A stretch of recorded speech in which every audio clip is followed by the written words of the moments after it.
9. Today's a special event. It's the first LAN before the Arlington Major coming up in just a few weeks, so super exciting. It's going to be a double elimination. 4 invited Let's teams, go. you know them. Best of 7 grand final, so good news. Also later today, we're going to be having a quick peek at Seek and Deploy Extraction. There's going to be a show match for the upcoming non-competitive game mode. Super exciting. We're going to have some of the players show us how it's done. First sneak peek at that game mode. Then also we got some LVT fun stuff too. If you guys type in !Halo Court, yeah, you heard that. We're going to have an LVT Halo Court session. You got a crash out in matchmaking or with your stack, then that's your place to type it and see if, you know, you are the good one in that story. Also, you can get to no way we're gonna have like a court thing in Halo. That's some good content. Gaming setup. So we're gonna predict what rank you are based on what setup you got. So !Reddit 1, I believe that's the command in the chat. So you guys are welcome to participate. Type on those subreddits. We'll show those later on. But to start the day, we got some fun for you all.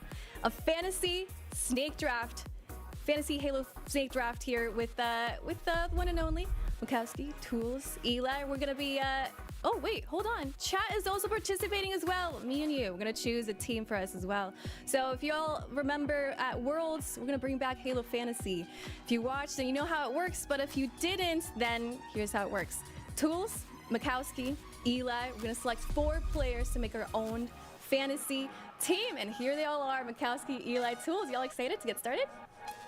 Let's do it. Yeah. I'm gonna win. Yeah, it should be fun. No, you're not. I heard that there's this special order here. How was that determined, by the way? Like, who's gonna go first? So I went and I looked at how the last fantasy draft went, and I said, hey, who did the worst? We'll give him the first pick. That was Mikowski. So Mikowski, you're right there. We give you that first pick. Who did the best was Eli, so we put him in, I think was probably the worst spot, right, Eli? I don't think he's too happy picking third. I did the second best, so I get the second spot.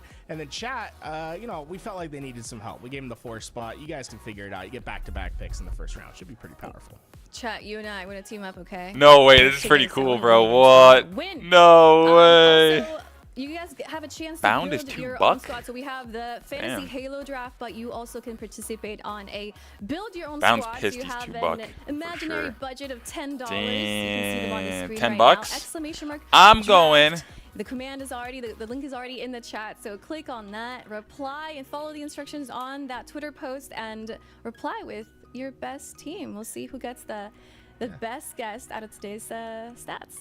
If they win, they get some free LVT merch. That's 6. I got. Sweet. All right. All right, everybody. If you missed out on the Halo I got merch, 2 more your buck. other chance to get some LVT. I got 2 more buck. LVT merch. Well, guys. I got we 2. get Oh, started. damn. Round 1 I might have to of do some the switching draft. here. So No! It is Oh, your turn to choose who you want to get started. Damn, Who I was are you picking gonna- my who are you gonna team. Snatch out. bro, bound for Oh. $2. Well, Like, if they don't do bound for $2, I that's feel crazy. Like Fate and Destiny are calling me to draft Renegade. But despite what I am seeing on my screen, I have always been au contraire. So I am going to go against what my producer Louis probably wants me to pick. And I'm going to go with a guy that knows how to stuff the stat sheet, OBJ efficiency. He might just pop off in a Slayer as well. He's your Season 3 MVP, and he's our first pick in the Kaysan FaZe No way. draft. So give me Legend. for first pick. Oh, right. Bro, Oh, that's a good surprising pick. That's a that good pick. Legends- That's a good pick. Is it surprising? No, but I thought Renegade or Frosty were gonna go first. Not gonna lie. Bound for $2 didn't go What is first, it? bro. Yeah, I'm right there with you because Legend, although I mean, Eco at $1 is insane value for real. Hasn't been having, you know, as great of a fantasy performance. I think he's having to share a lot of that KD alongside like 3 other incredible Slayers on the team. I like the pick, Mikowski, but I think this year Excuse me. fantasy stats might be different. I think you're just a total noob that bases all of his opinions in Halo around online Halo. Get a grip, brother. Legend is the LAN champ. He got MVP based on his LAN performances last year. And may I remind you, we're not on air. We're not on sea. We are 2 feet on the beach on land today, which is why my pick is a good one. I will hear no further arguments and a discussion.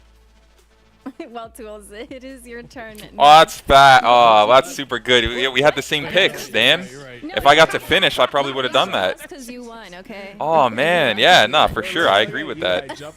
Like, what the hell?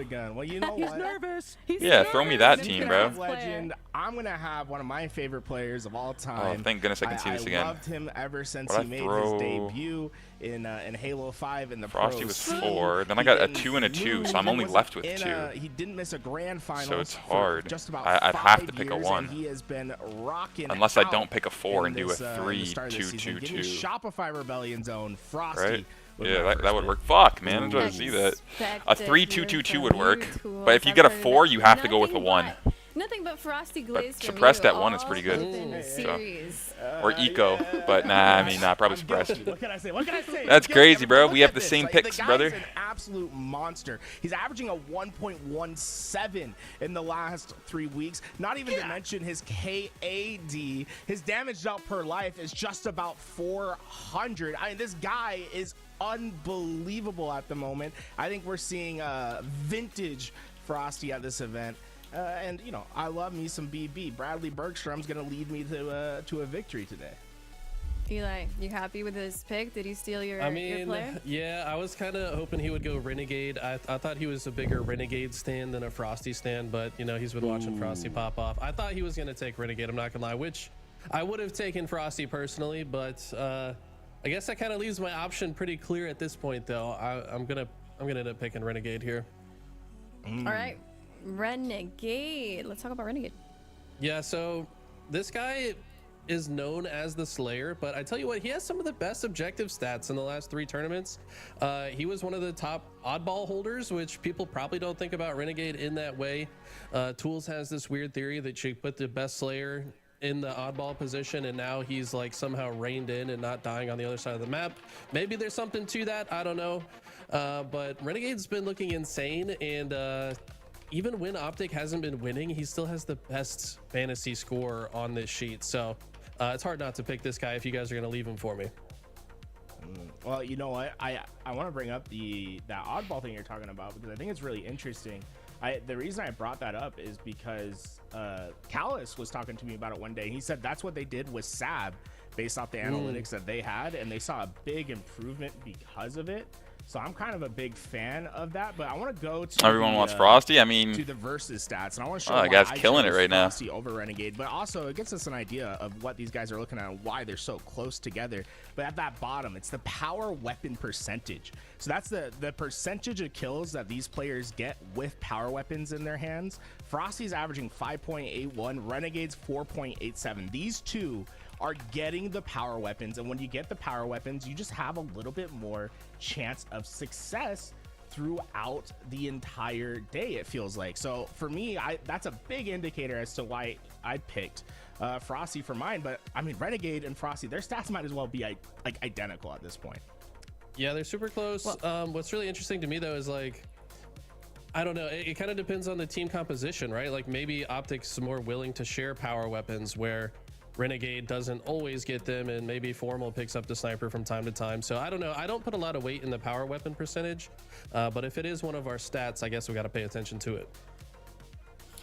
Renegade gone, Frosty gone, Legend gone. Chat, you and I, we get to pick our 4th player. We get to start our team. So it's our turn. Type in chat who you think our pick should be, and I will pick from whatever name we see the most in the chat. I already have 2 players leaning towards one who I want to pick. I want to see what you all feel like our first pick for our team should be. Type in the chat. Do we pick? I got 2 players in mind. Okay, I got Royal 2 and Trippy. Ooh. What, bro? Okay, Royal 2 then. Well, you know what the great thing about Fine, Royal being 2 in from the that fourth then. position, Aliak, is that you get to go back to back. So Oh. Yeah, So she could just pick both of those We people. get to choose 2 players in a row. Yeah, so she could just so we pick get a both chance those to homies. steal Mikowski's pick. I like it. Well, wouldn't I I see be some next people after that? wanting- I think. yeah, Mikowski, it's a while. He's got to wait. Oh, Yeah. we go reverse. Yeah. No, Right. I think what Ali said is in the rule book, right? Yeah, I like it. Yeah. It's a snook draft. Oh, he's hyping me up. Confused with the Pick Stress. Make sure chat's not confused. Stress There's needs to dollar be signs in on the this. screen He here, cost but at we're not least building it based on 6. their value. We're building it just full snake draft. So, in case anybody was confused about that. No, this guy's the homie all the time, bro. All the time hyping me up. Yo, Optic needs to charge Stress. So Guy's the homie. Yo, Drama Boo, thanks for the follow, homie. And that's how Nah, these guy's players actually the were homie. ordered on the funny. screen. So only based on the last 3 events, and you can use that to your, You to need help to be at pick least our- 6. to build our team. I see a lot of cycles in the chat. I see some stellars. Let's see what else. Did you all see any more common? I did see some Royal picks? 2s. I saw a lot of Royal 2s at the start. I was seeing a lot of Royal 2. I was seeing a lot of Cycle. All right, so let's go ahead and how about I let them pick one? Bound, man. Bound they at 2. pick We're not one, I picking pick Bound one. at I 2. think I'm Like, gonna do yo, bro, that. we're tripping. I don't know, man. I think they're typing Royal 2 now. Oh, man, that's crazy. Okay, let's go. Stay Royal hydrated, 2. Dan. Royal 2. Chug that jug, Oh buddy. man, last shot though. Chug it Okay, again. okay. I don't know, guys. I feel like I have to go with Trippy because he's been popping off, and this is the FaZe event, first LAN. Okay. I got some faith in Trippy. So let's do. What is it? Royal 2? Is that what we chose? Yep. Royal 2 and Trippy. Anyone notice that 3 out of 4 FaZe members are on the McDonald's dollar value meal? It's good. Jeez. I mean, it's Yeah, that's your happened. FaZe, I mean, and then well, these Trippy's like, stats are boom, based off the $3. last 3 events, right? So the guys that got first and second probably gonna have better KD ratios than the guys that got third and fourth. I think it's just a numbers. Yeah, it's just a result numbers here. game. And remember, it's like $1 relative. Like these are the top 4 teams, so it's like $1 to the top. Like if we had, the other field here, like these guys wouldn't be $1 guys. Like we know that. Yeah, it's just the luck of the draw. Just an observation. Just an observation. The disrespect is crazy. Nah, bro. Like, yeah, imagine. I don't know, man. Let's Getting see. dollar valued. So the first 5 were the first ones know, that were man. taken. So I guess, yeah, if it's let me based off look through KD. everybody else here and see if I'm not gonna regret taking someone else. $1 squad will do the best. Yeah, Yo, I'm straight I'm up, just gonna that go could with happen. Cycle, man. This guy just puts up insane stats. He had he had the best KDA at 3 separate LANs last year, if I'm not mistaken. Got second in another and maybe like 6th in the last one. So, I mean, this guy is always putting up insane stats. He does the most. I want to say his damage taken per life, from my understanding of how I watch these guys play, probably has one of the highest damage taken per life. But I could be wrong about that. Tools, how you feeling about that? Cycle, I think Cycle is like the most solid pick around, right? Last year he was like a player that did not get like a lot of love when it came to like people talking about him per se compared to some of the others. But in my opinion, I would be extremely happy with having Cycle on my team. People call him the new iteration of Ola. I think it's for a good reason. His Yeah, damage drop should efficiency is start rocks in like outrageous, 10 and minutes or so although when you see that the damage event taken goes per live. life and you think, oh man, that's pretty high. The thing is like he's getting he's just like living right for Yes. as long as possible. That damage taken means he's getting down to 1 HP and playing his life. He does not go down. So you might even see, I could actually see a situation where Cycle has more damage taken than dealt. And Yeah, he's so still positive on the KD stat sheet, still has a better KD in than about most 10 players. minutes or so. That's just how good he is at staying alive. All right, 6 players already chosen. Who is next? Tools, who'd you pick? Oh, here we go. Oh, shoot. Man, I wanted to steal Yo.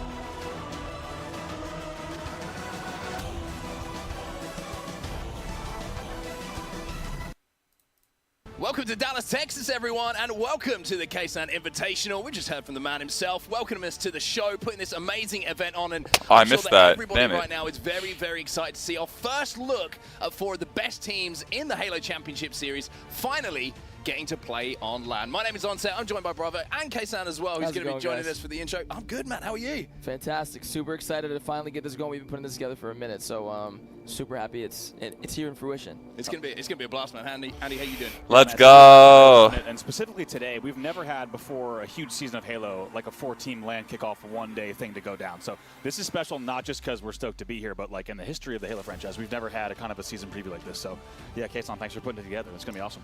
This is gonna be a good one, man. I'm super excited. So, but yeah. Glad he's doing this for Halo, bro. This guy's a pretty big content creator. So 4 teams. You guys agree with these 4 teams? Yeah, I mean, let's talk about these rosters. Let's have a look at them because it's been one of the most, exciting off seasons ever when it comes to rosters. You can see that every single roster on this page has changed from the last Halo Championship Series season.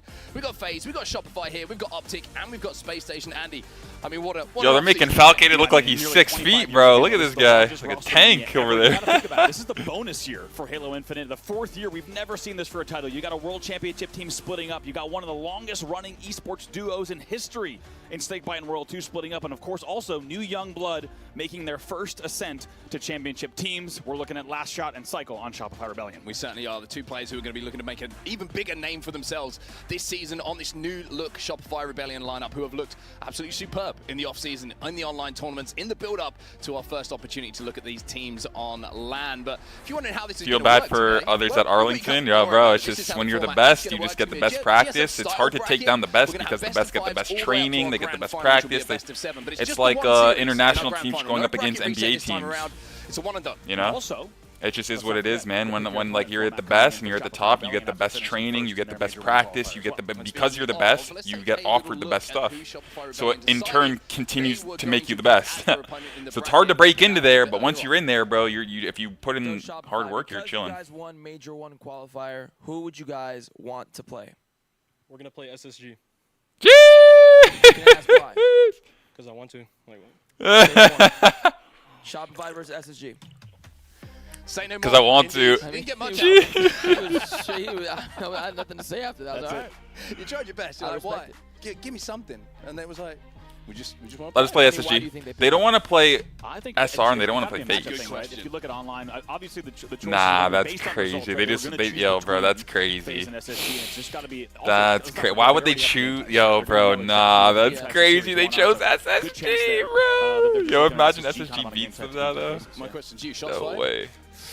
Yeah, for sure, shots fired. In a situation like that, there's always a little bit of shots fired, right? You're choosing your opponent. We never really get to see that in professional Halo. So I think there's a little bit of shots fired. Facts has to be shots fired. And also maybe there's something a little bit more in this. I'm just looking at, FaZe in the qualifier for the major. But then they beat us. Oh, and then they beat us right back, right? They beat you back, but there is maybe. I think I'm gonna make some soup here or some beefaroni, whatever. I mean, I think every single Let me do that quick. Halo event I've seen in the offseason has been That'll Shopify take like 3 versus minutes Optic, to make. like in the finals, like damn near. So I feel like this was expected, at least from my perspective. It's what it seems. Yeah, I mean, once like us. I think Space Station here with a point to prove as well, Andy. Yeah, I mean they really are. Let's not forget, Space Station, the team that really kind of hasn't received the respect they would expect with the pedigree of player in the offseason, so they're going to make sure that they come out big here, because you and I have talked about it. They need, every team here wants the confidence going into that first LAN. Like, yes, it's a one-day event, but let's not forget, still $50,000 on the line today, and all of the confidence in the world heading into the entire season. Yeah, I think it's a big thing, confidence. We always talk about online, and I'm the biggest portrayer of, like, online is online.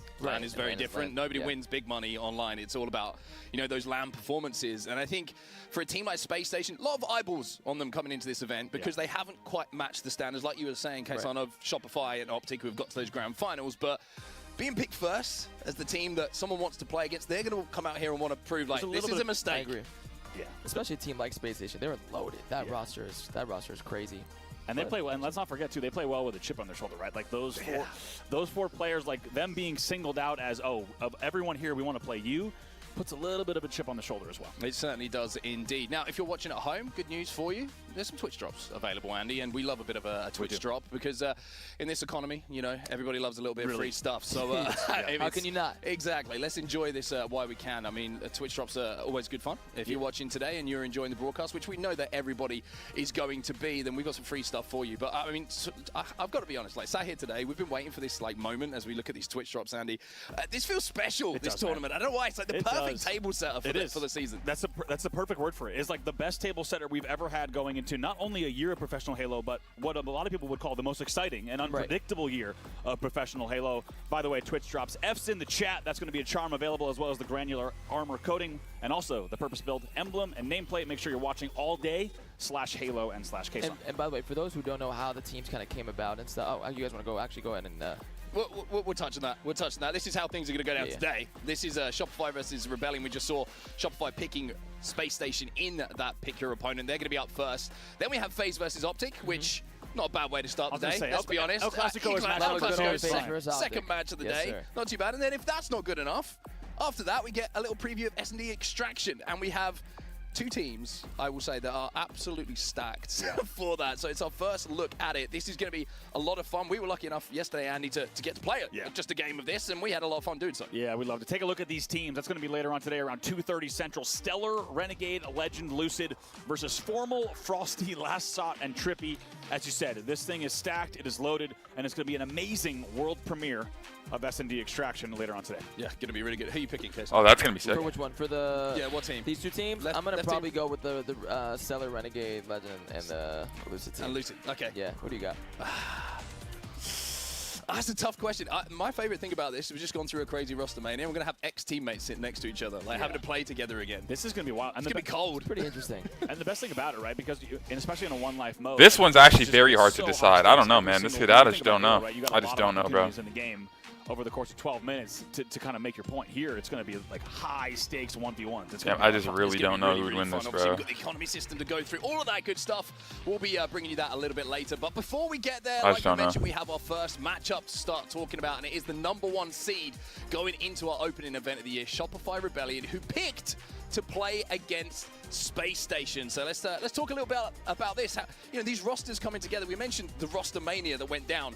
A lot of it was kind of initiated by Formal on Optic Gaming, right? He put his roster together, and then all of these interesting moves happened. Everybody had to find a place to play after that roster came together, and these two rosters were essentially formed off the back of those Optic Gaming moves. Yeah, it really was. I mean, when you use the term roster mania, it was just kind of Hurricane Formal, right, coming through, and everything had to react to exactly what Formal was thinking, and you see all these big kind of shifts and changes kind of coming together throughout the year.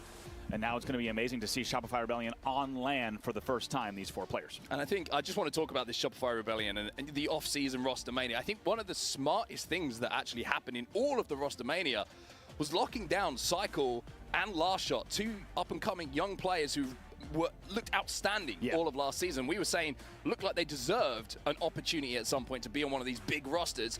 They were locked down early by Shopify Rebellion, and then when all the other pieces started to move, all of a sudden Royalty and Frosty become available. So weird looking at them not a FaZe jersey. Yeah, like from my perspective. I saw Royalty walking earlier in the shop, and I was like, "What is going on?" It feels kind of crazy. It looked like fandom initially, and I was like, "Wait, no, this is real." Yeah, but you guys bring up a good point, because like we said, imagine there's so many conversations in like MLG forums back in the day of during Halo 2 and Halo 3. What if there was another year? What teams would have assembled? And we're getting to see like those what if teams that have never happened in the history of this game. And I'm telling you, if anyone had, without a crystal ball, there was no way to know how these teams are going to fall. And it's going to be so exciting to see them for the first time on LAN today. And then on the other side of the stage, you have Space Station, who won every single event but one last year. World champions, the organization, being forced to make roster changes. Which you never see when someone wins a championship. Yeah, exactly. Never. Absolutely. Especially in the way they did it. Yeah. It's insane to see. And now you have, as well, with these two teams going up against each other, the first time that we see Snakebite and Royal 2 sat across from each other for over a decade. Yeah. Those two have been teammates forever. Weird. Yeah, it's crazy. Time to eat. But listen, their roster, regardless after winning, is loaded. Yeah, it's crazy. And this is going to be our series layout. We're starting off with a little bit of oddball recharge. Then we move on to, again, we haven't even mentioned one of our new maps and modes that we have for this season as well. We have some Origin for our Halo 5 Coliseum fans out there. Then we move back to some more traditional, I will say. But I saw Origin, I'm like, what? Aquarius, game number 3. Then we have Strongholds, Live Fire, Slayer Streets. I love this series layout. I'm going to say, like, this is when you look across game modes, game types, this one feels good. It does. It's going to be really fast-paced, and to have, like you said, a new map game type coming in here with that Kali Slayer remake in Origin is going to be a fantastic game number 2. And I think the one thing I feel when we look at these rosters, we look at these players kind of warming up, and we see them coming in the venue today. It's wild to think where we are in professional Halo, that this 4th year with the amount of shakeups, this is a big year in terms of a number of things. The player's legacy during this game, right? Like a lot of players are maybe even unfairly going to be remembered for the later years of this title. And everything that's happened before is kind of out the window, right? It's in the past, and now it's all about how do these players, like look at a player like Snakebite, right? This guy's already built a legacy, but where does he go from here, right? How does he continue telling his story? And it's kind of a clean slate for so many players here where no longer can you lean on, like you said, long-time duos, long-time results. It is a blank slate, a clean canvas here for this season with a lot of money on the line, not only today, but all year long. Yeah, very true, very true. A player like Lucid, first couple of years as a Halo Infinite, he's the poster boy.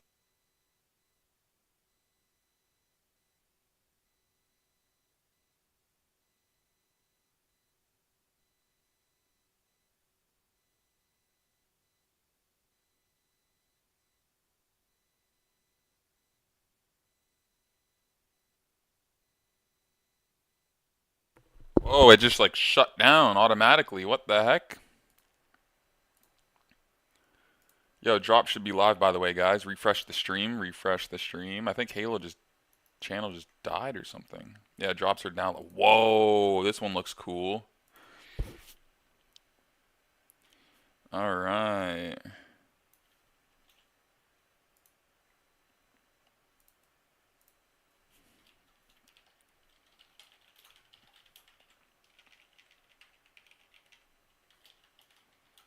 Look at that.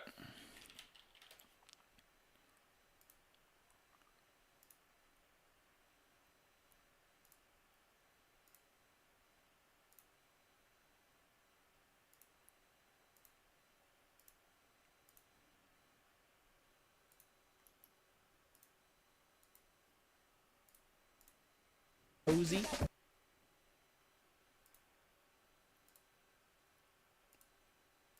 Find things like, for example, if you think about the old FaZe roster, if you think about the World Championship winning most recent SSG roster, these teams have so much experience on these game types. They know exactly how they play Aqua. They know exactly how they play these. There's so much, and they had to relearn everything. These rosters has shifted so much, right? At maximum, you have duos coming and matching up, right? There was no teams where you had 3 players stay or anything of that nature. So really, it's going to be a huge test, and I think having this event is just perfect in terms of really seeing where these teams are at before we get into Arlington. I mean, as a Halo fan, how was it? Damn, you get the in the off season. Were you just kind of sat there like, who moves next? Well, you get an FT charm and some crazy armor scheme. I'm actually gonna rock this, bro.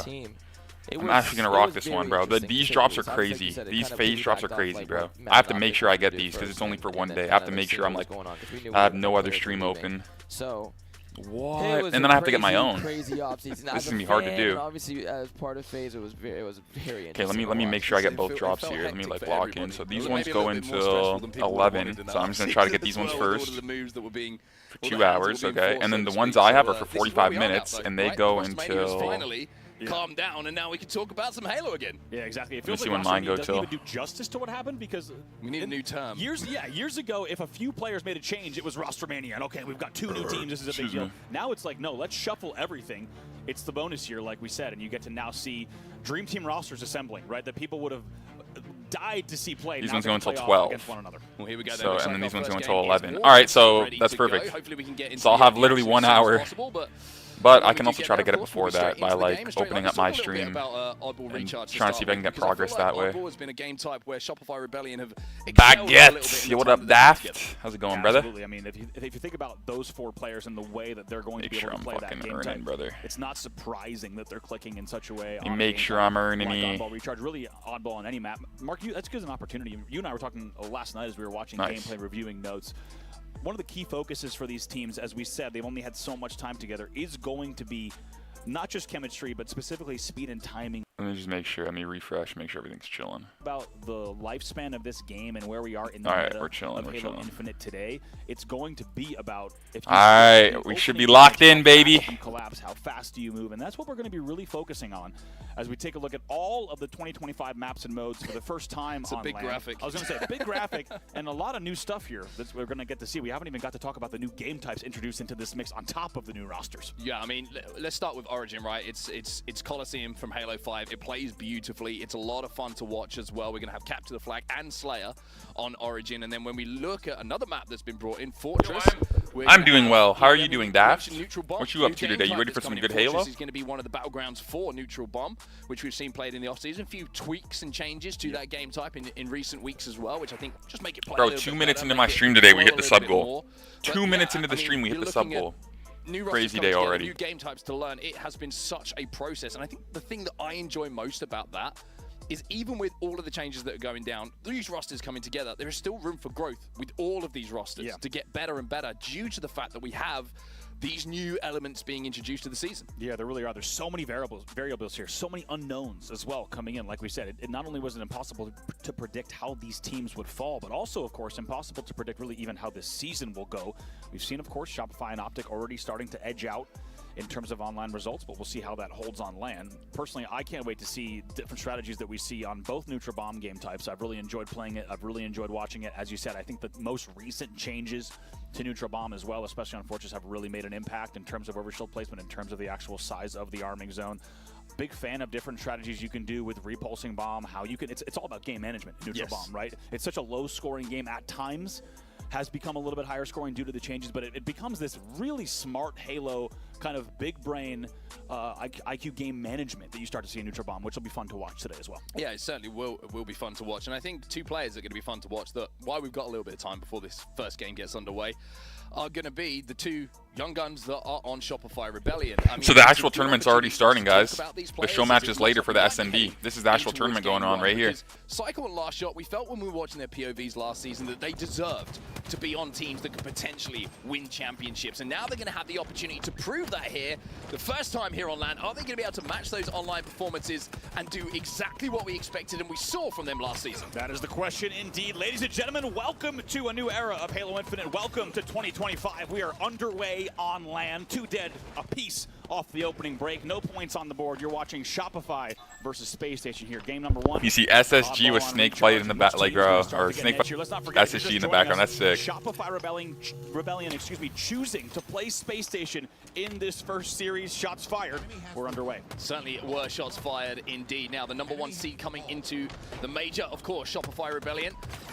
And the first time for Space Station to maybe prove to their fans and also some of the other fans here in the Halo Championship Series that they are not going to be a team outside of that grand final themselves. This is a team who is used to winning tournaments.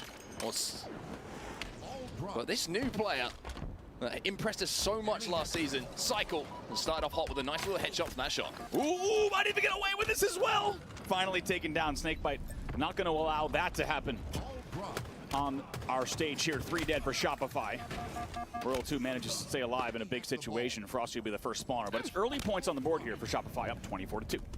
24-2, but like you mentioned, kills starting to go down in the favor of Space Station, which gives them a little opportunity just to get a moment of control. Frosty is trying to pressure Lucid out of the top of A, and as that camo's coming up in around 15 seconds or so, the kills are starting to slope in the favor of Shopify Rebellion. So not only are they going to be able to get that ball potentially back in their hand as a double kill is picked up by Frosty and all 4 die.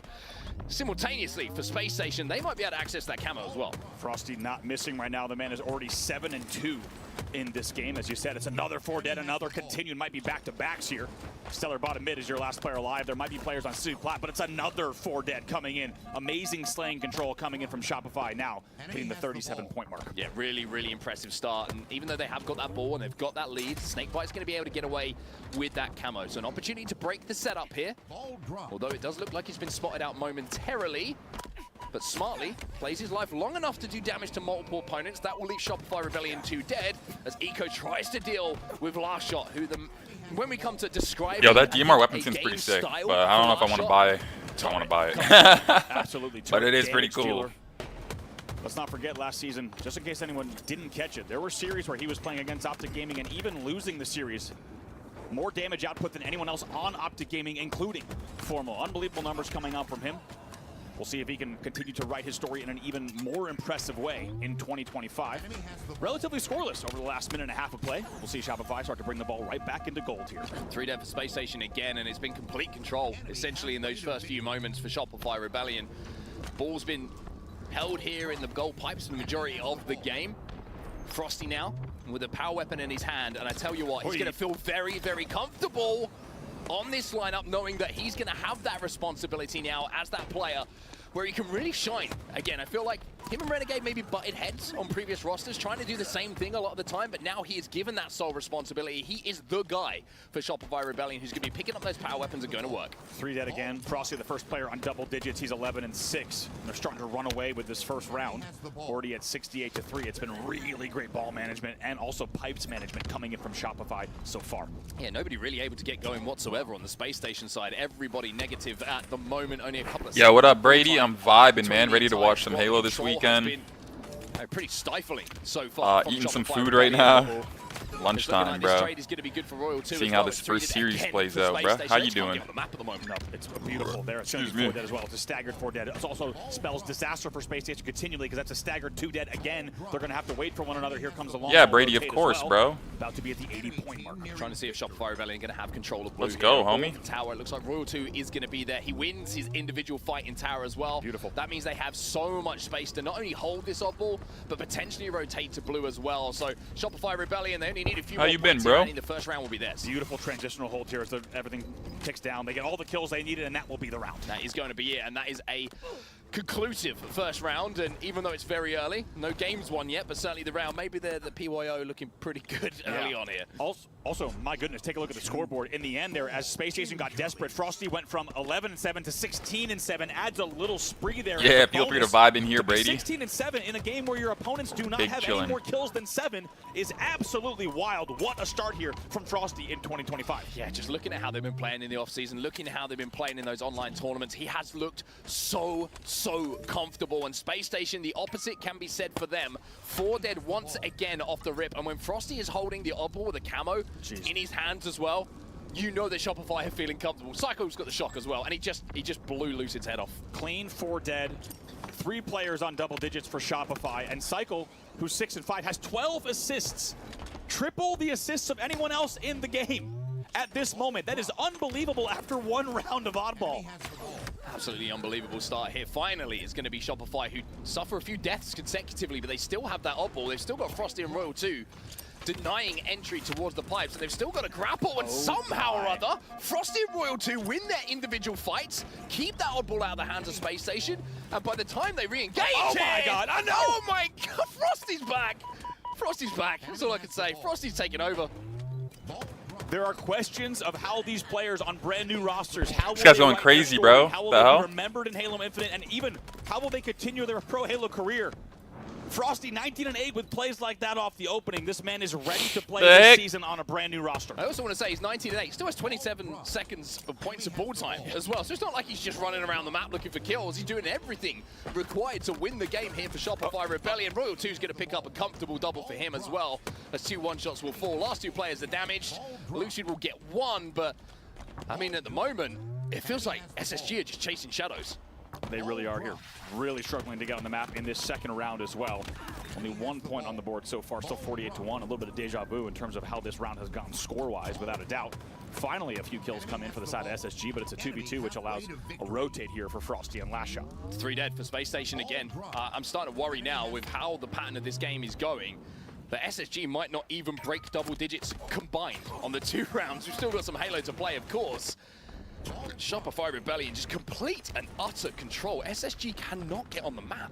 Enemy has the ball. Little snag here from Stellar. Frosty going to try to... Bro, they're actually whooping their ass right now, bro. I can't even A lie. little bit of momentary hold. Likely a forced play ball here from Stellar, as that finally will be played. Can't get any extra damage. The grapple will be played as well.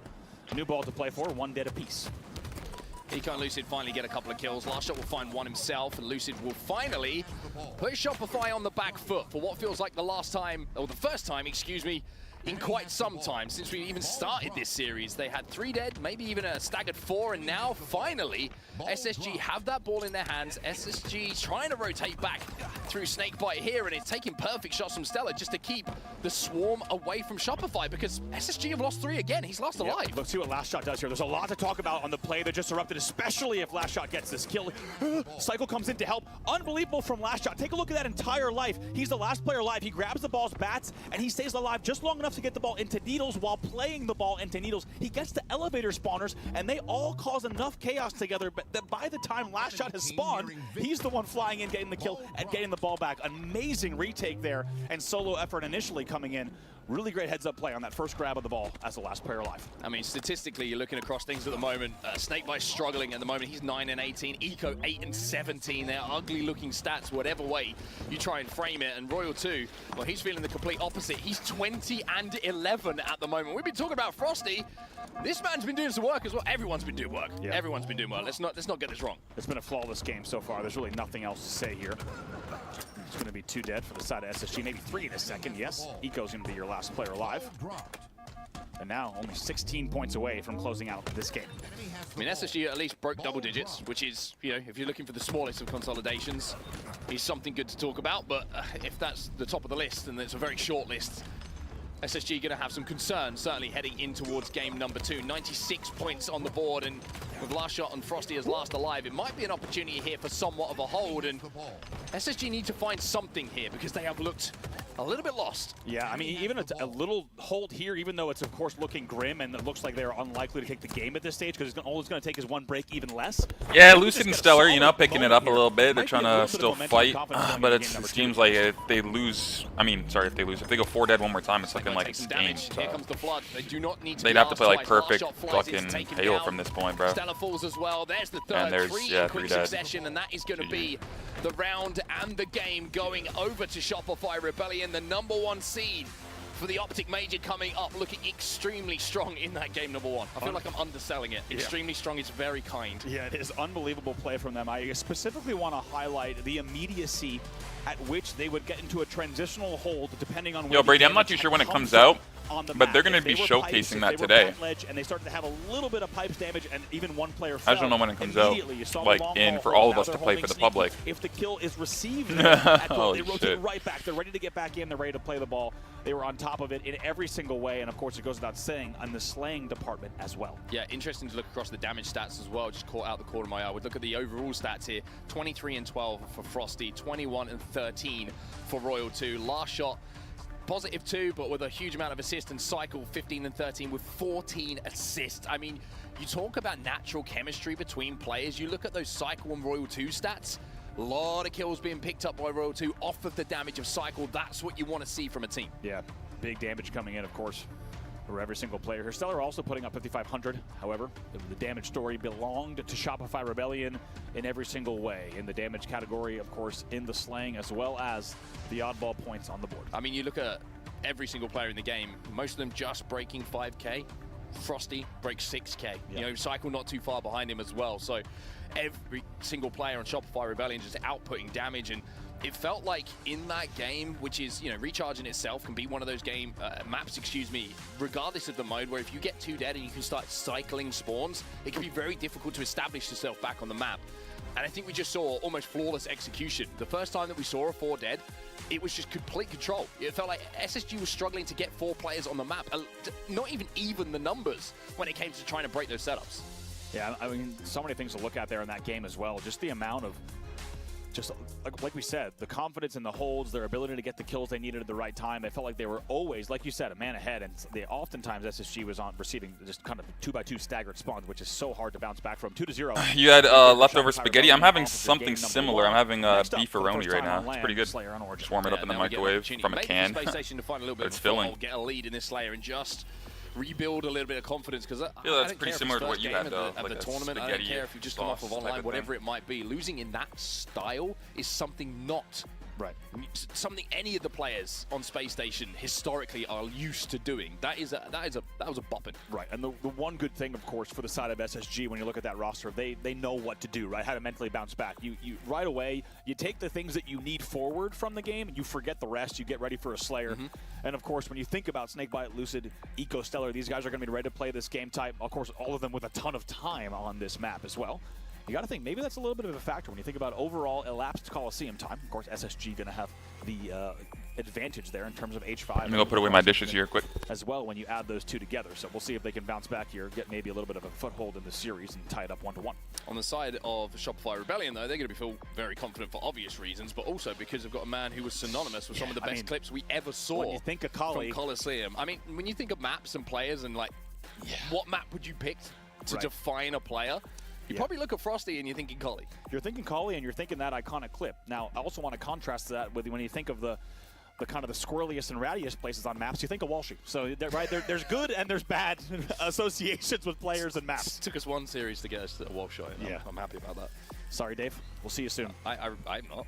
Here's the look at that roster that you just saw dominate in game number 1. It's Cycle, Frosty, Last Shot, and Royal 2. And as you mentioned earlier, Mark, it was really the signing of Cycle and Last Shot early on by the organization that allowed this roster to then grab Frosty and Royal 2 from FaZe and create not only a dream team roster, but one that also has the first seed here and is looking very, very good this year. Now, we heard in some interviews from Frosty in the offseason as well, like he likes the mix of like the new blood who's going to listen to him and Royal 2. You know, Frosty likes to be very vocal in game. He likes players to play around the decisions that he's making. And I feel like when you've got two such fundamentally sound players in Cycle and Last Shot who are going to do... It sounds very obvious to say they're going to play good Halo. You know, they're not going to overthink. No, I think it's important. They're not X Factors. These are not X Factor players. Cycle and Last Shot are going to play very good Halo in every single game, and that's what you're going to get out of them. Yeah, and it's going to be 8 out of 10, 9 out of 10 every single game, which is what you want, that consistency. But it allows the likes of Frosty to maneuver around the plays that they're making and have that freedom to be the playmaker again. He, like I mentioned, he's not worrying about what a Renegade is doing on the roster, which is something maybe he would have thought to do, and then he has to refill a role, whatever it might be. He's just got this comfort again to just play how he wants. Exactly. I'm not even gonna lie, SSG might get goosed this game, bro. Is this flag or Slayer? Never mind. You joining us on chat across all the channels. It's already been a great start to the day, and now we get to see exactly, Brady. I agree, man. Shout out to Kaysan for this event, bro. Of course, this is the awesome. Coliseum remake for the first I time definitely online, agree with we're that, about to bro. see legendary players with so much Let's experience on this map go up against one another, and here we are underway. It's Shopify versus SSG. Can SSG bounce back and tie the series 1-1? That's the question. Well, let's see who gets control of that snipe. Maybe, because but I think it's going to be a big factor, of course, as we always see here on Origin. But for SSG, one thing you don't want to be doing is giving away power weapons early when you've just had players. Yo, Brady, it might just be time to pick some more up, brother. First game. However, the one thing that didn't want to happen. Here we go. It's usually pretty worth it. Sucks going, and then you go, and then you're just set for the day. You got a couple tournaments happening this weekend. It's gonna be a good vibey day, bro. Good vibey day. A little bit of a show here. It's Frosty back on top mid on Origin. The Pharaoh of Origin sat up on the pyramid once more. Looking at the Rocket Street to see if he can find some heads. First bullet fired is going to be a cranium rearranger. That is going to be Frosty doing exactly what we expected to see, and this is a doubling of the score already, 8-4, and Frosty has only fired, I was going to say 1 bullet, 2. He's also got thrust, by the way, just in case he feels a little bit nervous at any point. And let's not forget that thrust when you're going in and out of mazes, when you're going in and out of grass and snipe is so huge in terms of being able to stay alive. Snakebite challenging for more. Frosty, though, starting to waste some ammo. A little bit nervous. Finally will burn the thrust as well. So just like that, we're tied 8-8. It's a fantastic response from SSG as they've tied the game. Yeah, you can see Lucid gritting the teeth there. He looks like he's determined to make up for that game number 1. Nobody really shone whatsoever on the side of SSG, but now with a sniper in his hands and 3 bullets to play with, this is an opportunity after that great push that we saw. It's going to be a great weekend, ladies and gentlemen. And there we go. It's a 2-kill advantage as Lucid hits his. All right, so Lucid got the sniper, and they're turning up. Prediction there from Lucid. He's played that angle many times before, without a doubt. Goes without saying. Also got to say, Lucid, right? How does his story continue? Like you said at the top of the show, originally the poster boy for Halo Infinite, still has all the skill, but 2024 Optic Gaming didn't really give him the opportunity to perform at the level that he expects to be able to, and he wants to write a brand new chapter. True. I guess it's the chemistry, Dan, as well, but I don't know. Do they do lessons in Halo? Yeah, they do, Brady, once in a while, but I don't know if they'll do it this LAN. Haven't heard one yet. These trades are good for SSG. They establish themselves still with this 2-kill lead on the map, although Cycle brings that back to within 1. Neck and neck here, and what looked like it could be another blowout, as you said. And let's not forget, it was 5-1 and then 8-4. Space Station has done very well to not only stay in this, but even maintain the lead at this point. I like how Frosty's just anchoring the elbow at the moment. The Rockets are coming up in around 5 seconds' time. And it looks like they're trying to position themselves to at least challenge them at the moment, with SSG losing 2 kills and the same happening on the side of Shopify Rebellion. You've got to wonder where those spawns are coming in. Stelova, he flies in, he gets a beat down and maybe just didn't had the information of where Frosty was. That's an easy trade out, but it's still a 1-kill advantage here for SSG. Yeah, big rock grab here coming up. Tie game. Keeping a very close eye on how these might be snagged. Snakebite versus Frosty for the Rockets. Thrust is going to help him as well when he gets away. Down to bottom grass. He's taking a little bit of damage though. Snakebite's getting challenged, and even though he breaks the shields. So I guess the other two teams are watching, you know, because they're probably going to want to showcace every single match. So these guys just get to watch these two teams play. That's awesome. Kills get traded very effectively though. Snipes coming up once more. Eco's trying to G-slide away and survive. Frosty now taking a little bit of damage, but last shot's holding his hand and saying, "I'm keeping you alive, buddy." Just like that, finally Frosty's taken out. I think there was one rocket left in the chamber. We'll have to see if that's correct. Trying to keep one another alive. Still tied at 23. It's been an absolutely fantastic game number 2 here, neck and neck at the halfway mark. It's going to be 2 dead for the side of Shopify Rebellion. Stella picked up that double kill, and that should secure them that next sniper rifle as well. And going into the midpoint of this game, with the sniper rifle in your hand and a 1-kill advantage, there's an opportunity to get some picks. And it's going to be Lucid once more, who we see get one of those exact picks we're talking about. 2 fall for Shopify here, now 27-24. They start to feel the lead slip away for the first time in this match. Let's get to a listen-in now with Shopify Rebellion. There you go, Brady.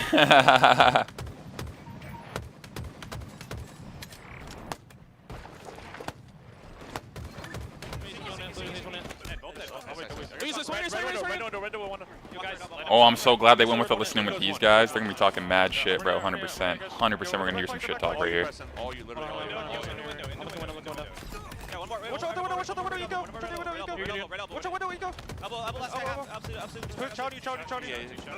One in the corner going, and the elbow still. Pocket. Watch this one. They're gonna be all side. Yo, top rockets. I think they're on Preston.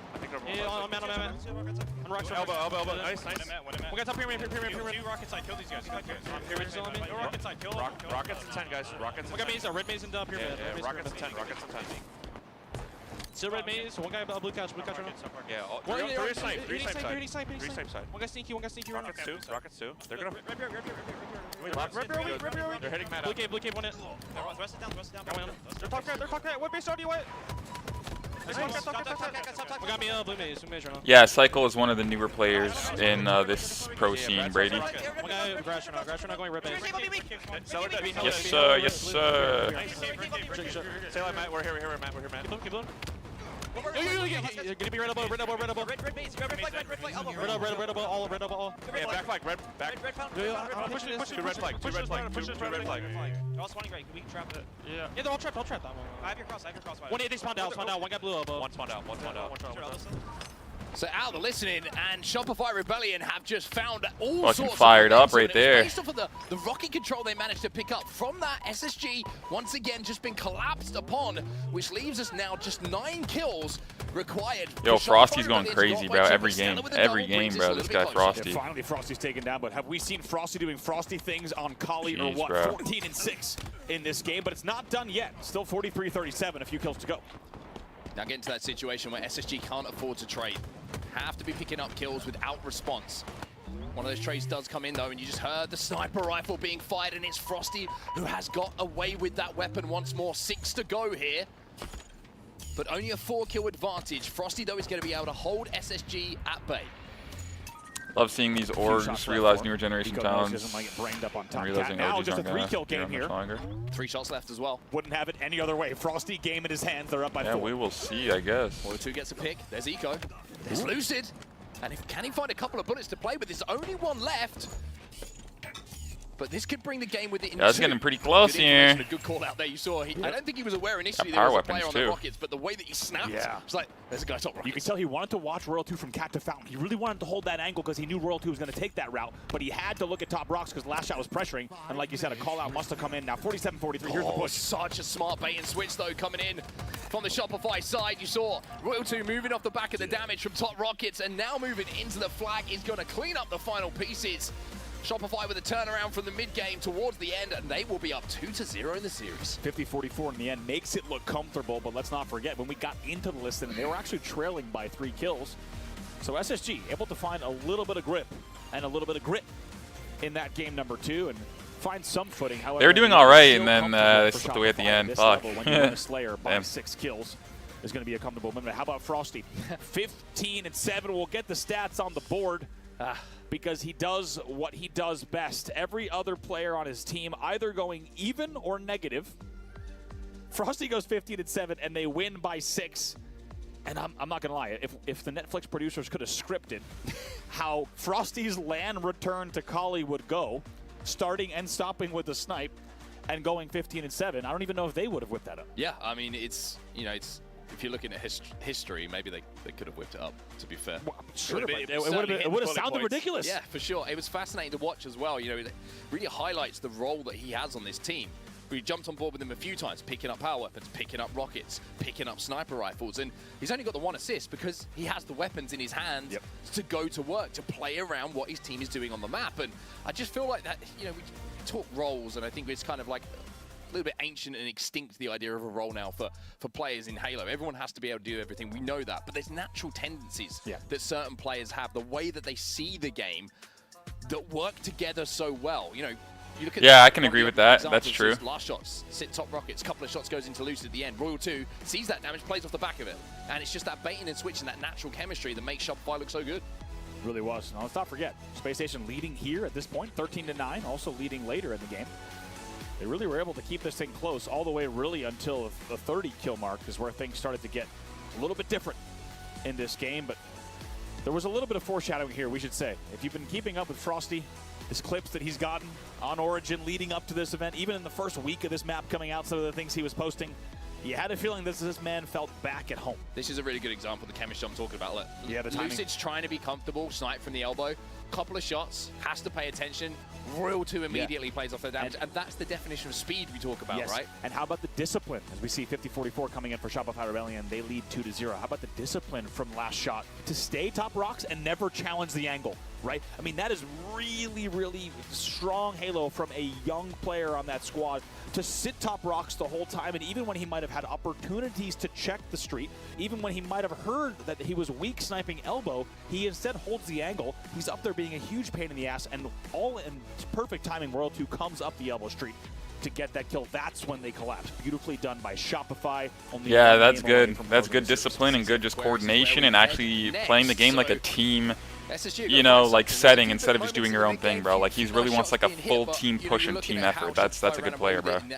For sure. Thinking about the bigger picture. I mean, you're looking at rocket control, honestly, would love to see power weapon kills. Again, maybe the comparison between the two teams, because I feel like we at least saw 2 sets of rockets being picked up by Shopify, and it picked up a kill with every single rocket that was fired, if I'm not mistaken. So putting them to use is, I always say, you know, getting them is one thing, putting them to use is another, but the routing, the angles that were being taken with those power weapons was, you look at the difference between the score at the end of the game, that's the difference between the two teams. Absolutely. And now we'll have to see if SSG can take maybe a little bit of that momentum that they had from that much stronger game number 2. Can they take that into here?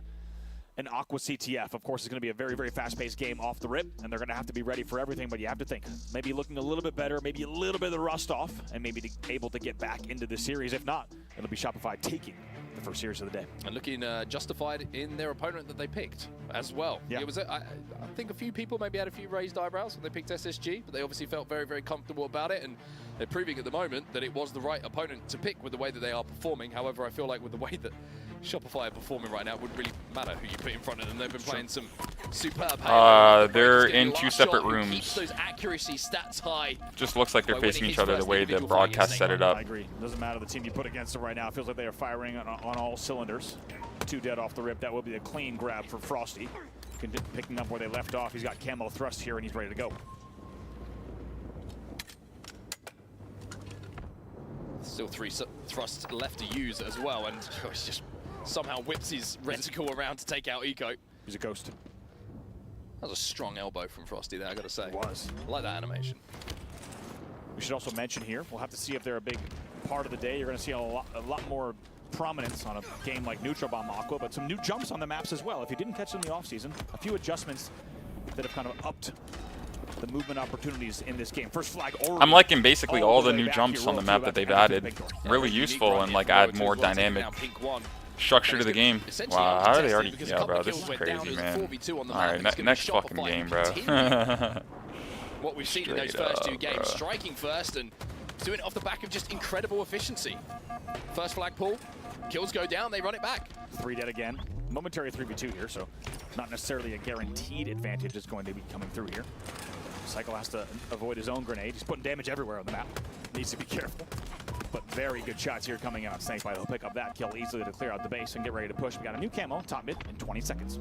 Keep our eyes on that. We've got an opportunity, and we're watching a bit of Cycle POV as well. I want to kind of highlight something that's really jumped out to me in the offseason about how this player plays and some of the patterns of play that I love seeing from him. His shield management, the way he doesn't re-engage too quickly, that if he gets popped again after having his shields broken, that keeps him out of the game for another 5 seconds. It's really, really interesting to watch. He's so careful in what engagements he has and what escape routes he has available based upon how much shield he's got. So keep your eye on that. It's really, really impressive from him. One man who was impressive all last season is on your screen right now, though. Camo in his hands, flag running for SSG, a chance for them maybe to tie this game up. Based on the numbers, this flag should go absolutely here. Flag will stop for just a moment, but they had 4 dead, followed by now a 3 dead. They really should be able to get this flag back, and it's another staggered 4 dead in the end. So even though it'll be a little bit delayed, this flag should still go. We should see tied 1-1 needs to go now, but the kills do come in, so they are guaranteed safe here. This flag will go. Yeah, Snakebite just showing a little bit of experience there, just even with one little response. There we go. Yep. Is going to be safe, is going to go home, and people coming off respawn, if he gets taken down, I'm going to be able to contest the flag.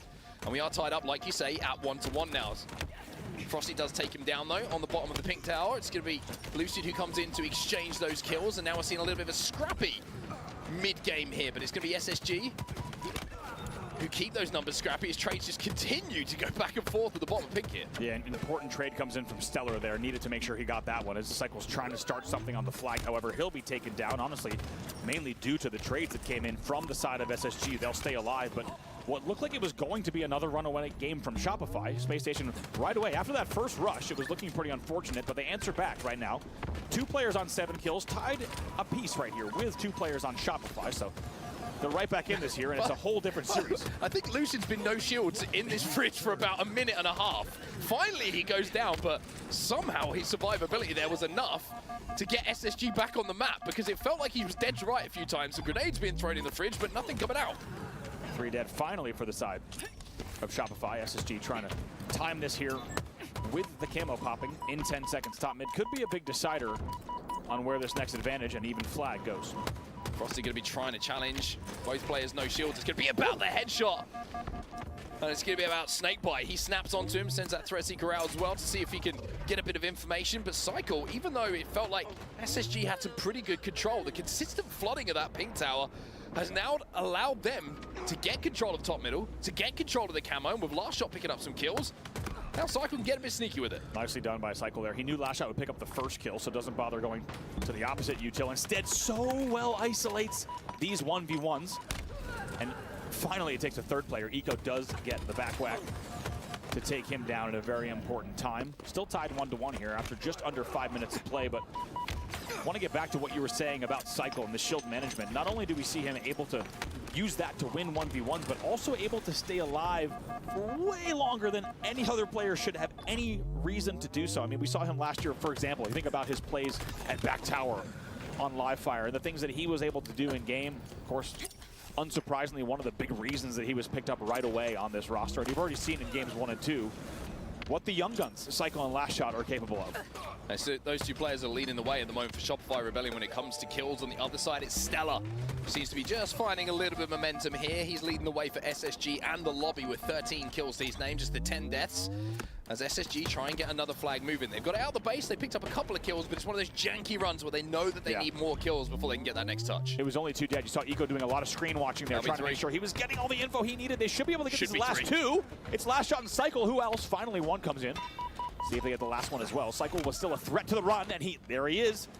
Now sitting on the car ledge, going to try to stay alive as long as he can, but he'll get flooded, but stays alive long enough to cause more chaos. It's one of those great examples of how half a second can change the dynamic of the next 30 seconds in Halo Infinite. Yep. Those kills get picked up. Frosty goes down immediately. Then they're allowed to move that flag far more comfortably. Don't get the throw, but they do get the touch. 2 dead for Shopify Rebellion, but SSG are making, they're making hard work of it. But Shopify making the work so hard for it. Last Shot with a nice reversal there. Snakebite makes sure to trade. Cycle on the return. Shroom Stairs gets 1 kill, might even get 2. No, not able to. Home. It's Look at the nearly return home, though. Eco's gonna go in. Goes in. Not gonna get it. Stella can't get the touch either. Wow, that was so close. Holy shit. That sucks. What did we say? It was last shot in Cycle. Guess what? The last 2 players that were alive at Pink. Cycle able to stay alive that entire time, long enough bottom mid to allow for the back whack, and then 30 seconds later, it's a Shroom Stairs return. He comes in, and like you said, Mark, it's plays like that, and it's players like that that are going to absolutely wreak havoc, even if you have the man advantage like we saw SSG have. And just like that, we are still tied 1-1 in a game that really should have been an SSG lead here. It's 3 dead for SSG. Shopify starting to run what could be the go-ahead flag. Could have been 2-1. Like Maybe, actually. For a second, He didn't get the react even after he got the touch. No idea where he is. So now he's going to throw that flag out and make Shopify have to turn around. This is a very interesting situation.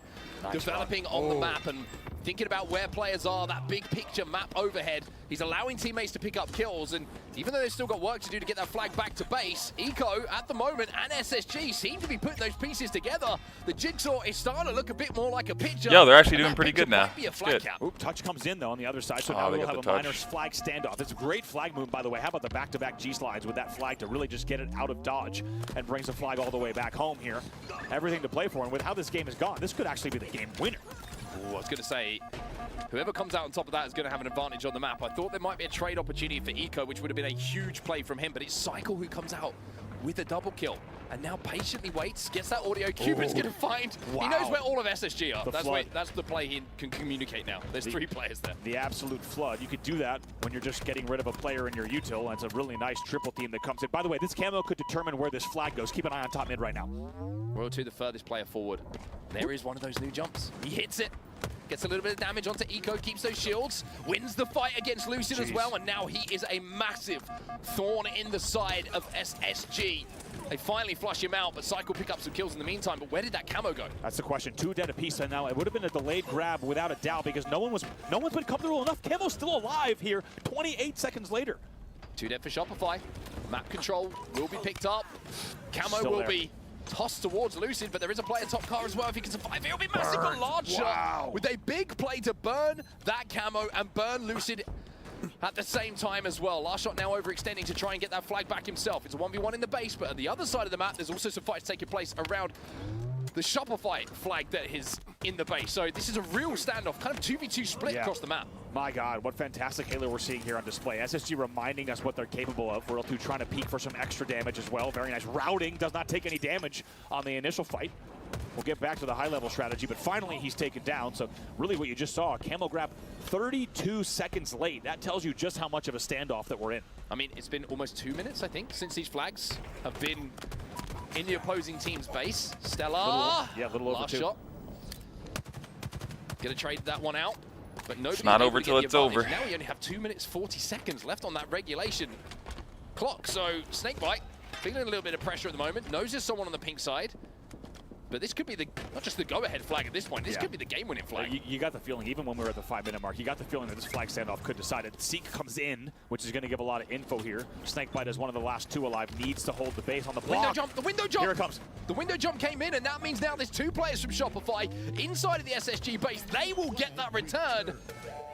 And they will get that flag cap as well. They go up by 2-1. They're going to do it again here right away. Look at that when Stellar spawns. They're in trouble. It's going to be a back-to-back cap. Oh And beautifully done. One of the fastest flags we've seen in Aqua ever. In Halo Infinite, perfect timing. Stellar tries to fly out Pink Street. You knew it was trouble when 3 were already dead and a camo as salt in the wound. Just like that, moments ago we were tied. Now with 1:45 left on the clock, it's 3-1 Shopify. When we talk about speed, that is what we mean. I mean, we need to get the stopwatch out on how quick that was from one flag being capped to the next flag going in, because you probably think, right, SSG think, unlucky guys are down 2-1, and someone looks back down at the scoreboard, it's like, how is it 3-1? Yeah, literally. How is it down by 2 flags?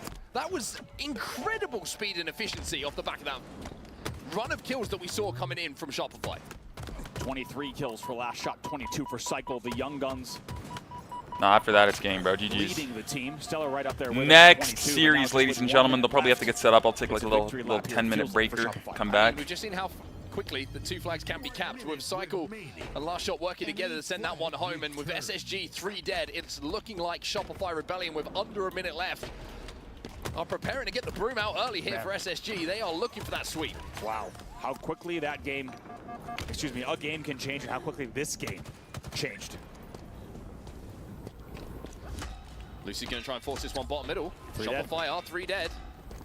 Last Shot, last alive, top car, should be able to cut this angle. Here. Ooh, fat kill right there, fat kill. Makes this awkward, and look at the damage now that's been done to Stellar. Yep, Stellar has to try to fight Util. Not going to be easy as last time. Huge kill from last. Booking it to the enemy base, and also pulling this game, yeah. Just Literally game game over now. Doesn't go. And he's got all the help he needs around There's the 2 court. players in the courtyard, literally bodyguarding him right now. Look at this. Shopify, Royalty doesn't want to do objective. No way, they're about to cap again, yeah, he's bro. like, nope, don't throw to me. Do not throw to me. Brother, you did the work here. You capped this one. It's going to be a few seconds left. It looks like a flagpole would have come out, but it's going to be 4-1, and that is just the icing Holy on the fuck. cake from a dominant performance from Shopify Rebellion. And with all due respect to everybody who's watching right now, Shopify have looked great in the offseason. Jeez, bro. I don't think we expected them to look that great here on LAN. That was flawless. Unbelievable late game timing and management coming in that Aqua CTF. I think there's a lot of credit that is due to SSG as how they played 90% of that game, right? They had a tough opening rush where they went 4 dead and they suffered a flag loss. From thereafter, they played very good standoff Halo for about 9 minutes of play. And in the end, out of nowhere, an unbelievable series of events leads to a perfect collapse on the return, an immediate pull. They solo the first spawner, and just like that, it's beautiful G-slides all the way home. And in the end, even icing on the cake, a 4-1 win here, where it feels like that doesn't really do justice to 90% of the gameplay, but all that matters is scoreboard at the end of the day. I think you're looking at the SSG faces there, a bit shell-shocked. Yeah. I mean, it's a tough series to be on the receiving end of, and if you're just joining us, it was a quick one. 2-0 oddball recharge, and in both of the rounds of that oddball, SSG only broke double figures once. Then we move on to a 50-44 turnaround for Shopify Rebellion. Comeback win as well. Yeah, comeback win, and by 6 kills in the end, which with teams we know the caliber in these Slayers is a pretty big margin. It's a comfortable margin. And then a 4-1 hard fought initially. Aqua CTF with a real big, long flag standoff around when it was tied up at 1-1. But after the go-ahead flag that was won the standoff by Shopify Rebellion, they capped within seconds, literally seconds, I think to make it 3-1. As soon as you saw Stellar spawn pink door, and they had eyes on it, and he tried to fly out a kind of fridge into Pink Street, it was going to be bad. And I think we knew that pull was going to come in. I don't think anyone knew that they were going to hit such perfect G-slide timing to have that flag tossed in what felt like record time. And that was tough. Let's not forget, Stellar there, if he's able to stay alive and get that toss. You know, when you are receiving that toss, you don't want to have your heels on the very, very edge of that base. We all know it, whether you're playing really all the way since H2. The toe wrapper. Yeah, you want to be as close as you can for that toss. Make sure you get the collision on the grab.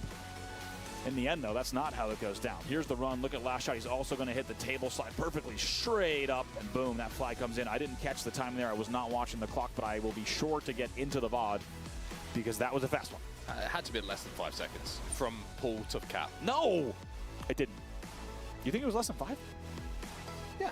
I think I've done the math on Aqua back in the day. I don't think you can do it in 5. Can you? I'm just going to say it was less Maybe than 5 because hey, you might be right. I have a microphone and everybody is forced to believe me. We'll look back at it, though. I think it's, I think it's, I mean, it was fast. You think front base? All right, you're right. G-slide? I think it'd be done. And the window toss? Uncontested. Every G-slide you need.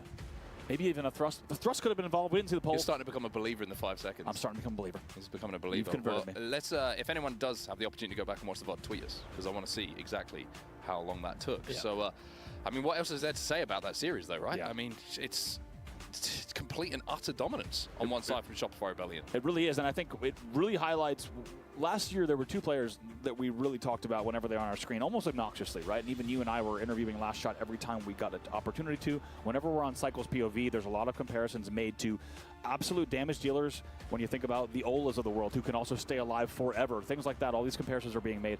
And it was for good reason, because these players are now reminding us, yes, they're here to play. They did everything they needed to last season to have their career trajectory point them to now championship caliber teams, and you're seeing what they're capable of. And it's been amazing to watch, and they're continuing to write that story with every series they play. Yeah, absolutely not out of place alongside, you know, some of the most historic players in Halo and Frosty and Royal 2. And that final game was a great example, right? They were the ones that led the way. They were the ones that did the most of the work, and they were the ones that made those big plays, which leaves Shopify Rebellion now in that winners semi-final. Looking forward to just sitting down for a few moments and seeing FaZe take on Optic Gaming, which is going to be coming up next in our first round of things. And unfortunately for Space Station, it means down into that elimination semi-final, and that probably felt like quite a thud as they hit the floor and they fell into that elimination semi-final. Yeah, absolutely would have. And you might have just seen them coming behind us here at the Complexity HQ. And it has been an unbelievable series, and in just a moment we're going to have Last Shot joining us after a hell of a way to start the season on LAN, really. Last Shot, great to have you with us. First of all, welcome to 2025. We feel really lucky to have gotten to talk to you all last year, kind of as you just continued to climb not only the ranks in terms of finishes, but I think everyone realizing, like, oh shit, this is a player we have to pay attention to. So dude, talk to us about how, of course, how you're feeling after the first series, but also just how you guys are feeling coming into the year. Yeah, it feels good, man. You know, we wanted to play these guys coming out hot today. You know, there's been a lot of talk about, you know, us playing on LAN, you know, just kind of putting the rumors to rest. And yeah, we're feeling good, man. Just playing the tournament, watching this Optic FaZe match. Looking forward to playing the rest of the teams. Yeah. So let's talk about the work that's been done since you guys came together as a roster, because we know that you and Cycle got locked down pretty early by Shopify Rebellion, and then what must have felt like Christmas when you see players like Royal 2 and Frosty become available, and you're like, this looks good. Yeah. I like this. Yeah. But it just feels like there's, when you see a team come together, natural play styles, natural tendencies. I look at your roster at the moment, it just feels like, even though obviously everyone has to put in work, right, to get on the same page, there's this natural chemistry in the way you guys work together that feels so good. Was that something that just felt right straight away when you started playing together? Yeah, I mean, it just kind of feels like we all have the same ideology of how to play the game. You know, we obviously want to, you know, capitalize on all of our advantages, and I think we all understand that going into the game, and that's just how we play. Yeah, is there anything specific you do? Because watching, like, if we think about, maybe if you think about kind of recharge ball, the speed at which you guys immediately start to rotate when you need to, or rotate back when you do get the kill that you needed, the way that that's happening, or if you just watch, like, the timing on the Aqua Flag, the perfect collapse to getting damage on the first spawner to the immediate run, did that come right away when you guys were playing, or is it something you kind of just continue to drill on and drill on? We definitely drill on it for sure. Every single day we go in scrims and VOD as well. I think we have probably the best small talk out of any of the teams as well. Yeah. You know, we have really good comms and communication, telling each other what to do, and I think that plays a big role into our success. Yeah, we heard it. Actually, we had to listen in during the, when you guys were trailing in the Origin Slayer, just on board with what exactly you needed to do. Also, one thing we had actually on POV, Lucid was sniping elbow, and you were just sitting like Rocket Street. We talked about it during the game, but you never even peeked. You just kind of sat there and held it, and then he's holding the angle, and of course, perfect timing for Royal 2 to come up. So I think the small talk is definitely showing. Of course, yeah, of course. I mean, I want to give you the opportunity to actually talk about, you know, Cycle a little bit here, because we've been watching Frosty and Royal 2 for a long time, but you two guys have, like, you're the new blood, right, at the top of the table at the moment. What do you think is one of the standout qualities that he has as a player when you're playing with him?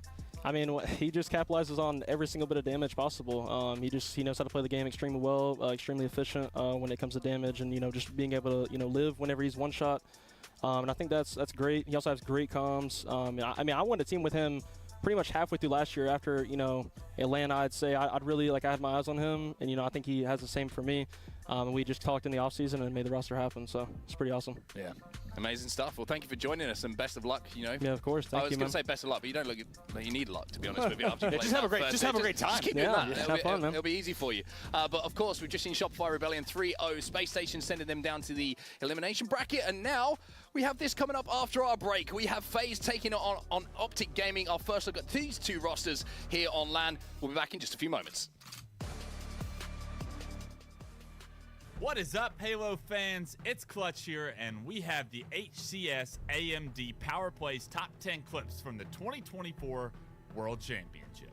All right, let's kick it off at number 10, and what better way to start it than the 2024 World Champions on their way to that World Championship. It's Stellar with the shock rifle. It's against Optic Gaming in the grand finals, and Stellar gets a killing spree double kill to kick this top 10 off. At number 9, it's Snakebite from FaZe Clan, and Snakebite is on live fire against Cloud9. He's got the sidekick in his back pocket, and he knows how to use it. Rips 2 unsuspecting players for the killing spree off. The one-on-one for the triple is easy, slight work for the sidekick and Snakebite. Coming in at number 8, it's Renegade from FaZe Clan, and we're going to be in this same series against Cloud9 here at the World Championship. Renegade on recharge with the shock. You know what's about to happen. The first shot, as clean as can be. The second shot through the shroud, it's a double. Spots the third player. Maybe doesn't hit the shock, but the 2 melees will get the job done for a triple kill. At number 7, Frosty from FaZe Clan, your 3rd FaZe Clan member, and it's against SSG here in the winners bracket semifinals. Legend is trying to run this first fight to give his team a lead. Frosty says no with the plasma. A beautiful instant aid of the plasma will give Frosty the opportunity to find a double. Not only that, but the rest of FaZe Clan are here. They're going to get it, not only the return as Frosty hops onto it, but Snakebite gets a counter cap as well. At number 6, Dead Zone from the green wall. He's got snipe in hand on live fire right now against Shopify Rebellion. Shopify's up 1-0. Dead Zone needs to make a play to keep his team in this series. Dead Zone with a quick scope onto the player camo for a double, a killing spree. The body shot is perfect as he picks up a clean triple kill. Thinks he has another bullet in the snipe, but Dead Zone's going to have to settle for the triple kill and camo control. All right, number 5, halfway there, Sab from Cloud9. It's Aqua Slayer, and he's got overshield to work with the first player not looking at him. That's an easy single. Here comes Sab with full overshield, making plays. The grenade does a ton of damage, cleans it up with the bandit. The last player alive, ping 3, and Sab kills all of Native Gaming for the overkill. At number 4, Renegade is back for his 2nd clip in the top 10. He's got camo snipe live fire against Sentinels. The first player not looking at him because he has camo snipe. The second player gets the comms. Third player also gets the comms, but Renegade does not care. He finds 3 kills on Sen as all 4 go down. At number 3, Optic Gaming in the winners bracket semifinals, trying to find the spot in the winners finals. All you have to do is stop one push. The man for the job, you have the right guy with the right weapons. Formal with the shock rifle, the first player gets taken down. The second with the slide is perfect. The damage onto a third will allow Optic Gaming's reinforcements to get here. Able to capitalize on the rest of Formal's damage. All 4 down for Shopify, and that is Optic's ticket to the winners bracket finals at the 2024 World Championship. At number 2, SLG from Quadrant. And this kid with a shock rifle in his hands is a problem for anyone, even Optic Gaming. The first 2 kills are clean. Smells blood in the water, starts to push. The triple is easy, and the overkill. Norwin, you nasty boy, gets the overkill on Optic Gaming. And the number 1 clip from the World Championship is brought to you by Formal from Optic Gaming. Dead Zone on the point of view right now, tracking down a player back tower.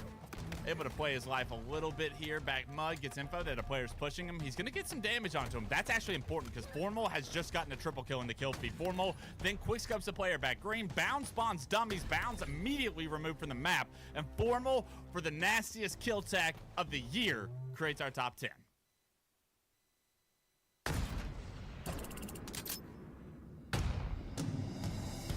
Hey y'all, it's Clutch here, and today we're excited to introduce S&D Extraction, the newest competitive mode coming to Halo Infinite later this year.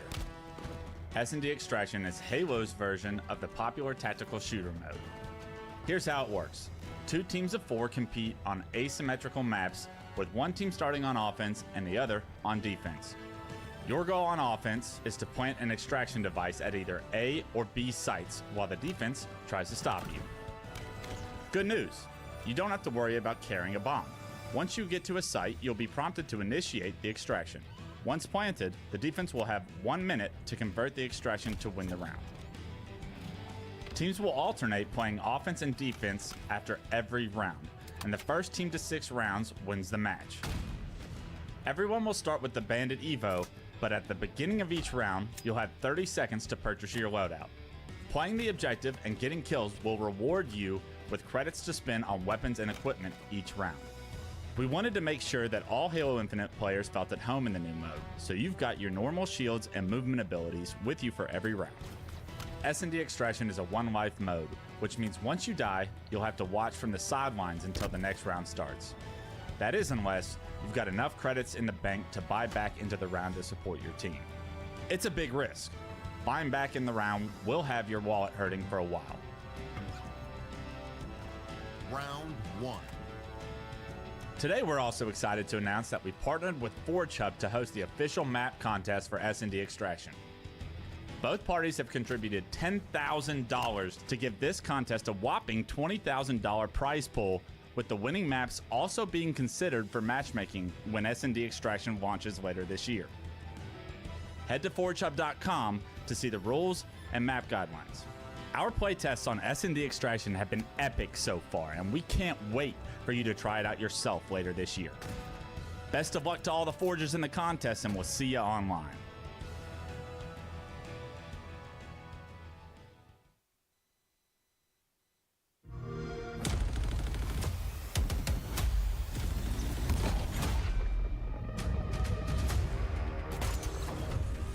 Party's over.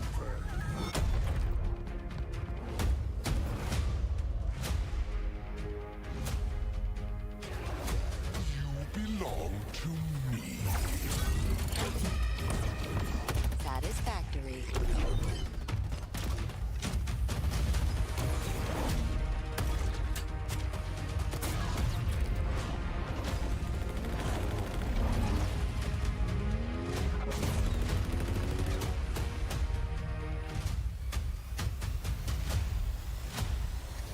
Special delivery.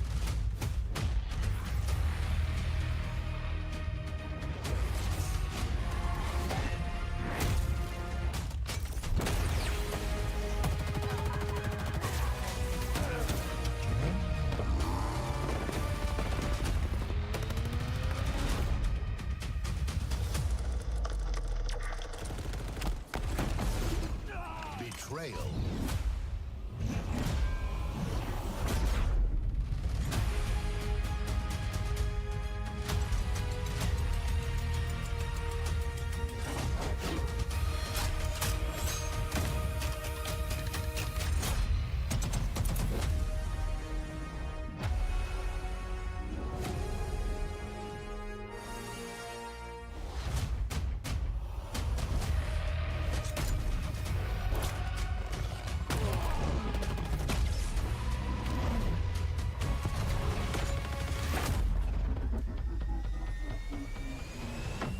Combat evolved.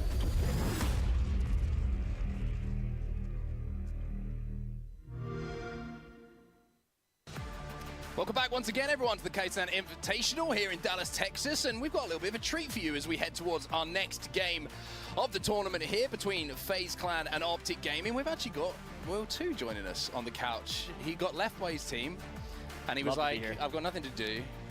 Guys, can I hang with you? And we were like, you know what? You should be a whole show. The whole team left me. I was like, what am I supposed to do? Especially after that series, too. That's brutal. Yeah, brutal. absolutely. Yeah. You got to wonder what they're saying behind your back. That's crazy from them. You want me to go listen? I had to step away. I was hearing too much, so I was like, let me just get on the couch real quick. And way better to have you on the couch, man. This is going to be fun, especially for this series, too. Especially, you got Optic Gaming, FaZe for the first time on LAN. Your thoughts going into this one? What do you think we're going to see?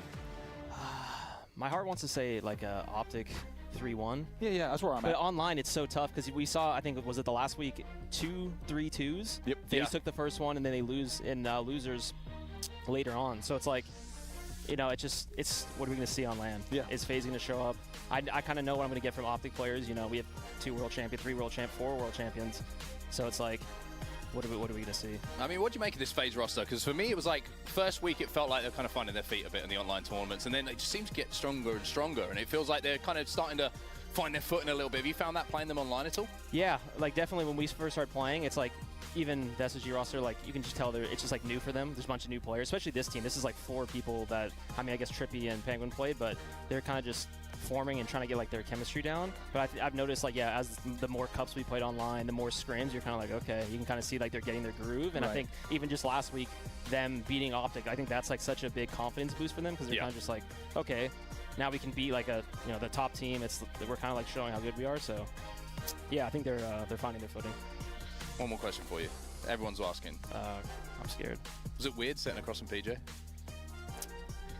Honestly, the glass is dark. It is dark. So I wasn't nervous. You didn't think about it too much. Because if the glass wasn't dark, I'd be like, oh my god. No, but it actually feels pretty like normal, honestly. Or like, I think it's more of the fact that when we separated, sounds like a divorce. Like, we got divorced. Kind of was. So, Kind of was. Yeah, we just got divorced. But Yeah. I think it's more of like when the change actually happened, it was kind of like, oh shit. And then kind of now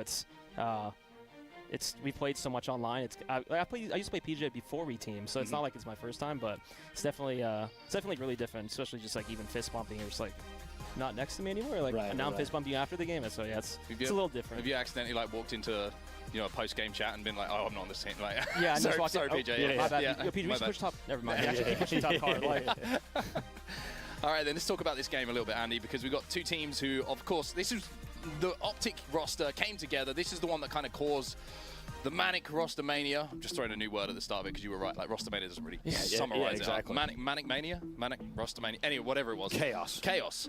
And it was that man on the left-hand side of your screen, Formal, who kind of initiated everything. Legend and Bound being picked up, that duo from SSG, the world champions, and being joined by a player who's not too bad himself in Renegade. I mean, this roster built to win tournaments. It is. And I think it's important to talk about one of the things that you and I have focused on, a bunch of factors when we think about Formal assembling this team. First of all, Formal is still playing Halo, right? This is a big deal, right? Formal has chosen to play Halo Infinite. He was going to do it, and also he's doing it in a 4th year of the game, and then he's put this team together. And I would say, and bigger than ever before, this man is after a world championship, right? Formal does not keep playing this game and play a 4th year of a game and then put together a roster unless he is hell-bent on winning a world championship. I mean, this guy more than ever wants to do it, and we'll have to see with their first debut on LAN if they can start to tell that story. Yeah, and another player to talk about as well, I'm going to do it because I'm historically biased towards European players. You are, yeah. If you couldn't tell, my accent is different to everyone else's. What a rise for Legend, right? He kind of breaks out on Quadrant, then joins SSG, gets an opportunity of a lifetime, something that we haven't really seen from like a top team reaching out to Europe and seeing that talent. Wins a world championship, wins an MVP, and then Formal knocks on his virtual DM, whatever it might be, and says, hey, want a team? I mean, what do you make of the rise of Legend?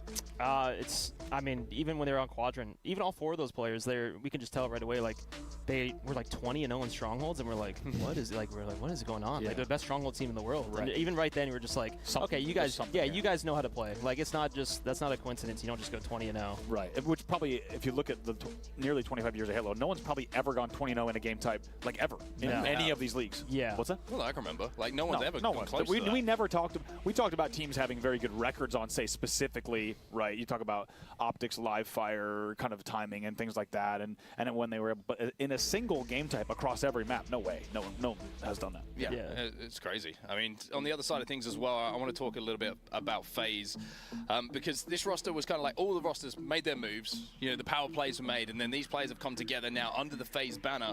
And I think when we talk about like defining the legacy of Infinite for players, you look at some of the players on this team, and it really is this year that's going to define how people remember them in Infinite, right? Because you have tournament winners on this team, but how is Trippy going to be remembered? Is this going to be a huge year for Trippy, who won a world championship, or is it going to be a talk of like, was it potential not fulfilled? It's all of these kind of questions, and I'm really excited to see how this FaZe roster plays. Because I feel like when you're starting to be questioned, you're sat alongside people maybe who feel the same, then you kind of find this like camaraderie a little bit. It's like, I'm going to prove everyone wrong. Like all of us together. Let's like let's really like get into the weeds of this, and let's really prove a point here and go and win some championships.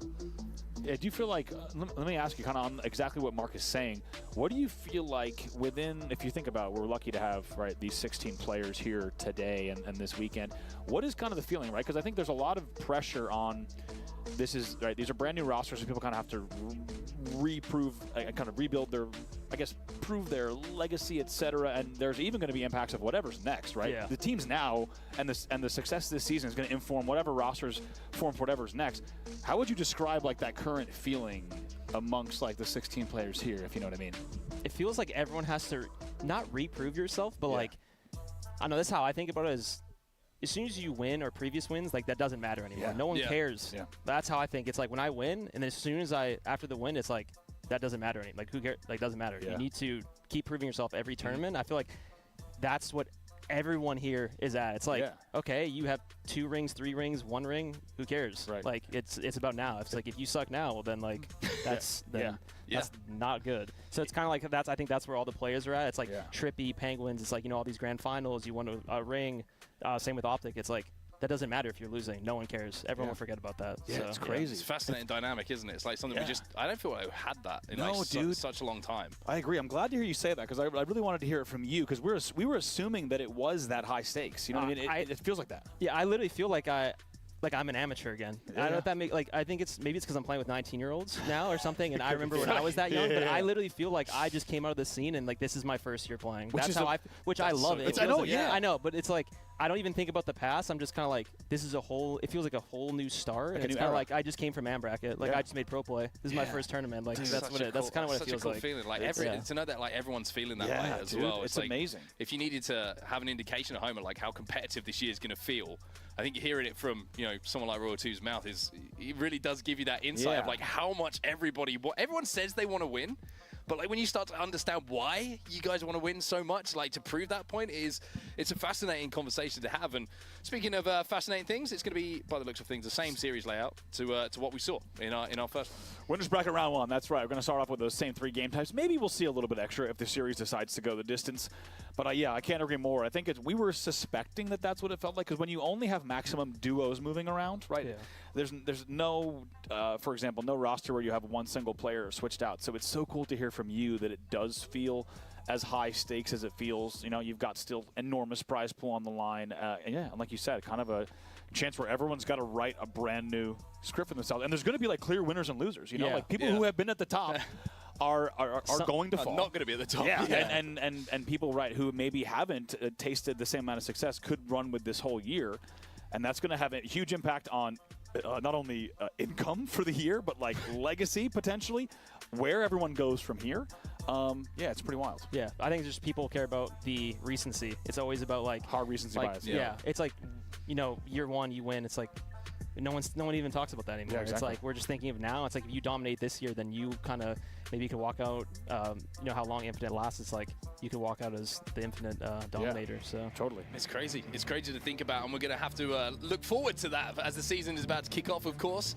But we got some more Halo to play. We got some more LAN Halo to play, which is very, very exciting for everyone involved. It's gonna be the same game types that we did see, but 2 different teams. Our first look at the new look FaZe Clan and the new look Optic Gaming here on LAN. What are your thoughts, Andy, on this series? I mean, first of all, long-time rivalry, of course. Intrigued. Yeah, long-time rivalry between these teams and this org across many games, but most specifically because of the most recent online results. These teams might be even closer than others had suspected. Opening kill does come in right away from Renegade and Optic Gaming. We're underway here in our second series of the day. It's Optic Gaming up against FaZe. Great shots from Renegade early on. Bound's going to get the second pick as well, which is going to give them a little bit of a numbers advantage. And already you can see the last 2 players who are alive are trapped at A at the moment. Formal already doing some damage to them. So FaZe certainly on the back foot, and Oddball immediately picked up as well. So a little bit of immediacy being shown by Optic Gaming here. First 5 kills unanswered here for Optic Gaming. 0 kills across the board for FaZe off of the opening 2 rushes, which also leads to your first hold as Optic Gaming up with 20 points early on. Formal shot camo as well. Suppressed is going to find that out, but he's going to have a little bit of fortune on each side as that camo just fades away as the trigger gets pulled. Suppressed and Trippy will find a few. Formal can't quite find the head of Falcade as well, and this is looking like a pretty clean break coming through from the side of FaZe. The ball has to be played at the back of Blue, and they're already, with Pipes control, able to get that ball back in their hands. Yeah, it was good timing because they kind of had to break there, right? Already down by 30. They almost went back-to-back-to-back 4 deads, but instead that they break, and they start to get a little bit of a hold here. Now, Falcade, a player that is always highlighted as statistically looking very, very strong. I'm interested to see the kind of dynamic between him and Suppressed on this FaZe roster, because they were kind of the last guys standing, so to speak, when it came to players alive on their team, looking to pick up the scraps and play off the damage of the kills of their other players. But I feel like Falcade, when he's in a groove, when he can play this kind of position, is a player who's always going to put up good numbers for you. I think Falcade might be the, it's going to be Suppressed. Maybe he has to just focus on taking a little bit more space. But to be honest, when Falcade's doing this kind of work, the space is going to be available to do what you want. Yeah, absolutely. FaZe right back in this one as they finally find themselves 3 dead. That will be the break coming in here for the side of Optic. When we've been talking about this FaZe roster, Matt, we've been specifically looking at kind of where are they at chemistry-wise, speed and timing, like we talked about in the pregame. Is there anything that you think, if you look at a game like Recharge Oddball, that you're really looking for FaZe to make sure they do? I think FaZe, the way they play is really almost structured based. I think Optic kind of beats them in the pacing category. I think just like the speed that Optic plays at. Definitely quicker, but I think FaZe has such good like strategic, and the way they can hold the map, especially on Recharge, is very like a setup-based map.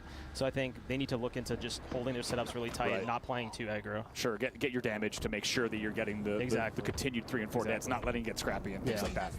The second camo of the game is going to go over to Optic Gaming. That's 2 in a row for them. Formal with the first, Legend with the second, and Legend gently tossing an oddball off to a teammate so that he can go to work and use that camo to its highest efficiency. Optic now with 50 points on the board, doubling up on FaZe. It's been a hold for a hold for a hold at the moment. It's Optic with that first hold around 20 seconds. Answer back by FaZe, and now it's going to be Optic who go into the lead with their second 20-plus second hold of the game. I like that from Legend. Here, you hold this. I've got things to do. I don't have time to be holding this ball. 63 now on the board. Renegade is the first to fall in the latest battle, though, so this long haul, pretty important 1v1. Legend makes sure he gets the trade on Sneaky. 3 dead for Optic Gaming. Formal is your last player alive. Should be some time here for FaZe. He gets the play ball, but also stays alive, importantly here, which is going to give Optic an opportunity to get back on the map. And as you can see, a 4v4, even though a bit more map space is going to be controlled here by FaZe Clan, it is going to give Optic a chance to maybe contest that odd ball and make it a little bit more uncomfortable for FaZe to move in and get a little bit of time. 71 points to 21 at the moment, and you can see that it's going to take a grapple to get that ball back in the hands of FaZe here. Suppressed is going to have that ball, and it'll be FaZe scoring once more. Just going to snag that. He's ready to drop and shoot on pipes, of course, if he needs to, or make a rotate back here. 3 players alive for each side. This will be a big kill if they can get rid of Formal on stage, but you can't get rid of the Formal on recharge ever. That's a very crucial kill. Big kill, big kill. That's a big kill. I mean, they said that, you know, strafe speed's been reduced. Jiggle peek is not going to be quite as effective. You can always jiggle. I think we need to. I think we need to send the evidence. That's all I'm saying. You can always jiggle. We got some evidence. I say the same, and not just a Halo. You can really, always hit a nice jiggle, nice wiggle. Just right there. Boom. Formal with a big kill. Camo's not yet burned. Renegade's going to try to make a move for it. Penguin will fall. That was 4 dead in the end. Suppress is your first spawner, which means the unburned camo now becomes a camo for Renegade. Only 25 points to go for them in the round. Yeah, another camo going to Optic Gaming. Controlled this power up so effectively. And now Renegade's responsibility is to get some information for his team. Maybe looking for the flank on Trippy. He's got the timing, maybe not quite there to keep Bound alive, but Bound hits the body shot. It will be cleaned up, and FaZe, unfortunately, are going to be 3 dead here, and it's going to be Penguin who is last alive, trying to force the time on this oddball, but with 98, 99, 100 points on the board, it's going to be Optic who strike first here. Yeah, I think it's exactly what you said, man. It really was when things got kind of scrappy and dicey, Optic just runs away with it and knows how to get those last kills and begin a rotate. That's just a clinical round by Optic. You can just tell, even like Renegade with the camo, he's playing it so smart. He just top stacks with the camo. He's not moving and just letting people move around him, and he knows like they're panicking, especially with 30 seconds left. Yeah, absolutely. Early on in this round, I think it'd be nice to get into an Optic Gaming listen and see if they can pick up exactly where they left off. Let's get into a listen in here with Optic Gaming. They might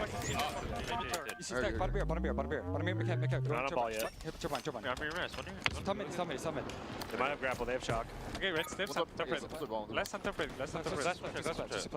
Look for this camera kid. He has camera kid. I killed him. One stack. Less. Ballage on me, fuck. Ballage, he's hitting turret, man. Yeah, one's a good one. Ballage big fell. Right big ball here. One car. I'm Ballage. Yeah, that's the 2 jump balls. We're spawning A. Trying to get eyes. What's size? Yeah, one's bottom blue. What's the gold 2 fell? Shot. Yeah. That's hitting pipes here. What am I going? Fell. 2 shot gold fell. Pipes. There's guys pipes. 2 gold. You bottom here. One car, but he's just looking for one car. Hold one car. Ping on one, and 2 guys on ball. Nice, sweet. I have a pinch. I guess spawn for maybe on ball. Nice. The turbine no. He's gonna be pincher. I'm nading you. Watch out. Drop me ball. That's fine. He's grapple, ballage. You got it, big one. Ballage. Last guy. Could be beyond it. One's too good. One pipe. Oh, no, grappled it. Cameron's here. One pipe. I hear Cameron, Jason. Top guy, Mike. I'm gonna go last. Bottom here. You don't press. Put on me, Rick. Put on me. Press. Got one. One's A. I'm all 2. I have 2 here. 2 dead, guys. Campbell's coming now. Okay. I have a grapple. I'm Half weak. One guy survived. Apple fell. It's alright. I have 4. We're getting time, guys. Well, as we jump out the comms, the score is looking this time in the favor of FaZe at the start of this game. It's Optic now who have a little bit of ball control, but I just want to ask you, Matt, a little bit about that listening. What do you take away from those comms? It seems like Optic pretty calm, pretty composed. Yeah, I feel like you know, not as much energy as I was expecting. I think it's a little. I feel like they're trying to be maybe too calm, or it's not nothing bad. I can just tell it's maybe the passion isn't fully there. It's like the first series of the day, and they're probably, you know, first game on LAN. Sometimes it takes a little bit to like warm up the comms and kind of get the energy going. But I saw Formal; he wasn't blinking; he was looking locked in. Yeah, so, he was. Yeah. Yeah, I agree. It's almost like composure at this stage can be prioritized over like the maybe the 10% more hype that you need to like be playing your best. Especially Halo. the first game. I feel like that's where you kind of get your footing. The first game of the LAN, first game, you know, that you just gotta like make sure your screen is good before everything else is. Because you want to start the game, you're screaming, getting super hectic. It's missing just, shots. Yeah, totally. Always gotta focus on your screen. Yeah, I mean, one thing to notice here is even though we still have FaZe with an early lead, every time, you know, they call him the human UAV for a reason. Every time you're on Formal's POV, when he was staying alive in pipes, then rotates Whirlpool, then gets the comms about the tower, one guy, then goes pipes, gets a double kill. Like, it's amazing, and it's an inspiring level of comms still here from Formal. So expect them to start to put some points on the board, but FaZe playing much better in this round. Playing better, but I just want to highlight as well, you know, we're saying inspiring numbers from Formal. He's 18-9. Yeah. We didn't mention I'm inspired. Like, he's 18-9 in this game with 37 seconds of ball time as well. So he's doing the heavy lifting as well as the slaying for his team at the moment. Trippy, good damage onto one, as well as picking up the first kill, but a little bit of a low scoring start to the second round. Been very, very scrappy. Legend tries to get away here, but been the objective man so far. 67 objective points on the board here. Able to stay alive bottom mid with this. Let's go. I knew they'd take a little while to set up, but now. let's get this that shot grind down back. top gold. Next camo coming up in just 7 seconds. Trippy going to his home. And Optic obviously looking pretty good. Okay, love to see that. Oh, that is fucking 3 loud. dead for My Optic bad, Gaming, guys. 2 dead on the side of FaZe. Spresti just trying to play his life here, trying to stay alive, and the longer that he does so, just the more fucked. Oh, there we go. the opportunity to grab that odd ball is going to be there for his teammates. Oh, the ring around the Rosie! The ring around the Rosie, and he will indeed win that individual, but still, I mean, Matt, I want to talk to you a little bit about how scrappy this game is. Like, what's it like to be in these kind of scenarios? Because it feels like no one can get the numbers to comfortably grab that ball at the moment. Yeah, I was just about to say, I actually love how FaZe is playing now. They're actually picking up the pace and like constantly fighting them. I think that's the biggest thing, is that if you're going to play this slow on this map, Optic's just going to keep pressuring you, and you're going to kind of fall over. I think that's what we saw in the first round. They had you don't give yourself any chance. Right. Now that they're like, you see these fights, they're winning the fights. Once you start winning fights, that's when the game turns around. This game is a lot about individual fights, especially in year 4 Halo Infinite, and I think we're seeing that right now. They're just winning the gunfights, and now look at the round. Also pretty impressive the response from round 1 to round 2, right? It's not easy. It's not surprising with the caliber of players, but that's not easy to do as 3 are dead again for Optic Gaming. Not easy to do from round 1 to adjust and realize exactly what you need to do. Yeah, I think just the round 1, I think they got warmed up now, and I can tell, like, look, Falcade shooting, Suppress is winning 1v1s. You can tell they're putting way more pressure. And, is this lethal on the mic? I might have just jinxed it, but we'll see. It sounds like lethal, bro. FaZe really don't seem to be prioritizing that odd ball at the moment. They're just happy to keep. This got to be lethal on the mic, bro. Why is Lethal's at the tournament? Is that thin at the moment. This has to be him, right? Or am I tripping? It was one kill that goes there against them, and all of a sudden Optic probably can get into the lead, and that's exactly what we're going to see here. Legend doesn't need to be asked twice to go for that odd ball. Obviously, they have to make that play. We need that. There's slippy stairs, man. Slippy stairs, come on. Oh, looks like he was going to go Hydro, then started the A rotate, then based on the spawns, goes back to Hydro. Are they going to have to play it here? 3 dead. Looking like they are going to have to play it. This should go in FaZe's favor. I think FaZe should be now in red playing for new ball. That's a good trade, and I think they should be able to get the new ball 3 with 10 dead, seconds though. left. 3 dead. Trippy was the only player alive. Oh, Bounds under pressure, though, from the turbine. Uh-oh. As the shield's broken. Can they tie it up? 28-28, 10 seconds left. Trippy needs to play this slow. Trippy needs to live. If Trippy lives, then there's going to be an opportunity. 2 players still alive here to try and contest. It's 3 dead on the side of Optic, though. And with A spawns, we go into overtime here. It's going to be grabbed. You wonder if they maybe had an opportunity to get that second to prevent the overtime. I think Suppress could have grabbed the ball right there. I think there was a chance, but maybe he wanted to play it safe and not desperate and maybe lose the round. I think he played it maybe a little too safe, but... I don't know, Renegade oh, no, that's Royal 2. That's Royal 2. That's Royal 2. That's Royal 2. You could have a very I was like, wait, it's too, it's like, its voice is too light. See the clock either, There it is, Royal 2, bro. We're not going to look back on this by the looks of things. I think we made a mistake there. They've played it well. Yep. They've been patient. They've made sure they played their numbers. They played the advantages that they did have. And now Penguin with this camo is just going to body block. 2 stickies as well. This is big. Should be able to at least get a trade out of this situation to keep I like Trippy this alive. play. I think they can play time and drop the ball and just slay. Yeah.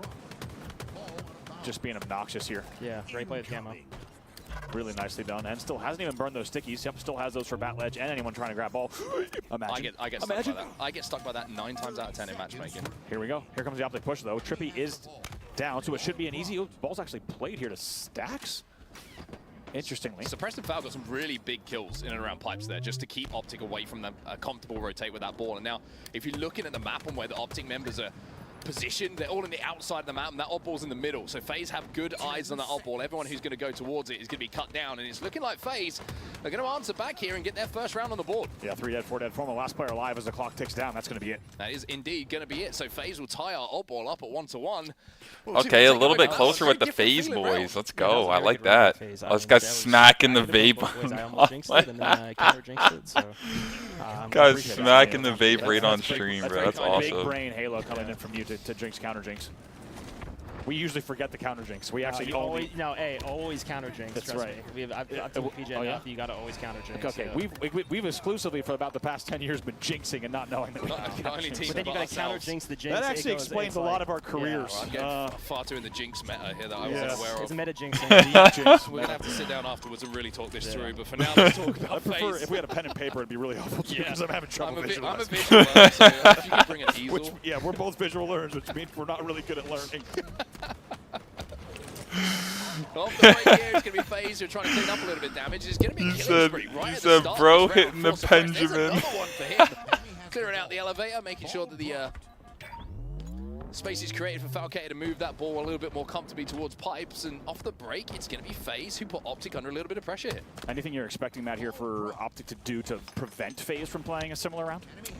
I think they have to stop Suppressed. He's 29-17. I think he's kind of the X factor on this team. He's like a hard slayer. And when he's getting his kills, every kill he can shoot with Optic so well. So I think kind of now that he's picking up pace, I don't know if they can stop this. Yeah, I love the Suppressed storyline. If you think about the 16 players here, Suppressed is one of those, along with even somehow still Foul, that like still doesn't have the respect that they deserve and is very much like you said, still writing kind of that story. And it feels like for maybe not the right reason, still having to prove themselves because they hasn't gotten the respect he deserves. So as you said, with numbers like 30 and 19 right now, it's pretty impressive.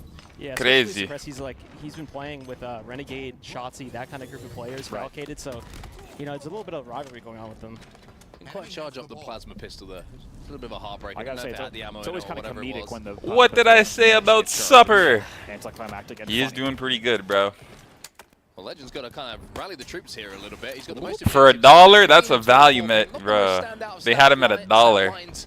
For the Frenchman. They had him at $1. Penguin in the 1v1, and Penguin gonna win that 1v1. $1. Yo, Dan, our team would have won, bro. Those situations were a little bit we're so good, bro. But like you mentioned, Matt, 1v1 is so important this year of Infinite, and if you lose them, it can hurt you. You can swing the game completely.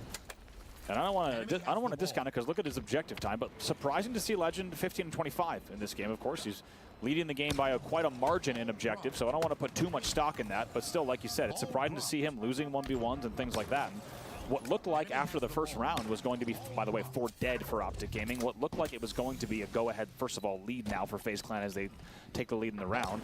All of a sudden, Optic Gaming on the back foot. What I've noticed with Optic, it seems like even the pacing's off just a little bit. I can tell Legend's like kind of running out, and I feel like his teammates they're just not following up exactly what he's doing, and maybe that's why you're seeing the stat line. Yeah, I just feel like he's kind of just first in, and no one's really following up. Maybe trying to make something happen seconds before they can actually do it. I think I've seen the same thing, for example, when he was flying out long haul and trying to maybe make damage in needles, etc. Maybe moments prior to his team being able to help in LE or control and things like that. Especially in this game, the pacing can just come from out of you. Like you don't know where you're where it's coming from, and yeah, you can just definitely get lost. Absolutely, spamming does. Should be a force play ball. It's a dangerous scenario. Yeah, you can jump in that corner too, which is pretty cool. Instead of just playing the ball right away. Game out from underneath Optic Gaming. Let's get into a listen in with FaZe Clan. Ooh. Bottom A, Renegade, 2-shot bottom A, and missing 1. Bro, this series is a lot closer than the SSG SR one. Bro, SR is actually like dominating, I guess. Let's see. Yo, the homie Chris in the chat with the Twitch Prime sub. It's good, bro. Thanks, homie.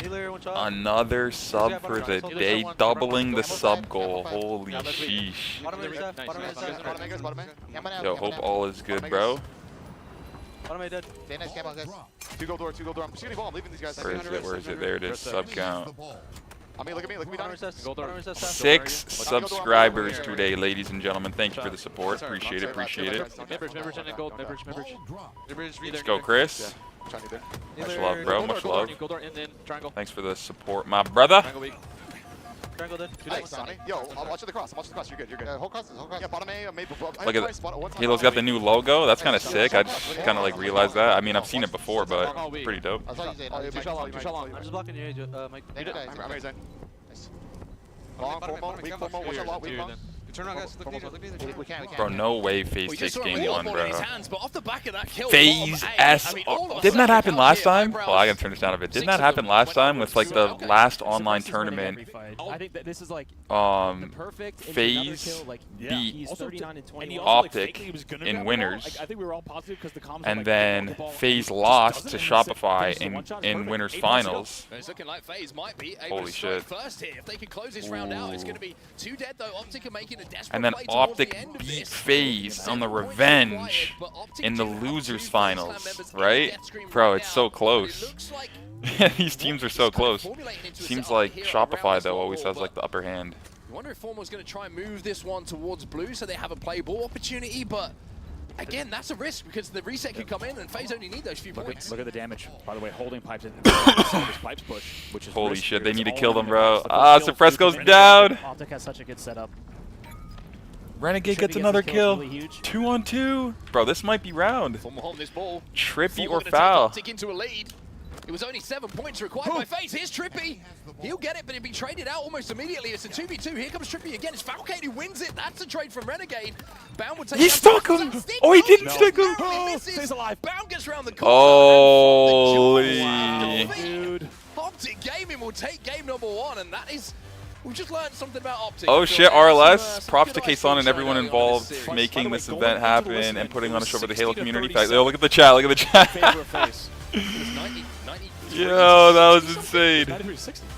My God. Nah, that's I insane. would say that game 1 had it all. That had everything we would have wanted in terms of kind of a little bit of a false lead coming in early for Optic. Amazing round 2 from FaZe, and honestly an amazing round 3 from them up until the final moments. And Optic proving that they've got the clutch factor. That's a tough one, Matt, for the side of FaZe to take. Suppress just went LeBron James and LeBron James. Statistically, look at this Optic. On the no one went positive? No, what? Formal went positive? Just Formal, yeah. Everyone else goes negative, and they win the 2 rounds of oddball. Yeah, that is. I think that's still a good sign because it's kind of like, okay, Doing we're the not. right things. Yeah, we're not even. You're being efficient. You're not. Yeah. You're still winning. So just think about it. Imagine if they're getting their kills, they're doing their damage. You know, maybe Legend had like a bit of an off game or something, and it's like you're still winning that. Yeah. So I think when you look at that, You're it's right. like imagine if we're shooting a little bit better or whatever, and the game is probably not even close. Especially because even Bound just broke 11k damage going neg 4. So I think, like, yeah, when you start to look at the larger stats picture, I agree. You start to see exactly what went down. But, man, the clutch factor in the end, you have to think maybe they just needed a little bit more of a specific rotate out of gold to prevent Optic from being able to get that ball that was kind of partially played into kind of Trippy and Bats. In the end, it's an easy hold for Optic Gaming. Like you said, that setup was too tough. And how about Legend also staying alive the way he did in long to prevent the glass push? Plays like this from Formal, things like that, just so tough to take them down. And in the end, they clutch it up. Yeah, I think there has to be a follow-up for when Suppress throws the ball at the end. There has to be a follow-up play after that. If you're up and there's 8 seconds left and they need like 40 or 37 or whatever it was, there needs to be a long con play. Take a You second. need to think of like, what's 4 steps later? You're gonna throw the ball, then what? They kind of, I feel like they threw it out and it was like, I feel like they got the setup and it was over. There was no. Yeah, that's true, man. Like, damn, that was actually so close.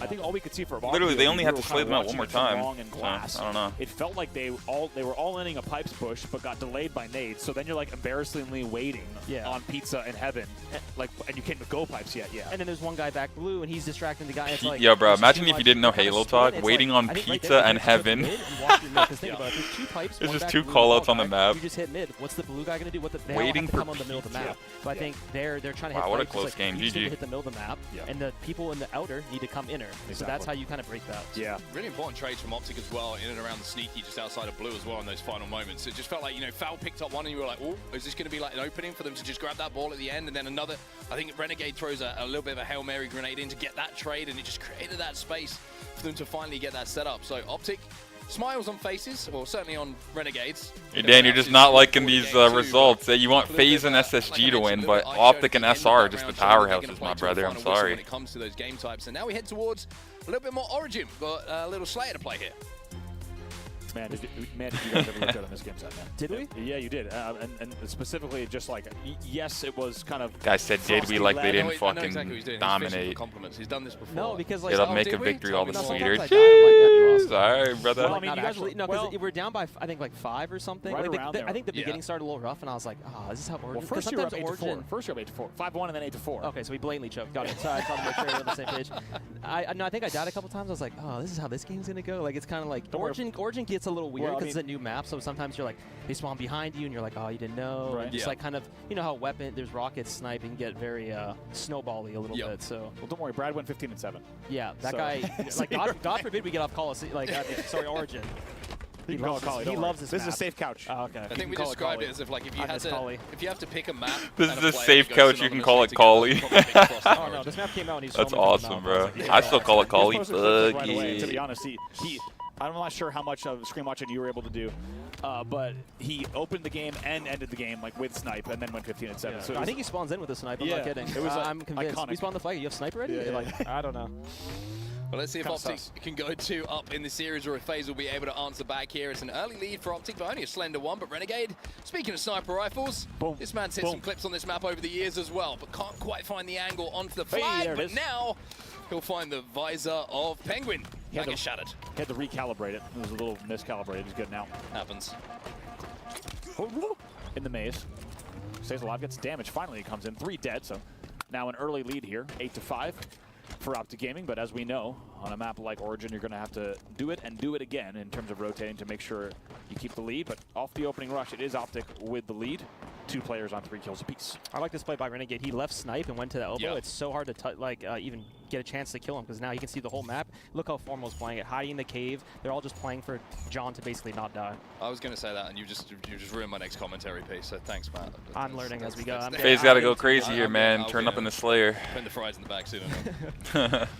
But yeah, Matt, it's amazing to have you with us for this series here. It's been a lot of fun so far. If you're just joining us, Optic Gaming leading FaZe Clan 1-0. We saw Shopify take down SSG earlier, which gave World 2 an opportunity to join us here in the booth. I gotta say, by the way, that the way that FaZe have actually flooded the snipe side, even though Renegade was trying to take some angles in the elbow, really impressive to keep this. I mean, you're thinking about the pressure and the shots that were available for Renegade to hit there. He barely had any opportunity to actually hit bodies due to the numbers that were put on the snipe side. And now, speaking of hitting bodies, it's going to be a double kill here for Suppress. Legend goes down as well. It's 3 dead for Optic. Formal's just come off spawn as well. So this has been a really strong push. And from what looked like complete map control for Optic, FaZe have flipped it around. Yeah, that was beautiful from FaZe. I think the biggest thing is do not let Renegade have the sniper. You don't give him any chances. Look what happens. He's instantly dead. His whole team falls over, and now look at the kill lead. Yeah, really impressive. Able to come back here because not easily done against a team like this and on a map like this. Despite trailing 9-5 moments ago, now up 17-14, just like that. Rocket's coming up as well, so that's why you're seeing Renegade try and transition. That's a really sneaky route. He's taking down bottom grass through the trenches, and now he might pick up a kill. Will certainly contribute towards 2 for Optic, which brings them back now within 1 kill themselves, and is going to force the rest of FaZe to be spawning away from those rockets, and Legend is going to gladly grab them. Falcate with some really good shots here, and he has 1 to play with. Going to challenge as well. Oh, God. Has to use the second, but at least gets the kill. Legend getting the furthest splash damage on each of those rockets to like ever record a kill in the game. But just like that, 20-17 now in favor of Optic. As you said, off of the great base control as well as rocket grab. Big kills coming in here at this moment in the game. Legend's starting to find a little bit of momentum here. 6-4 in this game, no assists, but certainly contributing to the stat line of 24-19 for the squad. And Renegade gets another opportunity with the snipe, and as Suppressed falls Bro, it's like down this guy from always heavens, finds the sniper. He gets sent to hell Jeez. thanks to the sniper rifle of Renegade. I think this is where we're going to see Optic pull away. Another sniper in their hands, and the kill lead just up by 7. I think this is where they can pull away. That was amazing. As he was falling from top rocks, Renegade like force choked him to like keep him at a certain height. Takes his head off as he's falling. Beautifully done, and a beautiful shot now. Here comes the elbow side push, but lots of presence along the base and flag, and looks like it might be an easy collapse, but to be honest, with these players and with Snipe still in Renegade's hands, not too easy, certainly easier said than done. Yeah, Optic a little bit trapped in the base at the moment, but like you say, well, a couple of body shots from Renegade trying to play around his teammates' bodies might change this for them. However, pressure still coming in, but there is Bound. There's the trade out from Trippy, but Trippy will find another. It's a 1v1 on the map right now. Trippy versus Legend. But most importantly here for FaZe, does recollect this sniper rifle, but Legend's pressuring him. Trippy gets that kill though, and will be able to stay alive with 2 more bullets to play with. Yeah, nicely Killjoy. We were in a moment just a bit ago, 2 kills ago, where it felt like maybe FaZe was going to start to bring this back, and actually, They are, bro. And Trippy has sniper, top rocks. He's getting sniped. You gotta live. And Penguin with another kill.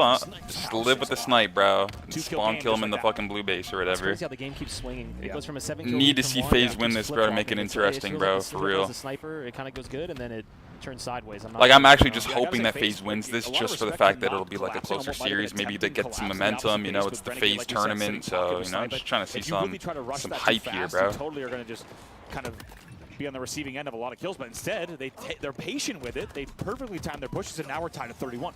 Really good shots, and I like the positioning from Trippy as well with his sniper rifle. Hits a body of Formal, not quite the head. But it feels like FaZe, every time there's a fight on this snipe side of the map. 6 total subscribers today, guys. Thank you for the support, man. 14 streams in a row, I've hit my sub goal of 3 subs. Trying to get 3 subscribers on my Twitch, or Kick, or YouTube. Or like 1 on each, kind of like a combined of all 3. And so far, 14 of my last streams, I've hit the goal of 3 new subs. Today, we've doubled it with 6. That's how close Thanks this you guys game for coming in clutch, man. Spree comes in for Falcated, and now he's 10-8 as well. Trippy goes to 12-8, so now FaZe starting to pull away. Question is, can they keep it up? I really like this play from Fal, though. He doesn't want to give a death away. He's hoping a teammate's going to come to help him with that final player alive. A Formal getting out of that situation with a trade. Those kind of kills that go your way or go against you can be big moments in this game. Trippy gets a perfect kill. I'm not going to say anything about the shots that came from the other side of the map in that scenario. Now 40-36 here. FaZe trying to perform on the home stretch, but snipes up. If this game has indicated anything, there's a little bit more to play. Yeah, this is a big sniper. I think this will... John gets another sniper. This is the 3rd one he's had off spawn. I think FaZe need to try to get bodies on the snipe when it comes up. I think that's like the biggest Bro, thing. so 80%, that's not too bad. I almost have the new drop. The drops actually look crazy, man. It's like an F key for your weapon coat, for your weapon charm. Just a 2-kill game. And bro, that armor coating looks so sick. It's like yellow, green, and blue or something. I'm definitely rocking that. If you miss it this weekend, that's it, bro. I'm probably actually gonna rock this one.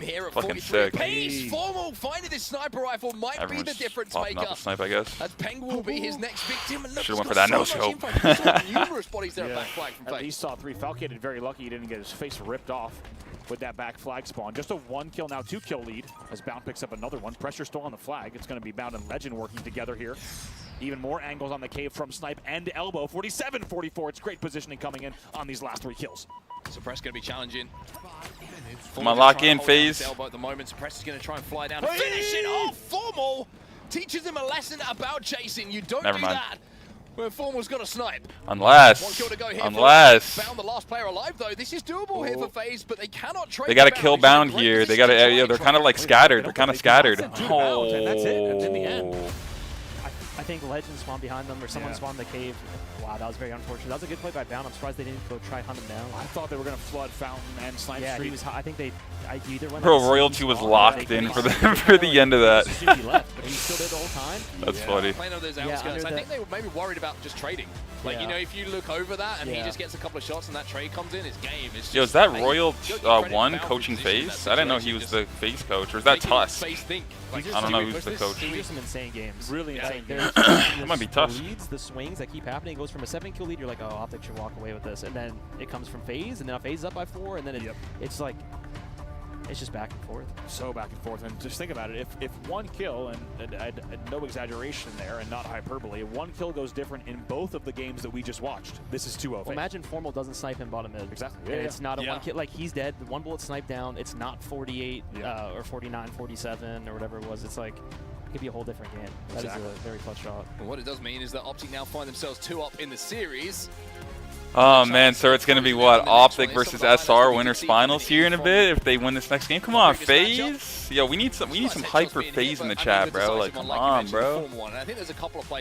Everyone needs to just hype up FaZe, bro. Get them some hype. If there was a crowd, if there's a crowd over there, start yelling some shit. Get them. This is your tournament to win, bro. Come on. Allow your teammates to get back on the map. We gotta see it, bro. We gotta see it. Push as a team yourselves. It's like if your last life, you can trade, win. Like that's a great thing for you to do. Halo's all a game boat trades.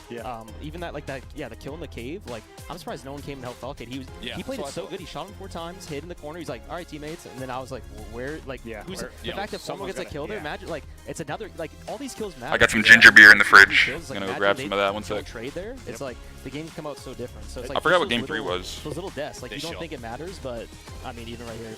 I mean, Like yeah, if he doesn't hit that, like, it's a beautiful shot.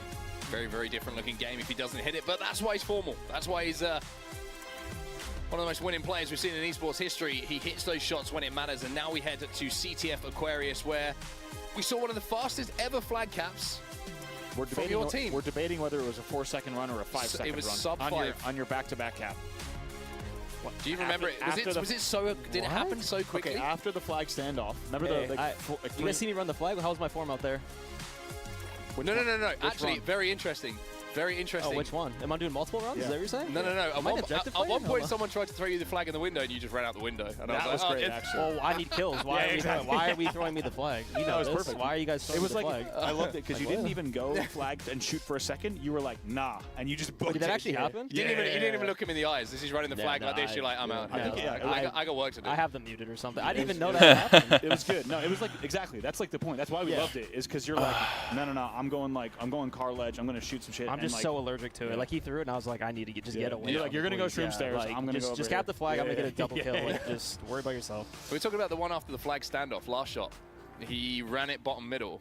So you went 2-1 up, capped, and had 3 dead. So flag standoff ends. You have 3 dead. You cap immediately. Back to back, bro. That was sick. Oh, okay, that one, yes. And you guys ran bottom mid. It was quick. It was sub 5. I'm convinced it's sub 5 seconds. Without throwing it up. With throwing it up. Oh, we threw it up. You weren't in the window that time. That's a different. Wow, I'm just. Am I playing the game? Like, what am I doing? Well, here's the thing. Slayer? You were slaying the whole time. That's right. It's good. It tells us. This guy's just getting caps on the fucking team while he's just slaughtering everyone, bro. You're slaying so hard that you don't know what else is going on anywhere else, and that's perfect. Yeah. Because you're like, listen, if there's no one alive on the map, you guys can do it. We should win. Okay, I do remember that. Yeah, I think I was engine. Literally, he's like, all right, just keep fucking slaughtering them. I don't even care what happens. This guy's just stacking up the points, bro. Yeah, you had 1 pink spawner stellar. As we get ready to go now into this next. I do remember now Aqua Flag, bro. We've talked a lot about just how fantastic that first match. Oh, Royal 2's got the blinders on, bro. The horse blinders. Guy's just fucking running. To ice up in the late game. If you're just joining us, Optic with 2 clutch wins in games 1 and 2 to now lead the series 2-0 and be 1 game away from closing out your second series of the day. How much gas does FaZe Clan have left in the tank? That's the question. Well, they've been super close games. That's the thing. Very, very close games. 2-1 in the oddball. A few seconds separating that first game and a few kills separating the second, and some big plays right at the end. The standout one from Formal with that big headshot. Can FaZe keep up that level of gameplay, but maybe just show that little bit of composure right in the moments that matter to extend this series to a 4th game? Off the rip here, it's going to be Optic 4 dead. The perfect start, and Foul is already running that flag. Ooh, let's see where he goes here. Baum was already in fridge, and Baum gets a very good angle here, so they're going to have to slay just a little bit more. As it's 2v2 on the map for just a second, and actually FaZe falls 2. Optic aiming all players alive, and Suppressed needs to play this very carefully. Just trying to avoid Optic at the moment. He's not doing any damage. He's just trying to keep this camo in his hand so that he can reinitiate in a few moments' time. But the flag will go home, and you have to look at that as a big missed opportunity for an early flag cap. I have a lot of thoughts, but much more importantly, Matt, I want to know your thoughts on the attempted run there and the choice on the route and everything. Yeah, I don't know what happened. I feel like that should be a guaranteed cap, especially with camo. I feel like that's such a strong way to start the map. You're down 2. I feel like the games were so close. If you get that fast flag cap, you kind of forget all about that other stuff. But now it's gonna be in your mind. We can't close these little scenarios out. I think that's gonna bite them. Curious if, even though it takes an extra second, curious if they should have thought about a high gen run or immediately in the util door. You know, of course we had the advantage of observer mode, but a player like Bound is going to hit those shots if you let him walk out front, and that's exactly what they do. So as a result, we are tied up here still 0-0 off the opening. Renegade flies in, cleans up 1. Looking to turn it into 2, but Trippy's too good to let that opportunity slip through his fingers. Bound going to be challenging. That's another kill going down. Threat Seeker's going to give away the position of Legend as well, which means that Trippy can try and position himself to get those shields back, but Optic communication seems to be on point. None of these one-shots are getting away at the moment, which means that Penguin's got to play this one nice and slow here on the car side. One thing I got to say about FaZe, you have to hope with the pedigree in this roster, the experience, and even though there's going to be frustrating games 1 and 2, you have to think hopefully they're reminding themselves, guys, we are right here. We are toe-to-toe. Yeah, and they just beat Optic literally like last week online, so it's like just lock in. You know you can beat these guys. I know it's LAN, but you know you have the chemistry. Those are super close games, but it can be demoralizing when you see 2-0 in the series score, and you're kind of like, we have to win every game now. Yeah, absolutely. Penguin trying to back some players down on the pink tower from Optic with a couple of frag grenades. Suppress going to get his second camo of the game. Now, can he make something happen with this one? Formal taken down, leaves Optic 3 dead. And a very similar scenario to what we saw at the start of this game. This time they're going to run it into the gen, not making that same mistake twice. This time a whole lot of cover. Just like Bravo said, run it engine, play it safe. Especially if you have Camo, you have so much time. Big kill by Suppressed. Oh yeah, killing spree. That's going to leave 2 dead for Optic Gaming yet again. This run should continue. Almost did it to him. Raised my eyebrows too. 2v2 on the map. I don't think they're going to cap this. I was going to say, they got to be very, very careful here. And this little start step might have actually helped. Might be a cap. Because Finally some spawners too, they're good. Yeah, they should Renegade's be the only alright. one in position to stop this one. They got 2 players on the flag, but they've got to pick up a kill or Unless they 2. choke. Otherwise, counter cap opportunity starts to raise its eyebrows, and we might be finding ourselves with Optic with a chance. But Penguin takes a smart route, waits for those shields. Looks like FaZe have done enough. We're tied up at 1-1. That was a great play by Penguin by bringing it Yeah. back. And I think keeping it there, he for sure was dead and was not about to run it. I think they're about to get counter cap though. Absolutely done. Let's see. After all that, I think they're about to get counter cap though. Might be able to challenge Bound to the pink door without any trade. Very well done. Doesn't even go flashing. So instead, going to be able to fight another day on the back flag. Very nicely done from Foul. He's done a really good job. Not just the double kill, but the fact that he stayed alive long enough to continue to get damage while the rest of FaZe come off of respawn. It's making this a little bit more awkward for Optic to get a clean run. And now you're seeing the respawners come back, wrap through the flag. FaZe do a great job there, and it's all based off of those 2 kills from Foul. Yeah, really, really nicely done there. In the end, they will maintain there and fight off a very dangerous opportunity, as you were saying, Matt, for a counter. I think this Camo in 10, this is going to be a very good Camo. Look how they're playing it. Suppress is hiding in their closet, not moving, waiting for Legend to peek. I like how FaZe also really learned from that first pull, right? They were very deliberate, even with Camo to high gen run. Penguin played it so stutter-steppy in terms of actually capping. They're not taking risks. There was 7 players dead. Renegade after the Chaos is the last player alive. He will come away with the Camo and now wait for spawners. So Renegade had no real right to come out of that with 1 kill, let alone 2. It was 2 grenades that went in when he was no shields on the car side, and 2 perfectly placed frags bring him that double kill, and as last alive opens the map up now for Optic. Crazy from Renegade is the only player alive to be Camo top mid and just looking for the damage in the base. He's damage hungry and in the end somehow stays alive through all this. Wanted it bad. Doesn't get it. 3 dead. Trippy, last player alive for FaZe. Defensively, FaZe playing really good defense inside and around their flag map. How important that is that to make sure that like, you're clearing those players out, you're making sure that you stay alive. It's like you have to be a nuisance on your own side of the map. It's kind of like counterintuitive sometimes. Yeah, especially Renegade with Camo, you don't want to get hit. As soon as he gets a couple feet on you and you can't find him, it's not going to be good. But they're playing it super smart. They're standing still, covering all angles, and he just couldn't do anything. Really well done there. You could just tell, it felt like Renegade wanted to go maybe a second or 2 earlier than the team was ready for, just shooting kind of and trying to get early damage in the base. In the end, flag going to come off the stand. 2 dead for Optic Gaming. 3 dead. Bound will find 1. Flag will be returned, so both flags back at base, but the 50-yard line belongs to FaZe at the moment. They have some good map pressure. Legend's trying to fly up towards Pink to create some space for Optic to get out of spawn, but not going to be able to. He's going to be cut down, and Penguin now looking for respawners, trying to play off some damage, and with FaZe inside of the base and Optic with 2 dead, and you saw Penguin getting information on last players alive. There's an opportunity here for FaZe to maybe go 2-0 up. Really nice angling there as well. They're able to get 1 kill. Suppress waits for Shills now. He will go shroom stairs, but has some pressure coming in from both bottom pink, top pink, as well as bottom mid. Here comes the flood here. 3 dead. Penguin, your last player alive. This will be returned. I really like that run by Suppress. They're stuck back base. He ends up pulling it. I think that's how you're supposed to cap on Aquarius. If you just got to pull it, especially even if they're shooting, you just get it out. Yeah. And you're probably going to guarantee to cap. Right. This time. Especially if you're able to hit the right G-slides, getting the flag all the way back home. Legend now starting to run a car run. 2 dead for him, though, so he knows he's going to have to drop back and shoot. At least get a little bit of extra damage. Ideally, kills on the board as well. Penguin, an important 1v1. Wonder what happened with Camo. Is it? I think it's burn. A couple of big kills coming in. We'll keep an eye out for Camo to see if it has been burned, but a couple of big like 1v1 wins there.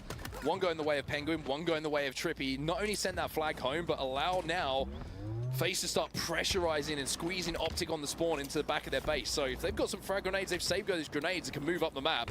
An opportunity for FaZe to get another flag pull here. And if they can be a little bit more efficient on those respawn kills. You guys notice how FaZes keep trapping them in their base like over and over and over again? Yeah. They're playing it so slow. 1 P side, 3 engine side, and they're walking front base and just keep trapping them. It's really good plays by FaZe. Finally, they fall 3 dead in the end, but I want to say also a little bit of deja vu here. There's no real kill leaders in the categories in terms of this could literally go to a game 5. I wouldn't be surprised at all, man. Seriously. Falcon on 13 as well, but with 3 dead, important 1v1, the Trippy will win, making it 4 dead. You have to wonder, is this a deja vu scenario? It's FaZe Clan once again leading for so far over 50% of this game. Is Optic going to play spoiler? FaZe still needs to play either 4 minutes and 45 of defense or get another flag on the run. What do you think we're going to see here, Matt, from these guys? I mean, they'll try offense. I don't think like a 1-0 lead is like you're not. It's so flimsy. fast. Yeah, it's so. Flimsy. You need like I need one more to feel a little bit comfy. One is not comfy because you can even get double cap and the game's over. You're not even you guys safe. just did it. Yeah, You guys did it last it year. can turn so fast. But I like the way FaZe is playing it, so I have a little bit more confidence. But the way Optic's playing. I was gonna say, you guys just did it. Not that you remember it. you were killing stuff in the back of the base, but yeah, you guys did that. Believe it or not. Well, I think the worry here for FaZe is they've had opportunities, and they've only converted one of those opportunities so far. So, like you mentioned, it's a flimsy lead, it's a 1-0 lead, but how many times can you make a big defensive stand before Optic get it right, before they pick up a 3 dead off the respawn? FaZe have got to look to be aggressive, I think they've got to look for that second flag. Still 4 minutes left in this game, and Trippy, who has camo, is going to certainly give them an opportunity to find some kills. But again, it's clearing out their side of the base at the moment before they move forward. They want to be so specific in how they control the map. Trippy doing so well, leading the game in kills. Also looks like leading the game in KD as he hits the 18 mark. And like we said, that clean camo grab was important, but still, feels like it's slow motion. Still 3.5 left that they have to play this exact same defensive style. It was 3 dead for FaZe. Yeah, I feel like it's very equal. That FaZe got that cap, and it's just kind of like a back and forth. Nothing's really happening. I mean, that's okay with FaZe, though. Like, you're up 1-0, so, I mean, if it wants to go back and forth, the game will just end in your favor, so. It does feel risky, though. Like you said, you're playing this defensive style, and all it will take is 3 dead at the wrong time. Yeah, I've seen enough. Facts. Yeah. Finish with someone pulling a flag with 2 seconds left. And Literally. We're in overtime. Decent damage out of Foul in the end. Does not get the melee, however. Will start to bring that flag out, which means Optic will have to reset. Get the return, which will come in, and now with less than 3 minutes left, they'll start the next push here. First kills do come in for FaZe on the defense. Again, it's a big defensive kill though on the FaZe side, and they clear out their base once more. It's not the cleanest of strategies, but it's working for them at the moment, and they are picking up the pieces that they need. That thrust was vital to survivability there. Well done by Falcon by playing his life like that. Those kills, especially like we're talking about those trades. If Former gets that kill, maybe this this collapse might not come in as fast. Maybe he drops but back into fridge. All sorts of stuff can start to happen when you stay alive in but that scenario. Kill is so huge. And also, I love how he thrusted into like dual sight lines of like teammates. He's like, everyone help me. And look at FaZe again, trapped in the bit. This is how many times have we seen this? It's like the 5th time they've done 4 in their base again. They're slowly collapsing. Penguin's trying to play his life. Falcane's running this flag. Foul turns and gets that kill, most importantly, onto Formal, because now he can cut the map. He can run in towards the straight stairs, and if he can get there, 2 dead. The timing window just wasn't there as Legend came back off of the respawn for the second time and managed to cut him down, and now Bound with a double kill might just shut this flag down. That was big. Yo! Oh, it was 3 dead. A little bit of carnage here. Both flags out on the table. I feel like FaZe is playing it so good, and then also so bad at the same time because they have 4 in their base. They should be getting the flag out. I don't know if they're playing it, I don't want to say too slow, but these should be flag caps. If they're 4 stuck in their base, how are they getting out? They must be misplaying it somewhere because it looks so good, and then they just can't finish the flag run. It gets to almost their front base every time, and they can't cap. This is the big opportunity here. That nade. Trippy's nade, amazing from high gen. Just stopped a cap because both of those last 2 players alive are trapped in the fridge. They're damaged. But that nade has just slowed things down completely and sends it home. That was, I don't know if it's good fortune. Well, they got a minute. Luck, whatever it was, but that nade from Trippy is vital. That's a year 4 nade. That's when you're sitting on you know exactly where they're going to run it on table. And he pre-nades it with a plasma to stop what probably would have been a game-tying run at that stage. Absolutely crucial, and they hang on now. 1 minute left in the game. Can they hold? I mean, it's been a game of slender margins, but Suppress winning big fights like that against Bound is going to stop Optic moving up the map, and every second that ticks past now, FaZe get closer and closer to winning this. But let's take ourselves back to the last 2 games, right? Need to see it. Look at this guy in the chat. Come on! They end up winning the game. That's game so number funny. 2, a turnaround. Optic, big He shot said, from Formal. come They win that game. Do they have 30 seconds here in which they could create one more opportunity, tie this game up? Because in the first 2, they've shown that they have the capability to Legend do just something. died. We've just been watching Normandy for 12 minutes here. Just absolutely turtle-tin holding Suppress down got bound. They got 30 seconds literally left for 1 FaZe more Clan, but 2 push, dead. or They else should it's be able to hold GG. here. If you're FaZe, you do not want to turtle here. I think this is the worst thing you can do, but Nah, Renegade died again. That's probably game, bro. Yeah, GG. Luckily, they're getting fed a bit here. No. They are GG, turtling GG. somewhat. 100% GG. Yeah, well, I mean, it Optic can knew work they had now. to be aggro. 5 seconds left. Yeah, that's going to be the game. There's no one in position for Optic to get up the map and get that flag cap. You saw They the just kept dying 1 by 1 right there. melee from Renegade. All right, there you go. Never give up. Here you go. Get GG. that flag moving and FaZe close out. I think that's the most important thing to take away from that game, and certainly the story of the series so far. FaZe will make this series interesting.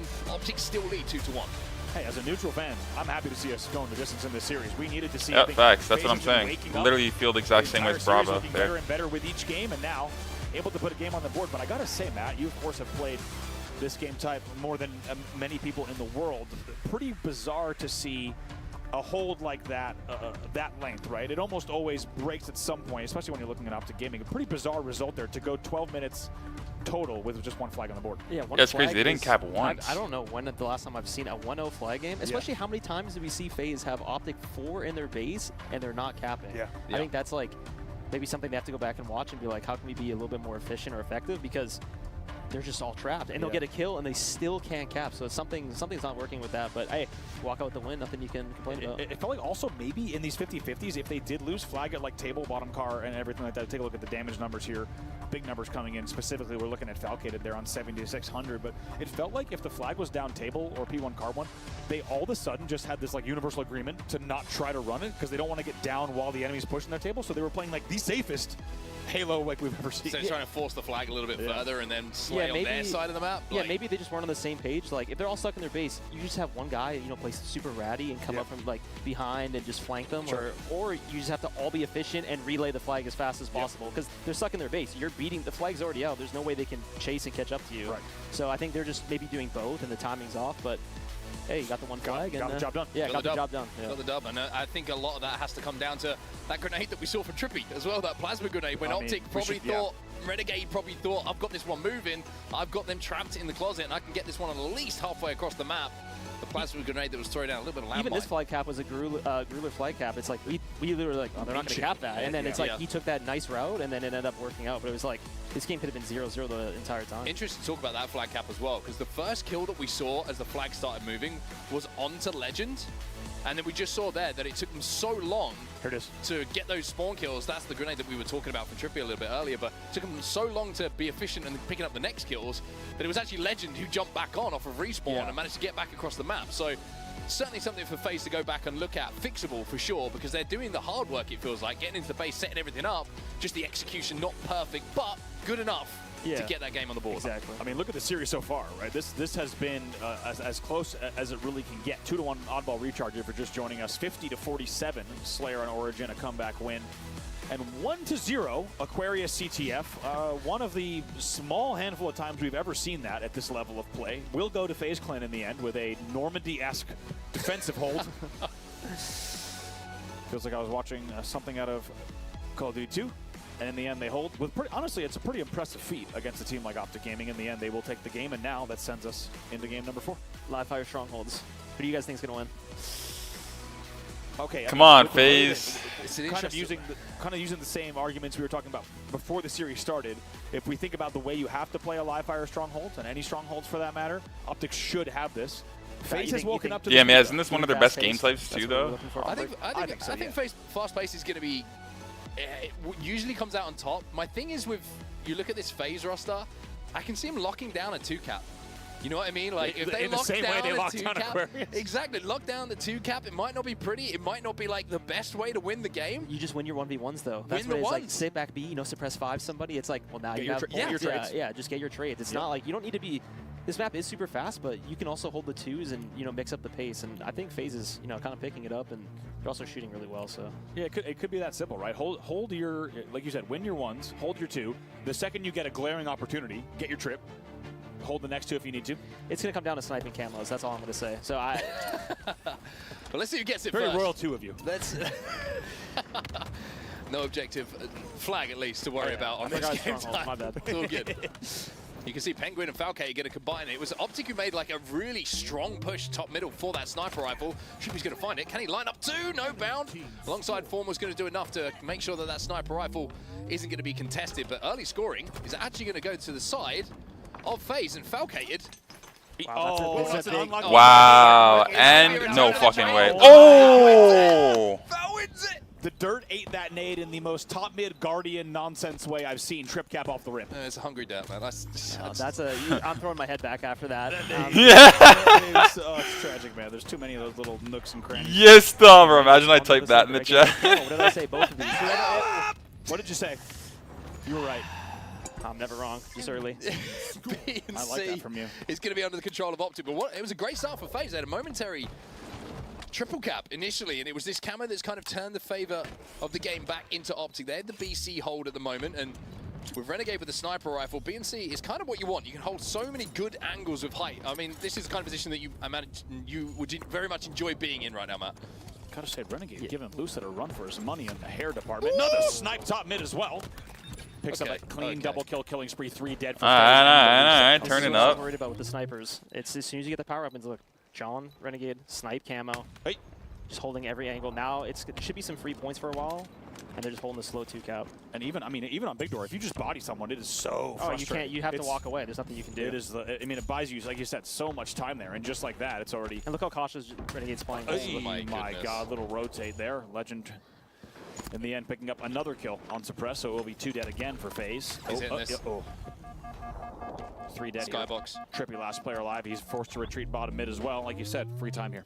You see how slow he's playing too? He's playing his life. Like, he just knows you have a 2-cap. There's nothing. You just don't die. As long as you don't die, look how paranoid they are. They're like, Renegade's still alive. We can't kill him. Yep. That's one of the great things about the BC hold, right? You have tower essentially to play rounds, to play from. So you have all of these great angles. You have the opportunity to just rain down fire. And FaZe are trying to play for B at the moment, but Opti just getting good damage and just picking up those trades one after another. 4 dead. Trippy's your first spawner, and he's trying to get the damage. Finally, it will come in with Big Door. Finally, the push comes to green, so the timing actually does work out where FaZe might be able to pick up a few picks here. Should be able to flip B over. Last 2 players alive are going to be top middle. Not sure if Formal had camo there or if he was just sneaking in the top of the vent, but yes, indeed, he does have that camo. So the second one in a row is going to go to Optic Gaming, and even though FaZe are scoring, you would imagine Formal can make a play to at least give them an opportunity to convert. And the 3 players from FaZe inside of A, all of this information is being relayed to his teammates right now. Playing this pretty slow here. Not getting any damage just yet. So far, just info, as you said, but in the end, they will get the 2 dead. They have the man advantage here, and it's well-timed from Formal. Good patience. You could do that when you have a lead like this in an early game, of course, with Strongholds. Leads to 3 dead. It will be a staggered and delayed 4 dead if they kill Suppressed on bags. Formal will do it himself. I'm surprised the pacing of Optic. It's not as fast as you guys were assuming. Like, we're thinking like maybe they'd be running around trying to go for 3 caps. They're actually the ones doing the 2 caps. Yeah. I was thinking the same exact thing as soon as we saw the early 2-cap hold with the top tower, but I also like that for Formal, right? I think a lot of players would have been tempted to go scoreboard and even just get a better angle, let alone damage. Instead, he took the real... Oh, jeez. Renegade picks another back of the dome. It's 10 and 2, by the way. What did I say? Snipers camos. You said it. And now you just... 11 and 2. It's going to become 12 very soon, isn't it? You get that feeling.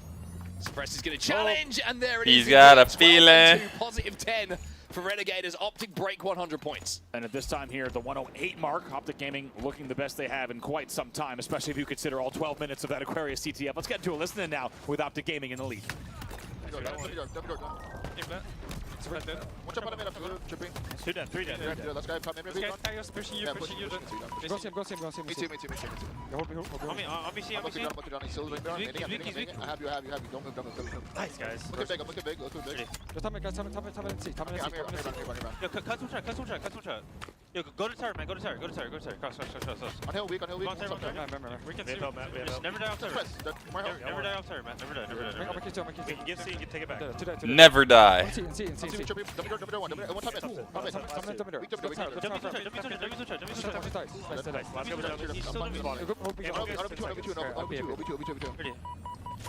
Camo's coming 10.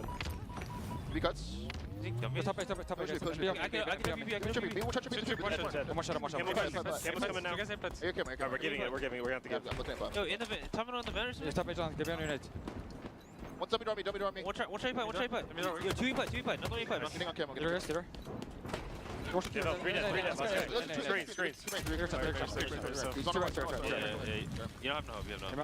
Kaysan is bringing a lot of people to the Halo community right now. I love that. Yo, what up, Eduardo? How's it going, homie? Yo, what up? Playing Halo today? But quite funny also to listen to. But Optic looking very, very good at the moment, and it's all been from that pickup of the sniper rifle from Renegade. He has taken this game over. Yeah, all 3 of us were just kind of laughing at everything because it was such perfect play from Optic Gaming, and I also think that listening gave us a taste of what to expect from this 2025 Optic Gaming roster. Renegade is like holding off Dummy Door single-handedly with great nades and peak shooting, and then you hear Formal and comms like, I got you, do not move. And when you hear Formal say something like that, you're like, okay, I'm not going to move, I got it. And then the next thing, off of the rip, I got the drop, baby. The comms, Matt, were stay alive, tower, never die. Yeah, he goes, Flame. never die. he goes, trust. Yeah, and Formal's like, Formal instantly hit the key slide top tower. It's like, all right, he said trust. Like, you got beauty. trust. Like, you need to trust. I love the specificity of the comms from two of the best shooters to ever play the game. They were do not move and do not die. And man, has it ever worked? 4 dead.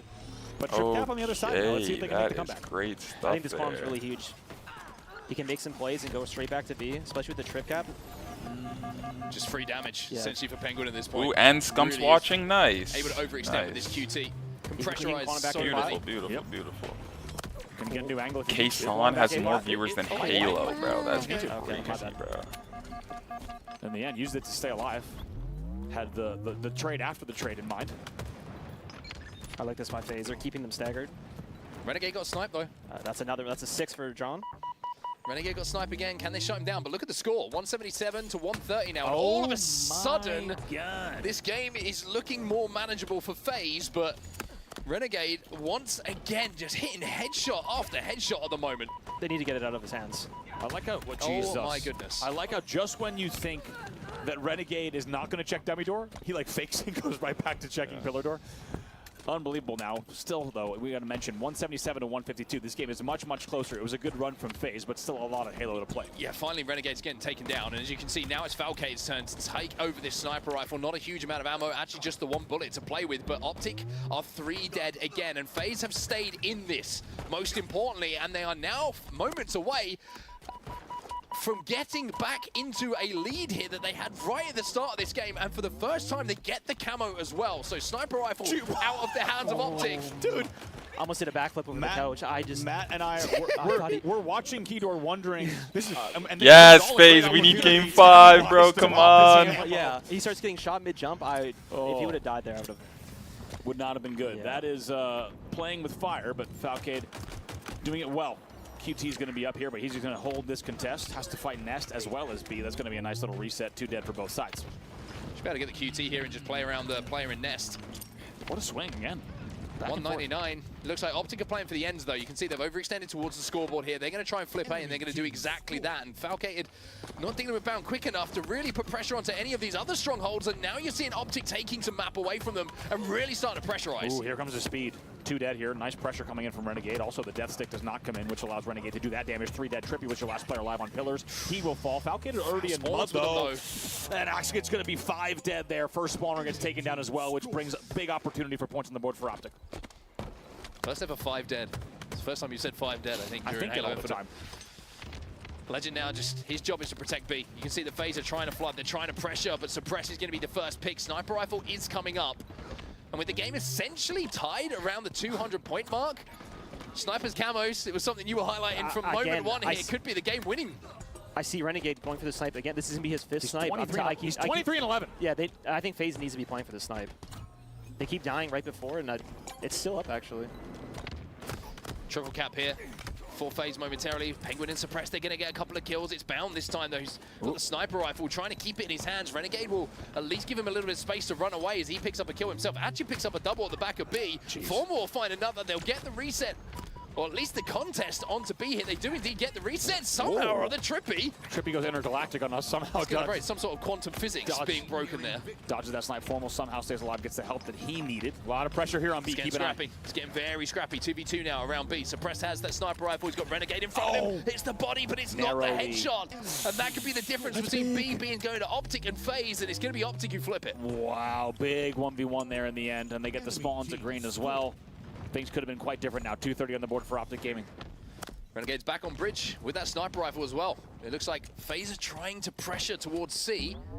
Formal is going to be there to try and do a little bit of work. QT going to be picked up here, but C is going to be flipped over into the hands of FaZe. So they're going to be the team scoring here. Optic don't need many points here, and you can see with the way that Renegade is playing, he's trying to secure this sniper rifle and some kills, but Suppress is going to get picked up with camo. Oh, man. You take him out. I'm not a fan of him shooting there. I think you're having 2 cap. He has all the camo. He has like 15 seconds left of camo. I think you just don't shoot your gun. Trippy, last player alive at green. They're going to try to flood this and collapse. Trippy might be able to somehow stay alive. Hey, taking down my finally, yeah, taking down my formal 242 on the board. This might be the final moments here. So Presti's already desperate in towards B. He's not going to be able to get there. Falcated nowhere near a stronghold, and it is going to be Optic in yet another back and forth game. GG. Who closed the series out 3-1. FaZe gave it everything, but the big moments it felt like in that series in general belonged to Optic. Yeah, I mean, like I said, sniping camos. We just saw. I think Renegade had what 15 snipe kills that game. Yeah, at least. Like it was. I wish I could see the power weapon kills. It is ridiculous. 28 and 13 in the end. Let's take a look. Assists as well, like just consistent work from him. That camo play at the end. I don't want to say I'm the biggest fan, but you and I were thinking the same thing. I think you have time, right? Because even with camo at pillars, right? The best. I think when you engage for pillars, it needs to be last player alive or last two. It's just risky. You're especially so they have I guess. right? I guess sometimes like, that's how it happens. The clock's on your side. They're the ones being nervous. They're like, oh, they have camo. Where's he gonna go? But as soon as you make the play with camo, they're like, oh, nice. We know where the camo guy is. And he's just SR versus Optic. They should know again. Renegade has snipe. That should be a calm going on with the team. It's only comparative to the way that Formal played with that camo a little bit earlier on, where he's waiting for his teammates to initiate. Right. That's a perfect example. Yeah, think of how slow Formal plays played off that of camo. that with the camo, and it makes a difference. Do we have to watch this back? We do. Heartbreaking moment. The Mud always wins. Here we go, though. I mean, the Renegade camo show. This was just, man, and then rotating, picking the perfect angles. Let's not forget, though, it was not a runaway game for Optic Gaming. Despite leading 89-50, then leading 102-61, FaZe were able to get back in this. Well, look at the score of the game, and look how many power up and kills we've seen. Like, imagine if Renegade doesn't have these snipe kills, or how many camos do they have? 3, 4? Easily, it's like it's that close, and they don't have any power weapons or anything. So it's like they should even be happy with themselves. Like, if we just secure a couple snipers, the game's completely in their hands. It still was winnable, even with all this going on. Absolutely. This was nervy here. Somehow stays alive. We almost lost it. Thank goodness doesn't trade there with the camo. But at that moment, let's not forget, FaZe was leading at the 188 mark. But in the end, if that headshot again, think back to the Collie game, right? Think back to the Origin game. You hit that headshot like Formal did. It's a game changer. But the camo, like you say, so they were losing first in, first down. Which maybe even is more reason to play slow. Yeah, I don't mind that play, like him walking and shooting the guy B. I think because it looks like they timed it, like he was going to walk back B and then he's going to shoot him on the wing. But I think he's yissing on everything, bro, 100%. He started walking forward and shooting. It's like you can shoot from the pillar door. And just have cover. But it's like, also you got to know that Renegade has snipe. I feel like that should have been like, he just instantly gets body shotted and you just fall over. It's like, well, I just want to say a huge thank you for joining us. It was awesome having you here. It was so good. We're going to have to send you on our way because we've got Bounty's going to come and join us. Sounds good. On the couch after the Optic win. Oh, nice. It was so fun having you here. Feel free to come back anytime. Anytime, all season. We got to get you back. It was a blast. Thank you, man. Well, this is the series that we just saw. If you're just joining us, Optic with a 3-1 win, 2-1 in that first game on Oddball Recharge. Then we had the 50-47 comeback on Origin Slayer. Then it was FaZe with the grindiest 1-0 Aquarius flag. We got to ask we've seen. We got to do that. That was going to be good. That was crazy. And then the 250-218 close out again from Optic to close out the series. No game 5 quite yet. We're gonna see some game 5s at some point. And we got Bound who's gonna join us right now. So we just keep the players coming through. This is great. I love the Sofa has been a fantastic addition to the Halo Championship Series. What a great show. Oh, they're vibing, bro. Bound, welcome, dudes. Congratulations on the series win. Thank you. How was it for you? First series on LAN with the boys. I mean, first one ever. It's always a little sloppy, I feel like. I felt pretty good. But it got a little grindy, got a little weird at the end. I'm sure your boys saw. So it was good. It was good. I'm confident. You guys had clutch factor big time coming in. I think there's a lot of times in both games 1 and 2 especially, and then even in this game 4 that we just saw. But in games 1 and 2 especially, you guys kind of iced up in where you just needed to have you needed to have the opening damage and collapse and get your 3-4 dead, and you did. Anything that kind of comes to mind when you think of those first 2 games that made sure you iced up? Yo, Tyler with the $10 on YouTube, bro. Yeah, I could tell based off like our comms and just when we knew we were kind of like trapping them and splitting them, like and when we knew that they were making mistakes. Just what is today's grind, bro? Yo, Tyler, just see their mistakes. Get the objective. Thank you very much, homie. I can't even like that, but yo.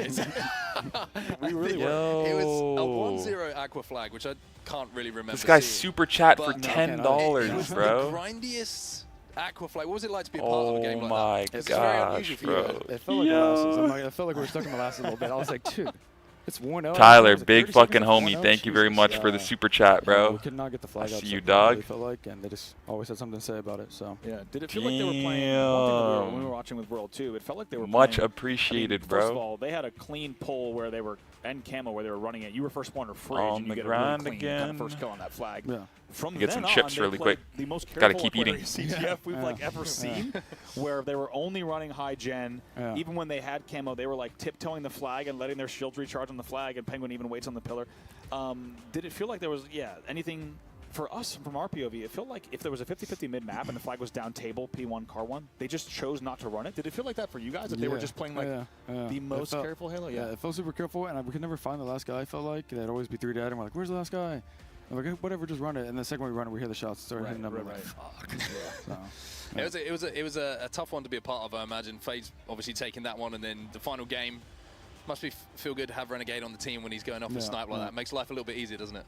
Just a bit, just a tad bit. I mean, it got a little weird at the end. I thought for sure, just based off the spawns and them having camo, I was like, "Fuck, this is gonna be hard." But I think the camo guy kind of made a better play, and we just got kind of lucky there. So yeah, we were actually wondering from your POV because Matt and I, as soon as they started shooting pillars with camo, Matt and I were just like, "How did it feel for you guys? Did you know camo was around there at that time?" we knew they had camo, and we knew like we couldn't really do anything because they have camo. Right. I was just sitting green, and then they shot me. I was like, "He's scammed me pillars." Yeah, yeah. And then John happened to body him, and took me forever to clean him up, but I killed him. I was like, "Okay, we can win now. We can win now." So let's talk about the off-seeders a little bit because there's been a lot going on. If you weren't aware of it, it was boring. It was boring. It's been a lot of fun for everyone, and we were talking to Royal 2, and he said there's this like renewed passion for a lot of players of like, it feels like everything that happened before this point now doesn't matter because there's been so many changes, so many team changes, duos, World Championship teams splitting up, all of this thing. How do you feel about the new season? Because it's obviously great to be part of Optic Gaming. It's a huge opportunity for you and Legend, who have, of course, joined as part of that former World Championship team. How does it feel going into the season for you? Like, what's the mentality like? What do you want to achieve? I just want to keep winning. I mean, obviously, it's kind of why we made the move. We just want to stay on top, just keep dominating. I feel like right now we're kind of just figuring things out. I feel like every team still is. It's kind of like, the way I look at it, it's kind of like Money 8s. You know what I mean? Yeah. It feels like we're like a Money 8s like tournament, like team captain, stuff like that. And a big Money 8s today. Yeah, a big Money 8s, a huge one. Just casual $50,000 Money 8s. Yeah. So I feel like it's all about just like figuring it out right now. And yeah, I mean, we didn't make this move to lose, so we're trying to win everything. Yeah. Makes sense. What else you got for round? I think, just like amazing to see you guys kind of ice up in each of those games. Also, is there one thing I want to ask just about the last game 4? One thing, I mean, that Matt knew right away when we loaded in. He's like, only just watch Camo Snipe and watch John. That's going to win the game. You guys clearly not only had control of those two, but you obviously also had the slays required moments prior, pretty much to every snipe and every camo. Is there anything you guys are doing specifically there, or is it simply you're keeping an eye on exactly the 15 to 20 seconds prior to each of those coming up? I don't think we really talked about it too much. We're kind of like, they're going on camo, and then we were just like in positions to shoot them. I feel like they kind of were just they were just kind of blind hitting stuff, and we kind of were just like, look at it, they're on camo, and we just, it was pretty much all it felt like. It didn't really feel too coordinated from both ends. I mean, that's even more special than that it comes together like that, because you guys are all just thinking on the same terms and sight lines and things like that. Yeah. One final question before we let you go and get prepared for your next series. How does it feel like? Oh, so it is winners. There's been so many fractures in the rosters and everything coming together. Has it been kind of like having to relearn fundamentals almost as a new roster? Because so many teams are like, there's so many players coming in, new players split up. Yeah. Has that been a process that you've had to go through that was almost like everyone expects each other, but sometimes you're like, okay, guys, let's just like talk about how we want to go through this specific situation just to make sure. Yeah, like I said, I feel like every team's probably doing that. Just because. Just the way we played last year, SSG specifically, I feel like we played completely different, a lot faster than everyone. So just playing with Matt and John, like we're kind of like slowing down a little bit for them, and they're like speeding up for us. We're just like trying to like figure out where the good balance is. Yeah. And we're kind of like unwiring our brains a little bit, and then like rewiring. It's a little weird. It's complicated, but I think it's a process. It's a process. Yeah, certainly relearning where you need to. I mean, Matt had a great play with Camo there, where he was, as they all spawned A, he's on camo and like didn't have any temptation to go bags. He didn't go scoreboard. He did his long A flank and only started shooting like exact timing as you guys. So it's interesting to see kind of all of the timing pieces come together. Yeah, for sure. Yeah. Awesome. Well, thank you for joining us, dude. Congratulations on the first series win and the matches to come. I believe before we head to a break, we're going to have a look at the bracket, see what we've got coming up next. So we've got Shopify Rebellion versus Optic Gaming. How you feeling about that? Very quickly, Adam. Oh wait, I'm sorry. I said one more question. A very quick answer. Shopify versus Optic. You've been going back and forth online. How do I feel about that series? Yeah. I'll hold my peace. I'll hold my peace. He doesn't have to have an opinion on everything. That's all I wanted. We got the soundbite. You can put the headset down now. Elimination semi-final going to be coming up between Space Station and FaZe Clan as well to see who's going to progress in this tournament. Who, unfortunately, is going to be falling out. I was going to say, one of them already going home here. When you only have a one-day $50,000 banger of a tournament, you're going to be going home early if you drop in that elimination semifinal. So lots of Halo still to play. All right, then we're going to jump into a break before we get there. And up next, we've actually got a little bit of a show match for everybody. We get our first look at S&D Extraction. They're the players who are going to be involved. It is star-studded lineups. Do not miss it. It's going to be a lot of fun. We'll be back in just a few minutes. Yeah, I don't know who's going to win this one for real. Hey guys, it's Oath here, your friendly neighborhood That might be the grassroots funnest streamer, thing to and today I'm going to take you through the watch. top Oh, that was a 10 cool edit. ranked sniper plays, submitted by you, the fans. Without further ado, let's get into the goods. Kicking us off at number 10, we have the amazing C4. Their teammate is grappling with an enemy just below, and C4 swoops in with the melee body shot wombo combo.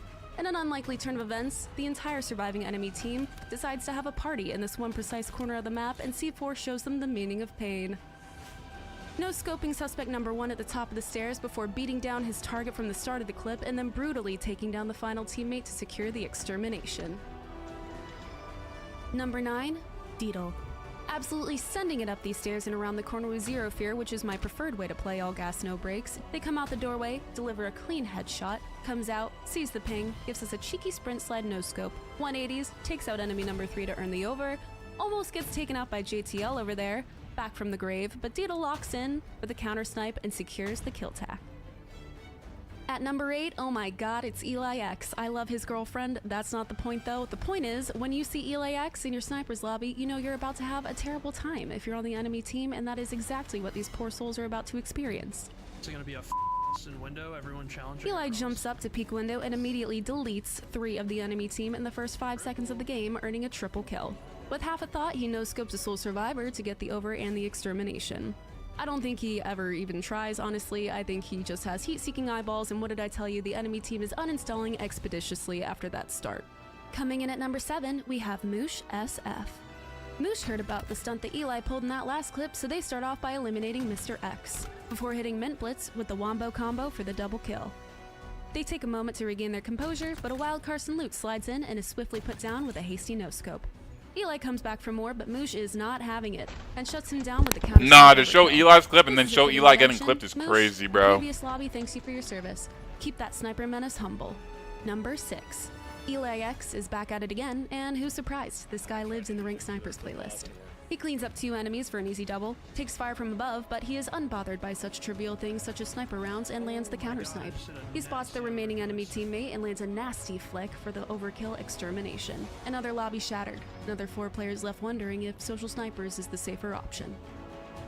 We have number 5 with It's Moose. First enemy pops up and Moose takes the opportunity for a clean headshot, does a little bunny hop themselves, and pops TTV Clappuccino for the double. They're looking for the triple, zoom it around the map at a speed that pleases my TikTok tarnished attention span, locks onto victim number 3, and secures the counter snipe for the triple kill.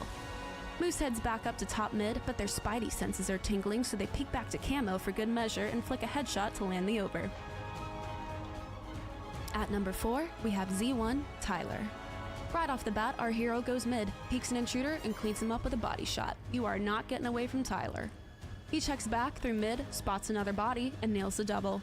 Throws in a quick celebratory 360 jump, sticks the landing, 10 out of 10, and then punishes victim number 3 for sneaking up on him during his dancey dance. Tyler's bloodlust can now only be taken out on the enemies pushing OS. Quickly hitting the over, followed by the cheeky kill tack, and the screen is flooded with medals. Good job, Tyler. Number 3, Mint Blitz.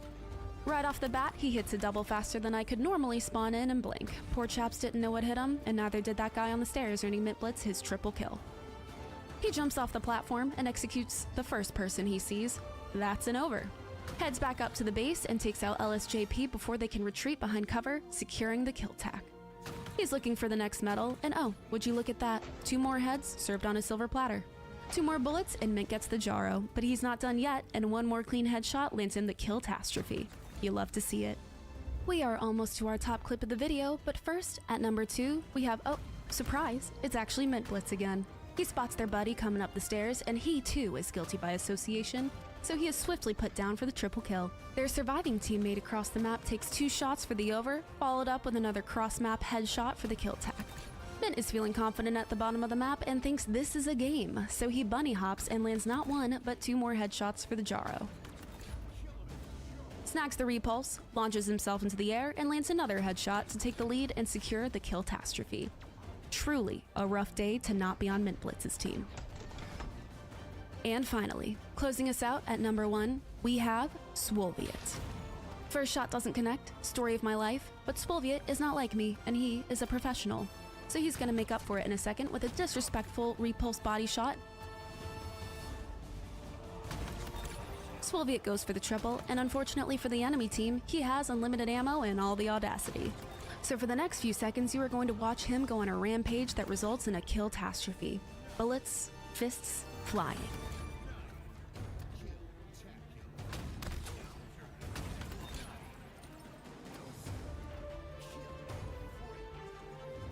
Bravo, Swolviet. The next playlist we will be covering is Ranked Arena. Do you think you play Halo pretty good? Is Arena your game? Do you hit your shots sometimes and it looks kinda cool? Me neither. But that shouldn't stop you, and you can submit your clips anyway. Click the link in the description and submit your clips to be considered for the next top 10 list. If you land in the top 5, you'll earn yourself an in-game HCS bundle. Congrats to our top 5 winners here, and enjoy your in-game items. Who doesn't love free stuff, honestly, in this economy? And if you enjoy my ramblings, you can find me over on Twitch as well at ttv/oathxx. Just don't expect anything like what you saw. I am not that guy. See you next time. We are live from, well, I think you guessed it, Dallas, Texas. And we're here to bring you the fiercest Halo Infinite competition from all around the globe.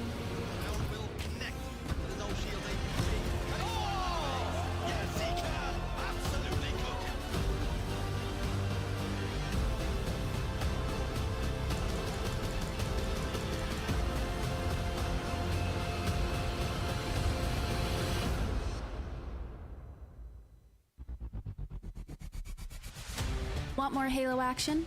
Subscribe to the Halo Esports channel for official HCS highlights, behind-the-scenes content, and player spotlights that take you closer to the pros. Stay in the loop with official updates, Halo Esports history, and our HCS and community top 10 series. Don't miss a second, subscribe now.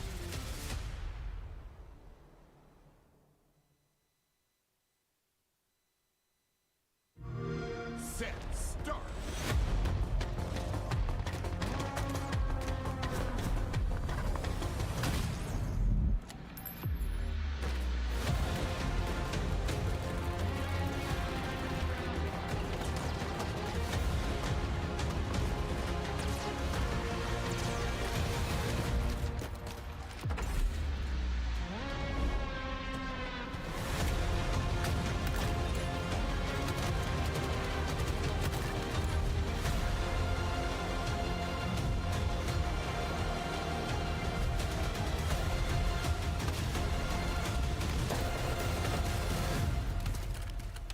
Threat eliminated.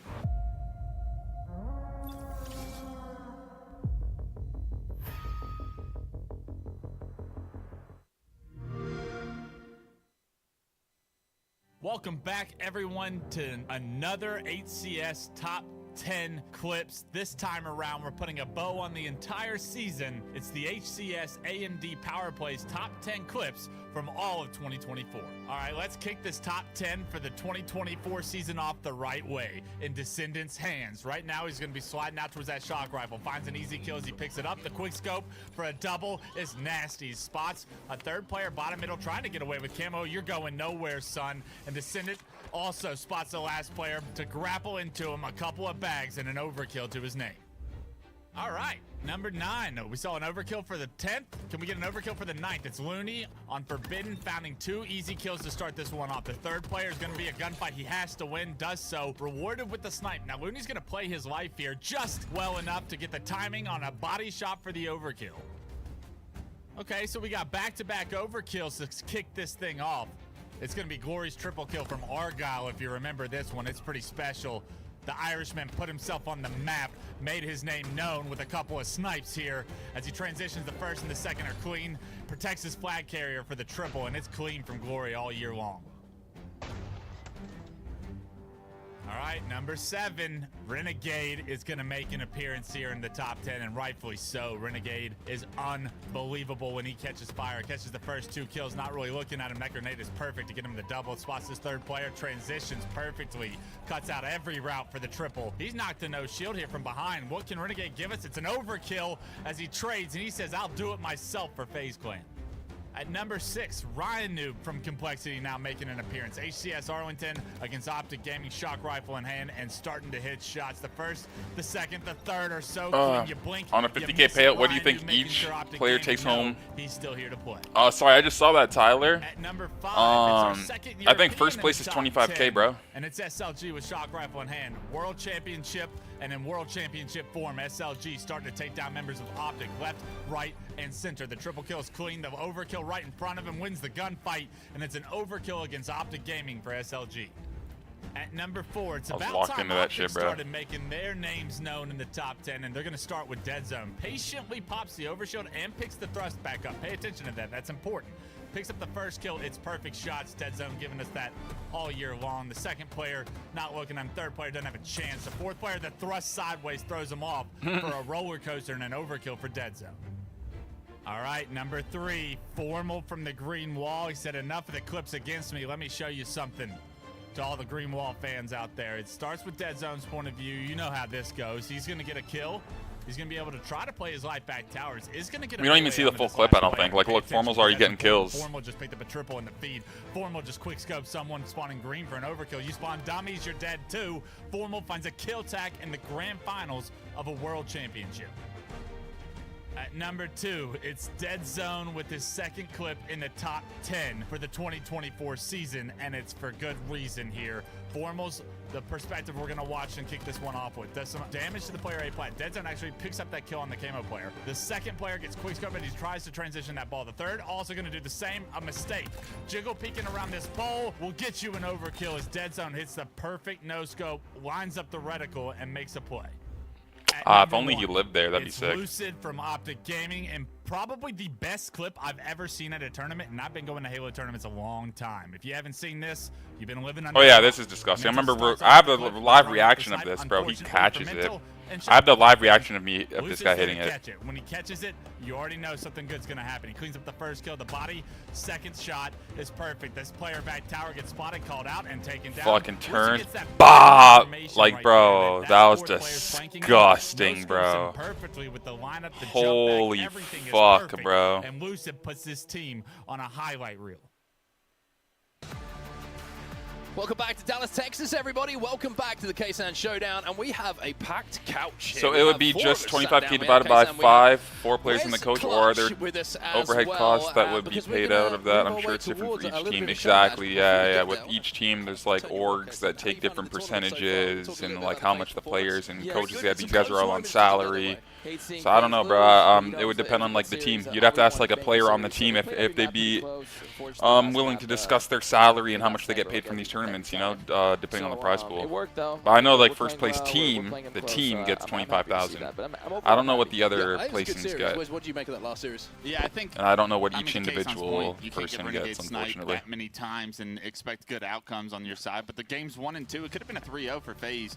In those first 3 games, it could have very easily gone their way. I think there was a very fortunate spawn on the recharge oddball where Suppress was just taking over for a majority of the game that really saved the game for Optic. But Optic not looking as strong or dominant as I would have thought coming into today.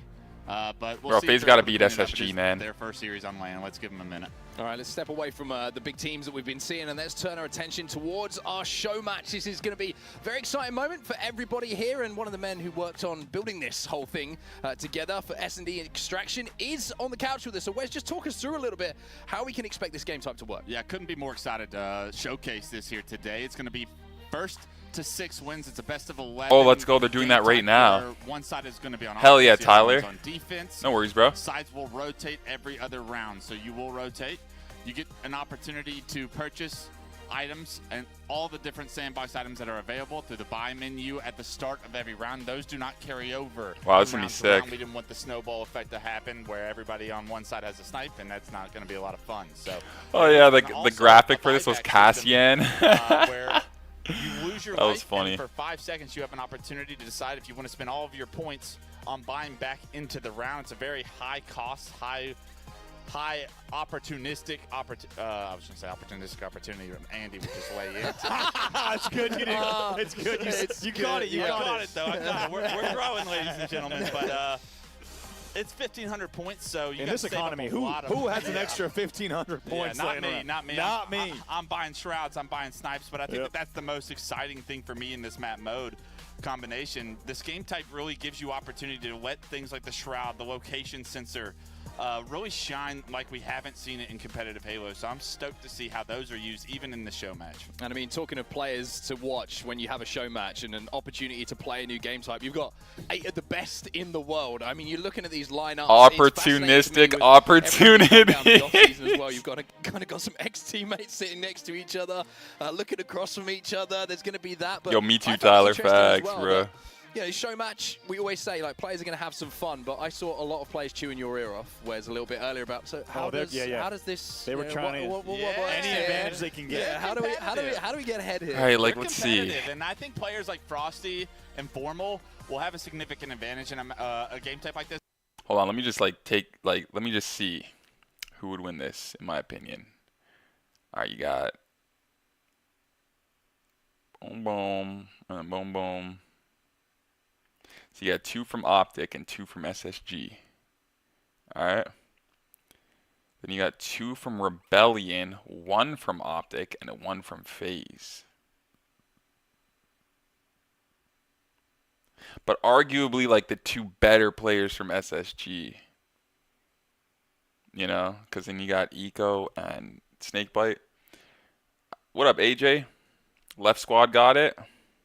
Yeah, like, I think, I don't know, though. It's like all like the pretty good players from each team. I don't know, bro. Curves, right? You earn more I credits, swear I don't know, bro. Credits that you earn, you're going to get like a Stalker rifle or something like that. Early buys, you're only going to be able to get your grenades, things like that. But later on, when you get towards the 1,000 credits, you have the likes of a skewer available, a sniper rifle available that can really take over rounds. Yeah, it's all depending on different playstyles. I think something we've seen throughout testing this is everybody has their niches, everybody has their go-tos. Like, I love the skewers and the snipes, and those are where I find my success. But Sal's a big buyback guy. He's a big quantum stick guy. He would be a buyback guy, wouldn't he? Yeah, he's such a buyback guy. He really is, man. But and then you see like a guy on our team named Greg. He's always buying location sensors and whatnot, giving his teammates information, and those become really useful. And they're all skewed as far as price range, and I think that's something very exciting as this game type grows. Is also we're able to change those prices of any item depending on what the meta is to kind of dictate the meta and change the meta if we like to in the future.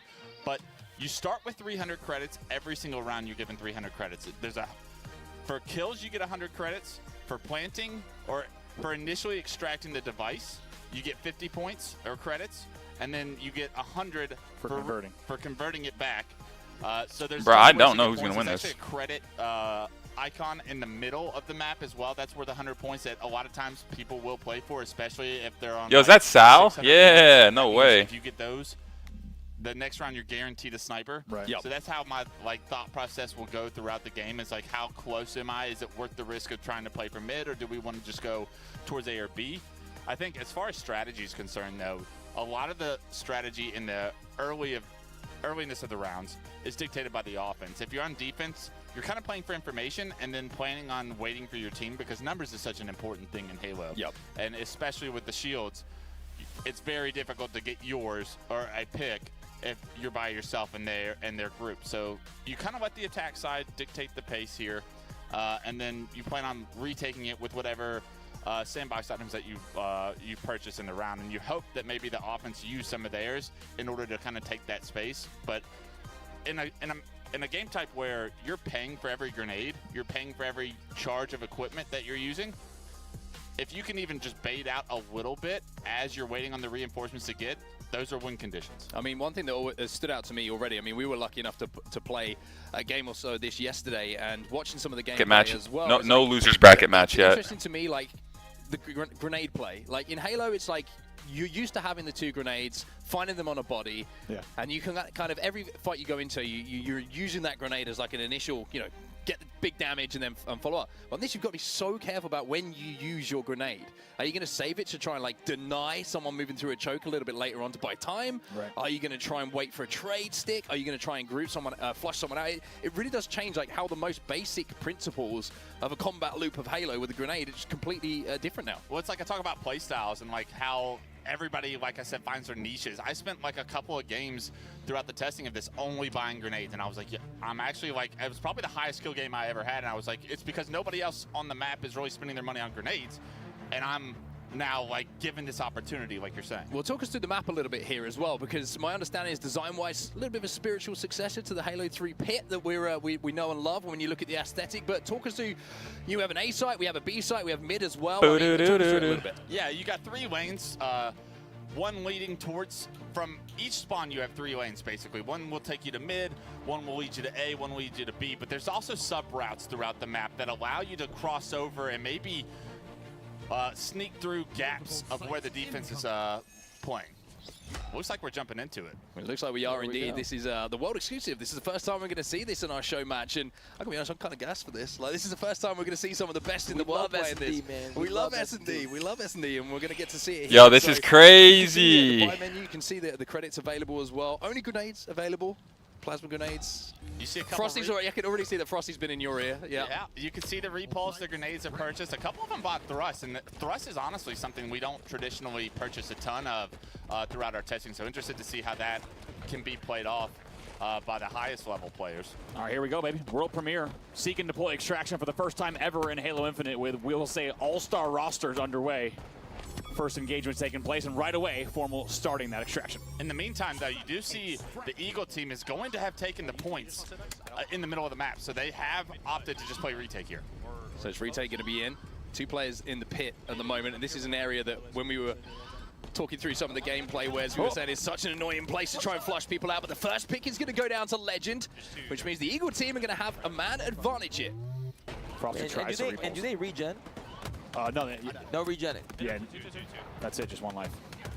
Well, I mean, like, if they lose health, do they regen their health? Yes, oh, sorry, yeah. Shields will respawn, or regen. Yeah, kind of same shield system. All 4 dead. Clean retake. Wow. Clean retake. They'll get it. Mistake I'm already seeing out of the boys here is you saw Frosty playing mid with that repulse frag, but you saw also Formal and another player, I think it was Legend, playing in that back pit area, we call it. You never want to be that split up. You have to be able to trade out the damage there. Like Frosty does good initial damage to 2 players, but the rest of his team is hiding in the pit. You have to be playing on top of each other to be able to trade out that damage and not get caught off by yourself. One thing to talk about as well is like how important the comms are in the buy phase, right? Because the last thing you want to be doing is doubling up on a sniper rifle, for example, or and everybody buying the same thing. You've got to coordinate so that everybody is getting the most value out of the equipment and weapons they're playing. There's nothing worse than the oh no. And like you see 3 of your teammates have snipes. I'm like, all right, well this is a must-win round. Yeah, absolutely. By the way, gotta say, all 4 players on the red side getting a kill in that round. Pretty impressive. You don't really see that early engagement here coming with this mid push. Yeah, we're gonna fight for the points, they said. Gonna be 2 dead either side at the moment. 1v1 in the middle of the map. Oh, it's a Bulldog in play from Renegade. But it is going to be an answer back, as to say we're tied up at 1-1. Fascinating that both teams decided to just headbutt mid hit. Very anti-S&D. I mean, dude, we've watched a lot of rounds in preparation for this. That was the fastest round I have seen to date. But I guarantee you there's a conversation on probably both sides saying there's 100-point credits in the middle. I want as much money to be able to buy power weapons and whatnot. Let's go for it. And the fact that both of those teams probably had that same exact conversation. Yeah. You and I were talking, though. It's interesting, right? It's very different from an overshield. At only 100 credits in the middle, it needs to be situational. That's why we're only going to see that at certain points, especially when you get into later stages and later levels of this game. They're not necessarily a must-go for. It's all a strategic push here. Now tied up 1 round apiece. On the defensive side here, we're going to see Last Shot trying to move, and it looks like a little bit of a split of resources. As we say, a lot of the time on this game type that we have seen is more about information, trying to find out where that push is coming in, and then staying alive long enough Extraction's going down. Stella's been a little bit of a nuisance. He's up here, Wes. Oh! Can't get the trade, but it's traded out immediately. Great rotate from Lucid there to be able to finish off Stellar's damage. That was either going to be that was a high-risk play by Stellar because he's by himself on site. He tried to go for the stick, but now further action coming in. You can see where the red gun purchase can pay off. Well, love that from Frosty, right? That's a pretty aggressive and specific angle to take that. It could have been a 1v2, but in the end, knew exactly when to push. Numbers on the side of Eagle here. Frosty going to get another one as well. No trade there for Legend, and that just leaves Renegade on an island, on his own, but also gives us first potential opportunity for Renegade to do something ridiculous. Not going to happen, though.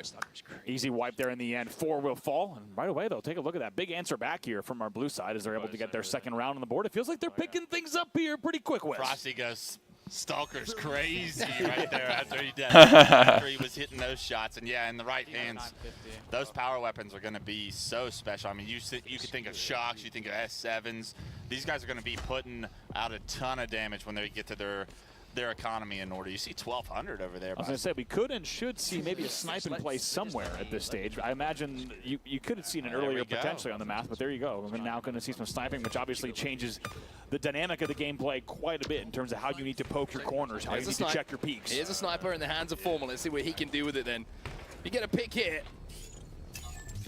If you played any round-based game types or games before, you know how valuable that is. He's going to be watching this angle, this entrance to A. I know Formal loves the operator in other games. I can imagine that this is going to play pretty similar if he's given an opportunity. It does look like he's going to be having to play retake here. And he's going to be by himself. This is going to be a tricky situation for Formal because the second he gives his location away, I expect him to push him.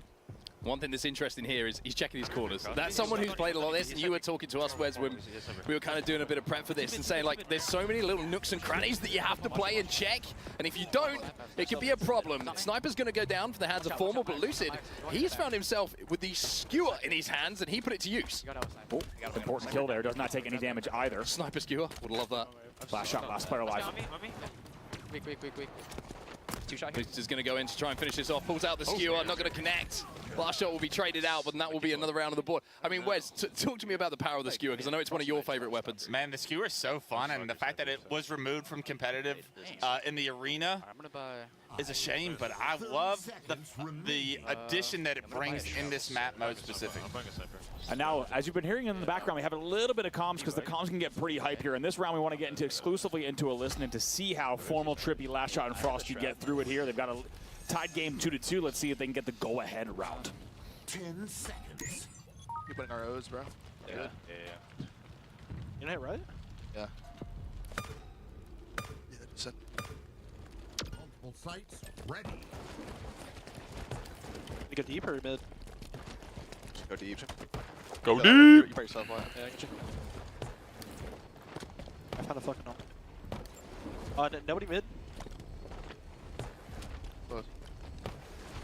They're here, sniping weak, sniping. Go straight, Legend weak. Behind you weak, right here. One shot behind you guys, Legend, absolute. Nice, get up. Well, we got mid behind me, mid behind me. Yeah, I'm arming. I'm watching behind us, Yo, I can get a sniper here too. Get that. Extracting. Oh, sniping here. Did they have 2 snipers? Looking. No. Yeah. May Rav. Yeah, I'm watching. I'm just sitting. One shot, John. Yeah. Oh, yeah, on me. I'm coming to my. John's gonna be sniping to your right, Joey. He's gonna be sniping to your right. You just play for arm. Sniping in my ping. Yo, on me. Alright, I think they double wrapped you, Joey. Low key. Yeah, they did. Sniper's in play here, but it's a 2v3 scenario. Renegade has one, as well as Frosty. So you have someone trying to retake. It's going to be Renegade. He's going to be one of those players trying to retake, but Frosty's going to take down Lucid. He might take down Renegade as well. Trippy will beat him to it. And Trippy coming out of that round with a few kills himself. You could tell just based off the communication, Frosty was shocked to see 2 snipers on the other side. They got 2 snipers? Oh no, that could have gone ugly if he had given that pick away, not expecting another snipe to be rotating there. But that was a heavy buy round from the Eagle team, and they still went down. Yeah. Tough losses there. It always feels bad to purchase an expensive item and then not get a kill with it. That's a feels bad moment. Big indeed. Frosty now starting to take the lead in that KD category. 5-3 for him. On the other side, it's Lucid, who's 5-4.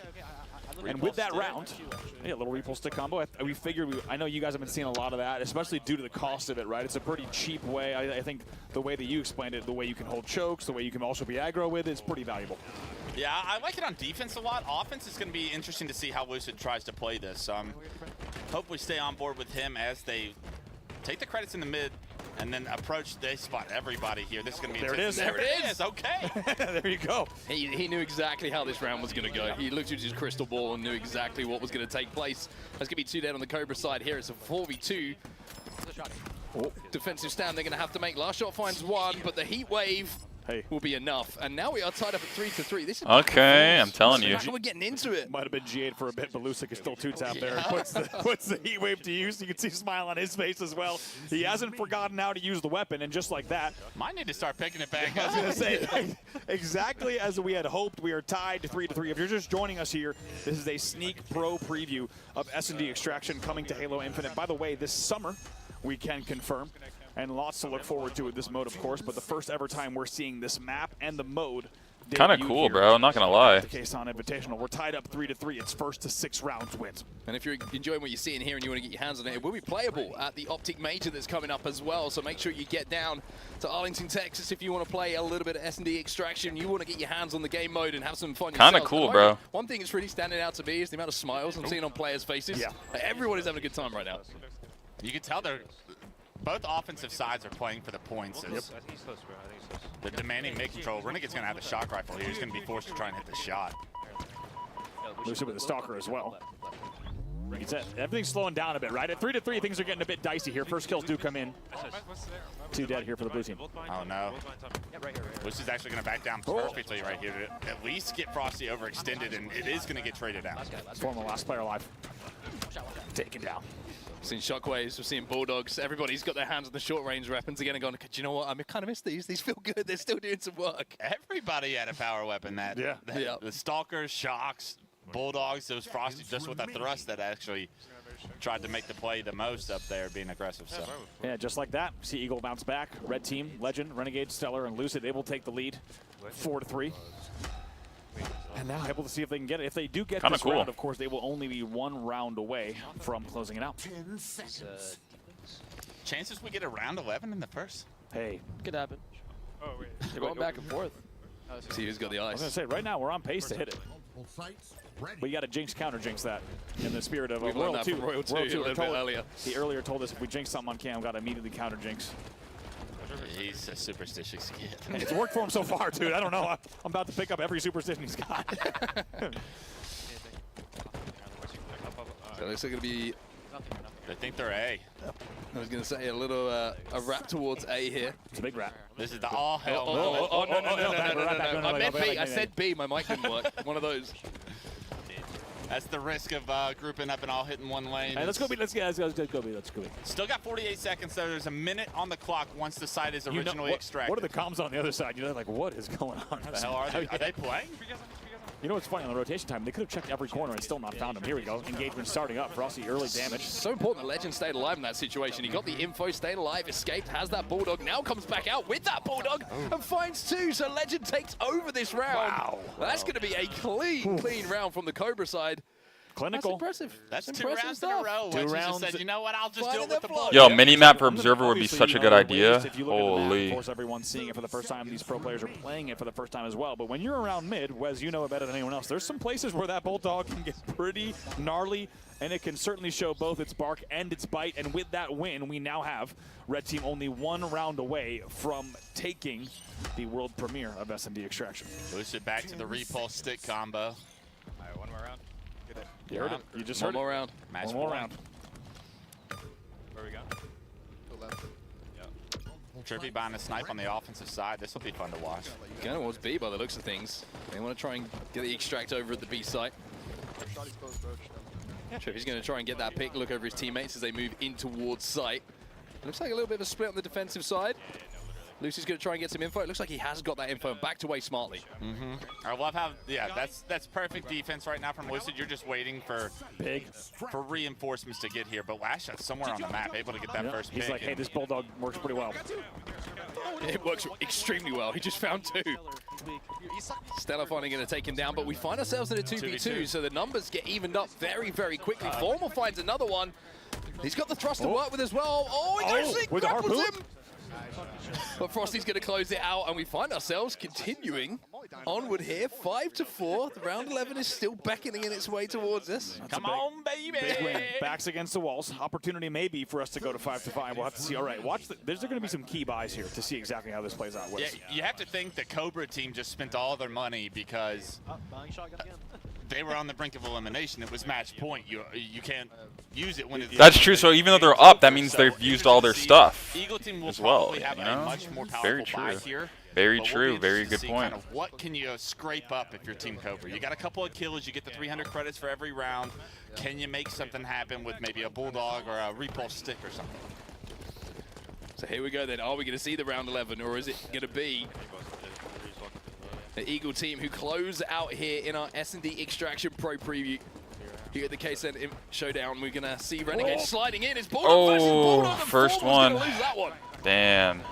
That's a Bulldog teammate battle. In the end, it's a big, big win coming in. Formal's the first to fall. Frosty as well. 4v2 here 4v2. for the round and the entire game. It's going to be Renegade's a got tough to check his retake. corner. Renegade didn't check his corner. All right, 2v3. Kaysan call for the retake. He might be right. Yo, He's onto 2v3. something. Trippy gets one, It's a 2v2. 2v2. It's a 2v2. And the last two push spawn, I think. Lasha gets info. Stella's going to be challenging. Oh, my no goodness. way. What a turnaround this 2v1. has been. From a 2v4 to a 2v1. It's a 1v1. Trippy versus Legend. For the game. Trippy's got a Bulldog and a Plenty of time, Bandit. plenty of time. He's going to get Oh, there. They're going to boy. get the trade. What happens in the trade? That's going Wait, to who favor the planted? team that planted. Oh. Yeah. That was almost a breakdown right there. Oh, my. That would have been a horrible way to throw things away. The other things here, we're going to see 1-2 finally win it, 6-4. Let's talk me through what you're taking away from that. Yeah, just... How did he get the trade on the guy with the shoddy, bro? That's so rigged, bro. Defense, if the offense is not planted or extracted the original device, and a trade is the end result, the defense wins. Okay. But the second Makes that the sense. device is planted, Yeah. That then device the is still offense will planted. win. Sure. I mean, Kaysan, Wow. let's talk about a little bit what we've seen there. You know, you're a bit of an S&D aficionado. You love your S&Ds. I wouldn't say that, but I do love S&D. I'm trying to be kind. I'm Come not on. good, Okay. but you know, I do enjoy it. You enjoy it. What are you taking away from that? It looks fun. It looks. I mean, listen. I think S&D always performs great in any game you play. You know, one life. You know what I mean. You never really know what's gonna happen, and it kind of gives you like that. It makes you a little nervous, and It's it like kind of makes high-stakes everything Halo. super exciting. Yeah. Everything high stakes. You never really know. Comms are probably gonna be super important. I mean, I think it's great. It looks super fun. It looks super cool. So I'm excited to play it. Yeah, it was. I think the fact that we got like a couple of 2v4s at the end as well shows how you can turn around, so to speak, very, very quickly. Bro, I'm kind of confused on who won, In the AJ. office in the studio, you know, has there been any 1v4s? no 1v4s, but some there's 1v3s though. But we saw it looked like Legends team won, bro. We've seen some 1v3 From like the game it's all about ending. the power. Like if you have a shroud and a skewer or a snipe, like you can pull off a 1v3. Like you cut angles off, you get your picks, and That's kinda crazy, bro. Play it just like you would any other kind of S&D style. Yeah, all I saw was a trade. Exactly, same. I didn't even like say who won or lost really. Like I was like, wait, so who? So I guess the game favored the team that was already winning, so Legends team. The 2v3 almost just happened, and honestly, probably should have if we didn't. Yeah, it's kind of crazy, bro. I don't know. What was going to be the result? You definitely can't play for that melee trade That is there. crazy, man. Knowing you have to convert the extraction, so. Lessons learned the hard way sometimes. It's true. You're right there. A ton of opportunity for like those high dopamine feelings that all the kids are craving nowadays. It's true.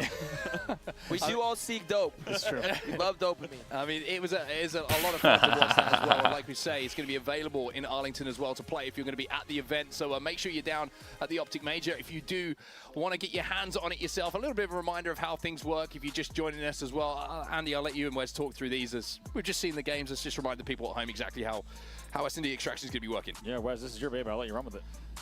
First to 6 rounds, as we were able to see, rotating every other round. You'll be on offense, then you'll be on defense.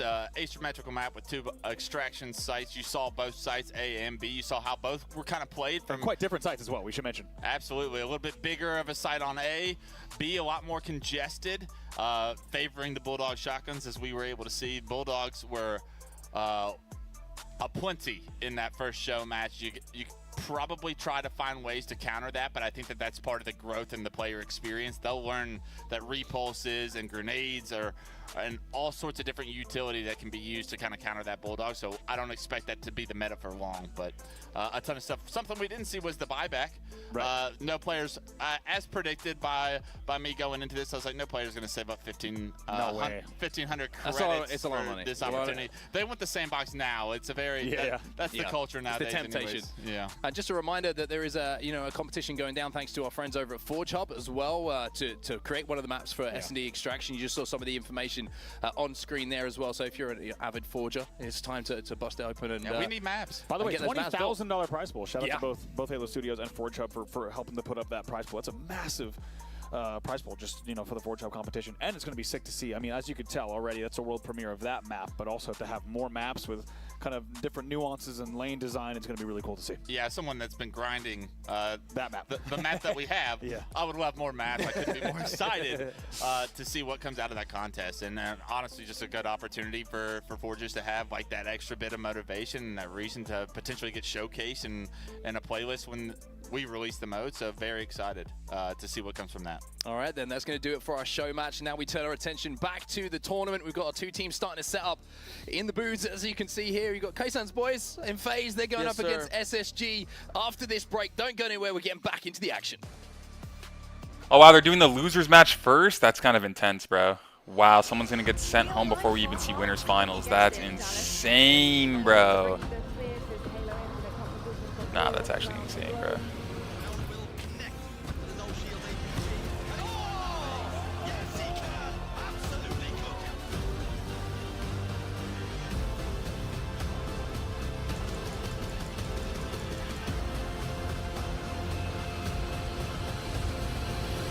Yo, what up, Halo Collector? How's it going, homie? What you up to, bro? Oh my God, Lucid. Where do we start? There is no doubt about it. Lucid is the star of Halo Infinite. Every single time his POV is on the screen, in an arena, in a home, people go wild. He is what most players aspire to be. When people think of Halo pros, I'm sure he's one of the first people that comes to your mind. He is incredible at his craft. The level that he plays at is so high. It's MVP form, but he does it every single time. You know, if you think about some of the sickest plays in which you've seen in Halo Infinite, it's probably came from the thumbs of Lucid. Just watching the games. Hey, do you have the Oreo cookie coating? I don't think so, no.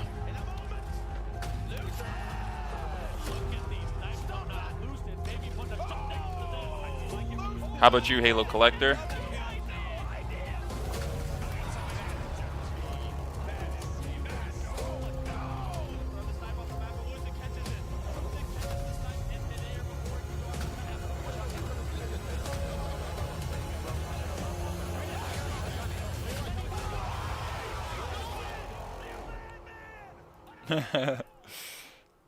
Lucid, take one. So getting into video games for me was really easy. Like, I think I was just competitive. I've always been competitive. I was just watching the Halo 2 tournaments were being broadcast, and they had like these highlight reels, and I knew of the names, like Snipe Down, Ola, Final Boss, Ogres. That kind of started out early on with those types of things, but the feeling was that I just wanted to get better at Halo. That is distinctly the only feeling that I have, was just the love for the game. Dang, man, what a hype video. I felt like I was pretty good at. I think he's hungry for They more. make I it think good, you bro. can They see make it that good. in his eye when he's on stage. For him, it's all about winning titles. He has the opportunity to go on and win more titles than most could ever dream of.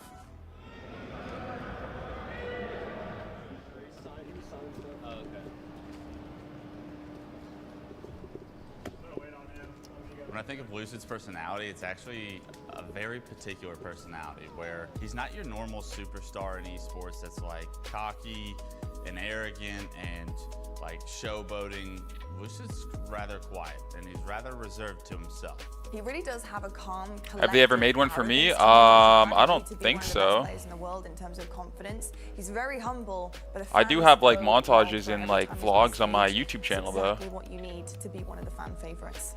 And if you go to my playlists, there's a Stress featured in. There's like a couple other people that I've like featured on their channel, interviews and stuff like that.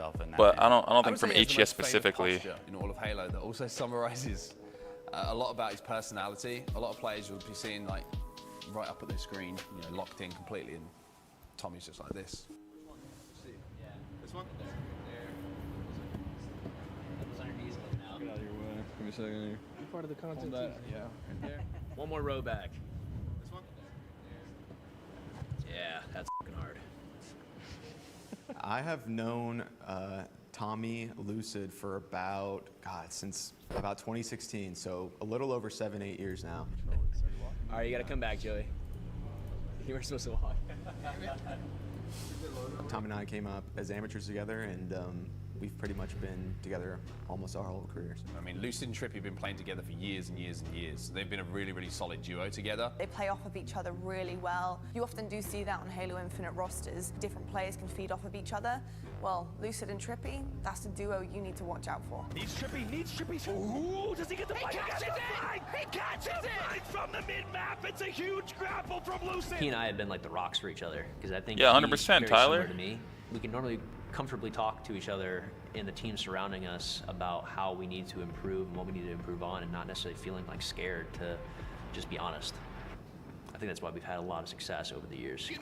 Lucid almost broke a little smile there. Lucid was the front runner of everything that was Halo Infinite at the very beginning of the game, and I think that if you are the pioneer of a playstyle, that says enough. He became a master of so many things before anyone else even realized they existed.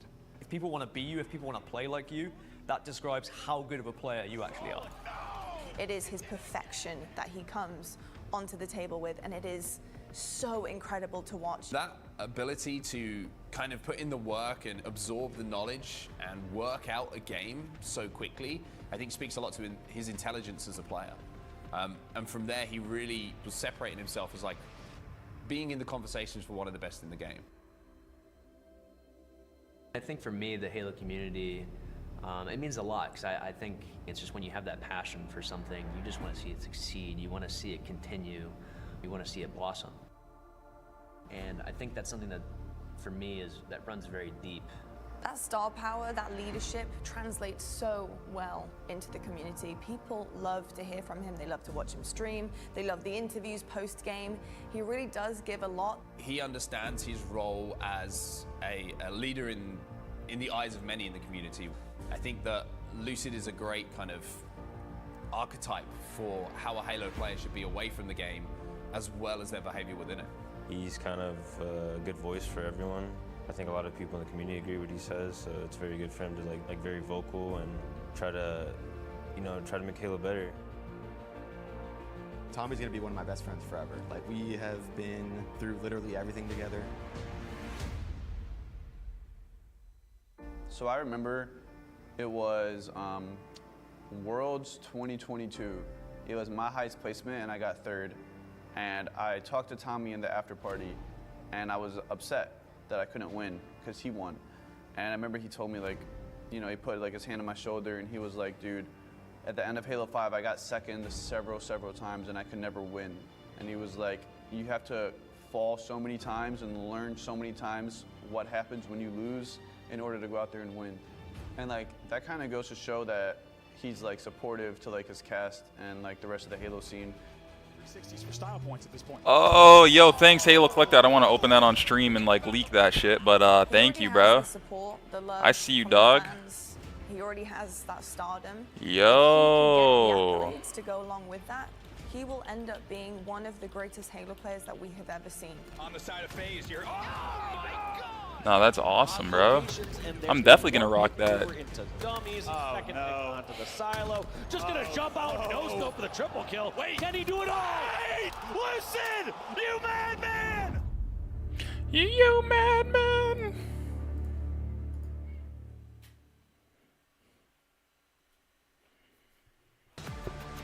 Well, back again, everybody. We're keeping these games rolling here in Dallas, Texas at the Kaysan Showdown, and now we move on to our next matchup in our lower bracket. It's going to be SSG Going up against FaZe. FaZe gave Optic a very, very close run in some of those games that we saw a little bit earlier. Shopify Rebellion ran over Space Station a little bit. Wow, in bro. that first series that we did This see guy today. So now Halo we get to see Collector these just two teams hooked match it up and up see for who the progresses. stream, Unfortunately, bro. Yeah. Who's going to be dropping out of the tournament? Of course, one of them going home already. It's quite early in the day. Guys, and Halo especially Collector with a just one-day hooked me LAN with up a with $50,000 3 prize pool. This is Oreo high-stakes Halo, cookie right? And if you're going to lose this series, coatings for Halo Infinite. Well, Well, I guess 2 because I'm definitely going to use one. But But 2 for the chat, ladies and gentlemen. That's pretty lit. It's not going to be good, and that's why we Oh, I'll probably put that in my title for tomorrow, and we'll do like a big giveaway. Fucking shout out to Halo Collector, bro. Does that spell defeat for the day? Wow, what a Taking homie. home the lowest prize pool, but with Arlington What a only homie. weeks away, really going to be a confidence hit going in. Neither of these two teams are going to want to exit first. Yeah, I think one good thing for a lot of the players who, on the SSG side, you know, Lucia just had to step away for a few minutes, get to play a bit of fun S&D extraction. Probably just kind of refreshed a little bit mentally. We know that a lot of these players have been through pretty much all of the highs and lows. Tyler, I don't know if you have that skin. I don't, so I'm definitely going to apply it and see how it looks, and then give away the other now 2. It's about going on a run, right? Now it's Pretty about awesome. starting to click together, and as we can see on our screen, Stella, Snakebite, Probably do that tomorrow. Eco, and Lucia, Get everything all prepared of them world tonight. champions in their Promote own it right tomorrow. at some point in their careers. Well, now they need to start putting the pieces together. It is pretty special. You know, that's what also a year 4 gives us, is not only do you have these all-star rosters that are coming together, but for the first time ever in Halo history, you have teams like this. With What an awesome day this has been so far, bro. Fucking the first 2 minutes of my stream, I hit the sub goal. Like, that literally just made my day instantly, bro. So sweet, so sweet. And then, like, just everything, man. It's been a great day. Just been a great day. I don't think so. I'll come. I don't think so, man. I'll come in and see if I'm lucky in the giveaway. Sounds good, Tyler. Same exact Halo Expect that tomorrow at some point. I don't know exactly when. Just follow me on socials. I'll tweet it out, or I will Instagram it out or something. Say when I'm going to do the giveaway, and then you guys will have a chance to win it. I'll have 2 codes to give away. It's Cookies and Cream. I think it's called Parade something. Oh, okay. You know, looks like Cookies a very and one-sided Cream. one. Oh, Certainly some of those games shit. were very, very close, coming down to those final We'll final check it moments out, where brother. FaZe We'll just check it couldn't get out. to click in those big moments of the game, which is Shout where out to the Optic homie Halo took some of Collector those for hooking it important up for the games. Now we'll stream, take a look at bro. the series layout. A little bit of a different one now from what we saw in our first round of the day. We're in our elimination semi-finals. We get to see a bit of CTF Forbidden, Slayer Recharge, Neutral Bomb Aquarius as game number 3.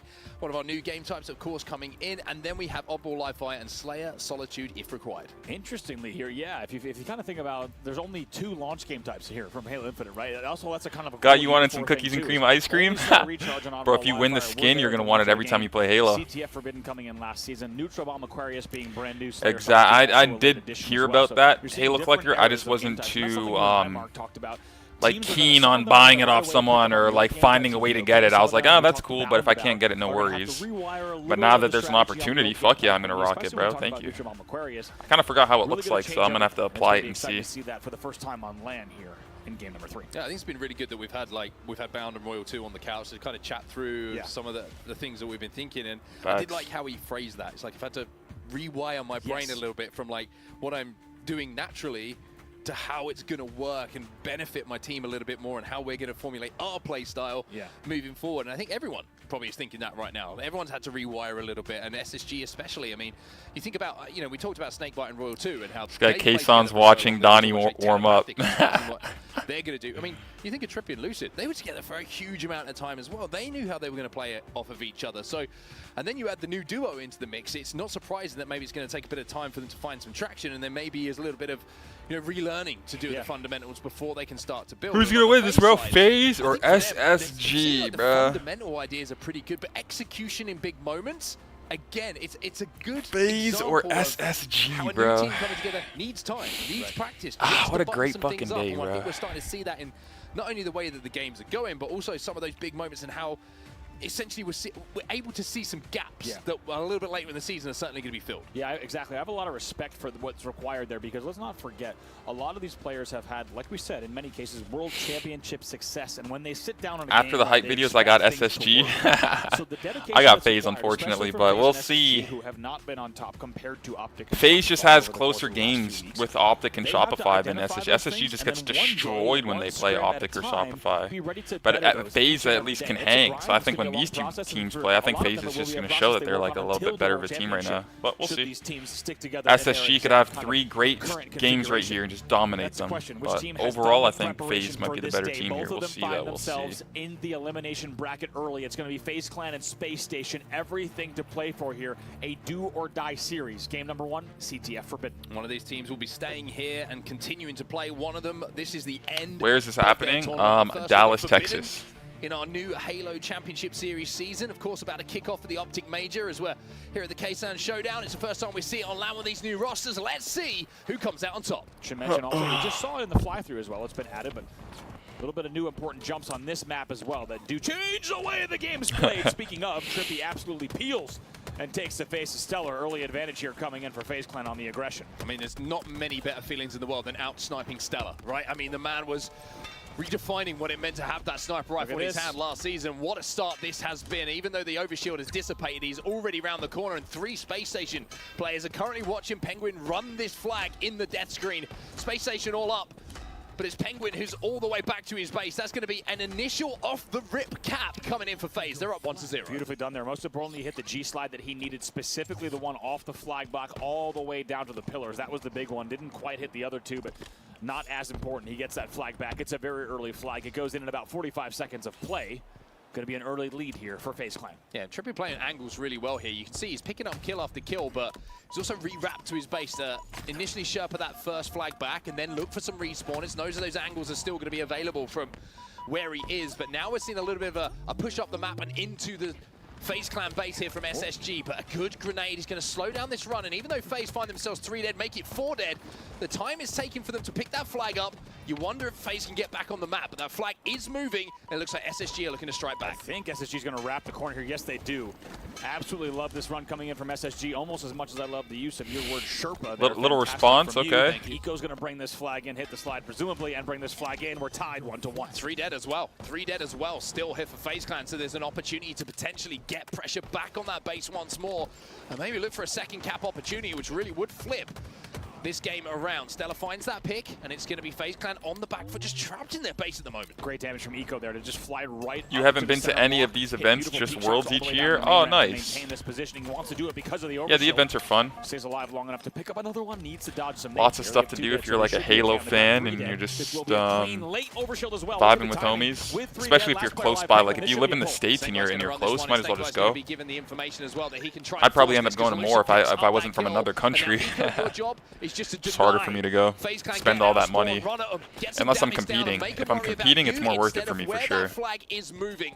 And that's exactly what he does. 1 down in the death Hope that's screen at the moment for understandable. FaZe. Other players trying to overextend at the moment. Just spots Suppressed out, and that is an important kill to pick up. Snakeboy's going to turn this corner. Suppressed is still here, but Eco wraps all the way back. Damage is going to be done to him. Should be able to clean this kill up and also potentially deal with Falcated as well. Gets the first one there, and they need to make sure they get this second kill in the back. If they have one in Atlanta, you might go. Yeah, if one's close. Stella's still there. Stella's having a game, by the way. Falcated somehow is on the return. How is he on the return? It's a breakdown in Flag cold, surely, return from SSG there. Beautifully done, by the way. Trippy on paper won't get any credit for what he just did. Nice trade there comes in from the end. Stellar somehow flies up to the quick jump to get that. Trippy won't get any credit on paper, but Trippy staying alive and taking that angle allows Foul to get the return. That will now keep the game here at 1-1. And again, it's a great example of not being buttoned up in certain situations. That's Space Station Gaming, 4 dead, running a flag with overshield and not converting. Stellar stays alive there. Gets bodied, Suppressed, has to decide to relocate to a new angle. He's going to continue doing body damage, which should now provide them with the opening. It's going to be 1 dead. We'll see if they can create an advantage off of it. Stella's found himself the sniper rifle here, so we should see a little bit of a snipe battle. You can see Suppressed is trying to find some angles. That flag is going to be running. And Stella, not for the first time, just gets out-sniped, although I think he might not have quite been locked on, but the body from Suppressed, the cleanup from Falcated, it should slow this run down from Snakebite. How can you not admire the confidence from Suppressed? He just sat flag the whole time, waiting for the re-peek. Had 100% confidence that he was going to win those battles. It's beautifully done. He eventually gets the helps he needs. He also gets the return here in just a second, you would assume.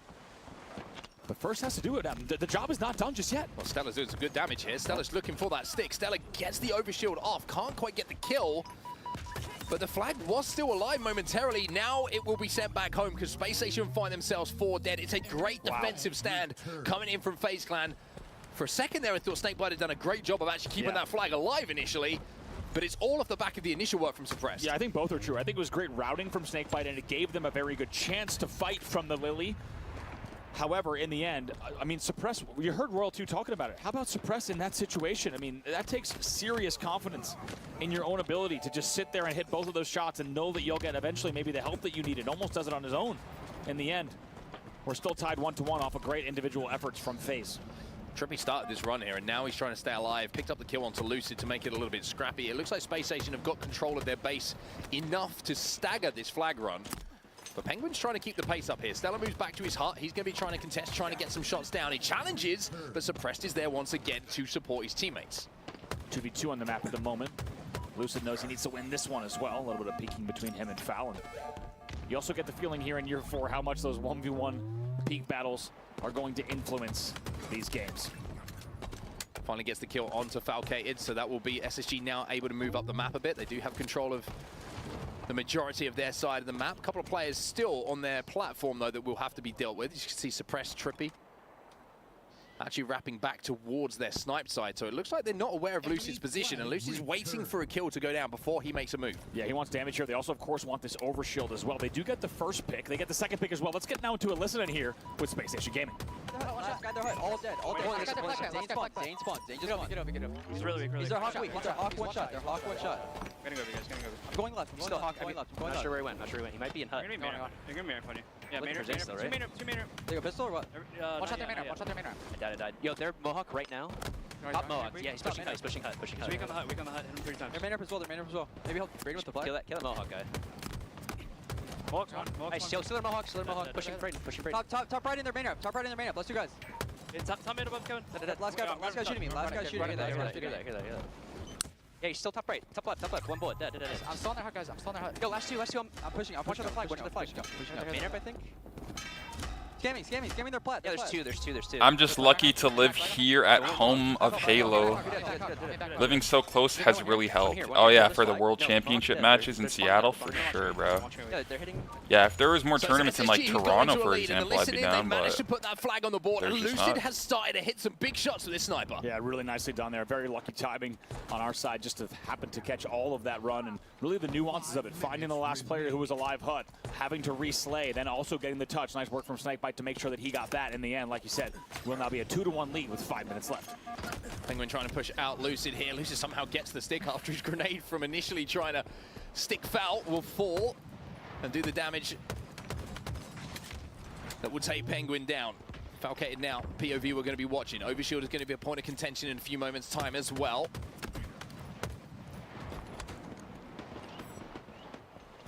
And it looks like top middle control at the moment is FaZe's. However, Eco getting behind enemy lines, trying to draw the attention away from where this overshield is going to be coming up. Lucid is going to fall as well as an easy double kill was picked up, and that's going to be 3 dead. Last Alive is trying to stop this run, and he's going to do a great job in doing so. Yeah, really nicely done there. They even got a nice angle from Snakebite all the way down low to help stop that run. I think he thought about for a split second hitting the drop slide run, but all the way started to get pinged from the hut side, so that immediately needed to change his decision. Trippy's probably going to get 1, maybe not 2, though. In the end, those kills will be traded out. 3 dead. Lucid, your last player alive for SSG. This will be another overshield for a second. I had to really tactical pause. Hold my breath. Tactical pause, thank you, was the perfect word for it. That was the perfect word for that. Yeah, that was these are dicey situations here, but I think all of the nonsense and shenanigans from us speaks to just how crazy this game has been. We're still just a 2-1 game with 3:35 left. Yeah, FaZe trying to up the pace, understandably so. 3 minutes and 30 seconds left. BRB chat. They need to get into the SSG base. They need to start getting some flags moving. And at the moment, SSG a little bit trapped, but a great little G-slide and bit of teamwork coming in from Eco and Lucid is going to make sure that their base has a bit more space to try and move up the map. Snakebite's trying to escape right now, trying to draw the fire of Suppressed away. And now you can see by making these little plays that maybe don't result in kills, SSG are allowed to progress out of the back of their base, and now they can fight for mid-map. Yeah, I mean, just take a look at the slaying numbers as well. Stellar and Lucid both on 16 kills, just doing really stellar and looser things. And as you also see now, they're keeping Suppressed to a pretty big minimum here. He's 11 and 15 in this game, and we have seen other times where Suppressed has been a huge factor in the game so far. 3 dead. Falcated was the last player alive. Snakebite now with an opportunity for the snipe. That was 4 dead for a second. Staggered spawns on the back of the base. Continued control for SSG. Yeah, really good nade from Snakebite as well, just making sure the jump up that you can see is going to be made from the back of the base from Penguin. Oh my, Snakebite hitting everything that moves right now, and that flag is moving. Can't quite connect on Suppress. Knows Penguin is still a problem he has to deal with, but the damage output in this life from Snakebite, he could not be playing this much better. Beautifully done. Somehow the flag goes back, though, in the end, regardless of how many body shots Snakebite is hitting. And just absolutely connecting. However, let's not forget, with 2:17 left and a 2-1 lead, they're okay with this. Everyone, by the way, in the same exact spot on the side of FaZe. They're all trying to play that angle, and it works for them for this time. They do get the stop. Lucid and Stellar will fall. Snakebite, last player alive here on the hut. I mean, I've never seen 3 players stick together for this long of a time period. So far, it's working. They get out of the base, and SSG finally gets another kill to at least answer back and keep Snakebite alive. I mean, it's another example, though. You look at it, bigger picture, it's like just Snakebite's doing so much damage. Everyone's trapped in the back of the base from FaZe, and SSG can't make the cap happen. They can't get that flag out. Maybe just a little bit of miscomms, maybe a little bit overextension. Snakebite's doing everything right, maybe apart from hitting headshots, but when you're doing that much damage during a life, you would expect SSG to at least get that flag moving. Yeah, the biggest thing just now was Snakebite staying alive in the snipe hut long enough to help kill the overshield to allow Lucid off the rip on the spawn to then get that next overshield. So that, in the end, probably ended up being the biggest factor. Once the flag had gone back, Snakebite staying alive was actually much bigger than it might have appeared on paper. It led to this overshield grab, 2 dead for FaZe. Well, Snakebite did a lot of damage. The flag wasn't moving. This time he says, someone else do it. I'll move the flag myself. Gets it almost down towards the trenches, but not quite out far enough to guarantee this cap for SSG. So for Lucid, the attention turns from flag cap to just keeping FaZe trapped in their base at the moment. A little bit of a fight around the Mohawk, but this time it's going to be Trippy alongside Falcated, who will take him down. See flag still out for just a second here. Looks like that eventually will go back. Indeed, Trippy will now push out. He'll get taken down on the plasmas, however, so 1 dead apiece. Falcated trying to make this run happen, and it's 2 dead. About to be 3. Suppress is flying in on Snakebite. Still a player alive on the Mohawk, though. It's going to be Eco. Really big kill from him. If he can take Suppress down as well, this will completely stagger this run, and he does exactly that. Now just needs to live, needs to survive. He's done everything he needs to do until that support arrives from his teammates. Wow, beautifully done, as you said, from Eco. A lot of that battle that we just happened was off screen. We didn't get to see the exact intricacies of how he put together the first pieces of the play, but that is huge from Eco.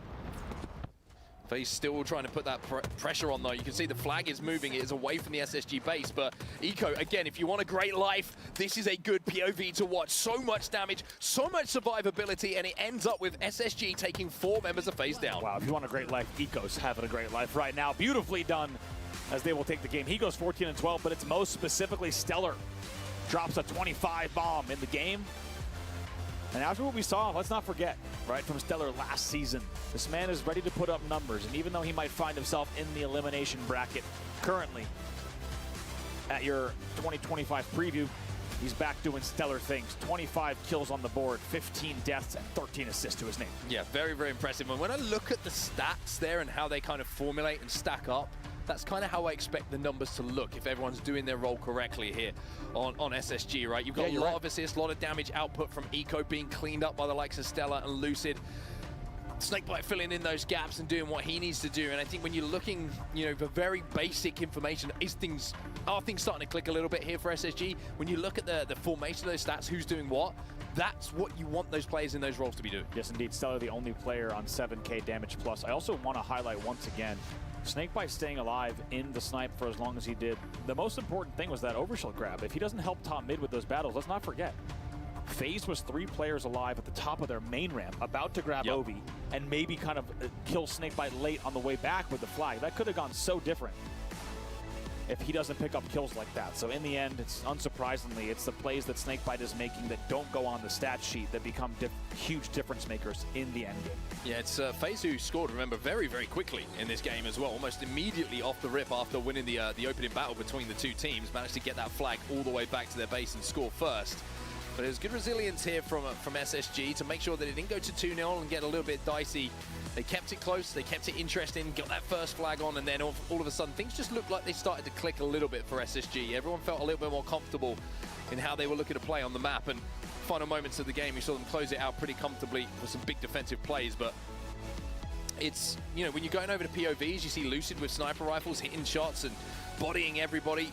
It's why he's on the roster. It's why he was the first name that that Stella and Eco went after, because they know what talent he's got, but they also know there's going to have to be some work to be done to get him to play in the same style of what they want to do. Yeah, and we talked about it really across both 2023 and 2024, but specifically in 2024, I think there was no doubt that Lucid had maintained his skill level and kind of the way that he's able to play this game at the highest level. It just felt like the pieces of the puzzle were not together on that Optic roster. So now to see him in a place where he can shine again, and let's not forget, it's not the only story that's like that. When you think of a player like Frosty as well on Shopify, right? There are players who are known to be some of the best in the game, and now on these 2025 rosters, we can see them not only in a new light, but maybe taking over the stage yet again. Space Station takes game number 1, 2-1 on CTF Forbidden. Next up, Slayer on Recharge. Now we'll get to see the games maybe slow down just a little bit, a change of pace here with Slayer Recharge. We know that this can be a little bit more methodical. It's about getting those picks. It's not about collapsing so much.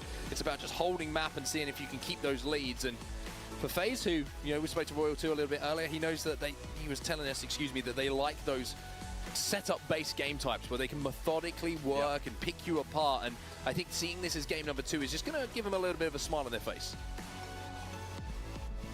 Without a doubt. Players, some minor adjustments here as we load in. You can see off screen, they're loading in indeed. Eco's got the hand warmers. And I tell you what, the hands look pretty warm. I almost feel like, you know, we talked about Coliseum and Frosty being synonymous with each other, or Origin now in Halo Infinite. I feel like Eco is like the biggest user of the hand warmer.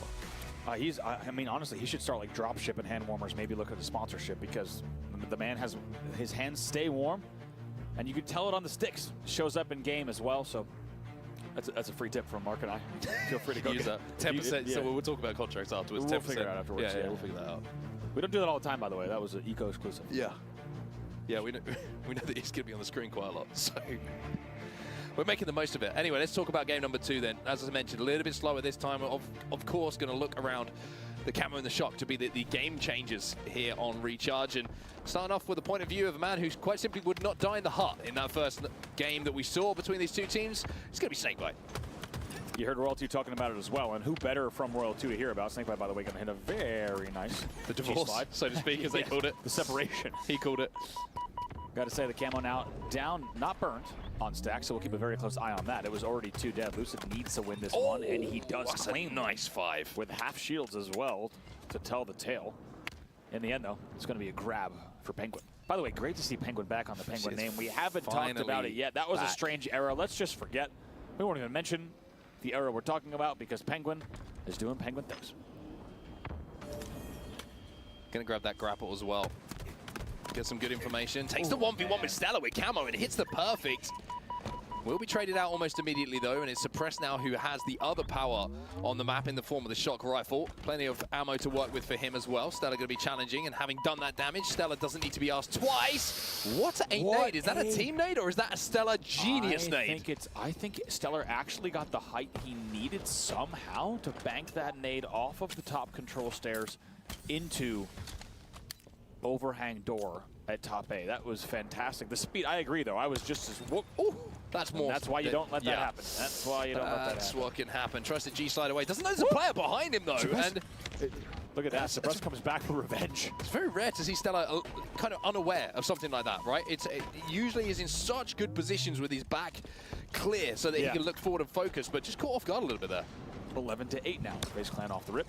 Suppressed has the literal revenge and now has the shock back in his hands. He's like, actually, I was not done yet. But talking about a player like Suppressed, you heard it from Royal 2 as well. It feels like he has the opportunity to make this year very much about him. When you think, you know, we're talking about Last Shot and we're talking about Cycle on Shopify Rebellion, what they're doing. Let's not forget, Suppressed, you know, he's a breakout superstar from the Halo Infinite era of the Halo franchise, and he's going to be wanting to make a little bit more of a name for himself. He's going to want to be talked about at the end of this season as someone who's lifted a trophy. He's got a lot of work to do to get there at the moment. Snakebite, by the way, he started off, I think, 0-3. He's now 4-4. So he's on a little bit of a run. Yeah, couldn't agree more. I love the Suppressed opportunity this season. He's already, of course, it goes without saying, a household name. Very nice shot from Penguin. But it does feel like in 2025 that he, as well as a few other players, have a chance to go from a household name to one of the biggest players in the game. We'll have to see if he could do that this year. FaZe are just starting to extend this lead a little bit more. They're starting to collapse, and I like the aggression that we're seeing from them as well. One of my big questions coming into this season with this roster is there going to be enough aggression when they have opportunities? Are they going to be able to be quick enough to take advantage when they get damage differentials on their side, when they get a power-up? And we're seeing them start to pick the pace up here a little bit against Space Station. Initial damage is done, and then you saw the collapse in and around blue, and it's extended their lead now to 7. This next damage is going to be big. And both players on SSG will fall right away. Very good timing on the kills as well. Last 2 players trapped in pipes. Love how Penguin's playing this as well. You can see he's making sure that he doesn't let his shields drop. The last thing he needs to do there is take damage, go down. If he survives long enough, he knows his teammates are going to be getting across the map to help him. It's a 4v2 on the map, and it's been a 4v2 on the map for what feels like around 50 seconds or so. Space Station really struggling to find some presence on the map, and we saw that in the oddball a little bit earlier on Recharge. 23-12, now 25-13. After a few kills will fall. 3 dead in the end. Nice push here from Penguin. 15 seconds till that next OB, and as you said, they're starting to run away with this game, indeed. Snakebite will find one. Just trying to survive. Re-challenges, though. Penguin tries to use that grapple to get out. Almost looked pretty cool, but instead it's going to just be a swing into the grave. But off the back of that kill, or a couple of kills, I should say, SSG, you can see just not, you just see individual fights being taken a lot of the time. There's the coordination not quite there. 3 dead here. An opportunity. Stellar going to be in a momentary 1v2. Nice job there from Falcated as he's going to pick up that kill as the last player alive. That maintains the 10-kill lead here.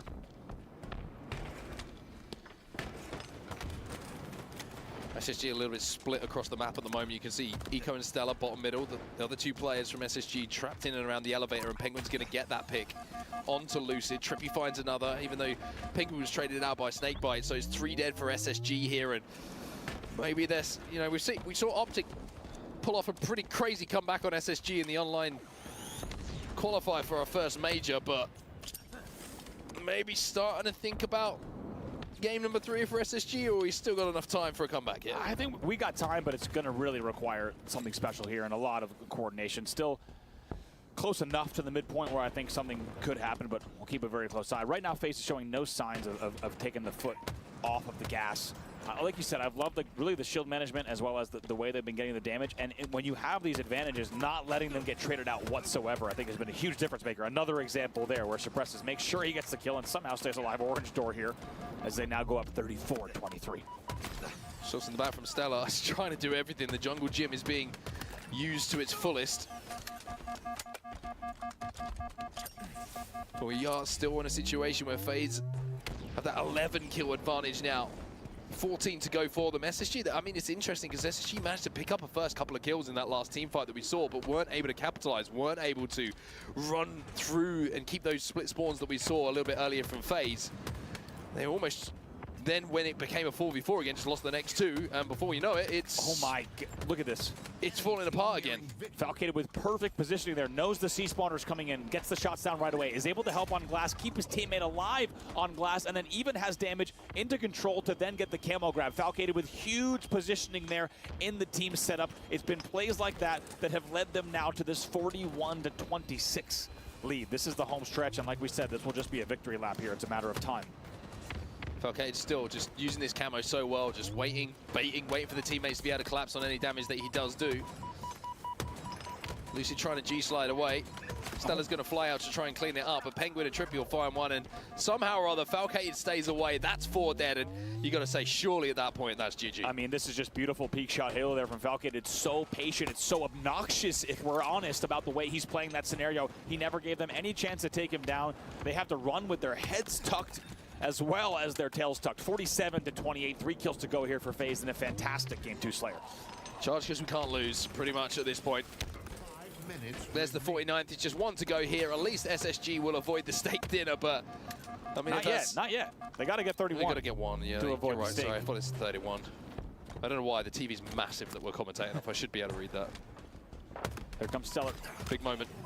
They avoid the steak dinner as Stella gets the 31st, but it's going to be not much to talk about, really, on the SSG side. It's FaZe who answer back now and tie us up in the series at 1-1. Suppress goes 16-7.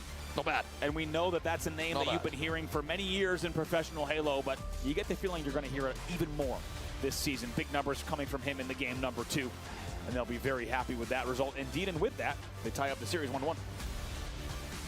SSG is like it's very interesting at the moment. It feels like the games that they win, and I'm talking even online here, that was it. Games they win, they like scrape them out. The games they lose, they lose. They really do lose. There's obviously some big game types that they've got to work on, and a lot of game types that they've got to get on the same page. But 50-31 is going to be the score. There's the damage stats coming in. The leader in the lobby, Falcade, 4.3K. FaZe did so well there, specifically to even when they found themselves 3 dead, and when you saw that SSG was maybe going to start to bring the game back within reason, they just kept the foot, as we said, on the gas throughout the entire game. Look at this nade, by the way. My goodness.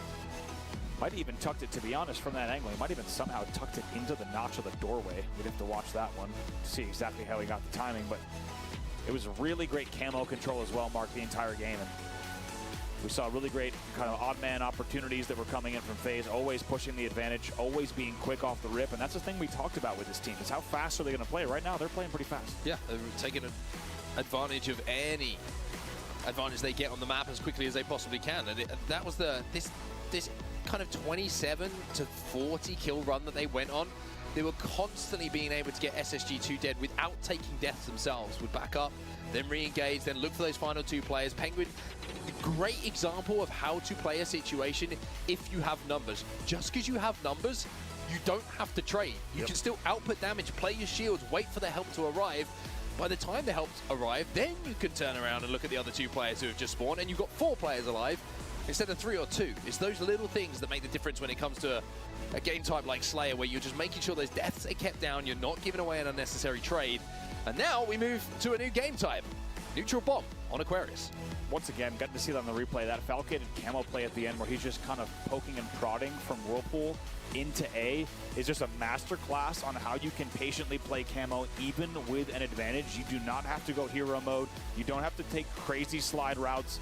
You don't need to find damage where there isn't damage available. Instead, he continued to just poke, prod, get his shields and his camo back specifically, and then perfectly just bait and switch around half wall, coming back once again as the team collapses.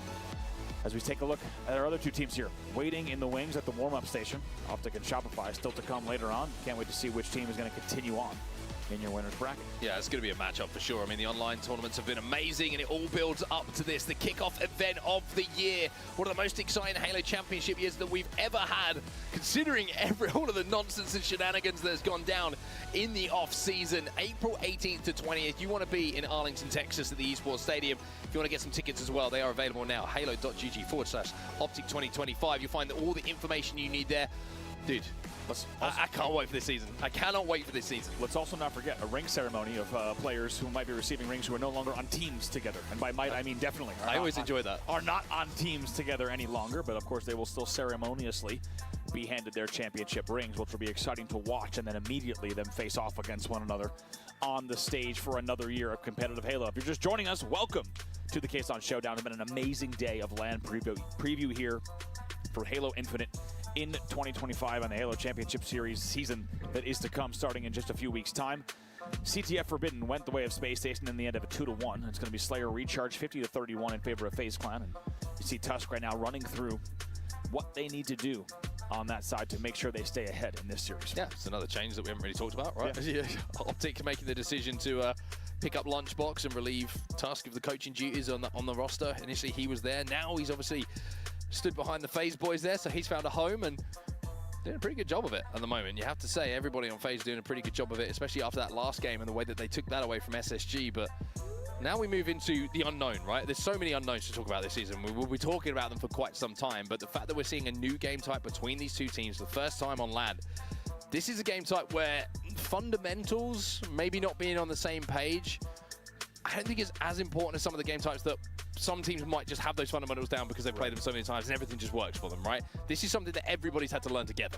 Yeah, absolutely. And specifically excited to see exactly how each of these teams approach this, because there's a lot of different schools of thought on the way that you can play bomb here. Of course, there's a lot of advantage to being able to run bomb pig side now with that front jump and what that might offer you in terms of being able to move the bomb. But you're going to have to see some sneaky play. You're going to have to see some waiting and baiting, and also just patient play when you don't have the opportunity and not pushing, making sure you're prioritizing exactly where the bomb is and the numbers on the map, as well as control of your own base. It plays completely unique in the suite of game types. It's going to play different, of course, than Flag does, even though you're looking at the same map with the same objective positions. The flow of the gameplay is quite different. One thing I've always enjoyed about Bomb as well is like, it's so important to, you know, track your kills like you do in any competitive Halo game type, but you've also just got to keep a constant thought of like, where is that bomb? Yep. Like, what side of the map is it on? Are we moving it forward? Are we progressing it? All of those kind of things that all make it very, very interesting to watch as a Halo fan. As we start off on the point of view of Stellar, he's going to get that camo. It was 3 dead off the rip for FaZe. Yeah, 3 dead. It was 2 dead, a staggered 3 for Space Station as well. So kills coming in for both sides, but as you say, the early advantage will go to Stellar. How can he play this camo sneaky? Like this. Bang. Back smack. Got him. The perfect way to pick. I think that's the kill you want with camo, right? Exactly. Sneak behind someone, get that first one, take no damage whatsoever.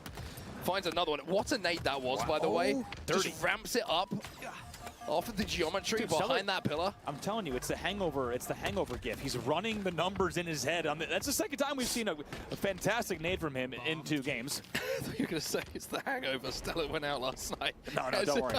He didn't run away. We don't know that. Someone did in the building, but we won't talk about that. Maybe we will later.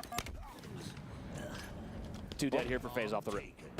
See, FaZe are trying to progress this a little bit here, but it is still down around the mid-map. Nobody's able to really get control at the moment. Finally, it looks like Penguin is going to be the player who starts to try and progress it, which is going to force Snakebite away from the closet and to wrap back in towards where he is. Good shots. The help not able to come in, though, despite the info. Lucid will finally get there. Make sure to time it before the shields go back, and he'll be taken down. Stellar, last player alive for SSG momentarily. Needs to trade here, doesn't, though, which is going to be big for the timing here. Snakebite has to decide if he wants to challenge in the util, because here comes the FaZe push. First opportunity for that bomb to be moved in towards the SSG base, and you can see they're trying to bait out the nades at the moment. They want to make sure that they're in a position where if they go forward, they're not taking free damage from those respawners nades, but that's going to be 4 dead. That's a great defensive hold from Space Station. Looking at the FaZe side again, not the first time we've seen this, them approaching the base on Aquarius. Think back to the Optic game, right? Yep. Where they're not getting inside of that base and picking up the kills off respawn. The nades did too much damage for my liking. Okay, shout out to observing team there, watching the the pro combo coming in and knowing the sight line where it was going to get cleaned up. That was too clean. As FaZe is trying to make this happen, however, 3 dead. Bomb is arming. Bomb is arming, and Penguin is the closest player to it. This is going to be an arm. SSG will strike first, and it's going to be 1-0 to them for the first time. They get that bomb up the map and take themselves back. Yep. It's FaZe off the back of having a 4 dead, having that bomb in the utility of SSG. They can't convert. They go 4 dead. SSG don't make that mistake. Also want to shout out Snakebite. As you saw on the death cam, he had the opportunity to fly out util and try to challenge if he wanted. Instead, he backed up. He waited for help, and they timed their push out of the base perfectly to get the 4 dead. They do not waste any time. They continue slaying, and as you say, that leads to the bomb arm. So it's a great defensive, just kind of end-to-end gameplay coming in from SSG. I'm sure Tusk has got the notebook out after even what he's seen so far for the FaZe side and going, okay, let's work on what we do after we get a 4 dead on Aquarius, because it's certainly a glaring thing that can be addressed very, very easily, you would imagine, that will bring FaZe a lot of success. I mean, it can even be adjusted in this game. You never know. That is the question as well, is do you still try to force util when you get those kills? Obviously, they're going to be spawning back base and Fridge at that point, but there's a lot to be said about really trying to force Fridge in Nutribomb specifically as much as you can and as often as you can. At that point, it was probably too late to abandon the util pressure. However, look for these teams to continue looking for Pink and looking for Fridge even more than you would in a Flag or a Slayer. Lucid with a nice little double kill there, wins the 1v1 against Suppressed. Penguin comes in to clean it up. That bomb is starting to progress towards the SSG base just a little bit here. Camo's coming up as well. Penguin avoids that grenade, but not the second one. But he still gets the kill. Camo pops as well, and what important timing that could be, because now SSG off respawn have got to worry about the bomb moving, the camo coming up as well, and Penguin at the moment is doing a lot of work to really throw off SSG. And then he trades as well. That nade must have been further than it looked and appeared in my rearview mirror, because that thing looked like it was real close to the top of the shroom stairs, but in the end, now Tribute with the camo play in the same exact position. Let's see what he could do. Trying to avoid the damage from those nades. Eco spots him out. That's some 2020 vision there from Eco, spawning his flag. Might even get the kill in the end yet. He does! Oh my goodness. That's 2025 vision. He's got coming his, in. He's got From Eco. 2025 indeed. He's got his number in the end. 2 will fall from FaZe. 3. Okay, finds one though. It's going to make it a little bit more interesting. Finally, the base will essentially be cleaned out, and now Lucy can turn his attention from stopping FaZe entering the base to moving that bomb away to a more neutral position mid-map where they can just wait and play for the mid-map themselves. Trippy will be taken down. Good communication coming in from him, but it's a 3v3 for now. That's what I love about Bomb, really. If you, oh my gosh, this. beautiful movement coming in as well. They're trapped on the util. Instead, he goes right in the pink door. He says, I got no time for this. They're trapped on the util, so this routing is really, really smart. A couple of players coming off the respawn, though. Maybe the timing not quite there for SSG. I like the idea, but again, the execution not quite on point in the way they needed to be. Yeah, I mean, one thing to notice there is, had he front jumped, would he have had? Wait a second. Had he front jumped, would he have had enough time? Really, is the question now. Arm starts. Just trying to stay alive in this 1v1. Trippy in the end wins it. And that should be the last presence in the base. Another example of how that little new front jump from could have made the difference. The fridge side into the base from Trippy just catches you off guard, forces you to check another angle. Not done yet. Lucy keep this as alive, by the way. And one thing about the arm, you get it going, that's going to stay there for quite some time. You're going to have to really throw it out. So SSG weren't able to convert and weren't able to follow up on the amount of time that was put on that arm either. Yeah, it's really interesting too on Aqua. You specifically, you do want to toss out of the base, obviously. However, it's interesting and it's different, whereas on other maps, if you're talking about Fortress Bomb, you actually want to hold for a second before throwing, because you and I have talked about how sticky the arm is. This is a very, very, if you're familiar with the game type setting and that term, the bomb is very sticky, the arm. It takes a while to unwind in Halo Infinite. But of course, on Aquarius, expect the teams to just throw it out as fast as they can without worrying about the stickiness specifically. The fuse is still lit, so to speak, for quite some time. Lucid, working with Snakebite, will clean out Suppress. FaZe losing a couple of numbers, so now Trippy's just trying to lay down some damage, trying to help Falcated break into the base, even up these numbers a little bit, but Lucid picks up another kill, and now he's just trying to play his life and stay alive. SSG have defended their base very, very well so far in this game. Really well indeed. Take a look at the kills. It's stellar. 19 and 12 currently leading. Trippy not far behind, and he's been at the top of the kill category in a lot of these games. Only 3 kills behind at 16 and 14. Snakebite did not like that slide noise because he knew that the player he was fighting wasn't. So I knew from that little bit of information he gets, he knows there's 2 players moving. And FaZe know that 4 players are dead from SSG. Now, FaZe, can you take advantage of this? They have the arm started. They have the bomb in the base. SSG throwing some grenades. Great nades. And they stop the arm, but like we mentioned, it is pretty sticky. Penguin's going to go for it, and they are going to get the arm. So the fuse was still converted enough, and even though Penguin will take the splash damage from the explosion, Space Station's still on the back foot, and it looks like Trippy wants to progress this as they tie this game up a 1-1. They're watching spawns, and they're going to go ahead and grab right away. And one of the things I love about this, if you've been playing Bomb, you know, since H2, H3, regardless of when you started playing this game type, it's such a different dynamic. You saw Lucid do it, and now you're seeing Trippy kind of get creative with it as well. It's the only game type where you have this sneaky kind of element where the opponent does not know exactly how you're playing this, and you need to play slow, and the routing of how you use that objective. You know, I guess the closest parallel would be flag routing, but you really can get creative with the way you look to manage the game in Bomb. Just over 4 minutes left in this game. Looking across the stats at the moment, Stellar 23 and 15. Huge stats coming in from him, playing off the assists that have been picked up by Snakebite and Eco, 13 apiece. On the other side of things, it's going to be Trippy leading the way in the kills category, but the KD overall, and assists combined, you look at the stats from Penguin, 17, he's just turned to 40, but 10 assists as well. Look at the damage Snakebite is outputting in every, look at the assists that are just flying in, outputting damage in every direction while he has camo, just knows exactly where he needs to be shooting and when and exactly how much. Picks up another kill as well, here they come. Bomb is in the base. If they can get this kill, there's one more player on the pick door, make it 2 as the respawners start to come in, but SSG are collapsing here, and SSG should be in a position to maybe get this bomb armed. The nades are going to come in from the respawners. What is the timing like? Falcade's there, punches him in the guts. Snakebite gets the double kill, gets the arm. And it will be SSG who go up by 2 as he picks up yet another kill before finally he's taken down. Clip the whole thing, take it, frame it, put it in a museum. Beautiful from Snakebite. 3 dead off the back of that as well. Unbelievable camo play top mid. The assists just kept coming in. Cha-ching, cha-ching, cha-ching. It felt like I was watching some kind of illegal gambling website, the way that all of that was coming in. Just picks up every single set of kills. It could be illegal gambling website. It felt illegal to me. It did not feel legal. 2 dead apiece now as the bomb is continuing to be moved up the room stairs. But all the assists, all the damage, does it with camo, stays alive, starts the arm, drops, gets the next kill, plays the block perfectly, gets the arm and the melee, and then the trade afterwards as well. Big plays from Snakebite here. He's 14 and 12 with 16 assists. Pure brilliance from Snakebite. That means that SSG now find themselves up 2-1 as Addy steps away to clear his browser history. 2 minutes 30 left on the game clock. But here comes the bomb from FaZe. They're moving in again. Here comes the push. Opportunity to tie this at 2-2. 2 more Two kills dead. do come in as well. The They got arm's the going pink to door. start. They got the pink door locked down. They're going to get this one, I think. The nades come in, they rain down, but they're not going to be able to stop it. And it's going to be FaZe who answer back. We're tied up at 2-2, and Penguin has the camo as well. And still 3 dead. See if they grab this bomb right away off the rip. Instead, it's going to be very nice damage. Barely takes any himself. Penguin picks up the first kill.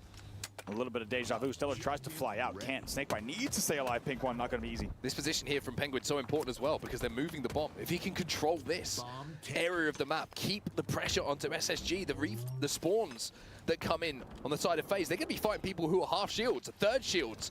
And that's exactly what he's done. Man, now everyone from SSG trapped in the base again. Beautiful angling. Look at the way he's playing this and just isolating every single battle, every single sight line, and staying alive as long as possible here. 144 left. Finally, it's going to be Snakebite who flies in and cleans out, I think, 2 or 3 players. Certainly involved in at least 3 fights there in the utility to clear out FaZe finally, who were putting that pressure on. Now transfers his attention towards the pink side, and it's going to be SSG who, most importantly for them, progress that bomb far enough up the map. They don't have to worry about it going into their base, but now they can pressure the FaZe base. Yeah, despite the info that Penguin had and the amount of damage he was able to do and how long he stayed alive in the util, in the end it was not enough. The team just couldn't get the pieces together. Stellar front jumping here, 1 minute left. Of course, an arm here could be the game winner. Got to bait these nades out for the respawners of FaZe though. They've got a little bit of damage. They're going to double push this. They know that Trippy's weak, but they didn't see the Penguin was not. Trippy's going to challenge. Big fight here, and Trippy wins it, but look at what's happening on the other side of things. Lucid is going to be bodyguarded, excuse me, gets the beat down. Big throw. Big throw. Big throw to clear it out. If he doesn't make that, then Eco plants. Penguin was last alive in that situation, but got that bomb out. What a job there from Suppressed. Last player who was in position, and all the way, not only that, they've also tossed the bomb all the way across, 41 seconds left. And if they get the right damage and kills, they could try to do something before OT. Double kill from Stella though. Pink lane becomes open. Trippy gets taken down as well. It's 4 dead. It's 4 dead for FaZe. With camo as well. 27 seconds left on the game clock, running it towards Eco, but the spawner comes in below Eco and will cut him down, but with the camo, they still have a chance here, SSG. Yeah, fridge spawns coming in. They tried to get to Shroom Stairs. I like the idea, however, in the end. They try to avoid the fight instead of taking it immediately, and they get punished. 10 seconds left, which means we are going to be going into... Oh, Suppress got some kind of memo. He should realize he left the cooker on for a second. He had to run back. In the end, he stays alive. First kill's going to go down. Snakebite is the first to fall. 3 minutes added. We are into overtime here, tied 2-2. Oh shit! Just forgot something. Got to run back in the end. It was the right. It was the right. We have all been there, and it was the right call. 2 dead for SSG momentarily. Threat sensor goes in here. Trippy going to be on the overhead, but doesn't matter when no one's got any shields in front of you. He takes down Lucid. Ex-teammates going up against each other. Expect to hear that a lot this season as Falcated wraps back to deal with the overextender in Eco. The bomb is down mid-map at the moment. 2 minutes 20. No one with the advantage really on the map at the moment. When you're looking at maybe space-owned FaZe, but SSG, all of them are alive for now. Falcated dodging every nade, and it feels like every bullet as well. Bomb will reset, but of course not really a big deal on a map like this in terms of the proximity of those bomb resets. Much less of a deal when we talk about compared to Fortress. Much larger map where those resets are going to be a much bigger factor in the game. It's going to be 2 dead for Space Station, 3 dead momentarily. Lucid was your last player alive. Yeah, info on him as well, most importantly, but anyone in position to start moving that bomb, Lucid somehow gets in that position and gets a kill as well. So Suppress now has to turn his attention back to mid-map initially to try and make sure that Lucid was dealt with, but when he was, that space that he gained on the map, he's had to give up. It allows SSG to get a little bit of a foothold here. FaZe find themselves 2 dead, and Stella's got a camo. Oh, Stella trying to slow play this, but he gets eagle-eyed from several directions, which also lights him up, but he gets taken down without dealing much damage at all. It's a very, very important play coming in from FaZe. Bomb's still not really being progressed on either side at the moment. Losing the 1v1 with Penguin. Good nade coming in. Neither team going to be credited with the kill, though. Lucid will find one elsewhere. Stella finds another. And now there is a lane open for SSG to try and force this in towards the util and maybe towards a game-winning plant here. Ooh, another kill as well. That means they're going to have one dead. Still a man advantage, 60 seconds left. Green gun could be massive here because he can just rip shields away.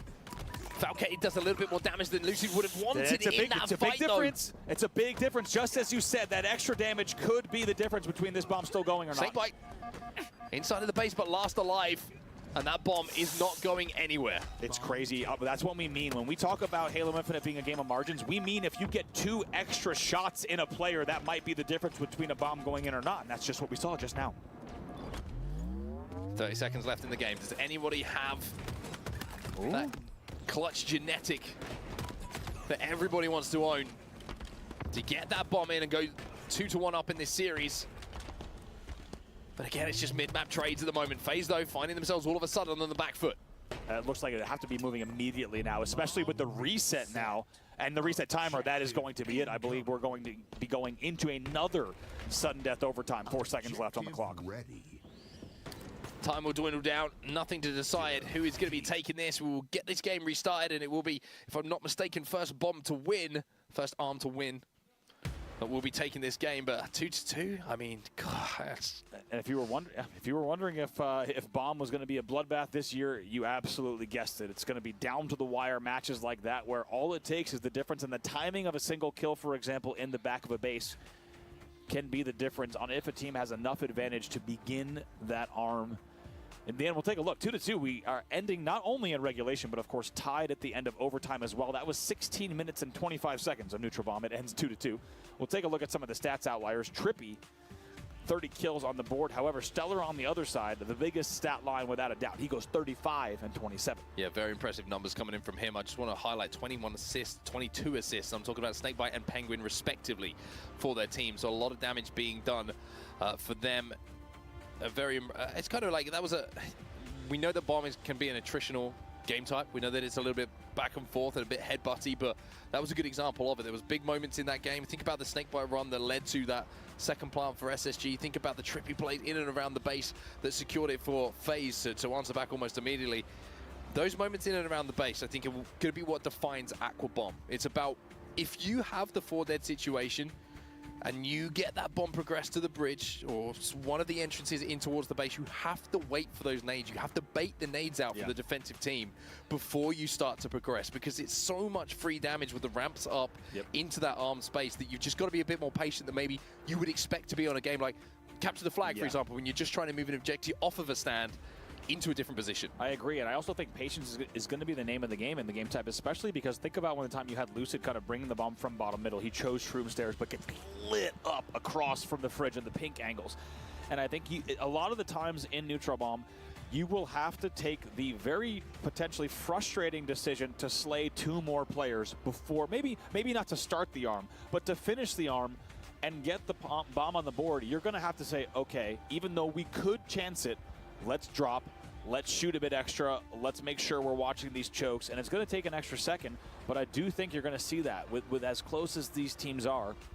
The teams that are able to play with just a bit more patience when required, don't get me wrong, there are going to be times to go fast. There are going to be times to hit drop slides to get the bomb across, and then you reslay and things like that. But I do think you're going to need to be very specific, and the teams that are playing together when they're arming will be rewarded, even if it means waiting 1 to 2 extra seconds. Yes, that patience is going to certainly pay off in the longer run, so to speak, when it comes to those bombs being planted. So as you can see on the double overtime, that we're going to see the ruling. First point will win, so first arm will win. No chance for a comeback here. What do you reckon time-wise? When do you reckon we're going to see the first arm? 4 minutes 37 into the game. I like the specificity. That's what I try to bring. I'm also very happy that I got that word out. That was good from you. It's good for me. Yeah, I was worried. It's been a while since we casted. When you started, hey, it's great to be back. Yeah, we got to appreciate the moments where we remember what to do. Yeah, exactly. By the way, speaking of, fantastic to have all of you joining us here. We hope you've been enjoying the Kaysan Showdown number 6 of Halo Infinite. Fantastic to have him as well as Halo Studios, a lot of the Halo Championship Series team, and of course, FaZe Clan helping us put this event together. Double overtime. between these two squads on Aqua Bomb will decide it. Of course, will be the go-ahead game in the series. If you're just joining us, we're tied 1-1 between these two. This is the elimination semifinal, and the loser here will go home from the day. This is do or die. So as you can imagine, even more on the line in double OT. Opening break, won by SSG last time around. They did get a little bit of map advantage. Stella got that camo. Even though it was a kind of even split for the kills, the power-up was picked up by them. Opening break in these overtime situations is always so important. If you get a 3-4 dead plus the camo, that objective can be moved. You can start to move it forward. And that can be the game going your way. Initially, it's trades. No surprise to see that as the two teams once again butt heads. Looks like early top mid pressure right now from FaZe, especially with the man advantage. We'll see if they can even get another one. If so, that should be a camo grab and maybe the first advantage of the game. Ooh, those little wins like that from Snakebite can be a difference maker as well. Penguin's trying to chase him down, but instead decides to play his life. Stella finds one though. Where's that camo gone? I think it might have been burnt. It doesn't look like anyone has it from my point of view. No. Trippy does have it. Oh, and just taking a bit of damage that made it seem like he didn't. Yeah, just shooting so much, it didn't even look like he had it. Bomb's still bottom middle here, and as you could tell, Mark, I think you put it best. These teams are aware of how much is on the line here. I think you'd see a traditional open quite different, but really playing and making sure they do not give up any sort of major advantage and be forced into a situation. What a nade from Stella. Once again, Stellar's been doing the geometry work in the offseason. Not everyone, sometimes we call them summer school, but in this time it would be winter classes. Stellar has been in the lab. 3 dead hit for FaZe. Trippy. Last alive, Penguin trapped in the back of his base off of respawn as well. You can see Trippy's actually a spawner, excuse me, so it was essentially a little bit of a staggered 4 dead. SSG looking to progress that bomb into the utility. I like this from and in towards the base. He knows he's just got to wait. Yep. He can't kill Like we everyone said, right patience. now. It's all about the patience here, and I like this. He knows that there's no reason for him to poke and take this first damage. And he's waiting those nades. Look at the angle he's playing. He's not pushed up. He's not trying to shoot. He's trying to bait nades at the moment. That's all he's trying to do. Wait for Stella to do something. Stella's going to find 2, and now they can start to collapse. Look, trying to bait as well. Baiting with the bomb. Just waiting for those nades, waiting for those nades. Now the damage can come in. Trippy respawning in the back of the base, though. Going to make it a little bit more difficult, but here comes Stella. This flank has been developing. Falcate does get the throw out. But the movement from Stella, is it good enough to secure the kill? Yes. Wild trade there in the end. But specifically, a lot of respect is due to both teams there because of how patiently they played that. That was a beautiful chess match in terms of waiting and baiting and also baiting with the bomb pickups. And where did the camo go? Penguin says it was just here a moment ago. In the end, not able to take it. 3 dead for the side of FaZe. 3 dead for FaZe, and now the opportunity really to arm. This is a strong position to find themselves in. Trippy's going to fly and he'll be dealt with. Lucid going to try and keep that fuse alive as well. Nades are there, but look at this, they're on the shelves. The tippy toes are keeping them away from that splash damage. The fuse is still lit, remember. They're still together, so they can still get this one. They are still going for the arm. Snakebite is doing a huge amount of damage alongside Stella. Trippy's coming back for round 2 here. The punch comes in. They just need to touch this to get the arm, and it will be there. It will be Space Station who secure it, and we'll go up 2-1 in the series. Snakebite and Lucid versus the world in the back of the base. It was beautifully done. That was horde mode in the back of the base. Meanwhile, Stellar in the the double overtime period goes 11-3. Just stellar things. Doing his normal numbers, casually almost quadruple positive, by the way, in the overtime. But how about Snakebite staying alive in the back of the base? And what did we say? It is all about patience. Snakebite and Lucid staying alive, initially avoiding the grenades. They had to be perfect. When you're playing screens like that, your nades have got to be absolutely perfect there. It's almost impossible to nade people out of screens like that and get the kill. They stay alive. How much baiting and switching and dropping did we see of the bomb? Obviously, traditionally, we're now seeing that the melee is the last kill on the player if you're hugging the block with the bomb. Beautifully done. Oh my God. Take a look at the duration of that game. What did I say, 3 minutes 37? So you were wrong. Come on. 3 minutes and 3 minutes 31, I'll give you that. I'll give it, dude. That was not bad, huh? From you. But take a look at the replay. Replays from the entire game, by the way. I'm pretty proud of that. 6 seconds off for an overtime duration prediction. I would be celebrating that as well. Okay. I would be celebrating that as... Appreciate that. Within the corrective ratio of what I said. So yeah, I'm not going to pop off. That's all you. I'm not going to pop off. I just think it was a good job here. Take a look at the highlights from the entire game. Not going to pop off, dude. You just stood up and celebrated. Okay, let's not. Can we not talk about that? 25-16 here at this point in the game. You lie. I've been lying the whole time. 2-2. This is the regulation time. Before, of course, we did go into double overtime. This is some of the moments that we did see. This big play, by the way, was it suppressed, if I wasn't mistaken? It was suppressed who tossed, but a teammate had front jumped. So if you don't have a player who's front jumping while a player is high util pushing, you don't get that stop. So it was big, but really it was just, as we saw, delaying the inevitable. Look at this here. They have 2 players alive on screens. One gets taken down. How much damage they've taken. Look at Snakebite in the back of the base. Lucid gets his shields all the way. Beautifully done. Look at this, just versus the world in the back of the base. I mean, one thing it's a great indication of, right, is we mentioned that fuse time to disarm. You can, it's a lot longer than what we've seen in traditional bomb game types where, you know, you touch that bomb, you throw it out, it's diffused, right? You don't have to worry about it. The fuse time stays there. That's why Space Station were more than comfortable, not to just try and stick that, but they could take their time, they could keep it there, they could really kind of work away at just waiting for that fuse to go down before they get the arm, and by doing so, they finally get that game on the board at 3-2. Now we move over to Oddball Live Fire. I think FaZe, when you look at game types again, it looked like game number 2 was going to be one that favored them, that they'd be comfortable on with the way that it plays.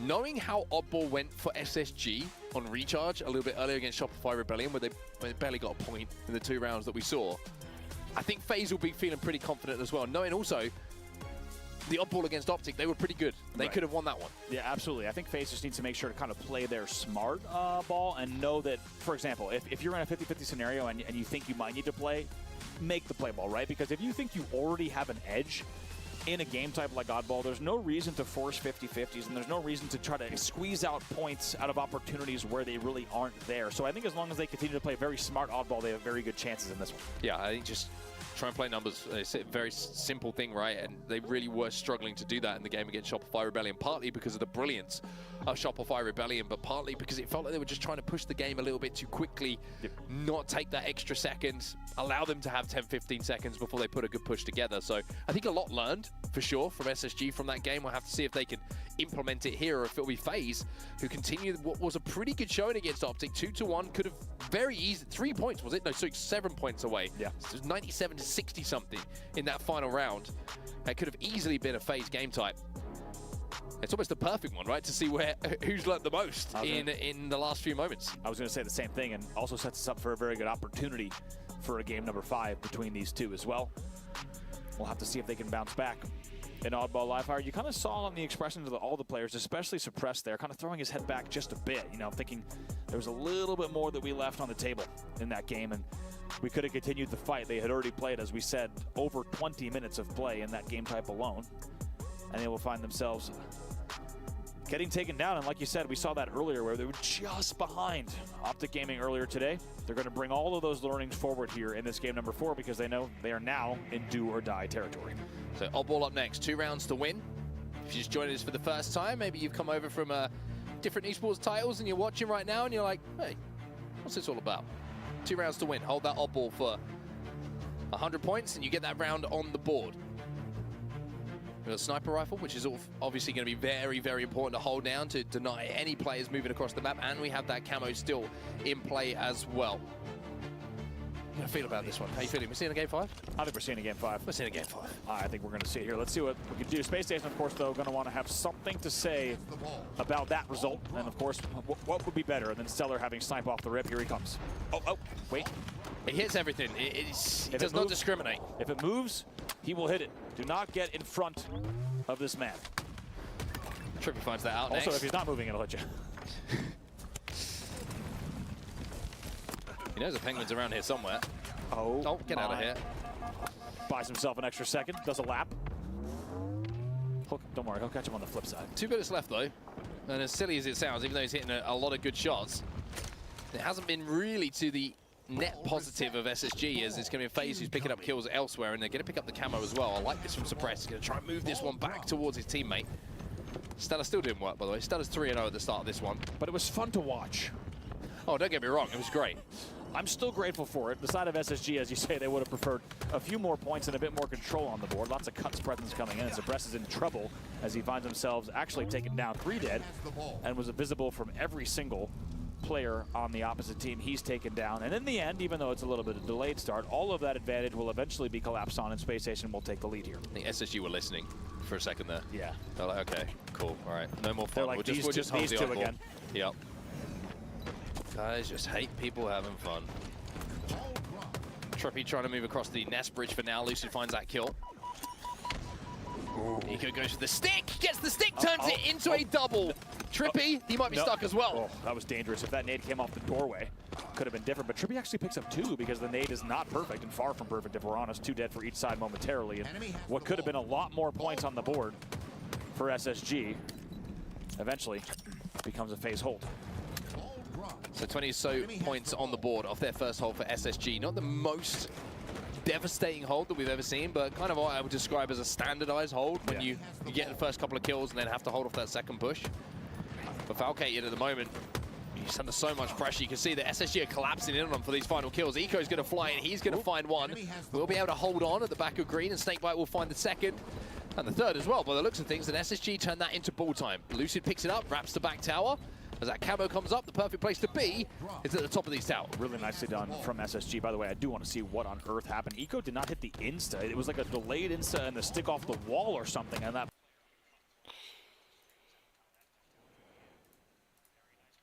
And switching and also damage trading that's coming in. They will get the first kill, and if they get the second one here, this should be a continued hold. Surprise trying to break through though. With that camo, Snakebite with a big win. He'll be taken down, but Lucid is going to wrap this ball away, and this is a very smart route from him. He knows we're certainly going to find out. The Trippy's in front of him, rips the shields away, can't get the kill, but that ball now in a very contestable position on either side. Yeah, very nicely done. Eco can just even move bags, get some damage, drop key if he needs to, and will.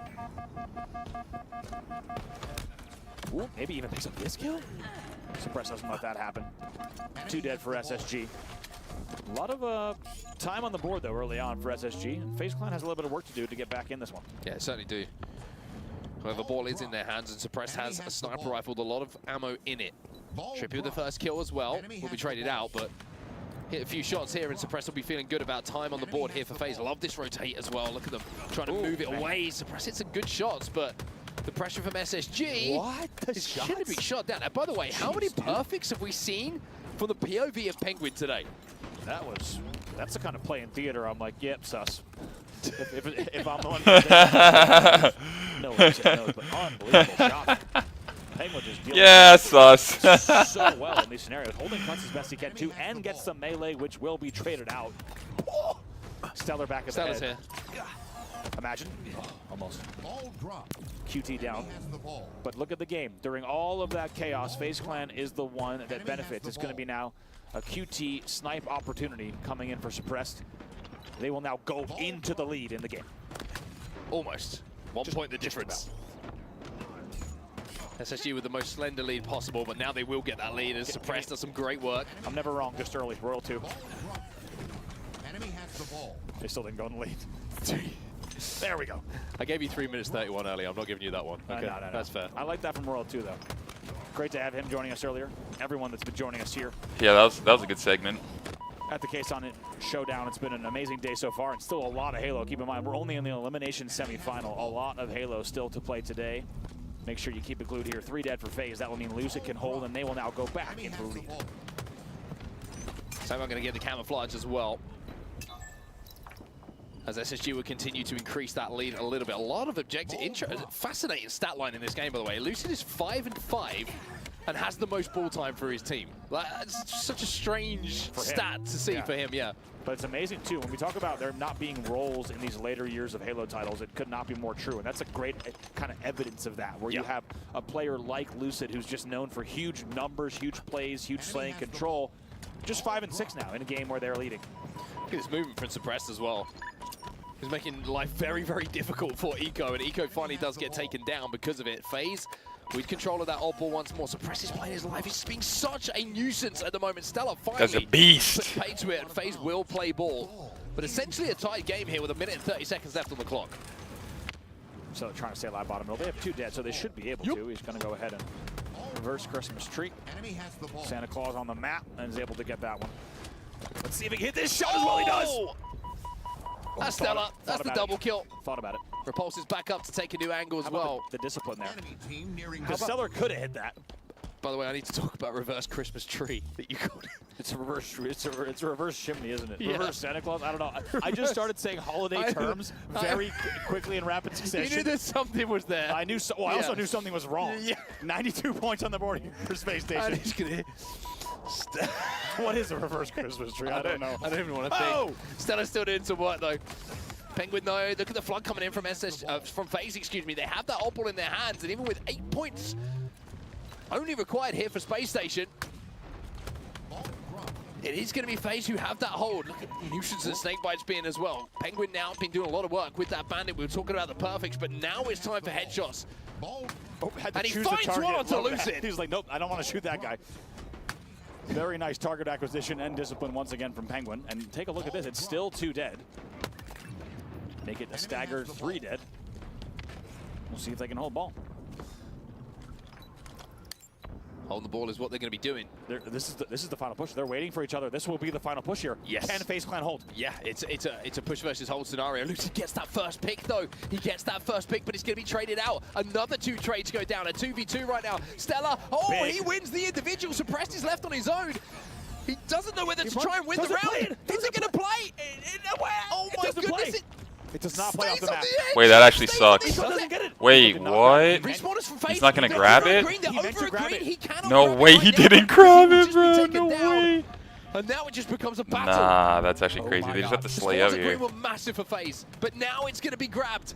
It's going to be Lucid who moves it away. No way, SSG bro. Oh, no. They can't take it. 98 to 97. Where is Snakebite? Snakebites in no position. The ball did play, but it might be too late. Snakebites in Rat Tunnel. That'll be it. FaZe Clan. Wow, FaZe Clan actually clutched it. What on earth? Oh Holy my sheesh. God! Look at. I think Penguin is all of us right now. Penguin is all of us. Deep sighs from everyone on the side of FaZe. Unbelievable. I missed the sigh. Eco inches to the ball at back mud pillars, but he Damn, does not grab it. I can't believe Eco didn't grab that, bro. Yeah, he definitely meant to grab that, bro. No way, dude. Lucid able to get the play ball in the end, but I think they had I don't know why he already didn't grab lost the that. time that they needed. I need to see a replay on that, bro, to be honest. Because I thought he was going to grab that, but he didn't. Like, maybe there's another reason he didn't. Well, that's round number 1. That is an incredible end to round number 1. And Suppress must have been thinking when he didn't get the play ball, which, by the way, was centimeters off. Camo not burned, still down. No way Eco just didn't grab that, bro. He must have been thinking, with those spawns, I have just blown it. I did not play that ball when I could have. Bro. Thought he could maybe get the time back. What an unbelievable ending. We'll talk more about that later. We are Yeah, underway seriously. in the round. 2 dead apiece. I need to see that again. 3 dead here for SSG. Eco last alive. Wow. Penguin with camo and sniper rifle and a lot of ammo too. He's playing the back of A here, and he's going to be scouting on a scouting mission. He gets a little bit of information. Lucy gets taken down, just walks into the reticle. Stella follows up. Stella been a nuisance. Stella been more than a nuisance. Someone plays that very well. I had a feeling if I had to put money on that, I was thinking Penguin was going to win that peak battle on the pillar. We've seen it time and time again. Ball will be played. In the end, should be 4 dead if they can take down Trippy. A 1v1 here momentarily. Ooh, Stella's starting to heat up a little bit here. He is 3 dead still. First spawner is going to be Penguin. And FaZe Clan answers back with a nice little hold, but just 21 to 12 here off the opening of round number 2. Enemy has the ball. Just the way that Stella's moving. Starting to hit those shots, starting to hit that consistency, starting to move around the map in a very deliberate way. And hit shots like that. FaZe with a good start to this round, but SSG, again, it's just back and forth between these two teams. It's been kind of, apart from that game number 2, the story of this series. Look at Stiller just staying alive. He's so selective with the angles he even exposes to. When he has full shields, he's so selective on where he allows damage to come from. The spots that he's checking, the sightlines he's allowing, beautifully done. It's a killing spree for him. Still alive back tower. There's still a player from FaZe somewhere around this tower. I think he knows it, but elsewhere, the opal is still being held. No play ball coming in, and Stella might be thinking about grabbing that one himself. Suppress is already up the cuts, though. He's going to be challenging. It's perfect shots again from Stella. Is he going to play this now? He is. Oh my God, this is unbelievable from Stellar. Now he's just going to hold for a second. That is played. Jeez. That was what meant to happen at the end of the last round, where that ball goes off the map. That was what was meant to happen. So well done from Stellar to isolate the angle. First of all, he stays alive for about 45 seconds back tower, then isolates the angle nest, and then over challenges cuts. Most people would not expect that. gets that kill, is able to then still hold the ball, get a few extra seconds, and then play ball. Beautifully done. And guess what? 3 dead off the back of it. Suppress was your last player alive. Stellar gets the next camo, and it feels like you can't even keep track of what they're doing in time before they've made the next set of rotations. Now it's 45 points on the board for SSG. Yeah, SSG just starting to look a little bit better in this round, a little bit more consistent. 50 points on the board, they are going to cross that. As FaZe now have to wait and have to make a play as a 4. But that first pick from Snakebite is going to be massive. Falcane has no idea that Stellar's here. And when you can't see him, it's pretty difficult, because when you can see him, it's difficult enough. Stellar does not miss in those battles. Beautifully done, beautiful isolation. They get 2 dead, which means FaZe has to reset. Let's get to a listen-in here at the 65 mark. With Love the listen-ins. Let's go. You're dead. Come back to me. Top mid sniping. Top mid sniping on the vent. Yeah, and another one there. That was him. One shot in the vent. Yeah, I died from tires. Nice. Okay. Let's go, Kevin. Let's go. Just keep finessing. Keep finessing. Yeah, we have snipe. Spawn to... Yeah, we should try to hit up green here. Yeah, one top tower. Number door, I think, guys? Might be guy hiding. Yeah, could be, Kevin. I'm at close right. Tower guys, on me. No, hiding, bottom mid, there, see coming. I might have traded him, but and the guy's Devin door. One shot bottom mid on the repulse. You can see him. I went There's a sniper down bottom mid, Tommy. Elbow tripping. Tripping's one hit elbow. Yo, Devin door. 2 elbow, 1 hit, and the other one's full. 1 hit on max. Literally on max. I'm going right now. Top tower. I need it right now. Yo, one guy cuts also. I have sniper. Top tower, we got thing. Top mid, balcony. Cuts again, weak. Incoming. Cut. Here, Brayden, over here. I have sniper, guys. Yeah, ball there, guys. Ball dropped. Almost cuts. All guys trying Keter. One rental. Top middle, or A nades, guys. Watch you, Kevin. Watching him, walking up. One shot, A dumb. Yo, Keto on me, one shot. 2 Keto on me, one's one shot. 2 bolt, weak. 3. I'm flanking it. 2 more. Gate door. Got one more. Rat tunnel. Shot Kevin. Yeah, 2 shots. He has a 2 bullet snipe. He has a 2 bullet snipe, PJ. Careful. They're both Keto. One's going for ball, one's getting his shield. He's shot off. Weak Keto. See that? Bottom mid to Keto. Yeah, went back. Shoot that, guys. There could be an egg. Live Brayden. Screens. One shot here. Another one's going Keto to bottom.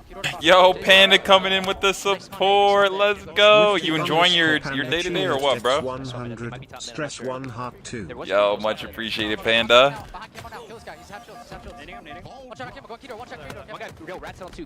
Let's go, brother.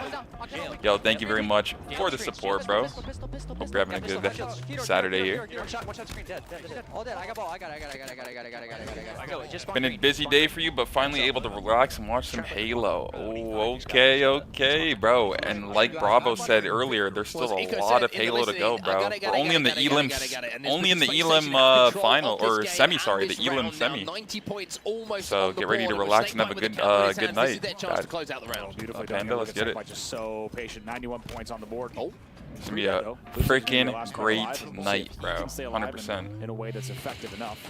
Bottom mid with a sidekick. Big vibes today. Nice shots from Trippy, though. Just like that, this is not over. Let's not forget 9 seconds away. Bro, I believe in FaZe right here. Make a little comeback. We'll see what they can do.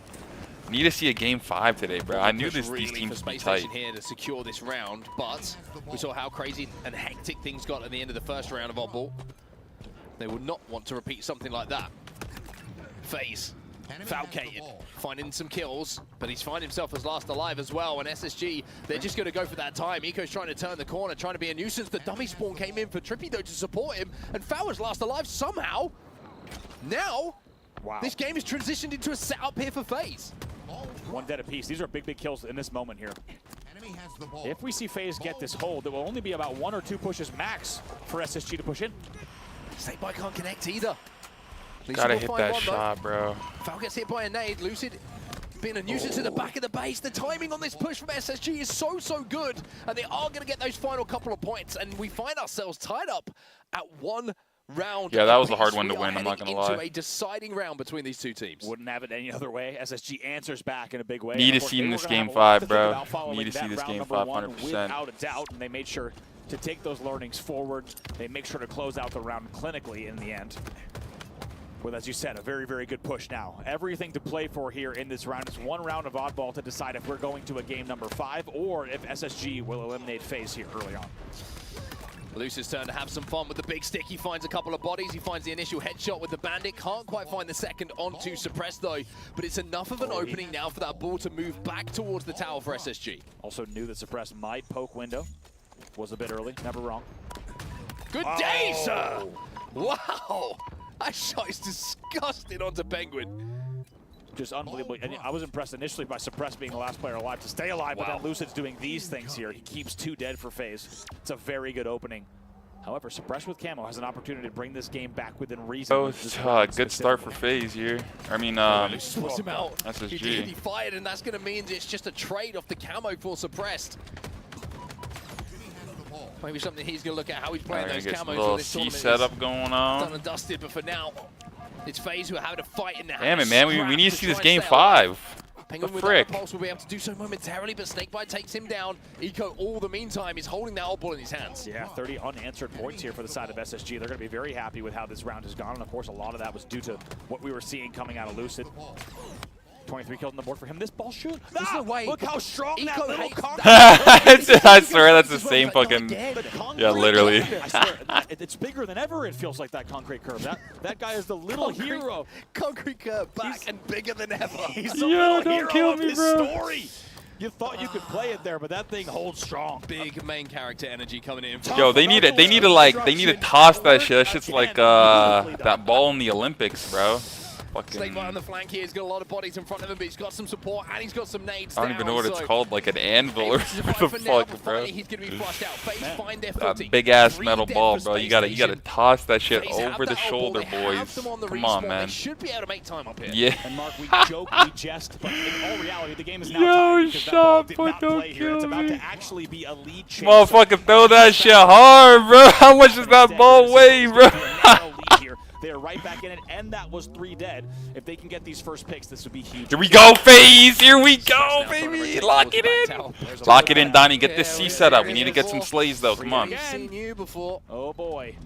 Camo coming up. FaZe have rotated really well for this and perfectly timed the kills as well. That was 4 dead for Space Station. This is more time, and the Camo is up as well. That was back-to-back 4 deads, and Suppress did not drop the ball. Beautifully done as they now grab the Camo. They've doubled the score of SSG. This would be a big comeback to force. Oh, they need to make some plays here, yeah. I was gonna with the say. back smack onto Eco. That's the first pick in the push once again. Now he's just getting info, big info. Most importantly, stays alive, does not over-challenge there. Now he can re-enter the fight in a few moments' time. The One is dead. only for a few moments. Lucy's one-shot top tower. Start to run away with this round. Love the mud hole. It's going to be so hard to get over C. It's going to be so hard to get over tower. Bro, just please shot put that shit off. Thank you. And the little curve that could prevents Space Station from the little curve that could is crazy. Now it's a sizable lead. We'll see if SSG All right, can SSG's answer turn. here. They have an opportunity of Let's see how FaZe could potentially break this setup here, though. Seems like they're going back mud. Penguin's the distraction. Doesn't really matter that he died because they're pushing from B hard. If he can do that, there's a chance that they can not just win this round, but win. Should have milled for a little bit longer, actually. Yeah, now they're 3 dead. Oh shit, no, they're all dead. All right, that was a 4 dead. That was a 4 dead. Back against the wall. Let's get let's get a nice little flank here, a little Back pick. in this game, it is less than Little 21 turnaround difference here. now at 79 to Come on, 64. bro. What are we And gonna Snakebite do? hitting every single body Donnie shot, dies. damage that he needed to Good nade make by sure Trippy. His team continued scoring. It's got his attention a little bit split here. Oh, they're doing good. SSG's doing good. They might close this shit out. I don't really care who wins the game 5. I'm just trying to see the game 5. It's great rotation. This guy's just holding tower Snakebite. Oh, and he hits the body. Beautifully done here. That Holy shit, this guy's going crazy. Reset. So it's a great hold. No now, way. just like that is a tie game here, 79 to 78. Oh! Trippy thought he could get away. Lucy gets a kill. Eco gets a stick. Oh, this might be. Oh, this is shit. No game 5, bro. Really? And they're gonna get this last guy? Oh wait. This is the last push. This is the last push. Valkated, 1 shot. Big damage being done. Oh no, they got him. They got him. Penguin gets a kill. Suppress needs to live. He dies. They're doing so much damage, bro. This is good. Last guy can do Penguin right there. Penguin. Oh my gosh. He needs that. Oh, good It's going to be living. SSG who hold that ball, but there Oh, might be yo. time for one more push. Oh no, Ika got that. 2 dead still Wow. here for FaZe. It's going to be a very staggered push. I don't think they have the time. Yeah, probably not. 95 points. Suppressed is up the map and finds 1. Oh my gosh, man. Snakebite holding tower and they got like 70 points, bro. Can we kill that guy? Like, what's going on? Into the next round. Wow. Yo, get someone. Yo, where's the? Yo, someone get Stellar another bottle of water. Bottle of water. It's like a tongue twister right there. What a game. In the end, Elapsed total score is 297 to 243. No way, FaZe got rounds. last at their fucking tournament, A bro. third and final Fuck, round man. was required, but I mean, shout out to Space Station. Good plays by them. I know, that was a good series. Good plays, GG's. I'm not like happy or sad. I just wanted to see a game 5, to be honest. That's about it. And it's all about the little curb. That's it, It's man. not very often that we say this, but Wanted to see the game 5, bro. Would have been pretty litty titty, but. At the back of Mud, a little hero back wow, of town, bro. that guy trying his best, that little guy. And Eco's let me tell you, so he got happy involved they in won ways that, bro. If they lost honestly, he that, had absolutely no that round responsibility. 1 was kind of fucked. I'm not gonna lie. He just So needed to mighty. like win that. Can we see the round 1 again? Noble. See that round 1 replay, bro. Solid I was going to say one of the most inspirational concrete pours in quite some time. way, These are the bro. stats you can see in front of you as well. Damage stats for you. 11K Damn. being broken by both Trippy and Stella. I think the ROM that Snakebite went on at the end of things Dang as it, well man. was really what kind of solidified We needed that like final round. That got them back in the that first game. 2 series weren't too bad. I mean, the little rivalry with SR and SSG, they smoked them, sent them to the losers. Optic and FaZe were like a little bit close, you know, but I thought this series was gonna be like it was 79 pretty close, or maybe even FaZe winning. And I There think you go, You said SSG. it was going to be a big factor, but Snakebite just What other absolutely series went might be off. close? This was Is the plan. is This was SSG versus Optic gonna be close? That's the kind of quality construction you get from Tough Knuckles Don't. construction. No. Some Oh, of here the we best go. in the business. Eco did not get the ball. You see him look back I across. feel like, wait, nah, I need to And see in that the end, again. It cost him in this round. This Damn was it, I need to the see wire. before Eco that did again, not try like, to fly out for this one. You well, have to obviously get not now, the but like, angle here. In the end, though, Lucid, look, tries to no, but then he sit back, and dies. the pressure comes on C He should have even stayed back fucking tower. Or played it. Or he did play, okay. Damn, we need to see it like one more time. Somehow stays alive and at least sent us to a very, very exciting round number 3. Now here's the That's a highlights from that. sick fucking weapon skin. round What as the well. hell? So make sure to get the play balls here. But man, what a series between those two. Yeah, really, really back and forth. That's a I think sick you look weapon skin. across I'm all the missing games, out, like bro. I game need number to pick 2, some of somewhat these of a out. blowout, the Slayer on recharge. That was a very impressive performance from FaZe there, but every other game, back and forth, back and forth. But I think something to just talk about and notice, by the way, that shot is absolutely filthy. Speaking about illegal websites, that might be on there. That shot from Lucid bottom What? middle. But there's the curb again. Not for the first time getting involved.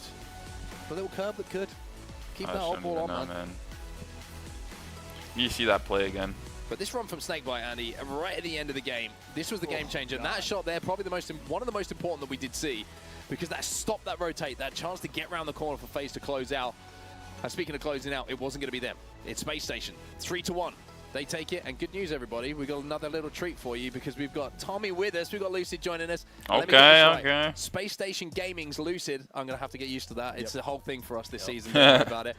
Good series for you guys, though. Seem to find a little bit of a flow towards the end of that. Yeah, absolutely. Game 1 came out hot. Just played our game. I mean, that was like the biggest thing against Shopify, and there's a whole bunch of other things that we've been going through, talking about a whole bunch of stuff. I bet you've had a lot of like the laundry list, right? Yeah. Of, like, Well, things that now are is the time to talk about it because we have a nice couch Tell us to talk about it. about. All that needs to be said is like, let's just grab some weapons this series. Yeah. Like, Okay. I was like, if there's anything to work on that's like so basic, it's like, let's get a snipe, let's get a camo, and they help. That helped a lot. Yeah, you see what I think Snakebite did at the end even with from it. our own standard, it's not where we want to be, but it was a lot better. I think we got to just play our game. We got to have a little bit of fun. PJ got to sit tower. I got to hit some no scopes. Like, just get the weapons in our hands, contest some camos, got some, and then just play our game. So, I mean, what's the process been like? I want to talk about the online tournaments a little bit as well, because, you know, you haven't made it to where you want to be. You want to be winning everything. We know that from every team that's formed, right?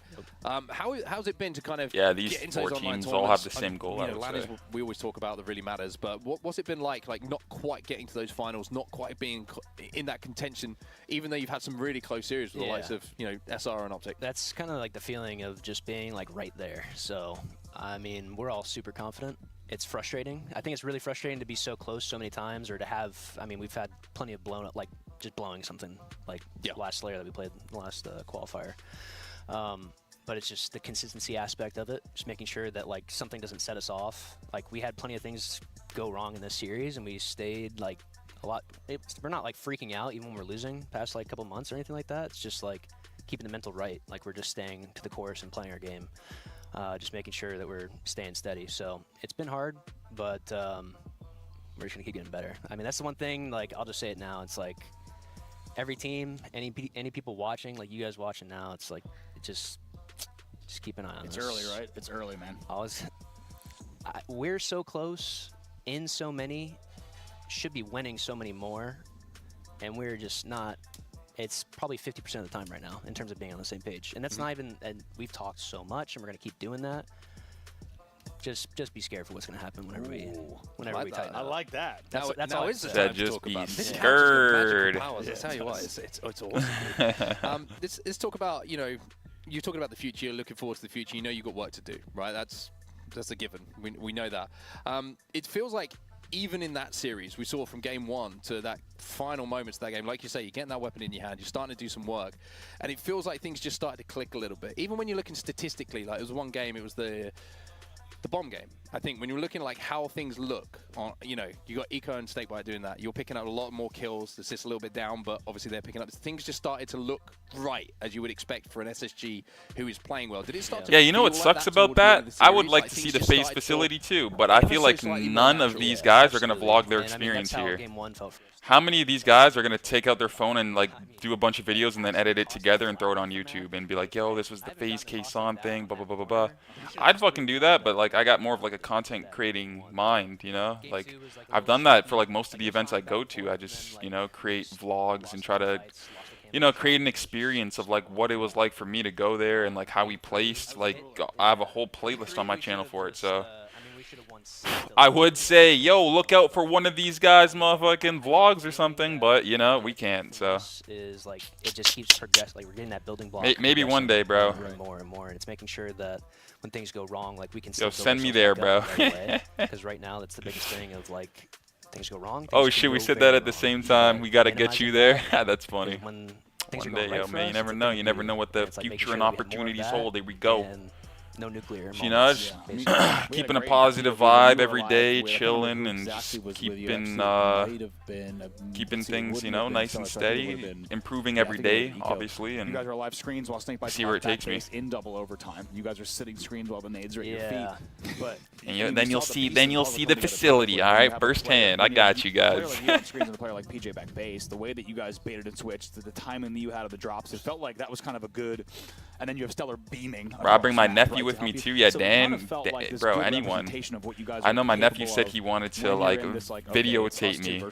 It'd be like instead of me just holding my camera, like yo, you just get someone, you know, cameraing you, it's making sure that we can videoing you. Moments out of ourselves consistently, and then I think one of the biggest things is, like I said, the non-nuclear moments comes down to chalking some plays. Like sometimes, like whether someone pretty good. Oh shit. Just messes up, gets backsmacked or something. Exactly, like, bro. Exactly. The whole team doesn't throw. We needed more away. Dan airtime on that shit, bro. It's just something that I think we're never know what the in terms future of the players holds. That we are, I think we're just so down to like help or like I'm gonna go run at this call out or I'm gonna help you or do something. It's like sometimes you got to just be selfish. Totally, especially in this era of the game, it feels like if you're that last alive or you know if there's only 2 players alive, etc., and you decide, you have to be so intentional. Throw me on Optic to be honest, bro. Optic would be a nice opportunity. And any one of these orgs for sure. Space Station, FaZe, Shopify. Absolutely. But Optic, I feel like hits a little diffy. Much improved performance that we've just seen there, and you've got some more Halo to play, so we'll let you get away. And but you never know what the future holds. SSG's Lucid. Second time around. GG's, I thought he was going to stay on the couch. I like when some of the pros stay on the couch and like commentate when Royalty was doing it. That was pretty cool. SSG waiting for, of course, the Winners Finals, from baby. Shopify Rebellion versus Optic Gaming series that we have coming up next. That's going to be fun. Dude, I got to say, first of all, that's going to be fun. I love that. SSG would be great, bro. I already have good connections with them. Very cool people. I have some of their merch already, so if they sign me, I can throw on the sweater right from my closet. All right, here we go. I'm on the squad. I'm not kidding, I've never heard him take really cool people, really good visions for the future of Halo and esports in general. Professional Halo, so you could tell. Like that, I like their goals and their vision. That'd be a good one Players too. of this veteran caliber, when they watch a game, they know exactly what they need to change, and it's probably frustrating that it's not changing at the speed they want it to. But I'm not kidding, that was exciting. Chill to hear from Lucid. I didn't realize how big Oats overnight was until my sister. I went to her house and she's like, "Oh, you want to see how to make like oatmeal overnight or oats overnight?" I'm like, "Well, no way you have that." That's like a sponsor from like that I know. She's like, yeah, I'm making it for like her boyfriend or whatever. Like he works nights, so like she makes it and like it sits literally over like it's crazy. And then he'll like eat it when he comes home. I'm like, damn, this is actually pretty cool. Never know. Imagine I got unlimited supply of that. They'd love me. But now we get to see it on LAN. Don't go anywhere.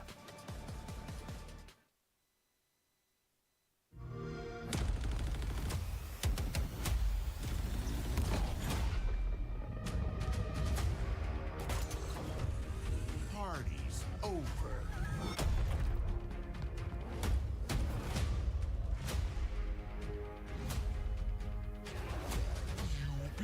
Cool editing. Always gotta respect it. Satisfactory.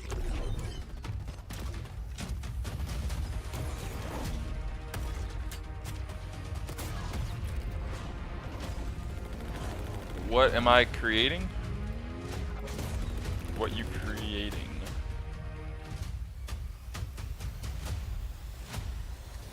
Special delivery. Yeah, I feel like that sounds different than normal.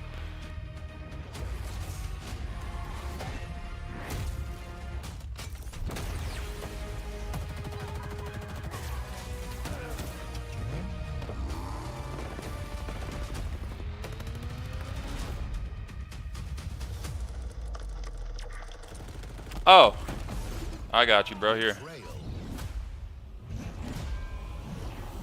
I got you, dog.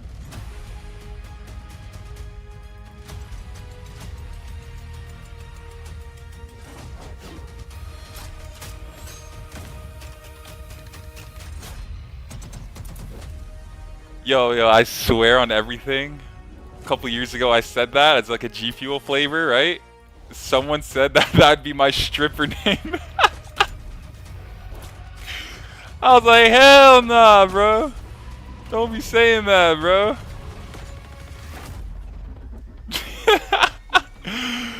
I was like, what the fuck? Now I can never not fucking, yo, dog. I was like, yo, what the fuck? Why'd you have to say that, bro? Fucking, I'm coming up with a cool flavor and shit. This guy made a Twitch account called Strawberry Stress, bro. I'm done. Fucking A, bro. Strawberry. We'll keep it a flavor for now, alright? We'll maybe make it a profession if things don't work out. Kick this top 10 for the 2024 season off the right way in Descendant's hands. Right now, he's going to be sliding out towards that shock rifle. Finds an easy kill as he picks it up. The quick scope for a double is nasty. Spots a third player bottom middle trying to get away with camo. You're going nowhere, son. And Descendant. Nah, but think about how good that would taste, though. I'm not gonna lie. Strawberry flavor. I feel like there isn't even a strawberry G Fuel flavor. Number 9. We saw an but overkill. I gotta get bigger. We get an overkill for the 9th. It's Looney on Forbidden, finding 2 easy kills to start this one off. The third player is going to be a gunfight. He has to win, does so. Rewarded with the snipe. Now, Looney's going to play his life here just well enough to get the timing on a body shot for the overkill. Okay, so we got back-to-back overkills to kick this thing off. It's going to be Glory's triple kill from Argyle, if you remember this one. It's pretty special. The Irishman put himself on the map, made his name known with a couple of snipes here. As he transitions, the first and the second are clean. Protects his flag carrier for the triple, and it's clean from Glory all year long. All right, number 7, Renegade is going to make an appearance here in the top 10, and rightfully so. Renegade is unbelievable when he catches fire. Catches the first 2 kills, not really looking at him. That grenade is perfect to get him the double. Spots his third player, transitions perfectly. Cuts out every route for the triple. He's knocked a no shield here from behind. That strawberry shortcake ain't no strawberry, though. You know what I'm saying? That's where I come in. At number 6, Ryan Noob from Complexity now making an appearance. HCS Arlington against or I don't know if you're suggesting that or if there is one, but either way, we can make it work. We can make it work. You miss it, Ryan Noob making sure Optic Gaming know he's still here to play. At number 5, everything starts with an idea, right? In the top 10. And it's SLG with shock rifle in hand. World Championship and then World Championship. Oh, tonight's dinner's gonna be so fire, man. I'm gonna have salmon, asparagus, and beer battered French fries. And they come like beer battered, and you just throw them in the air fryer. Fire. Time Optic started making their names known in the top 10, and they're gonna start with Oh yeah. Patiently pops the overshield and picks the thrust back up. Pay attention to that. That's important. picks up the first kill. It's perfect shots. Dead Zone giving us that all year long. The second player not looking at him. Third player doesn't have a chance. The fourth player that thrusts sideways throws him off for a roller. Gotta keep eating good, bro, and then snack on like blackberries, blueberries. I switch up the fruits every once in a while. Bananas are always good. And then every once in a while, I have breakfast for dinner. I'll have like eggs, bacon, avocado, toast. Shit is so fire, bro. Pay attention because that's important. Formal just picked up a triple in the feed. Formal just quick scope someone spawning green for an overkill. You spawn dummies, you're dead too. Formal finds a kill tag in the grand finals of a world championship. At number 2, it's Dead Zone with his second clip in the top 10 for the 2024 season, and it's for good reason here. Formal's the perspective we're going to watch and kick this one off with. Does some damage to the player A plat. Dead Zone actually picks up that kill on the camo player. The second player gets quick scope and he tries to transition that ball. The third. Yeah, so we're waiting for winners final coming up here. It will be Optic versus Shopify as gosh darn usual. These motherfuckers go to game 10 every time they play, bro. I think probably the best clip I've ever seen at a tournament, and I've been I have myself reacting to this clip, which is awesome. You've been living under a rock. But yeah, man, I think in tournament play, these guys are what, 20 and 20? 20 games on one team, 20 games on the other team. But Shopify have won 3 of the 4 online tournaments, where Optic have only won 1, right? Shopify seem to be winning the more important games, even though it's 2020 tied. Yeah, right now it's 0-0 on LAN, right? So, but bro, these teams always go to game 5, game 10. It's always back and forth. Bro.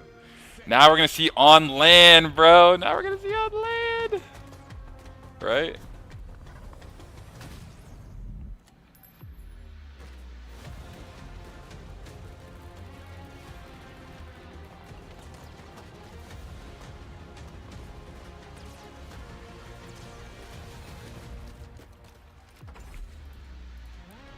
Now we're gonna see on LAN.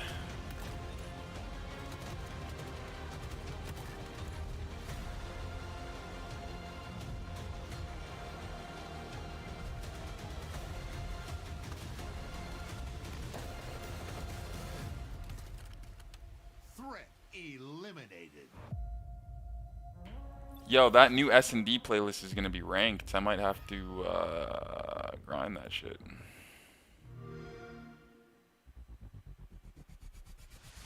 Want more Halo action?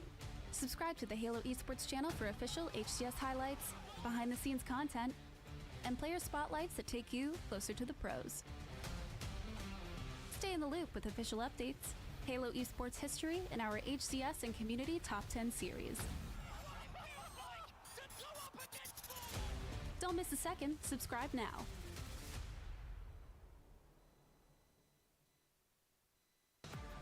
We're keeping the games coming thick and fast today, everybody. Don't worry, we weren't away for long. We're back here in Texas. We're back here at the Kaysan Showdown, and we're back into the games, Andy. You've got a mouthful of taco. I ate those tacos as fast as I could. That was quick. That was quick. Yo, bro, that was like a 2-minute break. This guy was munching them fucking tacos. To everyone. I mean, we've got LVP in the building. I was going to say shout out to the host with the most, Lottie Von Prague in the building. Best in the game. Undisputed. That's why, because we weren't even looking at the camera. We were looking over there. It was confusing. We're not used to it. Yeah. But we are back, and of course we now have to look forward to this series that we have in front of us, which I think everybody has their eyeballs on coming into this as maybe the one that could be a real good indication of who might be going into the Arlington Major as the favorites for that first tournament. On one side, of course, on the left-hand side, you've got Shopify Rebellion, who looked so good earlier in their game that we saw against SSG. And then on the other side, the hand-picked formal roster of Optic Gaming, who have been in that final every single time in the build-up to the event, in the online formats that we have had. It's been these two who have been in that grand final. It really has, and also a matchup that we might even get to see twice today if we're lucky. One crazy stat as well, need to do a stat check on this, which is always risky to say. I'm pretty sure that in online games, they are 27 and 27 or something like that, which is like even if it's 1 or 2 either way, that gives you a good indication of just how close these two teams have been online, which is just kind of nuts. Right, and it's interesting because it felt that way, right? I think everyone's saying that these are your top 1-2. We've watched the games, we've seen how they've gone, but to even now know that statistically they have been that close in individual games as well, it says a lot about where we are. I think it's also, as we take a look at the top of Legends Head, one of the, I think, first times we've seen teams where, for a while in Infinite, there have been a 1-2, right? Or last season, it was the top 4 was completely up for grabs. Now you have kind of the same thing, but with a completely different dynamic and mix of players. It is pretty fantastic. But these two teams have emerged as the favorites, and it goes without saying, the winner here today, by the end of the evening, will not just have kind of the upper hand going in, but also I think the momentum. They'll be the most talked about. They'll have a lot of extra cash in their pocket, to be honest. They will. And they'll be pretty excited about Arlington, and they will then become the team to beat. Yeah, for sure. And I mean, #1 seed is held by this team on your screen right now. You got Last Shot, who, you know, we heard from earlier in that, you know, pick your opponent. He's just like, we're going to win. You'll see. Like, man of few words. Actually, not a man of few words. And of course, new HCS commentator Royal 2, who was amazing on the couch a little bit earlier. It was awesome. Very impromptu as well, which was cool. Matt was just hanging out. I was like, can I hang out with you guys? We're like, yeah, actually, we have another headset. Please, come join us. Please do. And it was an amazing headset. Also great to get inside of his head, not only in the individual games, but I think, you know, we just talked about it before the break, but in case you haven't caught all of the interviews today, I think it is absolutely worth mentioning that everyone who's wondering if there is a renewed sense of high-stakes Halo to play for this season, it is even truer than I think we suspected, right? I think we were saying that there's probably going to be some of that, but now it's absolutely true, and you've heard it from the players' mouths themselves. Game #1 is a brand new game type, Neutrobomb Fortress, for the first time on LAN. Yeah, it's going to be good to see how this one plays out on LAN as well. And I think I just want to touch upon what you said there. It's just like this great new energy for a lot of players. Bro, this is really probably going to go to Game 5, man. It gave I don't me know. that feeling as well. You know, give me these maps are giving me Game 5 vibes. This feels new, fresh, exciting for them. How they prove themselves. How everything in the past is kind of the past now, and everyone wants to prove that they are still the person to beat, the team to beat, whatever it might be. It just gives us this energy that I think everybody's kind of feeding off at the moment. And as we look ahead to Shopify Rebellion and Optic Gaming, and there's a couple of stories to talk about here, right? Shopify Rebellion, the team who were kind of, I think, when you're looking at the roster changes and everything that happened, kind of was a happy accident almost. Apart from the Cycle and Last Shot signings that we said, it's like Royal 2 became available, Frosty became available. They came together and everything has just worked so well from them. On the other side, you've got Optic. And I think looking at this Optic lineup, looking at the work that went in to put these 4 players together, because there's a lot of work that had to go in for this to happen, right? To pull Renegade away from a FaZe lineup, that core 3 is always going to be tough. To pull Bound and Legend away from a world championship winning team, you know, that's the pull of the green wall, right? That's the pull that Optic has, and that's the pull that Formal has as a player with his history and everything that he has proven time and time again that he can achieve with rosters. And it's very interesting to see that now this 1-2 has kind of come together in the kind of dichotomy that the rosters were put together. Yeah, absolutely. Oh my gosh, Legends misclicking already, bro. Come on, buddy. It isn't always this way, but there's this really clear domino effect of how these rosters were formed. And as we said at the top of the show, this was really all up to Formal. And of course, the Optic Gaming organization unsurprisingly gave him free reign of who do you want to build this team around. It's the first ever year 4 for a Halo title. And let's not forget, Optic was on top of the world in this game, and for a very long time, they were the only team that we talked about.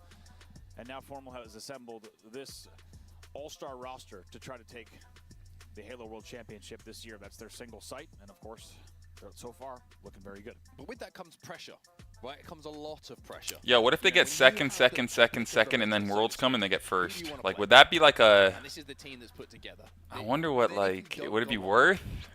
And win championships, even like. Oh, I wonder what they would say about that one. A curtain raiser like this. Yeah. It'd be crazy. That was the whole thing of last year. I mean, or like, if you get second again, it's like, or like first, and then second at Worlds. Like, I don't know, something weird. Like, you know, especially when they get to the Optic Major, they're going to have the Optic fans there, of course. They always turn out in Arlington. They're always supporting. Yeah. They need, I feel that in the season at some point, early in the season at some point, they need a win to prove that this roster was put together and can win. Yeah, I do agree. I think I think people will give them maybe grace of the first 1 to 2 events, whether you want it, and it's up to everyone if they want to include this event in that or not. But I think they have a little bit of a grace period where people can use the term growing pains, and they can be right. I do agree that not only will the Optic fan base want to win early on, but I think the players themselves, as you were alluding to, they're just going to want this like confirmation, like, okay, yes, everything can click perfectly, and then they can go for the Halo World Championship. I do think it would be a long uphill battle and a long, long road for them to try to, like you said, do the second place thing again with still a Halo World Championship in sight. Now, luckily for them, they're not really showing indications that it could be like that, but that will be a goal of theirs. Yeah, for sure. I mean, they've shown that they can win tournaments already, even if it's online. You know, put whatever stock you want to do in that. They've shown that. I don't know. SR's looking nice. And they've shown that they can beat everybody at this point, and I think it's just about putting together True. a run. And I think this is it's a True. real good That's test true for though. both teams, because I feel like even though Shopify Rebellion are #1 seed going into Arlington, right? Even though they won the last couple of online tournaments, I feel like this. If they were to not come out on top in this series for whatever reason, I don't think it affects them so much.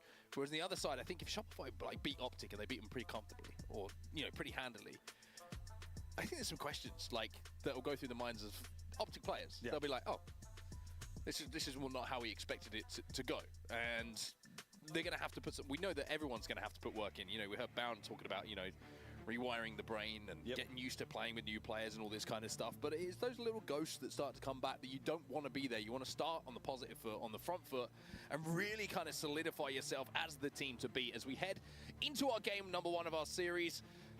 We got some new. All right, here we go. Winners finals. New map, Fortress. Let's see how it plays. Hell yeah. The LAN debut for this game type. Excited to see exactly how this one goes down, especially like we said, there's a lot of different ways to run this bomb. There's a lot of different strategies in terms of how you play late game, how you manage the game, how you play repulse bomb, and able to just really manage the map. And it's going to be exciting to kick things off here. We are now underway with your winners final. It's Shopify Rebellion up against Optic Gaming.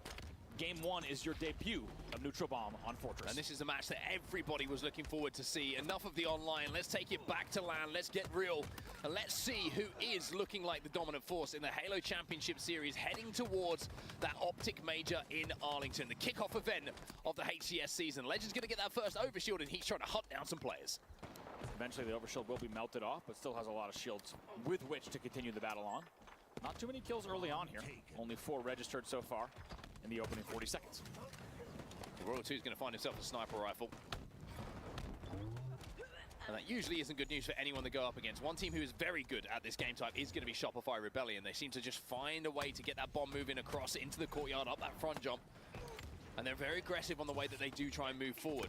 Royal 2 trying to be aggressive at the moment, playing on that sneaky area. Oh, Formal going to get a little bit of help on his way to picking up a double kill, and it's going to be Cycle who's left as last alive here. Formal gets that bomb back to bottom middle, and it's a reset on the map. Yeah, it was 3 dead here. We'll see if they can flush out this last kill, but not going to be easy when you have the Arches spawners as well. So Cycle stays alive long enough for last shot to pick up that kill, and now we're going to see 1 dead across both sides of the map. Royal 2 goes, I remember where I left that. I'm going to go back and collect it. That sniper rifle, you can see he was desperate to pick it up, but secures the kill before doing so. Just a smart play. Only the 1 bullet to play with, but with the advanced position that Frosty finds himself in, that could have been a big, big bullet hit. Look at this play as well. Let's see how he plays the spiral. Knows he can get behind Peekaboo. him. Nice little back whack comes in, and how special to hear Royal 2. I mean, of all the things I expected to hear, I did not expect Royal 2 to say, it feels like I'm an amateur again. I've got to prove myself. It's a brand new team. I mean, how special is that? Let's see what he could do now. 2 dead. I'm telling you, man, it's the power of this couch. It has something in it. Everybody's down to have a chat. Everyone's excited for this season, and Cycle is going to get that first arm here for Shopify Rebellion. They will be up 1-0. Overshield popping right now. Damn, bro. Did SR get the land buff or what? He locks down Damn. damage here. Frosty will get the overshield as well. How impressive has Frosty been, by the way? I mean, we've only seen the 1 series, but he was dominant in that series. And it feels almost like sacrilegious to say the Frosty of old, but it's a comfortable Frosty. This is what he's always Bro, been this might be able their to year, do. bro. I'm not even gonna lie. And a No triple fucking kill, way.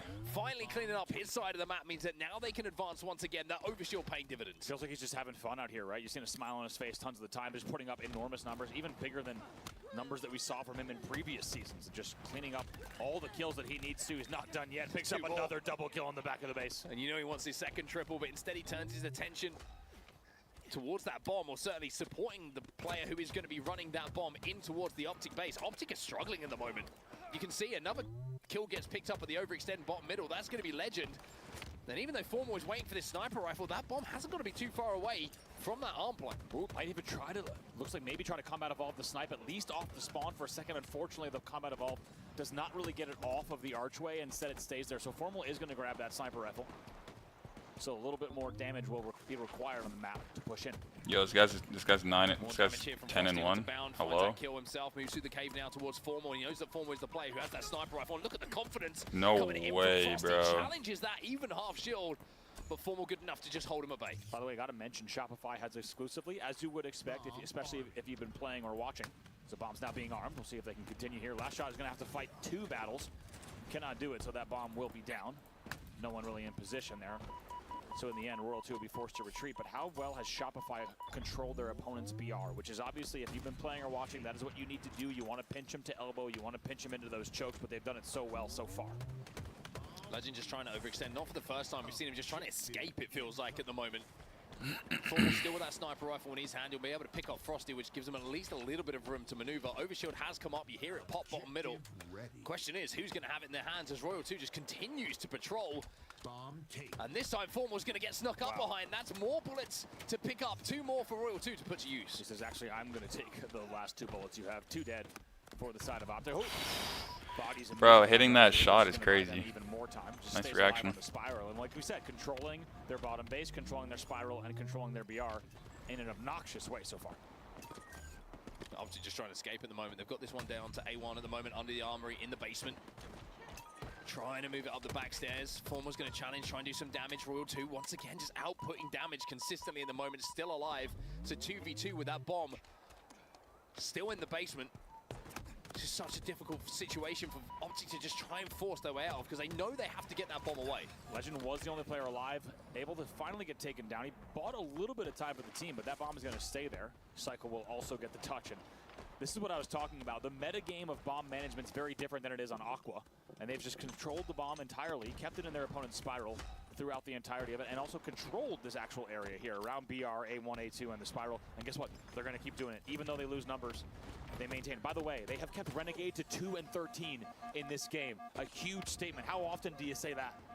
And one thing that's really interesting from Shopify Rebellion here is they keep just throwing that bomb down on the basement side, which I think is blocking, maybe, or influencing alongside some Shopify players spawns on the map, where everybody is just constantly spawning over at the snipe side on the elbow in the cave, and Optic just can't get out on the map at the moment. They are really struggling. Finally, Cycle's going to move in to clean up some of this damage. Royal 2 keeps him alive, and surely this is an opportunity for them to get that bomb moving again. I know they need to clean up Formal here. He was bottom tower, and we'll see if they decide to go. Obviously, they're going to be not split spawns here, but probably now going to be spiral BR spawns, so they're going to have to rotate for the first time.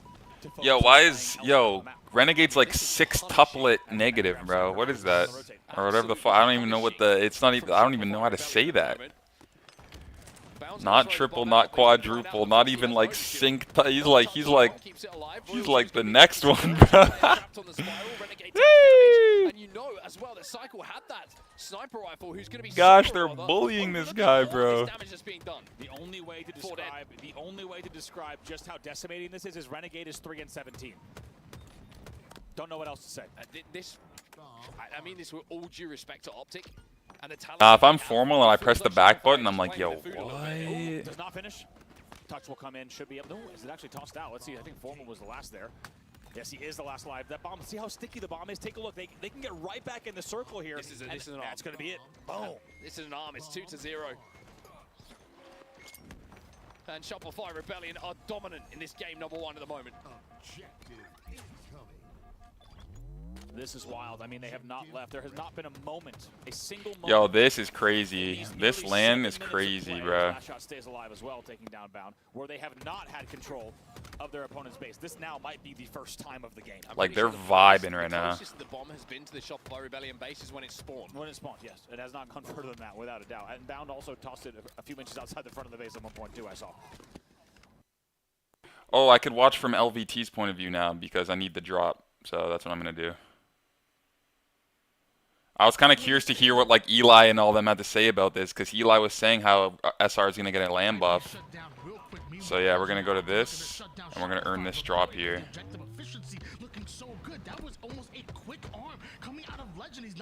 I got to earn it for this, bro. So I'm going to just see if that'll like fix. It's great to see how quickly Optic are to get those kills and immediately put that bomb to arming, but I'll try to get it for the LVT channel here. With 3 down, Optic answer back very quickly, Tony. That bomb plant was quicker than anything that Shopify Rebellion had done. Yo, look at the slays that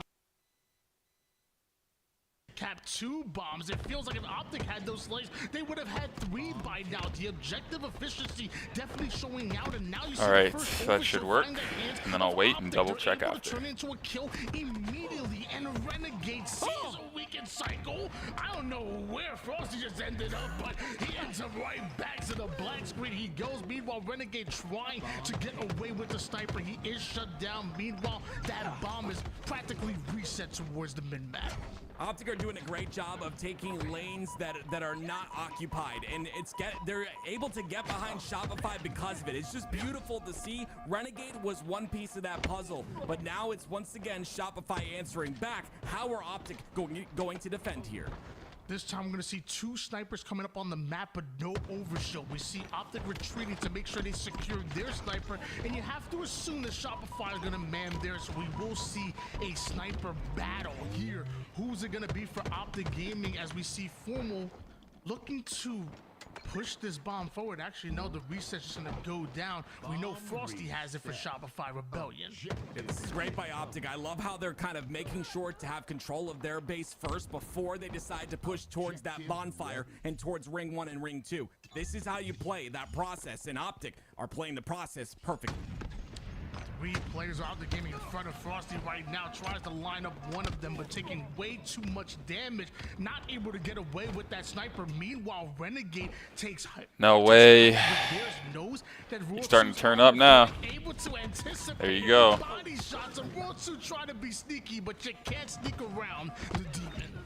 Renegade's one of those players that is phenomenal online, but he gets even better on LAN. Another player that gets better when the lights are the brightest. Jeez, this bro. man on your screen right now in Frosty. 2-1 lead in favor of Shopify Rebellion, and we see last shot with the overshield. Last time they were able to grab this OS, we saw magic happen for I feel like this quality on the stream isn't as good as the Halo channel, but whatever. I'll deal with it for 45 minutes, and then I get my drop. Unless, like, sometimes I would prefer, like, different commentary, you know, but I was really enjoying the Halo channel. I'm just trying to get my Twitch drop now, guys, just like you. I'm sure some of you guys in there trying to get that drop. Me too, buddies. I didn't see any fairy dust in that play with that overshield, but this time they have another chance to pressure and get the kills off a spawn for Optic Gaming. 2 down already. Roll 2 trying to force his way over toward the snipe side. Bomb should be reset unless Roll 2 is able to grab a hold of it. It's stuck right on and right before the reset. Oh, these guys are trying to end the game. There and is able to put massive time on the board, but a Shopify Rebellion ends up going 3 down because of it. Roll 2 with a huge kill to stop that bomb from progressing forward. Even reposts that, able to buy so much time, so much value out of that life. Yeah, for real, but I don't think LVT's there. I think they're just producing at their place so that they normally produce at, but it's just like for some reason they might be like broadcasting the broadcast or something, you know what I mean? So it's just like a little bit more pixely. Unfortunately. They're gonna have to reset once again as they go 3 dead. Yeah, Legend right now sitting at 8 and 20 with 9 assists. Right now, not the stat line that ultimately Optic Gaming need from him. In fact, yeah, I do agree they should get invited, but maybe because it's like Kaysan's thing, they have like Kaysan's stream and the Halo stream, and then LVT's just doing their own thing, hosting it. But for the actual majors, I'm sure they will get invited from HCS. It feels like Optic are behind the 8 ball. They 100% are. Shopify are in full control of this match, and they have been for most of it. Shopify. One moment, obviously, they got that 1 bomb plant, but it seems like obviously they're getting outslayed. They're getting outmanned. Their defense is not strong enough to deal with the aggression of Shopify Rebellion. Something needs to change here, and it needs to change quickly. You got 30 seconds to get this bomb in and cause an overtime to happen. Shopify did decide to slow the game down, play for the reset, and play for time here, allowing Formal to grab a hold of that overshield. And I thought maybe they can convert it into a bomb arm immediately, but notice how Formal gets shredded. Legend removed from the map. Renegade, though, decided to heat up, and they're gonna need to pull off a couple more shots, but with heat going down, and so is time winding, it looks like that's gonna be it. Shopify Rebellion taking game number 1. It is so impressive, and you talked about people saying that Shopify wouldn't be good on LAN or might not. Seems like they got the LAN buff, brother. People, I saw them online, and obviously they've got some talented players, but I just didn't think I thought other teams would step up a bit on LAN. Someone said Formal got heat in his veins. From what we've seen so far. Obviously, the reason that these players have gone neck and neck, the reason they were 7-7 in scrims last night is because they are... Oh, they went 7-7 in scrims last night? No way, I didn't know that. Thanks for the new follow, Twitch. Welcome to the channel, homie. There will also be times where Renegade completely takes over a game, and that's just the case of it. You have to understand there are game types that are favored for certain teams and not for other teams.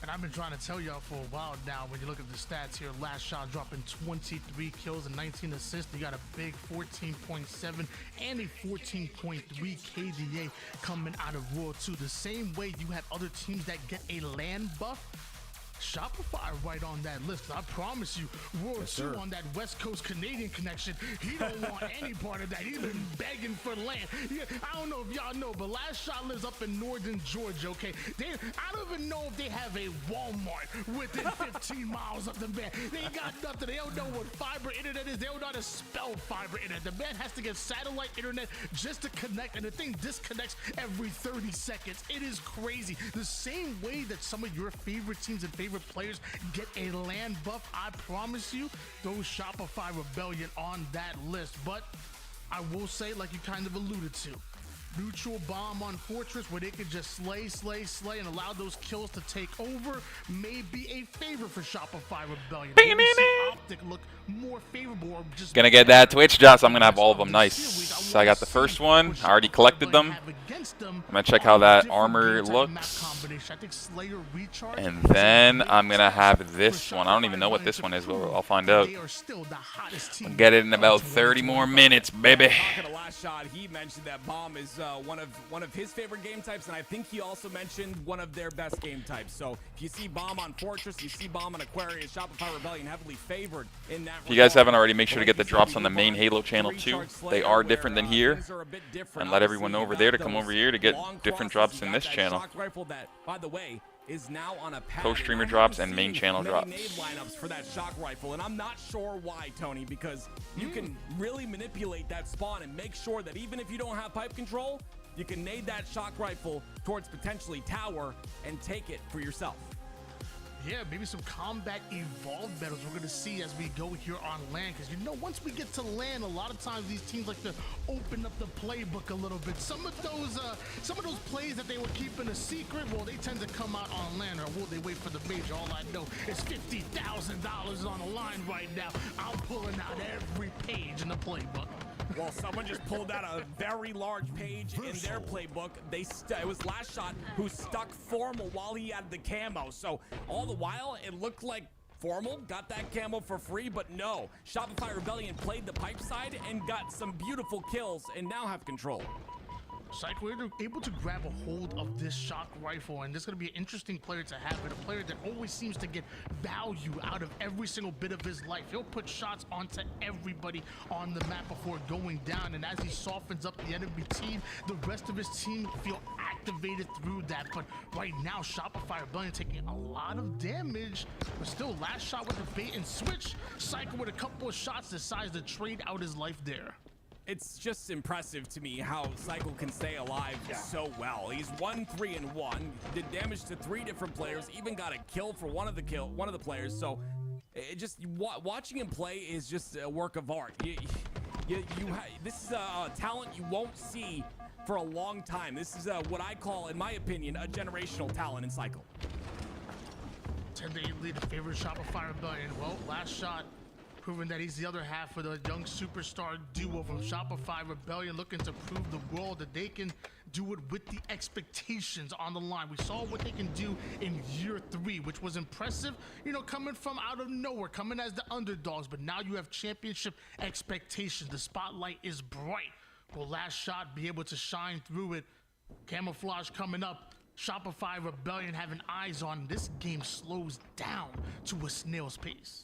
so far, what you just said, last shot shining bright. I mean, this man has not had a bad game that I've seen thus far this entire tournament. And look, he continues on. It's 5-0 and 1 out of him. Secured a camo as well. A 3-kill lead, make that 4 for Shopify Rebellion. And everybody's taking shots on the map here. Turns that into a double and a 7-1 life coming out of last shot. The man's not done just yet because that's 3 down. Go Optic. Wow, they're actually smoking them right now. They're like locked in like crazy. You've got 2 players, and you mentioned last shot as well. You mentioned everyone's mentioning both last shot and cycle. These are 2 generational talents. I truly think these are the players that are the future of Halo. They've impressed me personally throughout this entire off season, throughout the open series, and now even on LAN. You love to see them take on this pressure like it's nothing and perform when they need to.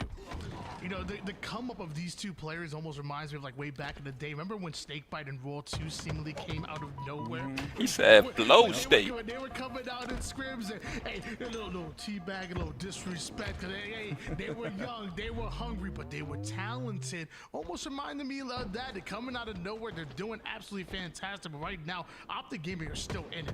Down 14-24. It may seem like a lot right now, but things can quickly change. But as I say that, last shot plants the last shot on the head of the final member of Optic Gaming will continue to get cycled. You got to be careful. Getting cycled is what they should be afraid of. It's all about trades at this point for Shopify Rebellion. They can push all willy-nilly, get the trades, and continue to keep the lead, and that's what gets a bit scary, and that's when you should start to worry is if you're Optic Gaming, how do you slow down the pace of the game against such a difficult and aggressive roster? As of right now, they send 2 players through the tower side and wipe out, clear out that tower to Optic Gaming. We're going to see some life here as they have been able to alleviate some of that pressure. They have been able to slow down Shopify. You're seeing those traps, those pinches start to begin, but Frosty says, get out of my gold corner. Meanwhile, the rest of Optic getting involved. Now we're starting to see Optic chain together a few kills, turn it into a camouflage. Tim, I know you like that. I love that, Tony, especially with the fact that the Optic Gaming have brought this to a 7-kill lead. That camo is going to allow him to take space on the map, get information, get kills that he needs. It's now a 6-kill lead, but again, Optic are starting to claw their way back into this game, and this is looking scary for Shopify. They need to tighten up a bit. That they do, because I said it before. I think I said Legend would have to have an MVP type of performance in the series for them to be able to beat Shopify Rebellion. What I didn't account for is that you still have a Renegade. And no matter what, if you got a Renegade on your team, I ain't never counting you out. Not an objective, but especially not a Slayer. My man is 10-6 right now. Throw a couple assists with that as we see Formal start to move. Yo, Adventure with the kick follow. Thank you, homie. Welcome to the channel. I'll continue to say it till I'm dead. He is one of those players that you do not want to doubt. And when I see him go negative 1 time and he gets doubted, it just baffles me. But as I talk about it, Tony, 3 dead for Optic. 35-33 here for Shopify Rebellion, but that lead is quickly starting to slip out of the hands of Shopify Rebellion. Formal and Legend going to try to work a 1-2 combo here on the gold side of the map, but Nate coming out of nowhere ends up taking down the one-shot Formal. Now Legend is forced to retreat because of that. Toward the A side he goes, but now Shopify takes space. Optic are trying to set up a little bit of a bait here. They know that there's at least a couple players inside the pipes, and you see Bound on that Dorito. You see Legend and another player towards the top of A, so maybe not anticipating the push through pipes, but they do want to secure this camo. Grab a drink from the fridge. They might just secure it. 2 dead for Shopify Rebellion. It's actually my favorite spot to be at, not just position-wise, but because I'm fat. I like being on Doritos. I like Doritos. 39-37 lead in favor of Shopify Rebellion. Legend able to take down Cycle, goes airborne in order to do so. And the player that started off 2-6, now 8-8 with 7 assists going along with it, is a respectable stat line coming out of Legend. With Legends holding forward like this is when you start to see him really shine as a player, and the only way he can hold forward like this is if his teammates are on the same page, and it seems like Optic are starting to just either starting to warm up or just starting to click a bit more. Now it's Renegade who tries to, I believe, Tony, I want to talk about this tech real quick. I believe he tried to nade the shock rifle to bounce it off of the pad, but keep it on the ledge. That way he can get it freely. But instead, it bounces off, so not going to be the tech that we wanted to see, and he dies because he went for it. 2 kills separating these two going into the late game, and the bait and switch could catch Legend off guard, but he high IQ backs down, then back for the reach out. He's navigating a 1v2 like he's the monster, like he's the problem. He's the advantage. It's Optic Gaming that tied the game up, and behind a beautiful play by Legend. He's not a monster, he's a legend. This man was MVP last season for a reason, and now because of that play long haul, it is all tied up, 45-45. Shopify Rebellion push the pipes. But Formal taking a lot of damage, forced to back down. He's looking for the reinforcements, but it will not come as Optic end up going 3 down. It's just 2 more kills needed for Shopify. Frosty gonna try to grapple in, trying to create some more chaos. He's willing to trade off his life because that puts them at the 49th kill. Just 1 more needed, and last shot is navigating Cycle say, we have to double push this together. Put down the shots, I'm gonna switch out with you. But it's not a 2v2, it's a 2v3, but apparently Cycle and last shot don't care. They'll take a 2v3, a 2v4, tell you to get 4 more and take it on because that's 2-0. Shopify Rebellion. It's gotta be so disheartening. Shopify Rebellion just came out so strong. Optic decided to put the pedal to the metal, decided to slam their foot onto the gas, but it just wasn't enough, and it was too little too late. They were down 10 kills. It is so impressive to me that Shopify are able to withstand that pressure, able to even out and make sure to get that victory with beautiful trades. You can see in the cams, Tony, the smiles. This is what's important in a roster. Not only melding in the game, but also outside of the game. It's so important to play with people that you like, of course, and it looks like Shopify Rebellion are getting along just fine. I don't want to be rude to anybody. You know, I'm a humble guy. I'm a chill guy. I don't think so. I want to say during, I don't care what you said. Going into this early season, but we're talking about before the offseason, when I first heard about these moves, and everybody talking about the Optic God Squad, even the SSG God Squad, I said, hold on. We got to put 1 more team in there at Shopify Rebellion. And many people said, oh, they're unproven. Oh, they can't do it on LAN. Oh, they don't stand a chance to win this tournament. It's going to be a 2-man race between Optic and SSG. And I let them chirp. I said, all right, we'll see. I'm not going to sit there and argue with you. I'm going to say, watch my boys, and they're going to show you what they have. And now we get to LAN time with $50,000 active. Do you know how much $50,000 is? Yeah, that's enough right now for me to say, you know what, I'm going to take a year off. And you know what? I'm not gonna work right. I'm gonna take a year off and I'm gonna stream. Sitting on $50,000 is pretty nice, if I do say so myself. And we come on LAN, $50,000. You see Shopify Rebellion up 2-0 against everybody's favorite to win tournaments. I try to tell y'all, Shopify Rebellion are the real deal. But don't nobody want to listen to dumb old fat Tony. I don't think you're fat, and okay, I do think you're dumb, but I don't think you're fat, Tony, whatsoever. I want to say that, yes, I agree, and I remember you talking about Shopify Rebellion. You are correct. You did predict that this would be a phenomenal roster. I will say, though, to push back just a bit, that this has happened many times. Optic have gone down 3-0 in the winners finals and dropped down to the lower bracket and had to fight their way back, and we end up in the same grand finals again, and the same best of 5 and the same best of 7, whatever the heck we're going to go to, best of 7, I believe it is, and then we see a nice tight match. So once again, I don't count Optic out, but you are correct. It is Shopify that is definitely performing here in this winners finals. I mean, we have seen that happen before, but what I'm going to say is we haven't seen that happen against Shopify Rebellion. It's a new year, new opportunity, and maybe some new results. But as of right now, I'm seeing some old results. I'm seeing history start to repeat itself with Shopify Rebellion up 2-0, going into a live fire King of the Hill. If they can get a win here, I think it's going to be huge, because when you look at Optic Gaming thrive on King of the Hill live fire.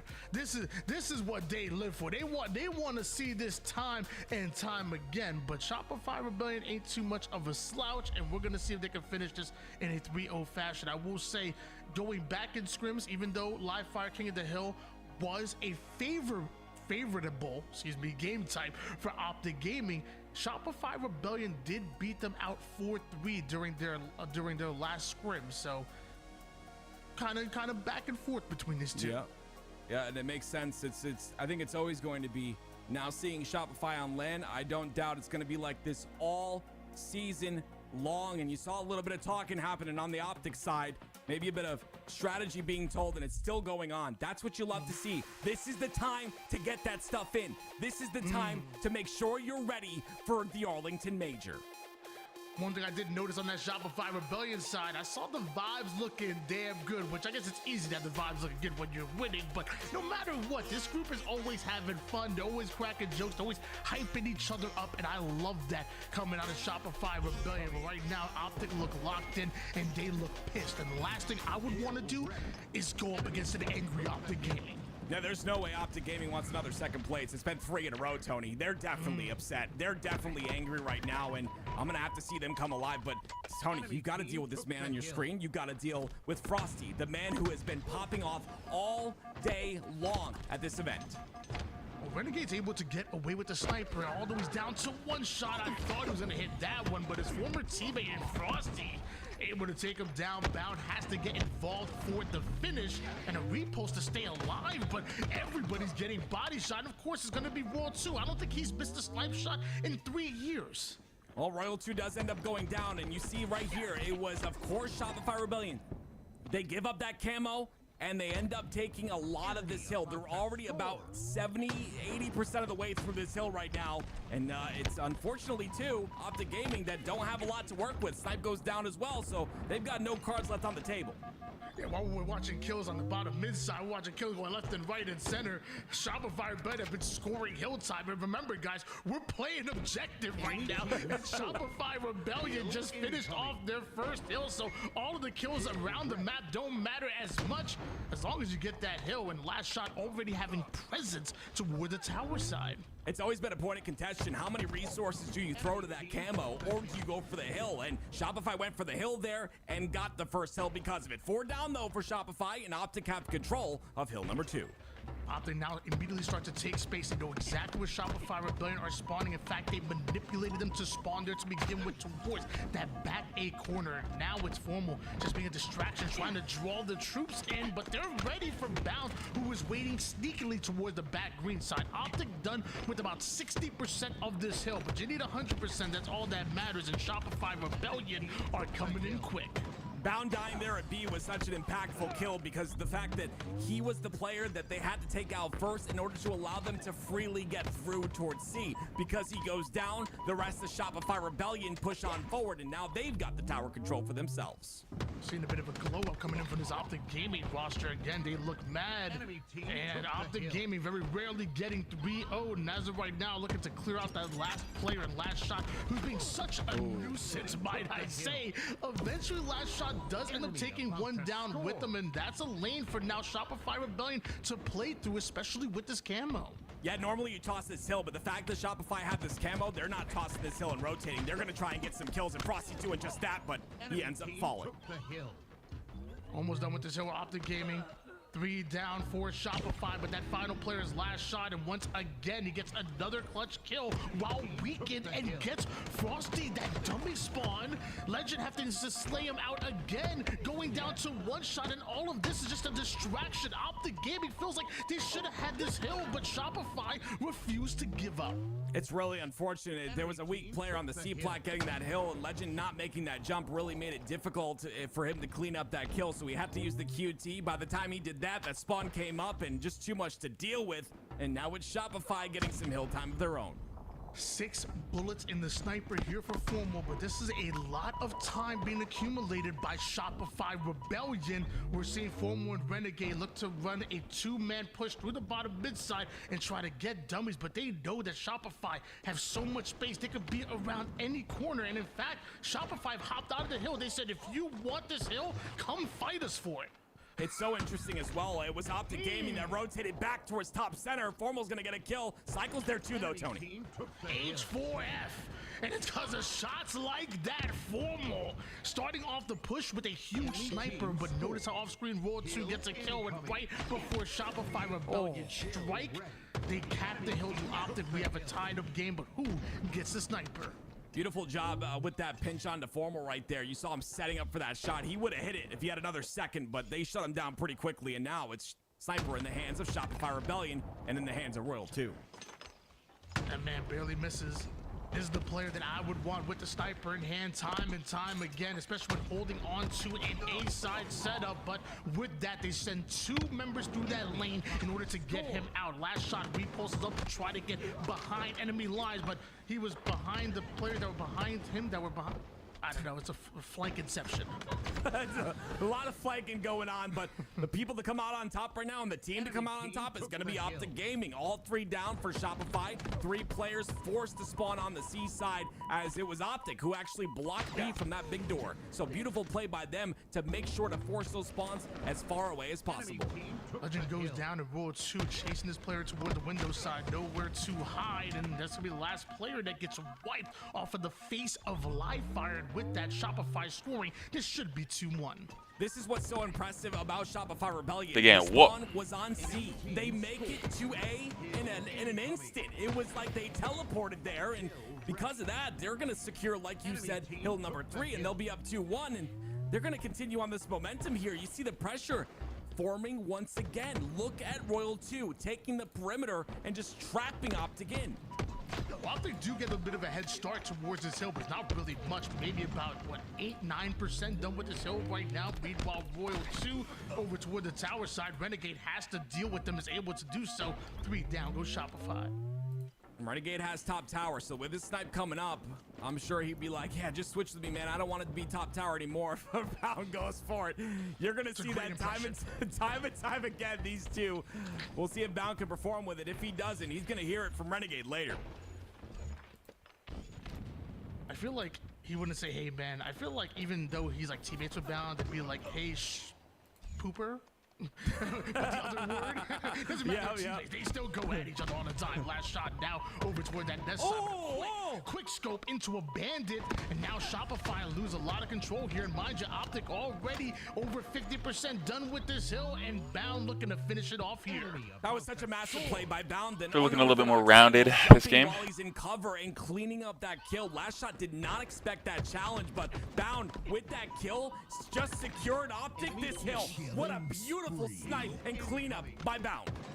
Ladies and gentlemen, if you thought there was going to be an easy 3-0, you got something else coming for you, because Optic Gaming tie up this game and a little over 2 minutes on the clock, so enough time for anything to happen. That includes no scopes galore. Bound hits that one and clears out that tower. Mind you, Optic are still scoring, and Shopify need to get them out. This is what should worry every single team in the HCS that goes against this Optic roster. You should never count them out. They have so many, all 4 players on this roster can take over games, and Bound is one of those players. 12-9, but my goodness, he's starting to pop off and heat up.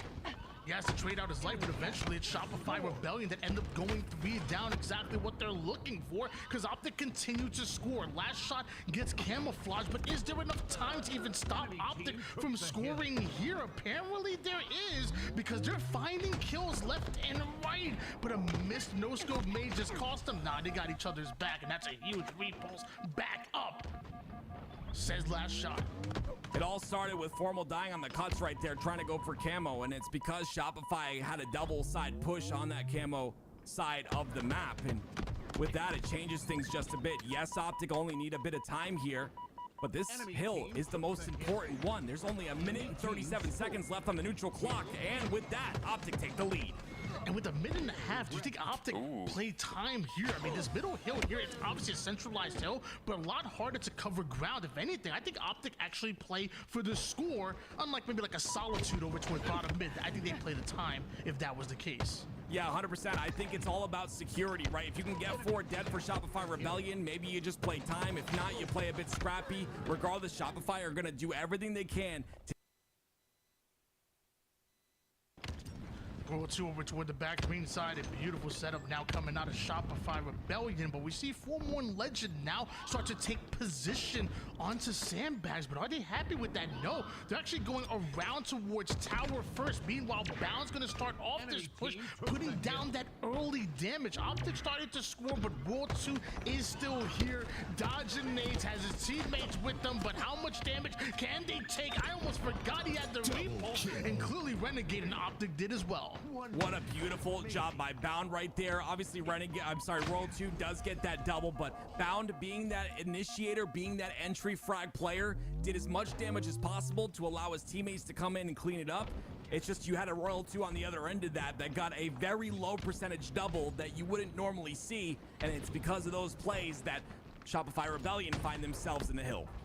Less than a minute on the clock here. Optic do end up going 3 down in a non-advantageous position. I thought they had all the control in the world, but clearly I was wrong. In fact, Shopify Rebellion not only slayed them, but they're still in the hill, and just like that, we have a sudden death final hill here on Live Fire, just like we did in their scrims. This game means a lot more to Optic Gaming to keep this series alive, but we'll see if they can do it. Right now, it looks like it's Shopify Rebellion on that momentum swing, and if you know Halo, you know it's all about momentum. How does Optic stop this? They go 3 down again.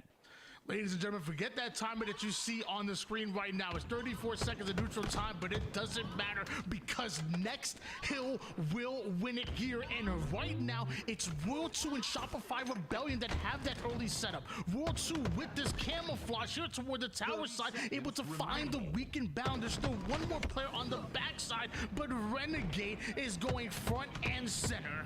Look how much of the map Bound opens up with that one kill on the elbow, Tony. This is what I'm talking about. Being that entry frag player, it's so important to just either get your kill or do damage and maximize your life. And that's what Bound did there. And because of that play, it's Optic who have full control on the tower side. These are huge plays coming out of Optic Gaming, but they've just gone 3 down, all the way double out of the reigning MVP. Shopify Rebellion continue to come at him in this bend, but don't play strategy. Ain't gonna work, but Legend says, hey, you can mind the gap. Don't worry, I can too. Gives them a taste of their own medicine as Shopify Rebellion get wiped. Bound making plays, Legend making massive plays. He should have died there, Tony. He should have went down, but he crosses the corner and he repulses to get that kill. Coulda, woulda, shoulda. Optic Gaming continuing to score. Next, Hill will take it, and right now it's Optic Gaming that desperately need it, but they are playing right now like they want to win, like they want to pull off a reverse sweep, and every reverse sweep starts with a Game 3 win, and right now Legend is making MVP plays over toward the tower side, Bound and stepping foot outside of this hill. They got to break this setup one more time. Shopify have to force him out, and it just ain't happening because Bound's checking the flank, and that's the only player that could have made something happen. Optic Gaming on the board. Ain't no sweeps around here. It's not over yet, ladies and gentlemen. Do not count Optic Game 4, baby. Are we gonna see 10 million more times? There are so many players.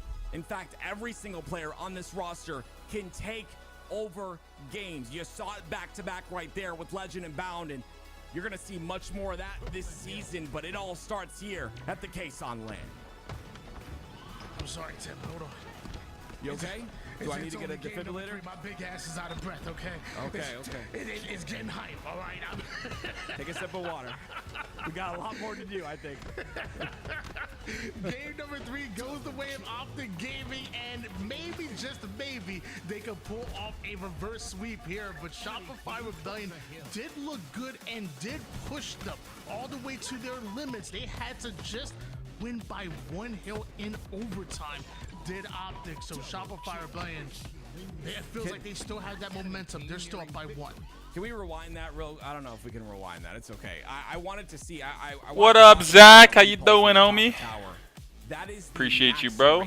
Ready for some good Saturday night vibes or what? We're talking about coming back, cutting, and bro, and then tomorrow we got a whole nother tournament to grind. It's gonna be fun. A perfect 3-shot beatdown afterwards. Look at this. So comes in, dips in to get, you know, a little bit of assistance. Appreciate from you, the Zach. wall, and then max range repulse. That could have changed everything. Royal 2 lives there. It is absolutely over. And it's, of course, Legend, who takes control of that tower, and he holds it so tight, no one's able to take it from his hands. My goodness, man. Clutch plays like that are what make MVPs, and that's why he was MVP last season. It feels like very rarely do we see Mind the Gap medals anymore at this level of gameplay at a professional level, especially deep within a tournament bracket like a winner's bracket finals. And we've been lucky to see multiple Mind the Gap medals just in this game. We saw some on the green side, we saw one on the tower side, and it just shows that when the competition is this tight, when you have two equally matched teams going at it, you have to pull out every trick. You got to do some stuff that you didn't even know was possible in order to win, because it is that tight, it is that competitive. And there you go. That was the first one from World 2 we just saw. And ladies and gentlemen, if you're watching the stream and you're enjoying yourself, but then an ad comes up and tells you to buy Depends diapers, maybe consider subbing. Maybe consider, using Twitch Prime and making sure those ads don't come through. Or if you're one of those people that are really blessed, hold on, Tony, I'm talking. If you're one of those people that are really blessed, you can give some subs. It's 35% off right now for gifted subs, ladies and gentlemen. No way. You guys hear that? You guys hear that? On Twitch, you got 35% off gifted subs. That's ultimate support right there, bro. Ads, Tony? No, what? What? Okay. I'm subbed to the channel. I don't get diapers. I don't got kids, so I guess my algorithm ain't giving me ads like that. It's old man stuff, Tony. You wouldn't know until you get old. It's an old man thing, all right? Oh, okay, my bad. I gotta step my game. I gotta step my knowledge. I need to step my ad game up, or I could just be like you. You're sub to the channel. We don't deal with ads. We ain't gotta worry about that. You're damn right about that. Be like Rumble Nuts with the gifted sub. Drop some gift, because nobody wants to watch ads. That's right. But here we go, ladies and gentlemen. It's once again a chance for Optic to bring this to yet another Game 5. And what more? What do we expect, Tony? Do we expect not to see a Game 5 between these two on LAN? Of course we expected it. Well, we're at Game 4 right now, but I'm right there with you. Like you're alluding to, this definitely can go to distance. This definitely can go to a Game 5. But I like Shopify Rebellion a lot when it comes to the oddball matchups. Optic gonna have to win against Shopify on one of their favorable game types. That's a good call. Playstyle and game types come into a factor in all of these series. And yeah, I mean, Shopify are one of those teams that I think they have a large tool belt when it comes to the game types that they're proficient at. And oddball being one of them. And you can see already a solidified tram setup. In the last scrim that ended up being 7-7, we do see that Optic Gaming did win oddball on the streets. It was a tight one though, 272 to 262. And again, as you always like to remind us, Tim, this ain't online. We on LAN. Things can change here. I love that. I love LAN, Tony. I'm sorry, man. There's no excuses, okay? After this event, no one will have an excuse as to why they played bad or as to why things didn't go their team's way. And I love that, okay? It's all up to this. It's all up to this moment. You have to put up or shut up. And that's what I love about LAN. 22-10 lead in favor of Optic Gaming. Not only are they the first ones to score, but they're still holding on to the setup right now. Renegade right up the ATM middle he goes. A quick 3 down. Optic continue to score, and Shopify gonna have to fully reset.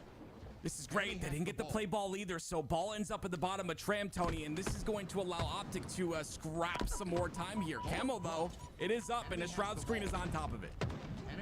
40 seconds worth of ball time here. You're about, what, 40% done with it? I guess math, who knows? Last shot with the camouflage, though. And Shopify Rebellion have already breached the subway, forcing that play ball. And looks like Shopify Rebellion are going to actually just keep that ball right towards subway. We just slayed you out. We might as well hold the setup here. A little bit of micro there once again from last shot. He was gonna clamber on the top of Tram ledge there in the front on the balcony, but he didn't because his camo was still activating slowly and he didn't want to get caught out by Formal. Because of that, he's able to stay alive even longer and do as much damage as possible. Unfortunately, it's not enough to keep Tram controlled. Big nade coming out of Frosty toward the bottom subway side, ends up getting the melee to trade out his life for that double, and Shopify Rebellion continue to score. This is good by Formal, though. You have to try and just make them uncomfortable here. I don't know if his location is known, but let's see. Finds the one shot.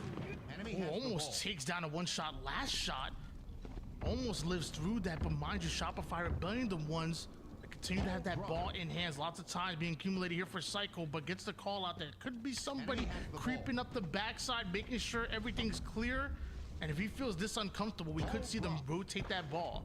That's just a beautiful process of elimination by Shopify Rebellion. They knew Formal was the last player alive, so they checked their back to make sure he's not able to provide an impact. Because of that, it's going to turn into a double and a perfect for Cycle, and another one, a triple for him. Now he's got ball. This man is doing it all. Oh my gosh, what a huge triple coming out of Cycle. And then he gets right back on the ball like nothing just happened. Just right back to scores. Okay, I did my work, clock in, clock out, and now it's Shopify Rebellion taking the lead. Again, I said it, I'll say it again. Generational talent right here. This kid is disgusting at this game, and it's beautiful to see his ability to stay alive. His ability to stay alive. Do you see this once again? There's two people aiming at him, Tony. He's creating enough time for Royal 2. This is just masterful by Cycle. It's big plays happening, and it was Frosty to get away with the camouflage. So now what does he do with it here? Couple shots over toward the B railing player, but there's 4 members of Optic Gaming up. They have Shopify surrounded. Can Frosty find the weakness? All right, now he's only finding grenades. Those grenades are going to slow him down and take about 10 seconds off of his camo, so we'll see what kind of impact he gets now. But again, great job by Optic to try to eliminate him. 57-47 here for Optic Gaming. BR is out, so an easy cleanup onto Legend. Mind you, though, Renegade with a perfectly placed prediction grenade toward that commando side, and big damage happening, but Psycho just can't get out alive. Last shot ends up dropping. Just in between washing the truck. I'll be back on and off this weekend. Okay, Zach. All right. Lots of kills on the board, but no ball time. In fact, it gets reset. That reset is going to favor Optic Gaming. Frosty is going to have to push up. There is a player, I believe it's Last Shot, on that purple side, but you see in the kill feed, he goes down immediately. Now Optic have control of that side of the map, and they have a couple kills, but you've got to deal with the Frosty that's getting trades. And dealing with the Frosty is not easy to do, Tim. It's not. Renegade, he finds a way to deal with the Frosty. Meanwhile, Royal 2 disadvantage right now. Optic building that green wall. This must be the defense that everybody always talks about. Bound takes out Last Shot, and Royal 2 chain. A dangerous game of Ring Around the Rosie. He ends up going down. It's just beautiful though, like, you know, many nades were avoided there. Even that bank nade towards the HN was avoided. That's what I'm talking about out of these players, man. Such a good job of staying alive. Now Formal's doing a bit of it, but he goes down. All the while, Tony, guess who's scoring points? It's Renegade and Optic Gaming. Yep. Now it's Last Shot. Flying on in. Knows Renegade's one shot, so that's an easy kill, but can he find the rest of Optic Gaming? Legend, sophomore. Formal decides to get involved, and Last Shot putting some good damage down, and that's a great distraction for a camoed Psycho. Psycho, not Psycho. No, Tony, you were right the first time. He is a Psycho. He's staying inside the tires right now. This is such a scary position, but he's covered really well, and you can see he's waiting for his teammates, but his camo runs out because Frosty ends up going down, and they take advantage of it. He was a Psycho in that situation, but regardless, he at least delayed for a little bit for his team. Yo, when are we just starting the LPT chat? Lots of time going on the board here. Legend should be able to finish that one out. Yeah. Anybody from Shopify Rebellion in sight. And Tim, you kind of predicted us going into a game number 5, and you must be feeling good. That's round 1 for Optic.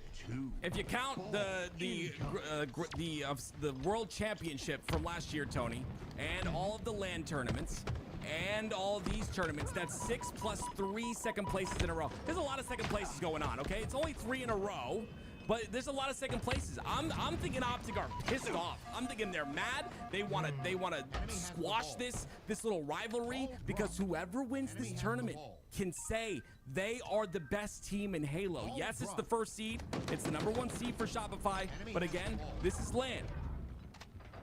That's a great point that you made. I mean, this roster was brought together to stop the second place finishes. Well, the last thing they want is another one for that curse to plague them here into 2025. But Last shot, still Camo with this commando. What great patience coming out of him, but you're not that invisible, okay? It's harder to see. It's more of a cloak. Yeah, I'm telling you right now, if I was him, I'd be so scared in that moment. Renegade just staring at you, just like waiting for you to move just a bit. But like you said, very good eyes on that Camo, and that's gonna stop the ball time from accruing for Shopify Rebellion. 1-0 run here for Shopify Rebellion. A big headshot kill come out of Renegade, but he ends up getting taken down in a part of a double kill from last shot. We see World 2 now turning this into a flank. The Optic players getting aggressive. That's exactly what World 2 wants. Takes down one, some good damage onto another. The cleanups do come in, and I don't know how World 2 is alive right now, but Shopify Rebellion is scoring. This is the teamwork once again, and the team shot out of Shopify Rebellion. This is what makes them strong. Yes, they have individually talented players. I think everyone in year 4 can pretty much shoot their gun, some a little bit better than others. But it's all about that bait and switch and that teamwork and the synergy that this team has. And it's really shining through right here in this round number 2.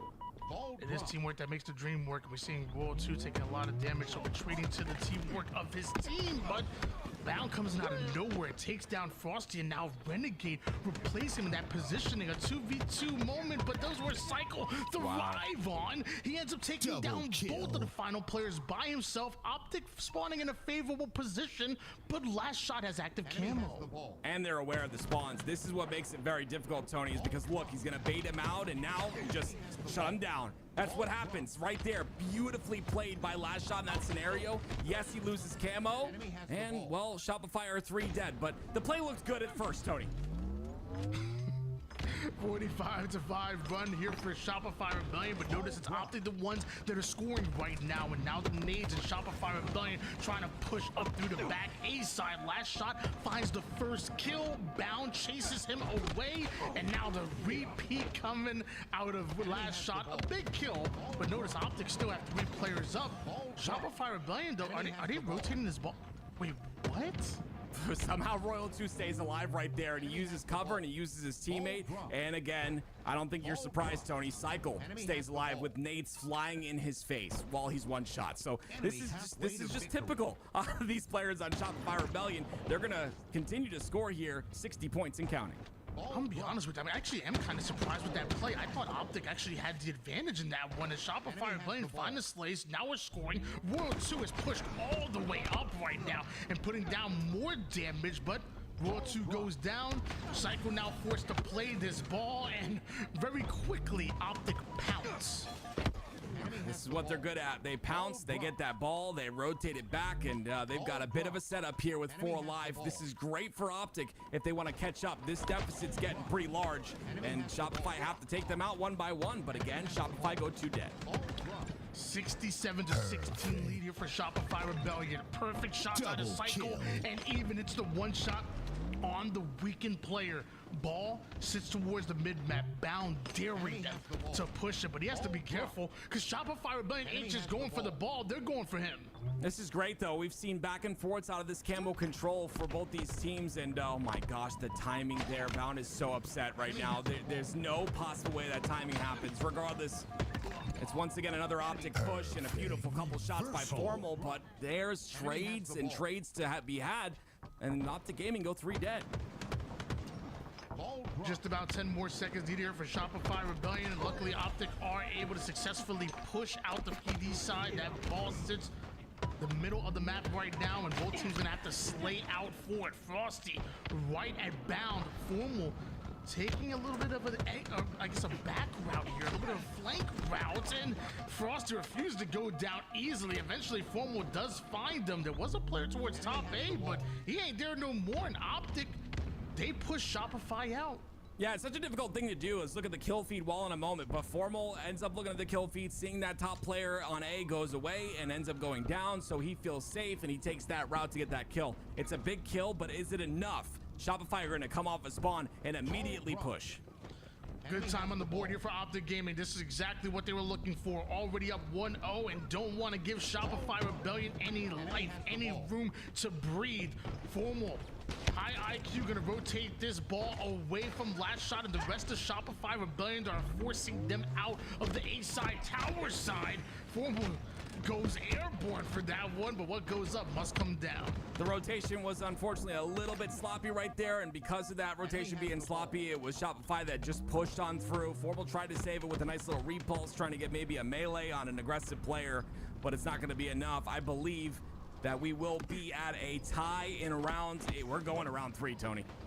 I mean, it feels like every game has really been that tight. I mean, it's just how it is. It's Shopify Rebellion versus Optic Gaming. We've been watching it all season long in the online tournaments. We saw it in scrims, tied up 7 apiece. Right now, these two teams are battling it out for best in the world, and only one team can make it into the grand finals through the winner's side. Ball drop. So beautiful to once again be in a LAN environment, ladies and gentlemen. 2 down for Shopify Rebellion already, and Frosty evening up the odds with his Stalker rifle. Again, though, Optic doing a great job this round of scrapping time with that ball. One shot Frosty. Pushes all the way down towards the B stairs, has that Stalker out and ready for the chase. Formal wants no part of it. He's gonna back down here, and now he's weakened. Now Frosty can take advantage of it, and he does. Takes down Formal, almost goes at Legend as well. A great nade out of a sneaky camoed out cycle. Yeah, a bit aggressive there, but it ended up working out in Shopify Rebellion's favor. They'll have ball and they'll have a bit of control as the push comes in onto purple, and watch what Cycle does with his camo. I was gonna say goes at bound, but Formal with a huge back smack for his 26th kill, 12 assists, 3 down. Goes Shopify Rebellion. They know there's only one final player stuck in PD. They just nade about. This is really interesting looking at the slays in this game. Right now, it's Optic Gaming leading by a little bit, but what's impressing me more is the assists on the side of Optic Gaming, all of them above that double-digit mark, and that's what you want to see out of Optic Gaming, right? They're individually talented, but all of them being above double digits in assists is massive for them. 4 down goes Shopify Rebellion. 37-5 lead started here for Optic Gaming. We may just be going to a game 5 if things continue like this. It's all about this next push by Shopify. That camo coming up as well. It's been back and forth on who controls that camo, and right now it's going to be Royal 2 who gets away with it scot-free. I believe he was weak as well, and he gets a kill on Deformal. So this is just really bad right now for Optic Gaming. They do get the PD spawns, or at least 2 of them do, but that rotation not going to happen quick enough. And it feels like Shopify Rebellion need this camouflage and really need Royal 2 to make a play with it. This is quite the deficit that you are playing out of right now. Yeah. But the sidekick out of Royal 2 finds a weakened Renegade, and now ball should be in the hands of Shopify. I say that, but Optic are still here. Formal's being a nuisance, playing his life, and that's no more camo for Royal 2. Optic, now a double push through the purple side, may just force a rotation out of the rest of Shopify Rebellion. Hey, Optic are being like a gnat in the summer, just continuously poking at your head and not letting you get any sort of comfortability in your game, and that's what's happening here. The ball being picked up, you see it's still on the floor again. It's only 12 points for Shopify. They've had the slays time and time again, but it's Formal and Legend on that side, making it so tough to feel comfortable. And nobody's a fan of gnats in the summer, and I promise you Shopify Rebellion aren't either. Optic doing a great job of staying alive, getting value out of it, but Shopify Rebellion, they're still fighting right now. In fact, we're seeing more slays on the board. We're seeing Frosty get some value out of this Stalker, putting down some max damage, and most importantly, Shopify Rebellion still scoring. Gonna make my dinner after this it's for really sure. Interesting how the slays literally flipped here, and you can see Shopify are gonna go 3 dead, but they had a lot. They're now past that double-digit mark in terms of assists. Regardless, though, Optic find themselves another setup, and the last time they had one of Might these, go to game 5. points in a row, Jeez, reverse. Shopify Rebellion started off this series up 2-0. Started from the bottom, now they allowed Optic room to breathe. That first game went their way, and Optic have been looking very good. Outside of that round number 2, started from the bottom. I hope she hit it. 80% of this game, and now with a 78-38 advantage. Bound may be the final player alive here, but Shopify Rebellion, one good break, and that could be game. That could be a game 5. Wow, that is the biggest kill by Frosty right there. It's been back and forth in camos. Shopify had the last one. Optic got this one. I mean, but that camo meant nothing. It's completely out of the picture now, and it was literally Optic's chance to close this one out and bring us to a game 5. Shopify Rebellion continue to score here. And what I thought was a great position for Optic Gaming, I'm not sure about anymore. They need to win this round of slays. They really need it. They need to start getting slays right now. And World 2 is just jiggle peeking his way. You talked about Optic being a nat, but World 2, he's the ultimate annoyance for Optic Gaming. But they go 3 down. Optic should be able to grab a hold of this ball, but right now being used as a bait, so they have to go through Frosty in order to get it. That was beautiful by Frosty. He got a great spawn on the tram, but unfortunately, he was not able to stay alive. They turned to him so quickly, knowing he's going to be a factor in their fight. And now they only need 10 points, and Renegade set up on C. Oh, Formal was ready for the push, but Renegade has his back, and now the rest of the players now pushing in, forced to drop the ball with just 3 seconds left, but does so in order to get the kills, and that's Optic Gaming not only taking this game, but bringing us into a game 5. Finally a game 5, bro. Let's get it. Tony, I'm telling you, I said it. Listen, it had nothing to do with me. But regardless, we know these teams go to the wire every single time, and we're seeing it once again. Yeah, man. Another game 5 between Optic and Shopify Rebellion. I would love, absolutely love, Tony, to get a counter on how many game 5s these two have played against each other. Not because for it's real, gotta bro. be in the double digits. We see Legend calling for the quick timeout. He said, I need to refresh after that. When I go into the restroom, you know, maybe get a water, apply some deodorant, because that was sweaty. And that oddball streets, Optic Gaming, back-to-back games. We thought this could have been a sweep by Shopify Rebellion, but as of right now, it's Optic Gaming robbing us here. And we go into a game 5. And the only thing I know is that we love game 5s. I know you love game 5s. If you love game 5s, I'm gonna need you to drop a sub on the YouTube. If you love game 5s, I'm gonna need you to drop a follow on the Twitch. If you love game 5s, I'm gonna need you to sub. I'm gonna need you to drop a membership. Show me how much you love them game 5s. I want to see too. So someone show me too. Okay, listen, it's 35% off right now for gifted subs above 5, ladies and gentlemen. You want to support what we do here? We are community funded. We're here because of you. We get to provide coverage on the best Halo matches because of you. And I'm going to tell you, I made a little video. I'm not trying to plug myself. I made a little video and I talked about LVT. Everyone in the comments said, if it wasn't for LVT, I wouldn't be watching Halo. If it wasn't for LVT, I wouldn't catch these beautiful moments. Now's your chance to show the love and show us how much you appreciate this organization. We have bled Halo for years, and we will never stop. Well, I see that number continuously going up. Over 15,000 people sub to the LVT Halo channel. That is crazy to think about. Over 15,000 people sub to the channel. Tony, if we get to 15,600 and if we get to 15,700, I will step on your toe at the next event. Wait, what? Wait, what? I'll slam on your toe. I have a messed up foot. Oh, all right, your other foot then. Your other one. You might send me back to urgent care, man. All right, guys, for 15,700, I'm gonna get assaulted by Active. We'll make sure we get that on camera for you guys. Why are the subs going up so fast? Wait, guys, wait, whoa, baby. Wait, hold on, guys. Why are you subbing? Stop the number. Don't tell them to stop. They want to do it. It's going up too fast. They want to see me hurt. What the heck is let's go. Yes. There was easy. Oh, hey Tony. Wave that pinky toe goodbye. Goodbye, pinky toe. Why does Halo hate me so much? What did I do to y'all? Yo, thank y'all for real though. Thank you guys for showing some love and some hype. You know, like again, over 15,700 on the way to 16,000 subs on the LVT YouTube is absolutely insane. I'm seeing the subs being dropped in on the Twitch chat, and I'm going crazy. That damn Phoenix. And we're going crazy. What did I say, bro? What did I say? As you guys know, we ain't backed up by any big money and whatnot. It don't work like that over here. We're talking about just passionate people that love Halo and that are fun and Game 5, the first time these guys meet on LAN, bro. We wouldn't have it any other way, ladies and gentlemen. I mean, we wouldn't have it any other way.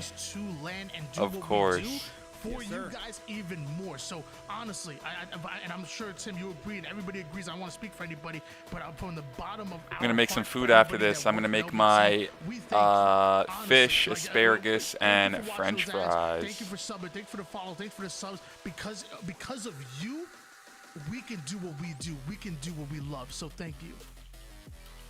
You guys are incredible. Even though you have some crazy takes, you know, it's great. I love it. You know, there's so many different fans of different teams, and I love it. Keep that passion.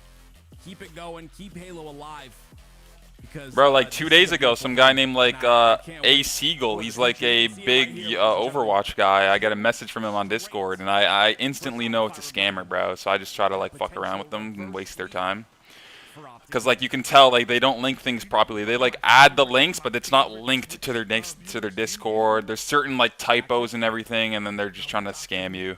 Like for me, the stress guy that's messaging you probably has like an underscore somewhere, or like, you know what I mean? It's just be careful who you talk to, bro. There's gonna be people. You know how many Mr. Beasts fucking are there out there? You know what I mean? Like there's probably 1,000 Mr. Beast. Yo, you want a giveaway? Just fucking give me. You know what I mean? So just be careful. Now that I'm becoming a bigger streamer, there's gonna be people trying to impersonate me, trying to get towards my community and be like, hey, it's stress, you know, like let's fucking do this content thing. Exactly, Laser Lock, and it sucks that someone's. It's almost like a compliment in a way that someone's trying to pretend to be me. That they think I'm a big enough creator that, you know, but at the same time, I don't want to be used for that kind of like scam or something. It sucks, but yeah, just be careful. It's happened to me as well, and people have. You're not the first person to let me know that. About that, so yeah, just report that person for impersonating. Just like go to that Discord, report it. It's the best thing you can do, bro. Just like that, we can stop feeling, we can stop shilling, because game number 5 is on the way. It's Slayer Solitude, it's Shopify Rebellion versus Optic Gaming. Who's coming out on top though in 12 minutes on the clock, first to 50 kills? Tim, don't get old. Don't. No, I'm awake, Tony. I'm awake, and let me tell you something, Tony. I'm gonna tell you something right now. I want everyone in this chat to not be like the pros, okay? The pros, look at all this beautiful stuff on the map. The shotguns, they just leave it there. Don't GA the Twitch Prime sub. Here we go, ladies and gentlemen. It's game 5. Don't GA the Twitch Prime sub, ladies and gentlemen.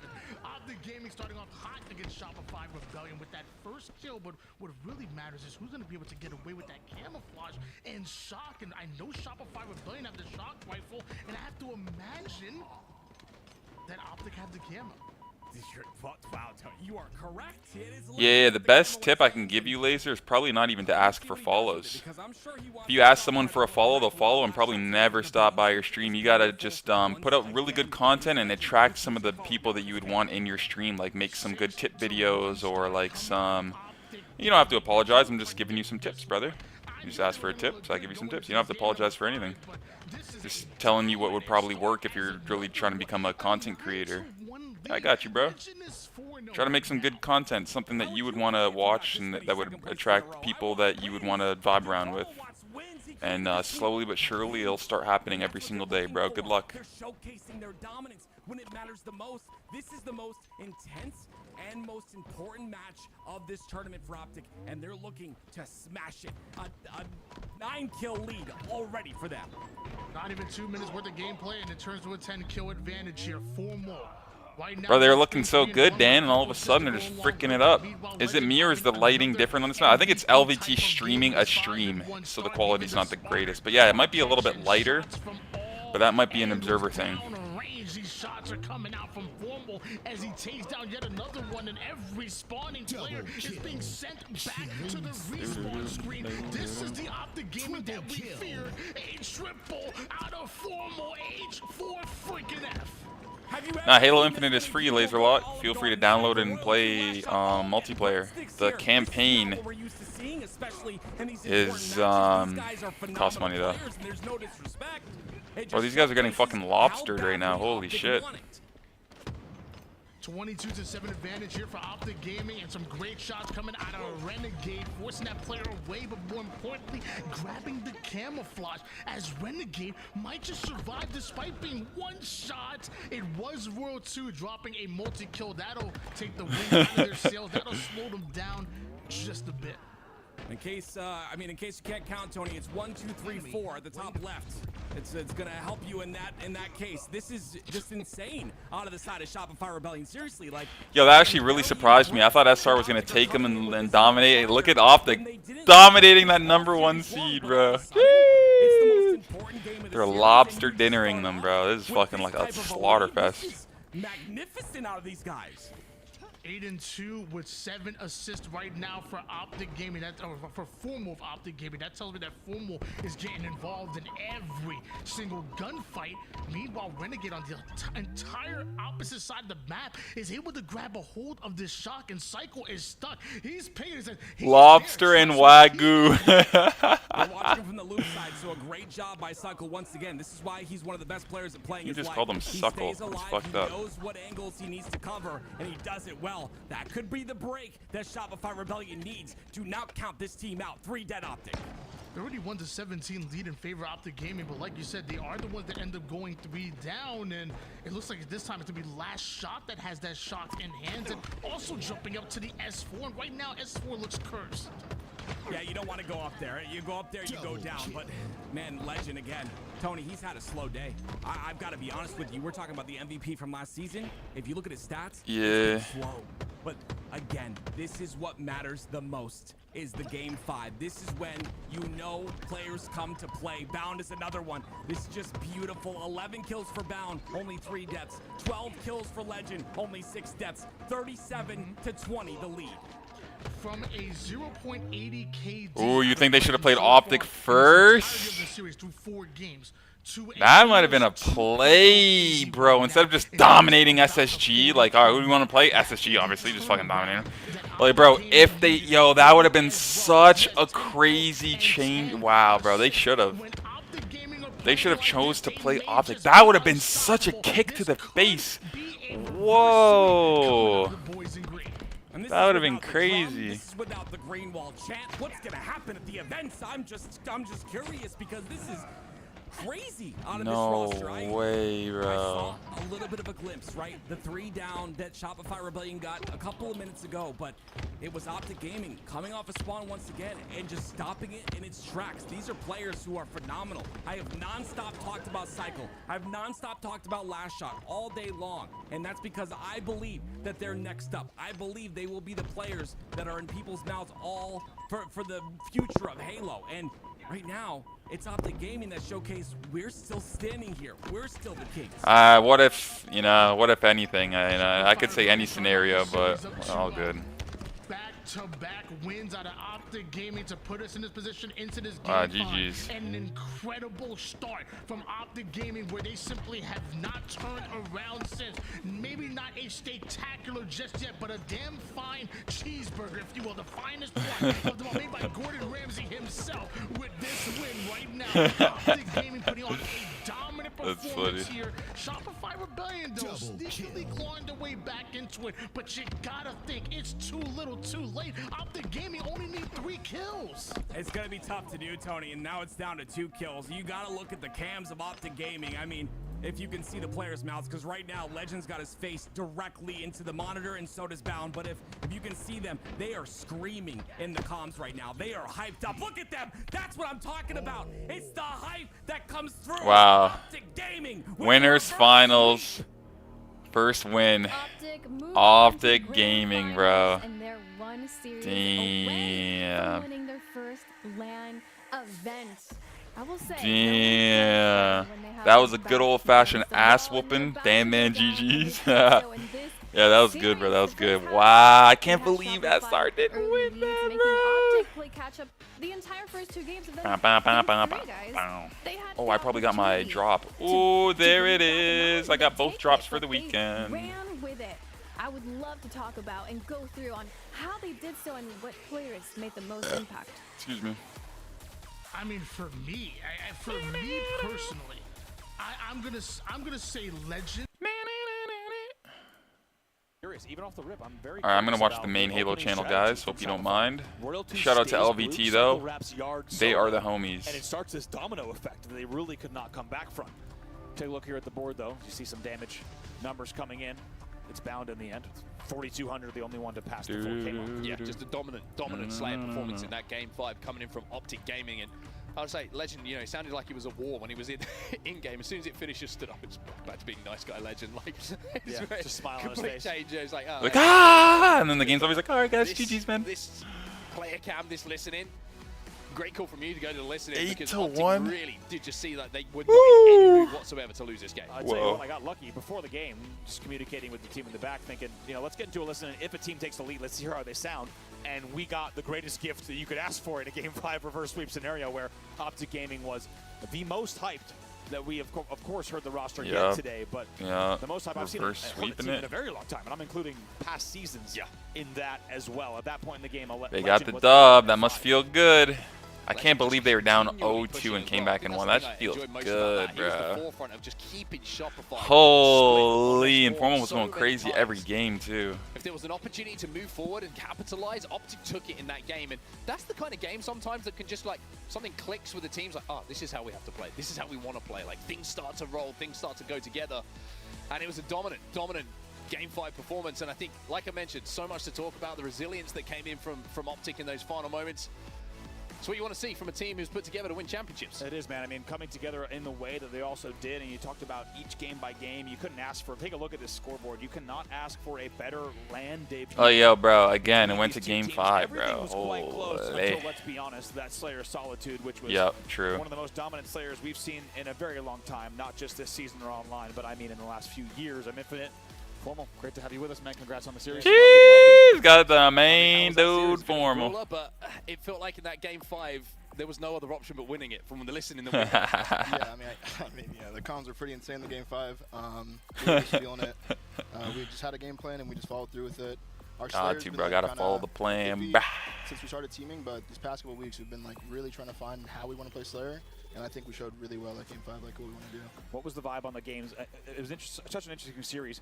Games 1 and 2, first of all, Game 1 is just, you know, one of the strangest, I think, games we've ever casted in terms of only ending 2-1. The initial board, at one point, John's going 3-17, that he ends the game almost positive, just like you were positive the entire game while your team's negative. A lot of interesting things there. But I want to ask is, across Games 1 and 2, you guys essentially almost brought back impossible scenarios. Right. What's going on kind of on the vibes and the comms as that kind of happens as you fall 2-0? I mean, that team's just like really good at like punishing you when you give them like an opportunity to get both weapons, both snipes on Fortress and the OS, and we're not playing it properly. Like they're just gonna stat horn us and they're gonna get kills. So that Game 1, like I'm surprised it was even as close. Let me get my food kind of started here. I'm excited for this dinner. I think we could have actually tied it towards the end of the game. I actually kind of scammed with we got an OS. Right. I grabbed the bomb at ring 2. At ring 2, I started moving it and I like dropped down without grabbing it. Like I was just like trying to move it, and I was just gonna push it to their base, and I like messed up a little bit. So I think we definitely could have tied that up there. Who knows what could have happened? Right. And then the Game 2. We go down like 10 kills because like they just have, you know, weapons. We're kind of like scamming a little bit of deaths. I think it just took us a little bit to tighten up. You know, it's our first LAN together. But those, like the Game 3 was pretty much like, I don't know, it's what we needed. Like a really like grueler war type of game to like get us back into and remind us like how we want to play. So yeah, it felt after that game you started growing to the series again. It felt like everything started to flow for you a little bit. Let's go back to the off season though, because you were one of the reasons that the domino effect kind of started for everything, right? You know, the big changes were made. What did you see in these 3 players? Why specifically did you look at these 3 players and be like, these are the guys I want to team with? I mean, they all play the game the way that I think Halo Infinite should be played, and I can work really well with it the way I play. So, and we're also really good friends outside the game. Like last year, like even when we were on different teams, like you get to 2 a.m., like we're the last 4 in the Discord call, just bullshit. Right. You know? So It was like a no-brainer to want to team with these guys, and we made it happen. I mean, you guys look great so far. Of course, it's a fantastic LAN debut, and I know a matchup we're likely going to see again today, but also that we're likely going to see all season long. It's going to be good for sure. Yeah, for sure. How's it been sort of adjusting to the new game types? Because we've talked to Royal 2, we've had Bound on as well, and they've talked about how the rosters have changed so much that people have kind of had to rewire a little bit on like what they expect to do in game. When you've thrown in new game types into that, has it actually been like a little bit easier to learn the new game types together? Then kind of go back and revisit some older ones and be like, how do we want to play this? Yeah, I mean, it's kind of interesting. Like, we're in year 4 and we're having to learn like new game types altogether. So that's definitely been like a learning curve we've been adjusting to. The first couple weeks of the Assault game mode, we weren't that good at it. We scammed a lot. But every time we would lose it, we would pick up on what other teams were doing, and we were just slowly stealing, you know, bits here, bits there. So we've been making some really solid progress on the Assault specifically. Yeah, and it does feel like, honestly, whether you're talking about an individual game or an entire series like we just saw, we were kind of feeling like the more time that your team has, you know what I mean, to play the game, whether you're talking about a single round of oddball or an entire series, like the better you guys look. And I think that series was the best indication of that so far. For sure. I mean, like our practice throughout the opens, those weeks and stuff like that, I wouldn't say we got the best practice, but we were getting really good practice on Sundays. You know, we'd play a FaZe or an SSG, then we'd play Shopify in like 2 series, 3 series. So we got really good practice on Sundays. I think moving forward, we're going to try to get a lot better practice, and I don't know, I'm excited to see what our team can turn into. Us too, man, for sure. Awesome stuff. Well, Formal, we'll let you go because you've got a finals to go and get prepared for, and obviously another series to watch in the back as well. We're going to go to a quick break, though. When we get back, we do have, of course, that next series, the elimination final to bring you. We've got Shopify Rebellion to take on Space Station as Optic sit in that grand final. Formal, there's maybe a smile on your face. Maybe when you win that one, there's the half a smile. When you win it, there's going to be the full smile. But Optic in that grand final after reverse sweeping Shopify Rebellion in quite the series. We'll be back in a few more moments where we will see our elim final, Shopify Rebellion versus Space Station.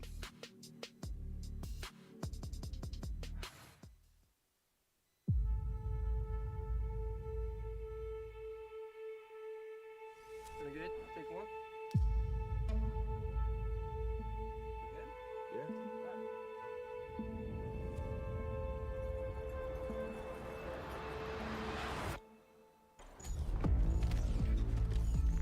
How would you explain Renegade? That is the $1 million question. One word: confidence. He is fearless and he's confident. And I think that those two things with his skill set go a very long way. He's made controversial team changes. He's helped spark rivalries. You talk to Renegade, he is one of the most confident people you'll ever meet. He has had this air of really not giving a shit about what happens around him. Renegade truly believes he is the best player in the world. Kills per minute, #1 on LAN in the There's just something about league. Renegade's entire kind of persona. He'll be sitting on the main stage, he's laser focused, probably some hair in his eyes. Sometimes you might come across as a little bit toxic, but I think you need that edge to be one of the best. Honestly, all in all, I genuinely feel like I'm the best solo player in the world. Renegade, you cannot give him the time. Make a decision there, and that is going to cost them. It's going to be the triple. Renegade's playstyle is, I think it definitely is defined by aggression. He just plays his situations so confidently. He's an absolute menace on the map. The confidence works for him, and he gets into battles that he has no business winning. He'll win those battles and go on to do even more damage. The trajectory that he's on right now, he can line himself up to be in that conversation of greatest of all time. We're seeing use your triple kill. Lucid goes.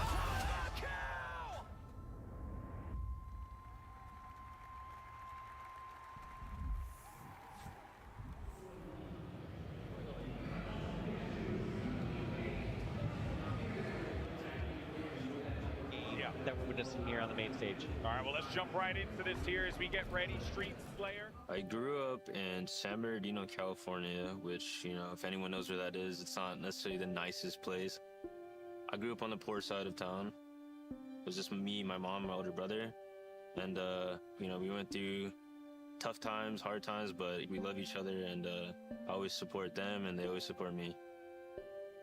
When I realized I was good at Halo was like freshman year of high school. I was like 14, 15, seeing that, you know, some of these tournaments, like the first time I saw was like $2.5 million tournament. I'm like, dude, these guys are playing for that much money. Like, you know, there's no way like I couldn't do that. Like I believe I'm better than them.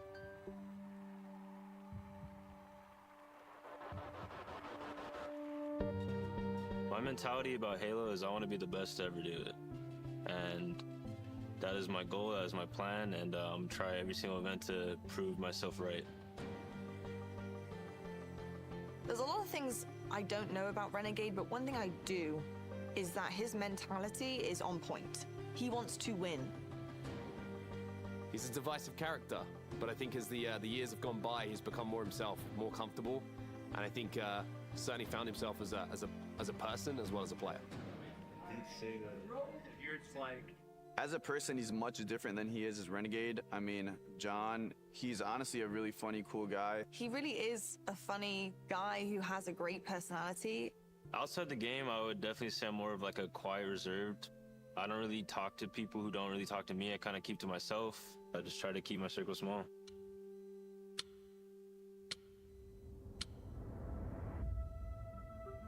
Halo 5 is really where we saw John start to shine, especially when he joined Splice. By the time Renegade gets that first win on that Splice roster, you could kind of tell that things were building that direction. They had had a lot of success in online cups and LCQs. By the time they got I got the fish on. This team was here to stay.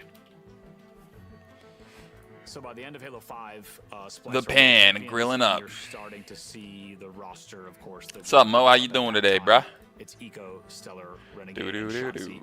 And of course, 3/4 of that roster would make their way into the Cloud9 roster of Halo Infinite. Eco, Stella, Penguin, Renegade. When you hear that roster, you think, damn, that's dangerous. The dominance that came through from that Cloud9 roster was unmatched. It was so difficult to touch them. So at this point, Cloud9 and the former Splice roster, they're used to winning. They win the first 2 LANs of Halo Infinite. They're feeling on top. And then you felt a little bit of tug at the back of the shirt, and that came in the form of Optic Gaming, and certainly was a wake-up call for not just Renegade, but the entire Cloud9 roster. And Renegade decided to take a bit of a risk, leave his team, big controversy, and join a new one.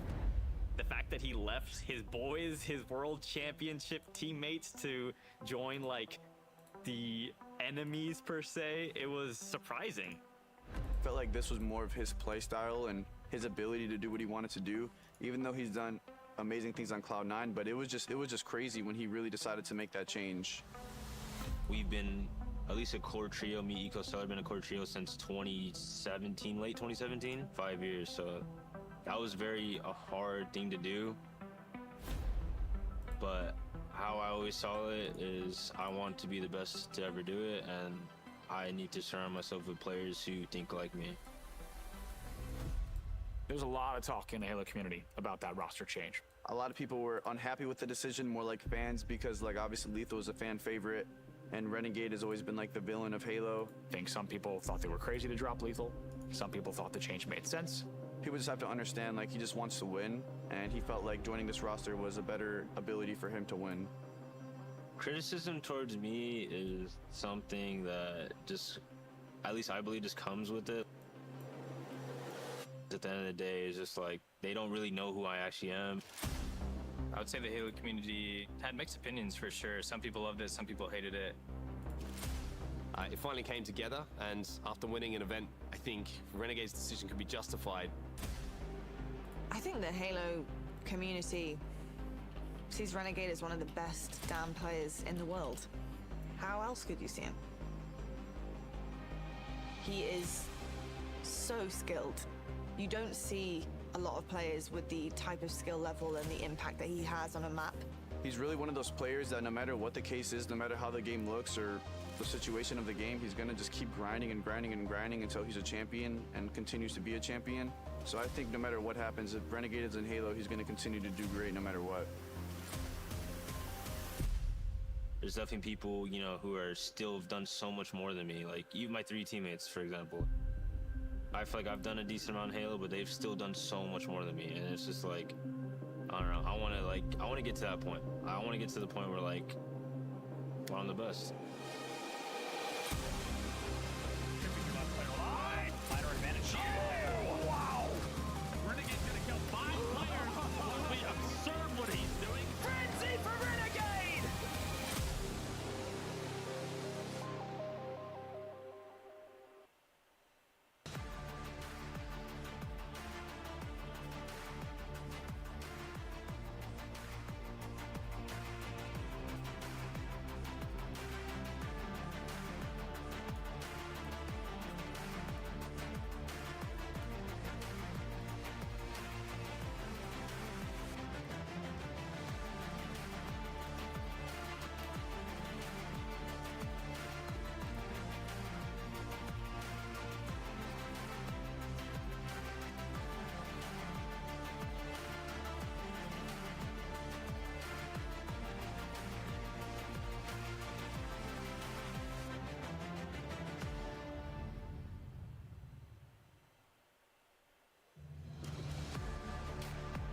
Welcome back once again, everybody, to Dallas, Texas. Welcome to the Kaysan Showdown, and we are in our elimination final right now. We just saw Shopify Rebellion be on the receiving end of a reverse sweep from Optic Gaming, which sends Optic to the final and Shopify Rebellion to a date with Space Station Gaming. That's what we've got coming up next. Hello, everybody. I'm fresh off the back of 2 tacos and 3 churros, which I feel great about. How were the churros? Honestly, fire. Okay, good. Yeah, I did eat them very quickly, though, so just a fair warning to everyone at home. That's kind of a fair warning to me, to be honest. I think that's it's me in the chat. We have a connection. You guys do have a connection. Yeah, you've been helping whole them out after the whole thing, yeah. I gotta say, I gotta get my hands on some of these churros. Also excited to get my hands on this series, Shopify Rebellion versus Space Station. And Shopify, let me tell you, after games 1 and 2, they did not expect to find themselves here.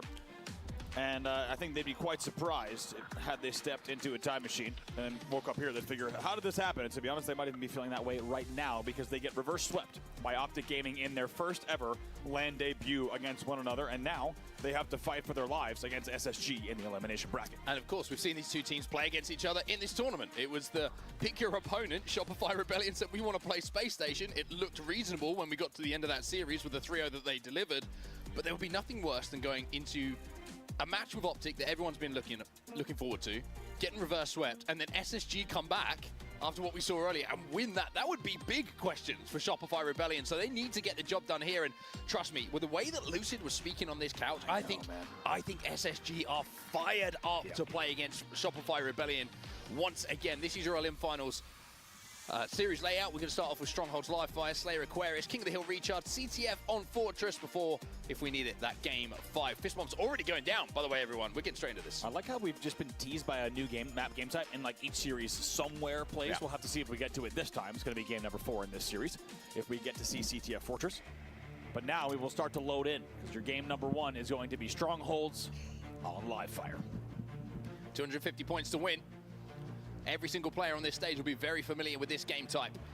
But will Space Station be able to show us a little bit more than what they did earlier when we saw these 2 teams matching up? It's an opportunity for them, I think, just to remind everybody that that series wasn't the real Space Station. This is what the real Space Station is going to look like. And like we mentioned, from the way that Lucid was speaking on the couch a little bit earlier, he said, watch this space. It might not be perfect right now, but give us a little bit of time and we'll show you what we can do. Underway now then. Elimination final, and this time it's SSG, who's already fought their way through one opponent in FaZe in the elimination bracket. Perfect slide coming in from last shot. Eventually he's cleaned up, but now also gonna have to fight through Shopify Rebellion, who, as we said, expected to be in the winner's bracket at this point. Expected to send, as 3 will fall for Shopify. Optic Gaming down, however, in case you just joined us, Optic Gaming reverse sweeps Shopify to continue on. Now Shopify must take down Space Station to stay alive. This is looking like an early triple cap opportunity here for SSG, and even though C is being moved back towards the possession of Shopify Rebellion, it's a nice little confidence boost just to start the game with map presence, with scoring on your side for SSG. Royal 2 wins a 1v1 against Snakebite. That will always be weird for me to say. Maybe a 3rd kill hoop coming in. Royal 2 tries to do it and does it. Triple kill. Gonna get the back whack there. The melee to close it out. 2 dead still for SSG, a staggered 3 dead. Love that from Royal 2, by the way. Gets the double, lets the camo come back. He knows the attention's away from him, doesn't try and force a situation. And now off the back of the triple kill, you can see that even though C is being flipped, it's B and A that will go back to Shopify. They will be scoring for the first time. I gotta say, you heard Royalty talking about it earlier. There's kind of a beauty right now in the meta of Halo Infinite where it has to be fast, except for the brief moments where you need to play slow and strategic. And honestly, it's a really nice balance right now in the current meta of the game where you need to know exactly when to take your time with a certain situation and then right away, foot on the gas again. It's been beautiful to watch here, 27-16 off the opening in favor of SSG. It's been great to see, you know, self-proclaimed amateur player Royal 2 and future HCS commentator Royal 2 taken back to the main stage. We need to keep him on the sticks because that man is gunning for our job. Yeah, it's very, very true. Hopefully he has a big series here. A and B going to be in the hands. Rooting for Royal 2 from now on. Yeah. Here, it looks like the ends are going to be flipped here by both squads. So Space Station playing for C in the tower, and it looks like Cycle and the rest of Shopify Rebellion are going to try and focus on maybe turning B back into their control. Yeah, they do not get C. They actually lose last shot over at C. So now gonna have to once again try to fight through this. It will be B first. QT will also go down. And with 2 dead, Cycle knows he needs to stay alive. Luckily he gets a mud spawner to help out. And now it will be BC in their favor. Oh, here comes 3-man push. Don't tell me he has the QT. That could just give him those away frames to stay alive a little bit longer. than maybe Space Station would have wanted, and now that multiplies into an opportunity here for them to not just reset, but to get the kills onto SSG. That is such good play from Cycle. Damage is one thing, survivability allows the rest of his team to get in that fight, to take down Space Station, even though he has to be sacrificed. The time he bought for that fight to be won doesn't show up on the stats. Lucid eventually taken down there off of what was a back and forth on about 3 separate slay cycles required to finally maybe get B here. Stellar's going to finally fly in and finally capture it. A very, very prolonged battle at B finally goes to the favor of Space Station. Royal 2 now. Camo and snipe in his hands. Frosty picks up double kill, which means that he's not even going to have any targets to fire at for a few seconds time here. And B will be converted back into the hands of Shopify. 71 points and rising for the red squad in this series. Still is easily cleaned up here. Oh, nice bodies him as well. Stellar is forced to retreat all the way back to Keydor. Now they know there's a little bit of a battle here at A to fight. 3 of them alive together. It's going to be oh my goodness! Royal 2 just sent the reticle wherever and it hit Stellar. Fraction of a second to hit that. Now, what would be surprising is if Shopify loses right now. That'd be kind of. It's going to be a sleepy year. Not even gonna lie. Highlight real year with unbelievable plays, and as you can already see, results as well. It was a momentary trip cap. A will now go over to SSG. It's Shopify scoring at 106 to 130. And now we get to see Frosty with a sniper rifle, and this man has been playing some Halo today. When he's had this weapon in his hand, it's been headshot, body shot, quick scope, everything has looked good for Frosty, having these power weapons back in his hands consistently.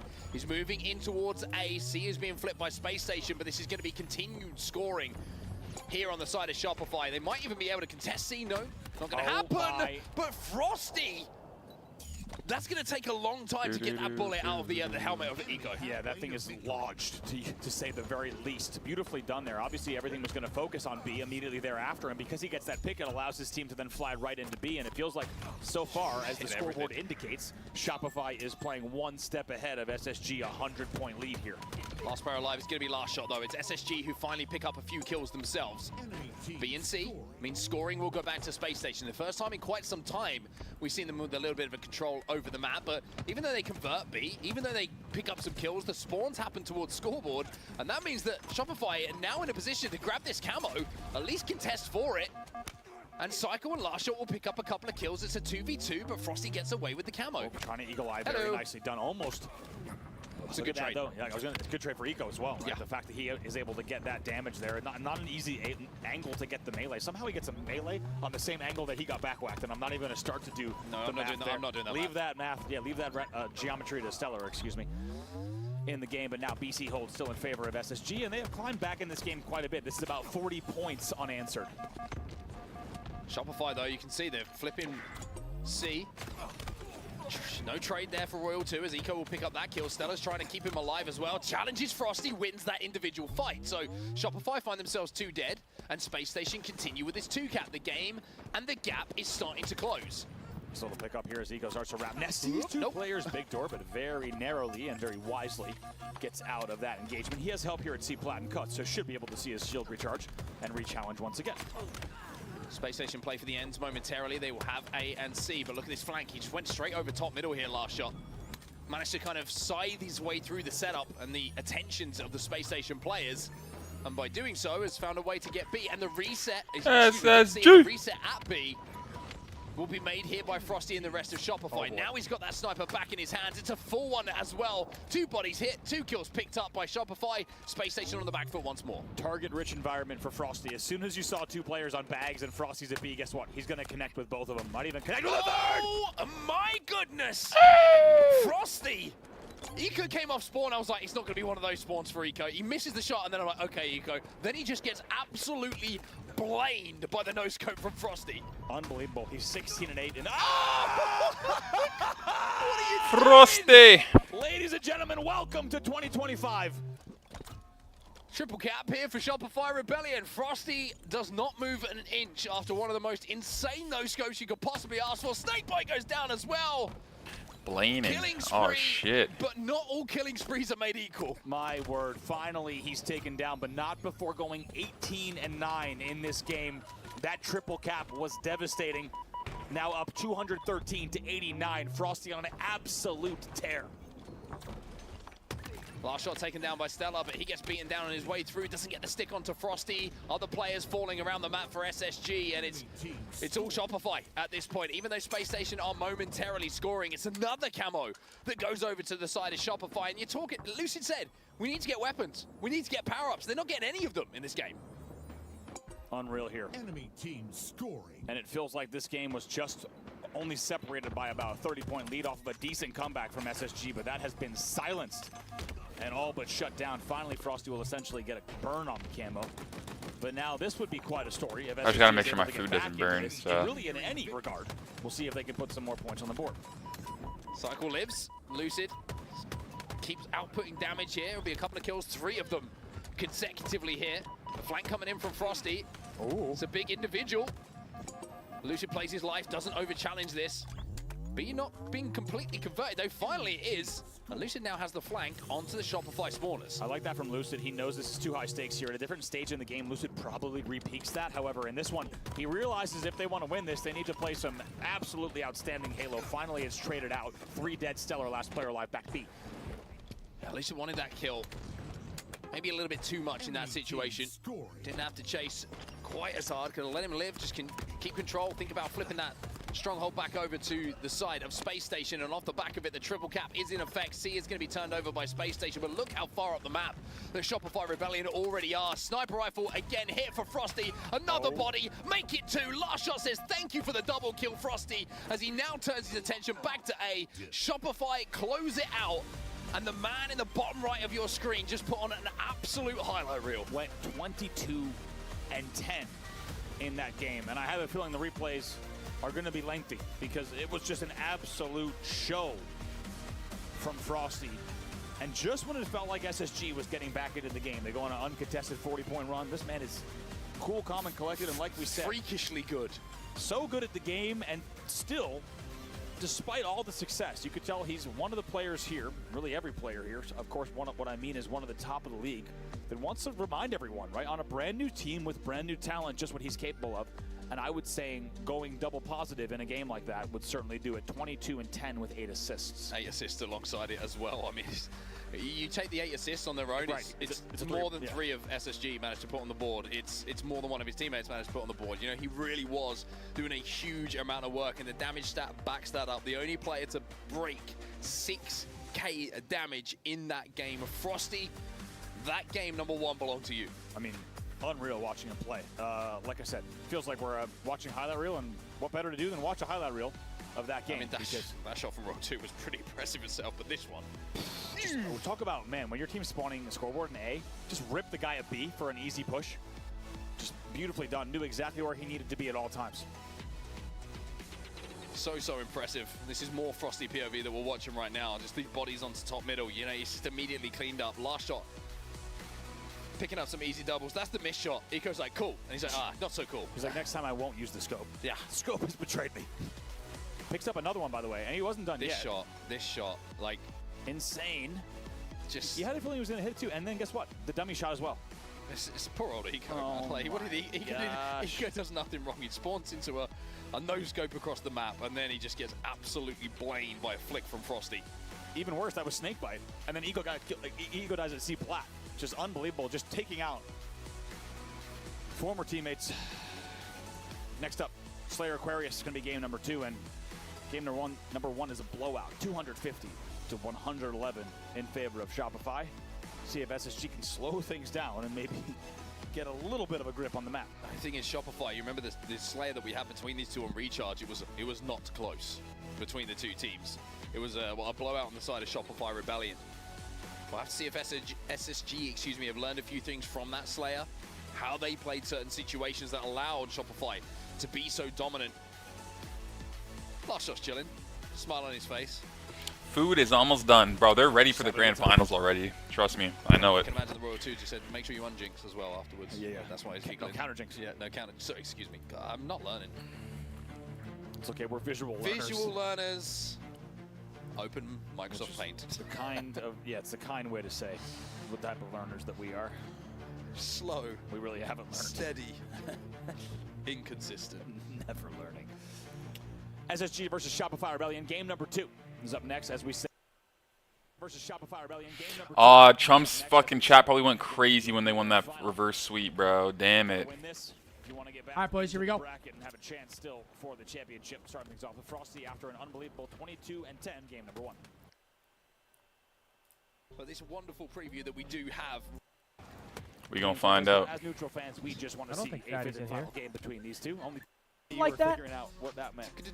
We've seen Rebellion. Thing. first game 5 It was of just our business. new year in 2025. Let's see who Gotta comes be out done. top. Cycle tries to come The through alone. reverse It's interesting to see curse. Royal 2 stay blue when That's what As he acknowledges. flies Wow, in, but he right. can't Teamwork. take anyone Play with that him. life. Formal flies in. I love this teamwork. It's drop everything and support the most important player. big win. Back-to-back scenarios, and now they're up 6-1 here. Take it. And Legend's getting fired up. You heard the dead. Doesn't matter what language it was in, you could tell I mean, you're exactly fucking what he listening. was saying. Holy shit, we're running them. We're fucking running them. Starting to look good. It's time to step up here in Look this at Frosty. game. About to get jumped by a pack of hungry hyenas. For real. Reverse sweep scenario. Let's get to a listen with Optic Gaming. Wow, they're listening. 10-1.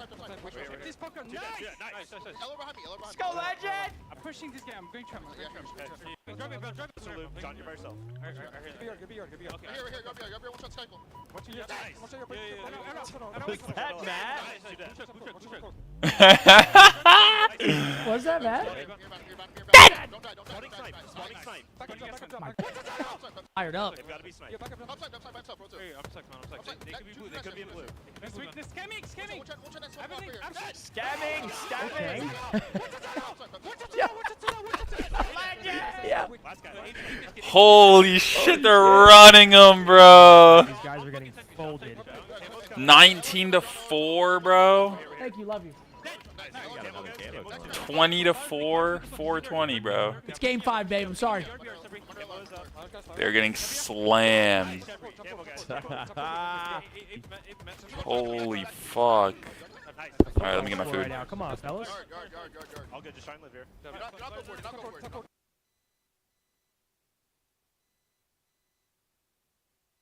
So much, pretty uncharacteristically, to be honest, here in a game number 2 Slayer at the 8-9 mark, but it was really just neither team wanting to give up any sort of advantage prior to this camo, and to be honest, aside from the camo itself, which could be devastating right now, there hasn't been a clear lead established, still just a 2-kill game. Neither team yet to fall 4 dead as well, which I think is why it's staying so close at the moment. Stella will be finally taken out. The camo has been a difference maker though. Again, another trade. It's still 2 kills between the two teams. Like you said, camo, generally, when you have a player like Royal 2 with it, even on a map like this, you'd expect a few more kills and at least a bit more damage to come through, but in the end, it's still just a 3-kill lead. And I think it's showing you just how much work has to be done on the map at this level of Infinite when you're looking at the 4 best teams in the world. Nothing has been easy for these teams, right? Nothing, with the exception maybe of the kind of the runaway game that we just saw in game number 1 of this series. Largely, any movement across the map has not been easy. You've had to work hard for it. Now, finally, just a 1-kill game as Space Station keeping this one close. One thing to just highlight is the man on your screen right now, an outlier statistic, to say the least. Everyone else in the game is kind of hovering around even. Royal 2 is 11-3 at the moment in this game. He is the reason that Shopify were in that lead, but speaking of which, Space Station have now stolen it away. They go into a 1-kill advantage. A couple of players trapped on the fridge here for Snakebite to try and deal with. Cycle's going to be close. He's got that Frost though, and again, that just extra half a second of survivability allows Royal 2 to come back into the action. Stays alive long enough, but in the end, they will be traded out 3 for 2, so Royal 2 able to do some damage, but finally SSG gets not only those kills, but the lead as well. It's a good opportunity at the mid-game to get into a listen-in with Space Station Gaming. Blue shrimp, one shot. Yellow P jump, one shot. Yellow fire. Yeah, one shot, Frosty, front yellow. 2 front yellow, guys, 2 front Front yellow. yellow, going yellow P jump. One shot, P2, yellow P jump. Royal 2 as well, Royal 2 as well. It's all 3 P. Yo, front blue. 2 guys front blue. Walking at it. Yeah, I'm going to come on. I'm here. Yeah, they're front blue, guys, they're front blue. Yeah, and Camo's here as well. I needed it. Blue P. Bottom mid. That's Camo, front yellow, guys. Yellow jump. I'm dying, front blue. Just 1 shot front yellow with camo. He's bottom mid with it. Just walking in blue. Dead! Spawn blue fridge. 4 seconds of camo. Should have waited out. Yo, I just spawned your top blue. They saw me. They spotted me. One shot blue bridge, dead. I want to look P2, we killed that guy, P2. One shot P2. P1 as well. Cycles, one shot or wall. Our wall and 2P1. Yeah, I'm going to. Time. They're pushing you. Their whole team is there. Their whole team is there. Their whole team is there. Last shot's one in the fridge. He thrusts us up. He's literally in the fridge. Literally in the fridge. Two guys. Two. One shot. Cycles, one shot. B stairs, one fridge. Yo, go yellow gen. I think there's a guy front yellow. Tommy. Childish Gen in a second. Childish Gen. Okay, hi. Car 3. Frosty, one shot, car 1. Where's he going? From blue somewhere. Two there. One shot, car jump. There's 2 there, Kevin. 3. Maybe 3. No, 3. Yep. They're both weak. One more. Up here. Car one still. There's another one. Behind you, blue car. Car one. Two of them. There's two. Blue car 1. Car 1 Careful to chase. Both one. Frosty's still one. Yellow door. The cycles are on nades. Yeah, I'm out P1. Cycles car 1. Hiding P1. One as well. Want to get everyone alive. Cycles 5 kills the difference now as we jump out of the listening. It's Shopify Rebellion who have that lead, but Lucid with that kill not being traded out, turns it into 2, and all of a sudden, Space Station find a little bit of life, but again, it's just when something looks good for them, Shopify just immediately shut it down. They really do there. They had a little bit of nice ring around the rosy bait and switching kind of happening ping 1 for a little while, which has kept them in this game. But like you said, Shopify has managed to eke out just, a great example there, has eked out just a few more kills to maintain this 7-kill lead.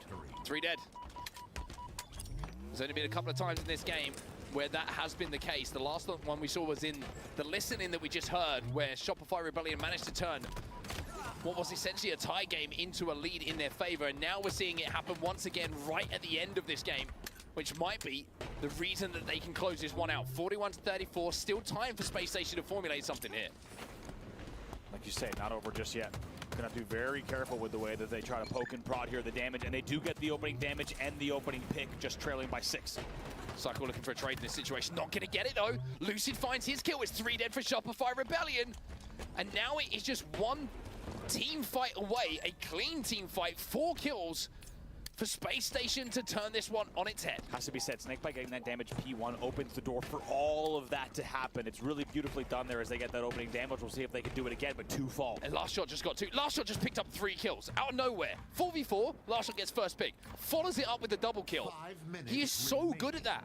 At just finding the opening, finding the opportunity to get a kill that now gives them that cushion back once more. I couldn't agree more. The speed at which he and Cycle are able to identify those opportunities, and like you said, before you know it, it happened in the kill feed, and we don't even get to see any of it off screen. That's how fast he got those 3 kills. And just like that, they're not done yet. 46-39. It's a 7-kill lead with only 4 to go. Frosty finds another one. 3 now to go here for Shopify Rebellion to close this one out, and in these final moments, they've just started to run away with things.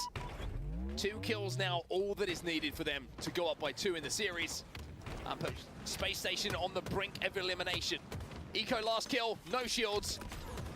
Frosty will be credited with it, and it's Shopify Rebellion who go to the good up here with a 50-40 win on Aquarius Slayer. World 2 18-11 in the end. Smile on his face, and this team smile on the face of B-Man in the back as well. They're feeling and looking good here as they close out the game. 50-40 in the end. It's a comfortable 10-kill win. Yeah, let's hope Royal 2 does that a few more times so that he doesn't take our jobs. Good job, Royal 2. He should keep doing this video game thing. Yeah, stay with the game. For sure. 18-11, like you mentioned. Frosty, another positive performance from him with 12 assists, by the way. 12 assists, 11 and 8 and 12. You give me that stat line any day of the week, I will bite your hand off. You give me that stat line, I'll be a much better player. Yeah. I usually don't have those stats. In the end, take a look at damage as well on the board. Just shy of the 5K mark is Stellar on the other side, actually out damaging everyone on the side of Rebellion, but in the end, all that mattered was the teamwork. And I think, like you said, take a look at some highlights here. It was plays like that from Last Shot that really, you blow things wide open. In a 4v4, he just gets a random triple kill. We're on board with Snakebite, and we have no idea how it even happened. Yeah, it's very strange to see that, right? I mean, obviously he's probably playing off of some damage initially, or maybe he just wins an individual, whatever it is. It turns into the attention being dragged away, and he can get 2 more kills off the back of it. It's 1 kill that breaks the game open. It's 2 that solidify and really stamp down that advantage. This was huge. Frosty stays alive connector, and yes, Eco picks up 2, but guess what happens bottom mid? Take a look at this. They totally get wrapped on earlier in the game, and just the way that Shopify is able to kind of stagger their deaths and make sure that the damage that they get as the last 2 players alive is almost always capitalized on by the spawners was pretty remarkable, and it allowed them to just essentially run away with the end of the game. Now we move on to King of the Hill Recharge. Last time we saw these 2 teams match up, it was not pretty. Shopify in that oddball that we saw against them earlier on Recharge really did not look troubled whatsoever by Space Station. Now it's time for Space Station to maybe take a page out of Optic's book and try and think of a way to turn this series around. But with the way that the first 2 games have gone and that first series, Andy, it looks like Shopify Rebellion are on their way to booking a date with a rematch with Optic Gaming. Yeah, right now looking so good and showing absolutely no signs of slowing. And gotta think SSG is going to need to dig deep here.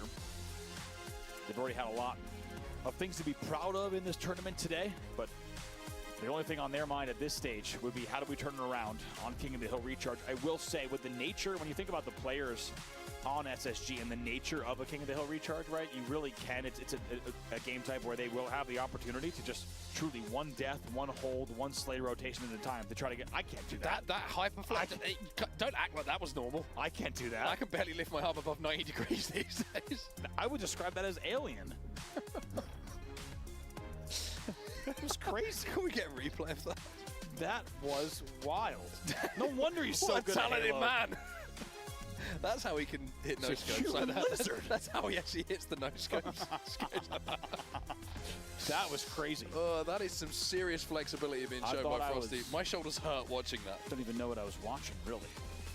But an opportunity here for the side of SSG to take this truly one rotation, one kill, one hill at a time to maybe try to get back into the series and try to send it the distance. We just saw Optic reverse sweep, so we've already seen one this year on LAN, and now an opportunity for SSG to do it as well. It will be a long road, but it is one they are interested in traveling.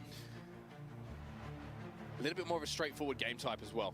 I think it's fundamentally obvious what you have to try and do a lot of the time here on King of the Hill. You know, you're playing for those certain positions on the map, you're holding certain angles, and it takes a lot of the confusion, the clutter maybe mentally out of the brain that maybe SSG have been struggling with a little bit in those first couple of game types. We'll start with Frosty. It would be rude not to. This man has been electric so far in this tournament, and he's going to get a camo for completely free?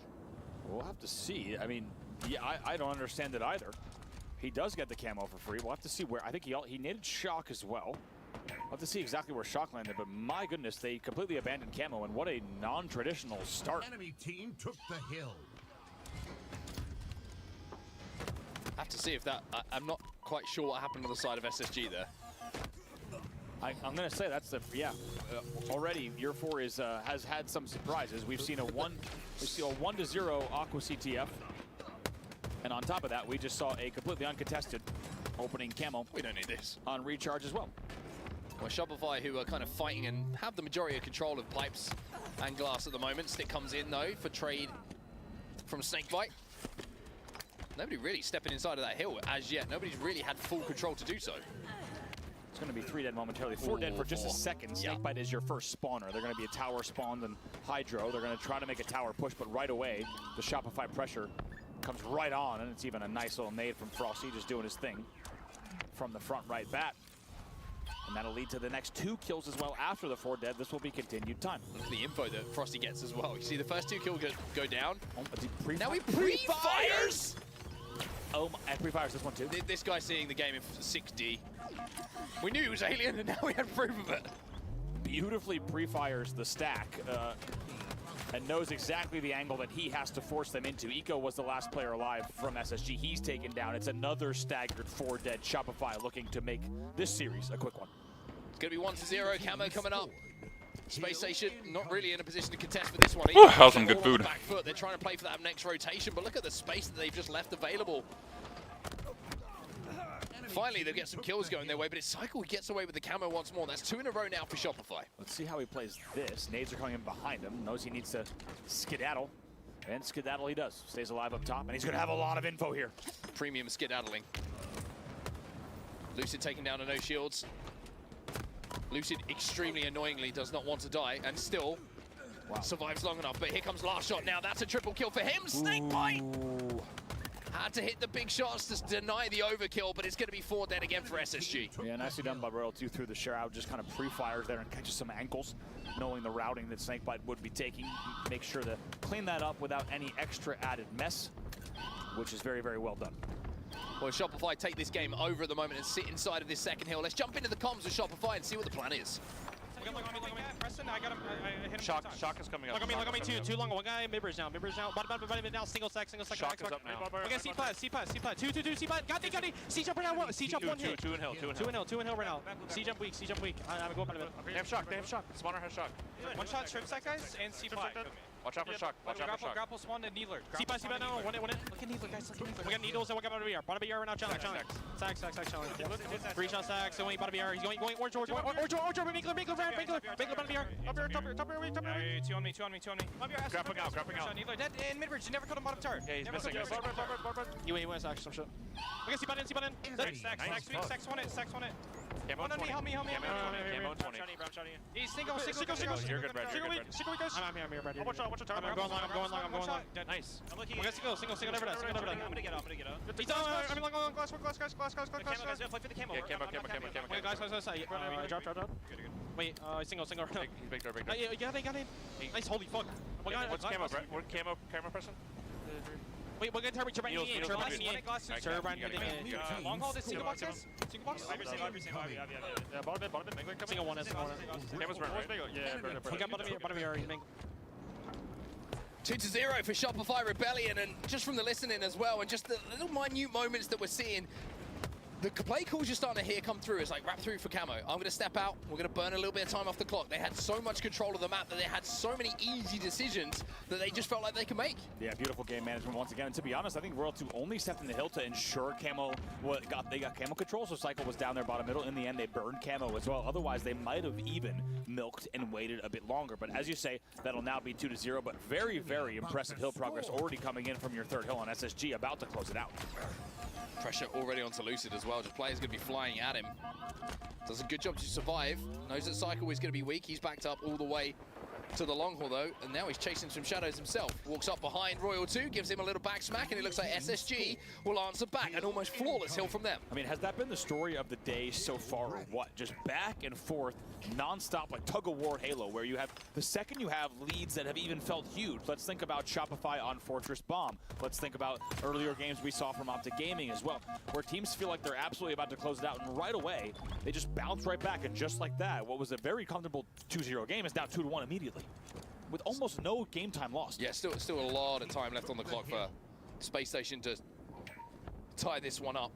I like the way the Lucid's played this, by the way. It's been extremely patient. I think one thing that just you're being hypercritical about Lucid in the offseason, I think he's been a little bit too ready to re-engage into fights where he's not had his shields, tries to look for that last headshot, jiggles for it. But just the patience he showed there now rewards him with a little bit of a killing spree. So he's starting to pick up a little bit of form here. SSG, not going to be easy to step into this next hill, of course, as we know it is going to be pretty difficult one to hold unless you have some kills that go in your way with it being a little bit exposed. But a 2-1. The game certainly is on for them now. Yeah, it was 3 dead there. A big bounce back from Lucid. You saw prior to that killing spree did not have the most impressive numbers, but it goes without saying just how big of a run he had to lead to that hill control, and essentially the same exact minute progress for both teams here in your 4th hill. For Royal 2, it's just so obnoxious. Turns, hits the G-slide, makes those shots so difficult for Royal 2 to hit, for Stellar to hit onto Royal 2. And now we have a minute already elapsed off of that hill from the last time we talked about it. It looks like Shopify Rebellion are happy to play time here. Yeah, they really are. And now you start to see how it's working in their favor. Royal 2 gonna skid out of the back. Try to help from the window as well now. Frosty is the first to fall, so Space Station with an opportunity here to hold. Do have their feet inside of that hill. Royal 2 trying to poke for the mid-bridge. The Cycle's just looking for angles, looking for damage. They know that Eco's essentially someone who's spawned out at the moment. Cycle finally finds him. He knew he was a danger, he knew he was a threat, and now they can move forward. Like this. Ooh, might even get the extra kill. They will eventually trade out, so they keep 2 dead for SSG. 1 minute left on the clock. They're going to look to play time here. Frosty didn't know that Snakebite was on the sneaky there. But knowing about it is one thing! The shots. Snakebite just got put on his back by his ex-teammate. That was disgusting. The jiggle peek into the chow. Frosty is the most difficult kill. And not done yet. Continues dealing damage. They want nothing to do with the hill and everything to do with these kills. They know Stellar's bottom C stairs. Good damage. Just like that, 30 seconds left on the game clock. One dead here for Shopify Rebellion though. Numbers all up for Space Station. They're inside of that hill. Cycle, no shields, but somehow, like he always does, somehow still manages to stay alive. There's no way he gets away with that. Stella finally takes him down. Royal 2 picks up another one onto Stella. Lucy's trying to chase him down, but Royal 2 with the grapple is once again just being a nuisance. Time a factor though, 13 seconds left on that game clock. It wasn't delayed 3 dead. This is not impossible, but they will need to continue slaying, and they will need to hold here. Last shot falls. Frosty's also a staggered death, and Snakebite with the camo. This could happen right here. They need to get the first damage here and the first picks. First pick is going to come in from Snakebite. Had no idea there was another player behind him in the tower, though. Did not see the second That's player. got to be a miscomm somewhere along the line from Space Station, and from having the camo, having control, they find themselves 4 dead. 4 dead, and there is no one close enough to get in this hill now. The game is done. The series is done. And SSG in those final moments, you feel like have no one to blame but themselves. Definitely something to look back at. And maybe the players in Hydro did not get the eyes on the player that was in control. Stairs, of course, with observer mode, we can see that. Maybe an easy play call for us to make. And they did not have the sightlines we expected them to have, but you have to think, as you say, that could have gone differently in the end. A few things for them to work on. Still a lot to be proud of for the side of SSG in terms of the day, but Shopify will eliminate SSG from the tournament. SSG place 3rd at the Kaysan Showdown. As now we will see Shopify Rebellion with a chance to go into our grand finals in our best of 7 for a little bit of revenge against Optic Gaming, who reverse swept them earlier today in the series previous. Now, no bracket reset. Something to highlight for our grand final here is a straight best of 7. So for Shopify Rebellion, the road a little bit more simple as we take a look at from stats from the last game. Take a look at any outliers here. Really, it's just Cycle. Like 14 and 8, kind of really the standout performance in terms of overall. KD going +6. In the end, it's last shot. What do we say? He's the damage guy, and he's going to continue to put up the most damage in many, many of the games he plays. Get used to that. 5,400 for him. So Shopify Rebellion book their spot in the grand final as we take a look at some of the highlights of that previous game. But I think it's a very similar story from what we saw. By the way, I don't know what was stranger, the contortionist act that Frosty put on before the game started. Maybe equally strange. Or pre-firing the small box with the green gun. But pre-fires it as he hits like a nerdy kind of ceiling jump bump where he's not even visible during any of it. We talk about internal, I talk about internal clocks a lot, right, of players, like expecting players to be in certain spots at certain times. That is the definition of the perfect internal clock. To see a player around. Which I have to say very carefully. Yep. Yeah, I'm glad you are. On Stacks and C-Plat, to see a player like that, this was the play from Frosty, just absolutely coming back for the challenge. A beautiful kill. Here was the play we were talking about. And there could have been extra damage at control for sure. Instead, though, unfortunate series of events crumbles, which kind of sums up really the series there for SSG. They will fall in the end, 250 to 111, 50 to 40.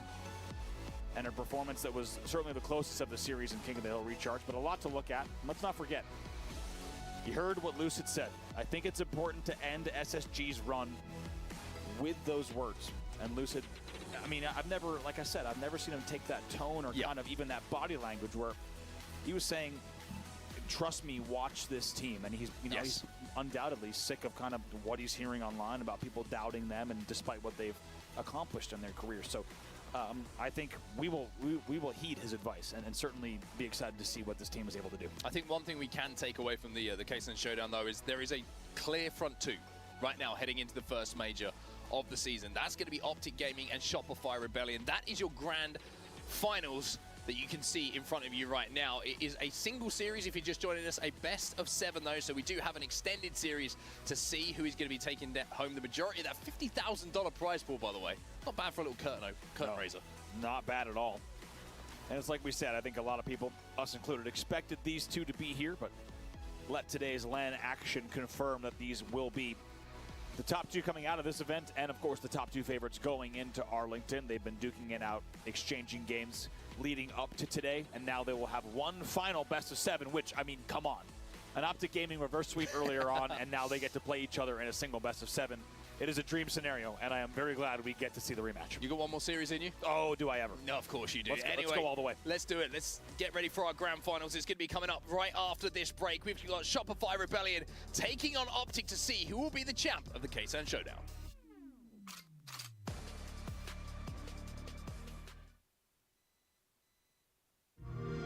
Set, start.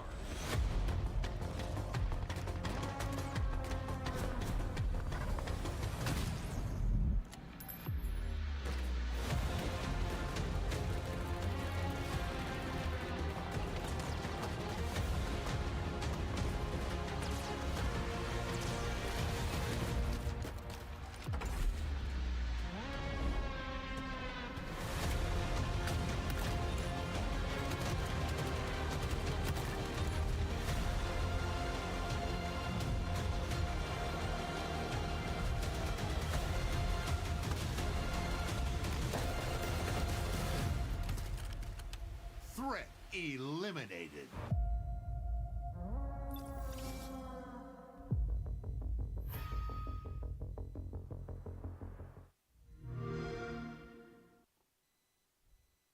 What is up, Halo fans? It's Clutch All right, here. dishes are done. BRB stretch break and then grand finals, baby. Top 10 clips from the 2024 World Championship. All right, let's kick it off at number 10, and what better way to start it than the 2024 World Champions on their way to that World Championship. It's Stellar with the shock rifle. It's against Optic Gaming in the grand finals, and Stellar gets a killing spree double kill to kick this top 10 off.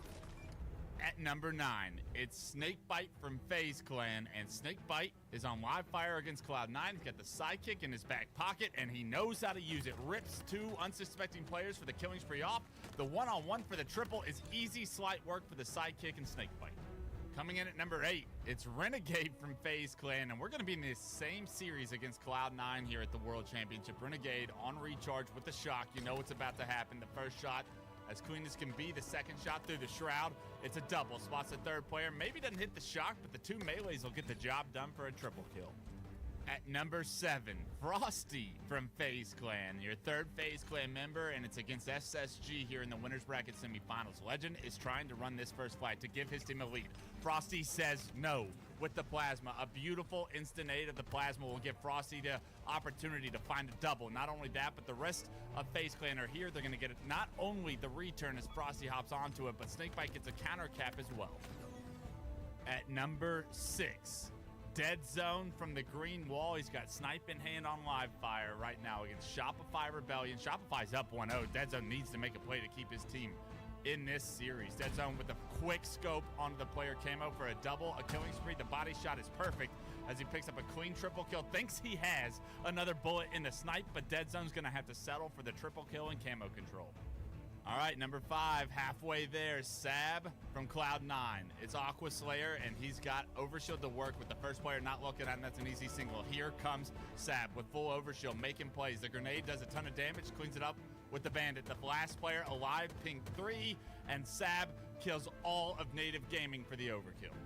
At number 4, Renegade is back for his second clip in the top 10. He's got camo snipe live fire against Sentinels. The first player not looking at him because he has camo snipe. The second player gets the comms. Third player also gets the comms, but Renegade does not care. He finds 3 kills on Sen as all 4 go down.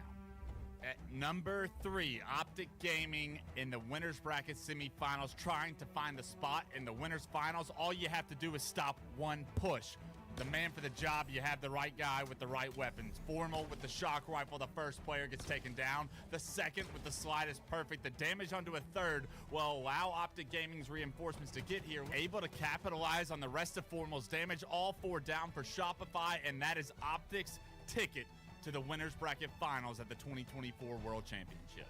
At number 2, SLG from Quadrant, and this kid with a shock rifle in his hands is a problem for anyone, even Optic Gaming. The first 2 kills are clean. Smells blood in the water, starts to push. The triple is easy, and the overkill. Norwin, you nasty boy, gets the overkill on Optic Gaming. And the number 1 clip from the World Championship is brought to you by Formal from Optic Gaming. Dead Zone on the point of view right now, tracking down a player back tower. Able to play his life a little bit here. Back mud gets info that a player's pushing him. He's going to get some damage onto him. That's actually important because Formal has just gotten a triple kill in the kill feed. Formal then quickscopes the player back green. Bound spawns dummies. Bounds immediately removed from the map. And Formal, for the nastiest kill tech of the year, creates our top 10. Want more Halo action? Subscribe to the Halo Esports channel for official HCS highlights, behind-the-scenes content, and player spotlights that take you closer to the pros. Stay in the loop with official updates, Halo Esports history, and our HCS and Community Top 10 series. Don't miss a second. Subscribe now.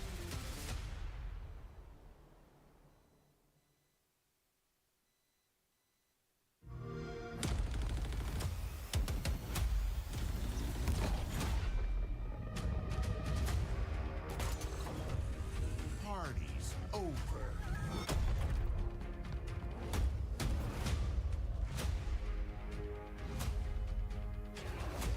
You belong to me. Satisfactory.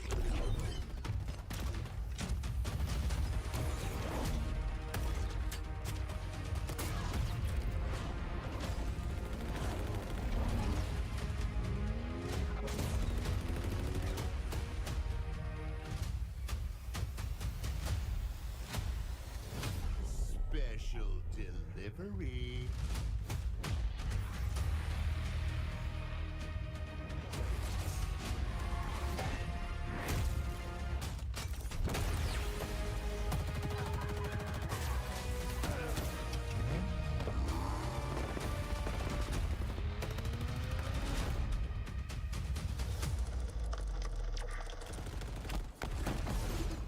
Betrayal.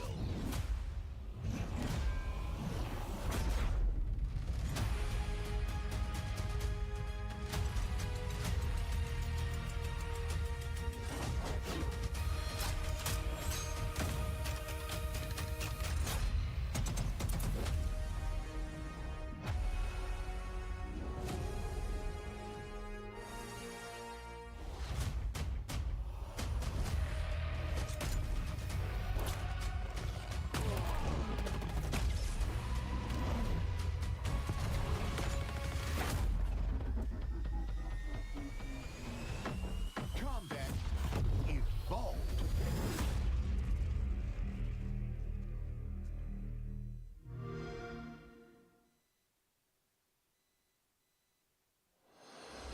We are live from, well, I think you guessed it, Dallas, Texas. And we're here to bring you the fiercest Halo Infinite competition from all around the globe.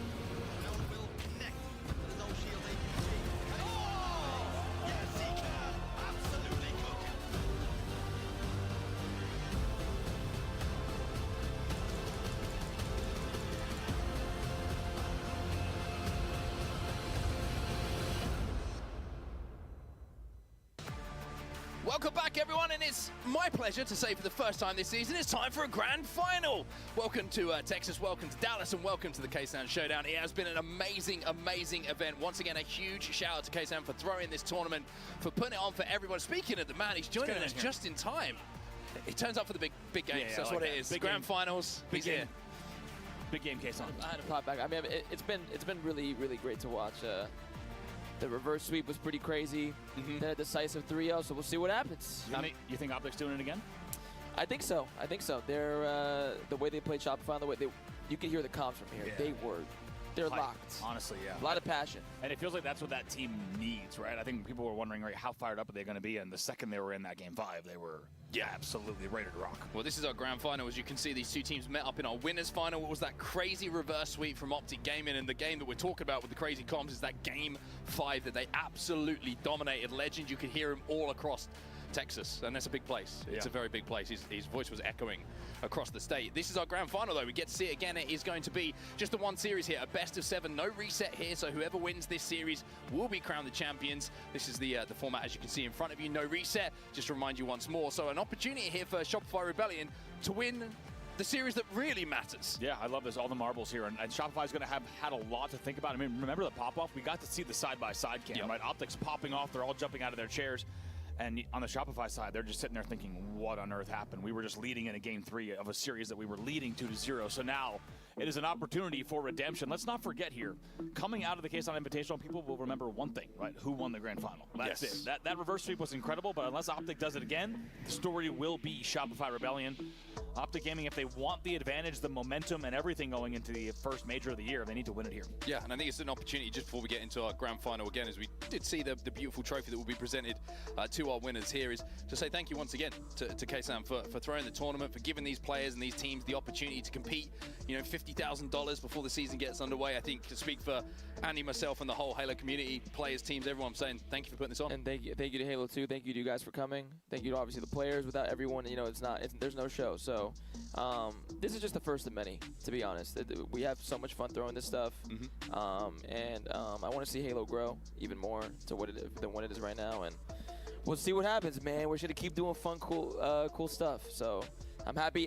Today has been great. The games have been great. The series, everything's been super awesome. So, and thank you to you guys for coming. No, thank you, dude. Our pleasure. Pleasure to be here. And honestly, like, we've been waiting for an opportunity to cast these games, watching the off-season, all the rosters that have been forming. It's been an absolute pleasure. And we still got the biggest series of the entire tournament in front of us. I mean, what are your thoughts on this? Looking ahead to it, Optic versus Shopify Rebellion. Are we going to see Optic close this out? Are we going to see a repeat of that winners? I mean, to be honest, I would take a repeat. Yeah, me too. Either way, if we have a crazy reverse sweep, but do you think it's an Optic game, or do you think maybe Shopify got something to say about this? I think Shopify has something to say, but I stand by the statement, and I wasn't surprised to hear Formal agree with it, that the longer Optic Gaming plays, right, the better they are going to look. If you give them game types that go 12 minutes, if you give them game types that go OT, if you give them a best of 7, right now it feels like they will catch up to you. So you might eke out games 1, you might even be leading in games 2 and 3, but Optic Gaming so far finds a way. I still think it's going to be a very hard-fought series, but right now, momentum that we've seen should indicate that Optic has a better chance to take it.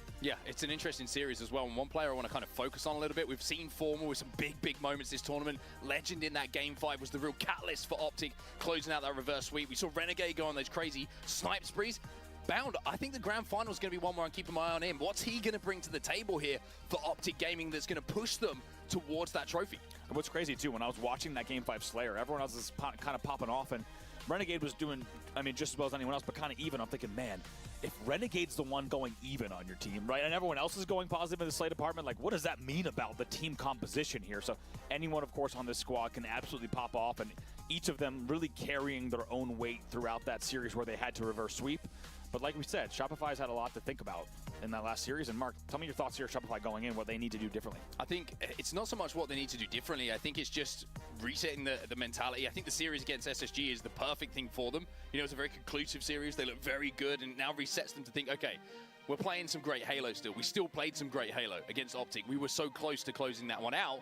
This time, we're just going to make sure that we don't get too ahead of ourselves. If we go up by 2, we've got to close out. Excuse me, it's a best of 7. If we go up by 3. Thank Gotcha, you. It's been a long day. Thank you. We just need to make sure we close out and we don't get too ahead of ourselves. I think those kind of things, again, it's teams learning, right? It's last shot and cycle in a final for the first time. I was going to say, you know, it's a big learning process. It's a very different feel to a series which is going to decide if you win a tournament, or one that's for top 6, top 8, top 4 that they've been fighting for previously. Man, lots to look at in this series CTF layout. Origin Game 1. CTF Origin to kick us off for the first time today on your screen. That's going to be fantastic. Neutral Bomb is going to be your mid-game type there on Aquarius. And by the way, finishing on Slayer Origin as well. So bookended by the Halo 5 remake, of course, Coliseum coming in as Origin. This is going to be a good series. This looks good. This map looks good. Yeah, this looks good. I'm looking at that game 1 and I'm like, I haven't seen CTF Origin so far today. When I saw it pop up map 1, I was like, yes! Like, this is a game type. This can be one of those game types that someone can take over. If you get snipe, you can go back-to-back on flag caps, but you have to be like super efficient, super quick on it. It's amazing to watch. Loads of action. Big moments certainly going to be talked about for quite some time, I think. And I'm looking at Frosty. Frosty on this map, it's his map. If he could design a Halo map, I don't know if he has the ability to do that, with all due respect to Brad, but he would basically just copy and paste Origin. Like, it's where he made his name. It's where he's hit some of the most famous clips in Halo, and I think he's going to be a player that Shopify are looking to to be that catalyst for them, and for Optic to shut down and make sure he doesn't get the chance to use that snipe in the way that he wants to. Yeah, you saw it earlier, right? He was the only one that went positive on the team, but he goes 15-8 in a Slayer, and they still win the game. So we expect him to not only be right at home, but pop off, of course, once again as well. Smiles here for Royal 2, despite that last year's result. Having a good time here and knowing what they need to do ahead of them to take this title. And gotta say, goes without saying, not only a fat cash prize on the line, but it would feel much better to take first here for these next 2 weeks of practice and kind of momentum, and going into each and every scrim knowing that you are the team to beat would feel pretty good for both these teams. Yeah, I mean, Kaysan, I'm going to ask you about this because we had Royal 2 on the couch a little bit earlier, and he's, you know, multiple world champion across multiple titles, and he's saying that this feels like a completely new season for him. Like he's an amateur player again, having to prove himself. I mean, as a fan of Halo watching that, that's got to be exciting, right, going into this season, to hear players who are so established being so excited to get back into a season. Yeah, I mean, he was with us forever, and I feel like anytime you switch teams, it's just like a brand new, like, you know, gives you new life. Yeah. Sometimes people need a new change of scenery across any game, really, any sport. Yeah. It just gives you some new motivation and hunger to come back and you know, and dominate. So they look amazing. Like Shopify's been looking good. Their team chemistry looks amazing. So we'll see. It's a long season. We'll see what happens. I think a lot of teams are gonna have a lot more time together as time goes on. So I mean, like as you guys have here. So we'll see what happens. Yeah, you say long season. This is the season itself. You know, this is the curtain raiser we've been talking about, and we get into the big business very, very soon in just a couple of weeks' time. April 18th to 20th, the Optic Major in Arlington, Texas. Tickets are available for that. Make sure you get them. You know that the Green Wall is going to be out in force, as they always are, demanding a major trophy for the Green Wall. And then we move on, of course, tickets available as well for the DreamHack event that's coming up in Dallas, Texas, May 23rd to the 25th. So events are going to come thick and fast this season before we head towards, of course, the big one, the Halo World Championship at the end of the season. $1 million on the line. We got the SSG Major. We got the FaZe Major that's going to be announced soon as well. I'm gassed for this season, man. Like genuinely gassed. I feel this is going to be a special season. It's the bonus season for us. Like, it's the extra season, and it just feels special. Yeah, like we said earlier at the top of the show, we didn't expect to get these rosters, right? Normally, you do not get to see the all-star rosters that would have assembled, like we said, after Halo 2, after Halo 3. What could have happened? This is the what could have been year, and it has already delivered here. And especially now, to have the Kaysan Showdown followed by, like, I just had to check my calendar, because when you said the dates of that event, I was like, crap, we got to get on a plane pretty soon. Yeah. So in only 2 weeks' time, we'll already be at that first major, and then just almost 4 weeks to the day after that, you'll be at the next event. So really, everything is coming in very fast, and whichever team is able to get an early lead is going to be looking very good early on in the season. I got a question for you both. You ready for some Origin capture the flag? Yeah, absolutely. Let's do it. Ready for a grand final? I'm ready for a grand final. Let's do it. Let's lock in then, everybody. The grand finals is here of the Kaysan Showdown, and it's going to be a banger of a game type and a banger of a series to get us underway. Shopify Rebellion wasn't the series they wanted previously against Optic. They got reverse swept, but they fought their way back through the Elim bracket to have another opportunity, another stab at taking down the Green Wall. And with that sniper rifle, it's going to be game-changing. Let's see who gets their hands on it first. Big opportunity for revenge here. As we said, while the reverse sweep was impressive, there's only going to be one winner here today, and that's the only thing people will be talking about for these next 2 weeks as we head into the first major. And ladies and gentlemen, we are underway. Your grand finals here at the Kaysan Showdown. It's going to be Shopify Rebellion versus Optic Game. I just wonder if Frosty's going to go for the play that we've seen previously. It looked like he wanted to. He's going to grab it. Doesn't get to fire the bullet, though. But he is going to get away with that sniper rifle, and that is job one done for Frosty and Shopify Rebellion. Stays alive here, and now things are going to play a lot different than what we saw on the Slayer, of course. Trades coming out on the sneaky. Now all eyes on that top rock. So Formal's going to want to challenge this. Oh my God! What is that reaction time? He is an alien. I'm telling you, he is an alien. This guy on this map, put him anywhere, especially on the snipe side. Heaven forbid. What a no-scope there, and it's a little bit of deja vu. Do not adjust your television sets. This man is up to his usual tricks. Frosty is right at home. And off the back of those kills as well, it's not one power weapon, it's two. You can see the last shot is just looking, but a great little bait, little shoulder peek coming in from Legend and from Formal as well, means that neither rocket connects. And that power weapon is down. Formal's going to now have the snipe in his hands. We've seen what this man can do. Oh, sweet. This is what you can expect, everyone. This is the finals. This is what it means. Everybody's hitting their shots. This is beautiful. Just to see this back and forth gameplay. Legend's the last player alive for Optic Gaming for just a moment. They're going to flush him out of bottom middle. That will be a clean 4 dead. Formal is your first spawner, but already back and forth here as they try to push out elbow side. Next part of the process here for Shopify Rebellion is get into that base, get that flag moving. It's 2 dead once again.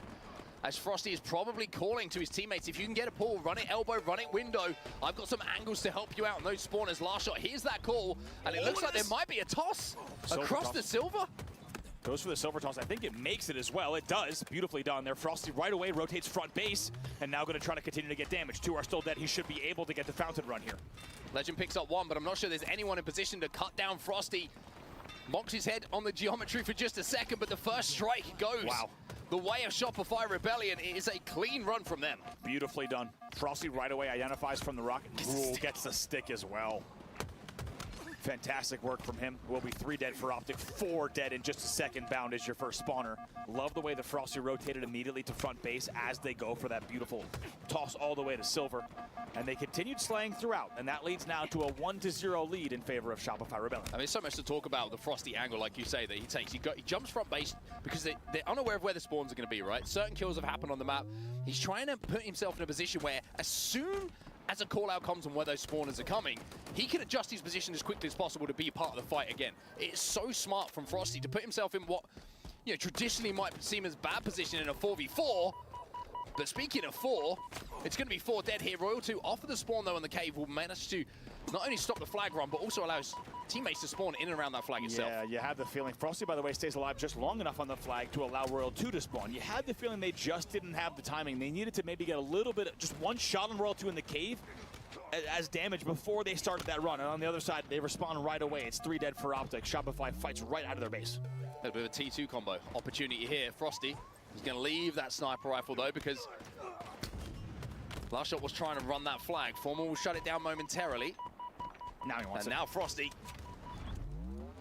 with the rockets gone, is going to pick up the sniper rifle. Things slow down just a bit here. Bound knows he needs to stay alive, going to continue the run.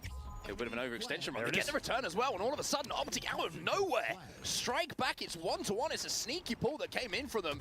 A lot of attention, understandably, on the power weapons and Frosty, but it's going to be Optic who take that opportunity with Frosty and the rest of Shopify Rebellion on the snipe side to run it down into the trenches and run it elbow. Yeah, it really tells you a lot about even if the opponent has both rockets and then sniper on the sniper side of the map, if you can cut down those sight lines and really just isolate that player, you're able to still run a flag, and that's exactly what they do. Takes you back to Renegade on Splice. Right back in Halo 5, they were the team who started to overextend with those runs on that elbow side. Legend is next! Royal 2 with the double kill. Formal his first spawner. Imagine. Royal 2 with the triple and a killing spree! And he's looking for the over as well. He bodies Renegade. Almost gets the over centimeters away, but are you kidding me with that shot on Formal? Beautifully done. It's another perfect kill. The flag goes in. My word. I mean, he follows it up with the perfect. And we don't. That's not enough for us to get excited anymore. Yeah. Just beautiful, beautiful play from Royal 2. Just completely taken over the map. I don't know what we did to deserve this level of competitive Halo in a 4th year for a game like Halo Infinite, but somehow we've got it, and it has already delivered unbelievable clips. 3 dead for the side of Shopify. Rockets coming up in 5 seconds time. 7 minutes still left in this game, by the way. 1 flag to win here for Shopify. For Optic, it's going to have to be 2. Psycho in the 1v1. Legend is going to win that one. But Frosty immediately turns 1 kill into 2, cleaning up the damage that was left. Last shot trying to get in. 3 dead. Thinking about making this run happen. Bound was your only 3 player dead. alive. And now going to continue the run. Bound's still alive somewhere, and so far being a big pain on the run. Going to stay alive in maze and try to get this finish, but last shot takes him down. Frosty has rocks as well. Frosty's got rocks. He's going to find one onto Formal as well. That's a double kill for him. It's 3 dead again. Legend last alive, and I'm thinking that Royal 2's going to get that kill. It's a clear run here. Frosty can get it across the silver, taking no risk whatsoever. Shopify Rebellion are going to strike first here in this series. They win. Capture the flag here on Origin by 3-1. And look at Frosty, the pop-off, right? Getting loud at the end of the game as well. And I think the stakes have been raised after that first series. I think everyone was kind of maybe coming into this day a little bit just kind of calm and confident, but instead, after getting, look at a last shot as well, determination, and you could tell that reverse sweep hit Shopify. No surprise whatsoever. You know, the best, I think, picture that we've had all day was the 2 teams alongside each other. Yeah. Optic having just won the series, popping off, and Shopify just heartbroken, devastated, not moving, not speaking. In the end, they're going to remember that. Hey, Frosty 15-7. What did we say last time we saw him in Origin? He went 15-8 in the game that they won. Never has a player been more at home, or as you said earlier, synonymous with a map in the entirety of competitive Halo, Frosty just up to Frosty. Thing's the only player on 4K damage in the game as well. I mean, Dr. Construct, Ghost of the Army, back in the day.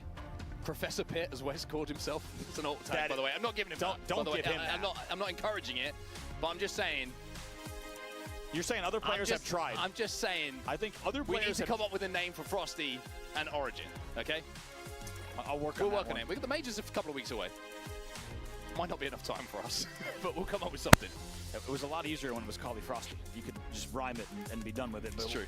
We'll do the work on the words. Here's the timing I mean. Look, he stays alive long enough. You've got to be ready to get some damage on royalty before that flag run starts. In the end, it was Optic Gaming able to get on the board through that run. But after that,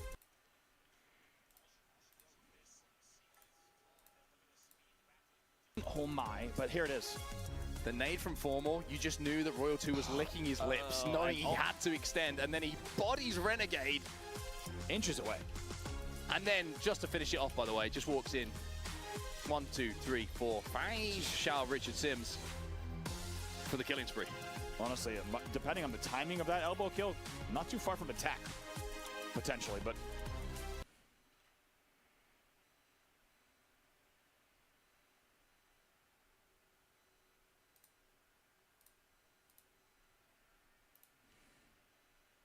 Frosty doing Frosty things. That was a statement. We're in. They are not We're happy about fucking that. in. Oh my Probably God, the embarrassed human by it. said Yeah! XBL, X King's guard. And a lot of momentum on the season.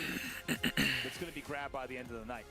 And they want to take this and not Dude, have maybe this you know what it itself. could be. It might have joined in, Next up, Slayer on but my didn't join in. And then when I reset my chat, it like went through. I will say, it felt like a dominant performance in game 1 from Shopify. That's the only thing I can think of because it's an elongated series here in our grand final, and Optic will know that. And I think Shopify also will know that. They cannot afford to count their chickens before they're hatched. That's not something I thought I'd say on broadcast, but here we are. They can't. And right now they have a lot of eggs. In this economy, that's huge. In this country. I don't know. Yeah, sorry. It's still good I was going to say, eggs. you might not know what's going on No, over I know. here. I know. And frankly, I'm sick of hearing about it. But I'm hearing Shopify Rebellion in Toronto has a stockpile of eggs, and they're not counting a single one before these things hatch. You mark my words. Those chickens will not cross the border. For other reasons, those chickens will not cross the border. But they're being slowly incubated. Let's in get a it. climate-controlled environment, and no one's counting any Ladies chickens. Shopify and 3 games ago. gentlemen. This is what happens in a Hope you guys are ready. I was going to say, the sun is setting in Dallas, Texas, and so is our mental acuity.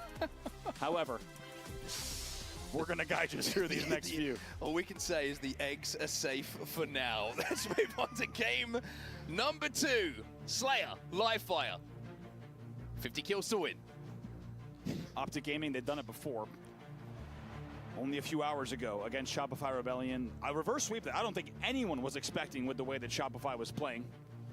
And you heard just what it took for Formal and the team to lock it down and ice up and take that series. Now, this is a big one. Like we said, the big thing for Optic Gaming is do not go down early, and we mean that in both game types and a series. We're underway in game number 2, and we'll see if Optic Gaming can get out to an early lead. We know they need it.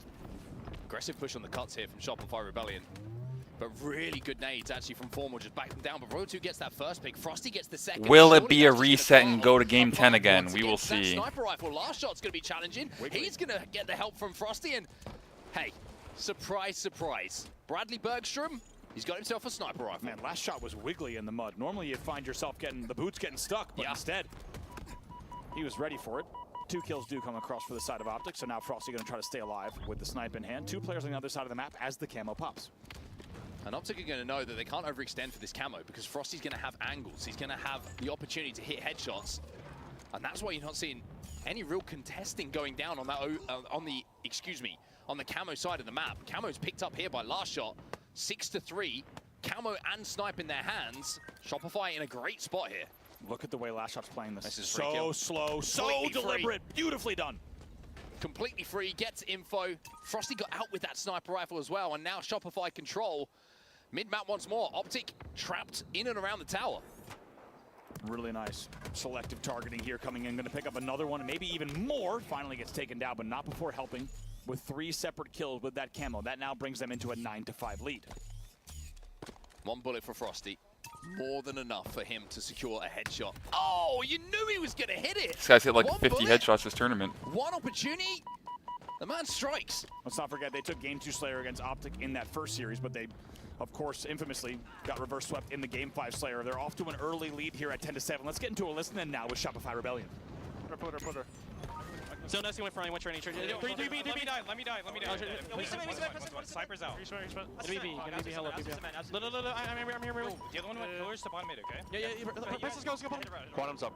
He's late. Camo 25. Checking your cards. Sit there. Yeah, they have quantum. They're gonna make a move. Half elbow. One shot. Nice. Guys, what are you doing? Okay, screens, Matt. Behind screens, weak going in. Screens to camo. Camo 4. One shot top man. Camo now. I'm going in the vent. Let's get fucking go. You can get up. We'll get to time out. We can see. Camo, watch your cuts. Screens on me. We'll get spotter. Okay, Preston's gonna die. Yeah, spotter. I'm going. Spotter, A play. Top it, one shot. Bottom in place. Yo, screens, Shuki are going. Snipe at 10. Huge snipe. I want to believe. Johnny goes. Surprise, bro. Your tower's good. Cypher, help me. What's up? They're right. Yo, I got the game plan. Okay, play one shot. Going low. One shot. One Keter. Last Keter, I catch one shot. I'll be tire sniping, cable. Red bar. Absolute. Snipes down, tire. I'm running. One guy's A, one guy's A here. Could be out big. Tire's now, weak. Watch out, tires, guys. Watch out, W. He's going W. Pillar. He's Pillar, Harry Potter. Nice 3 Could be tower. As the game is tied up at 22-22, we've heard from the side of Shopify Rebellion. Let's jump into the Optic comms and see what they're like. Yo, bind you. You're too funny. Watch your cuts, man. Watch your cuts.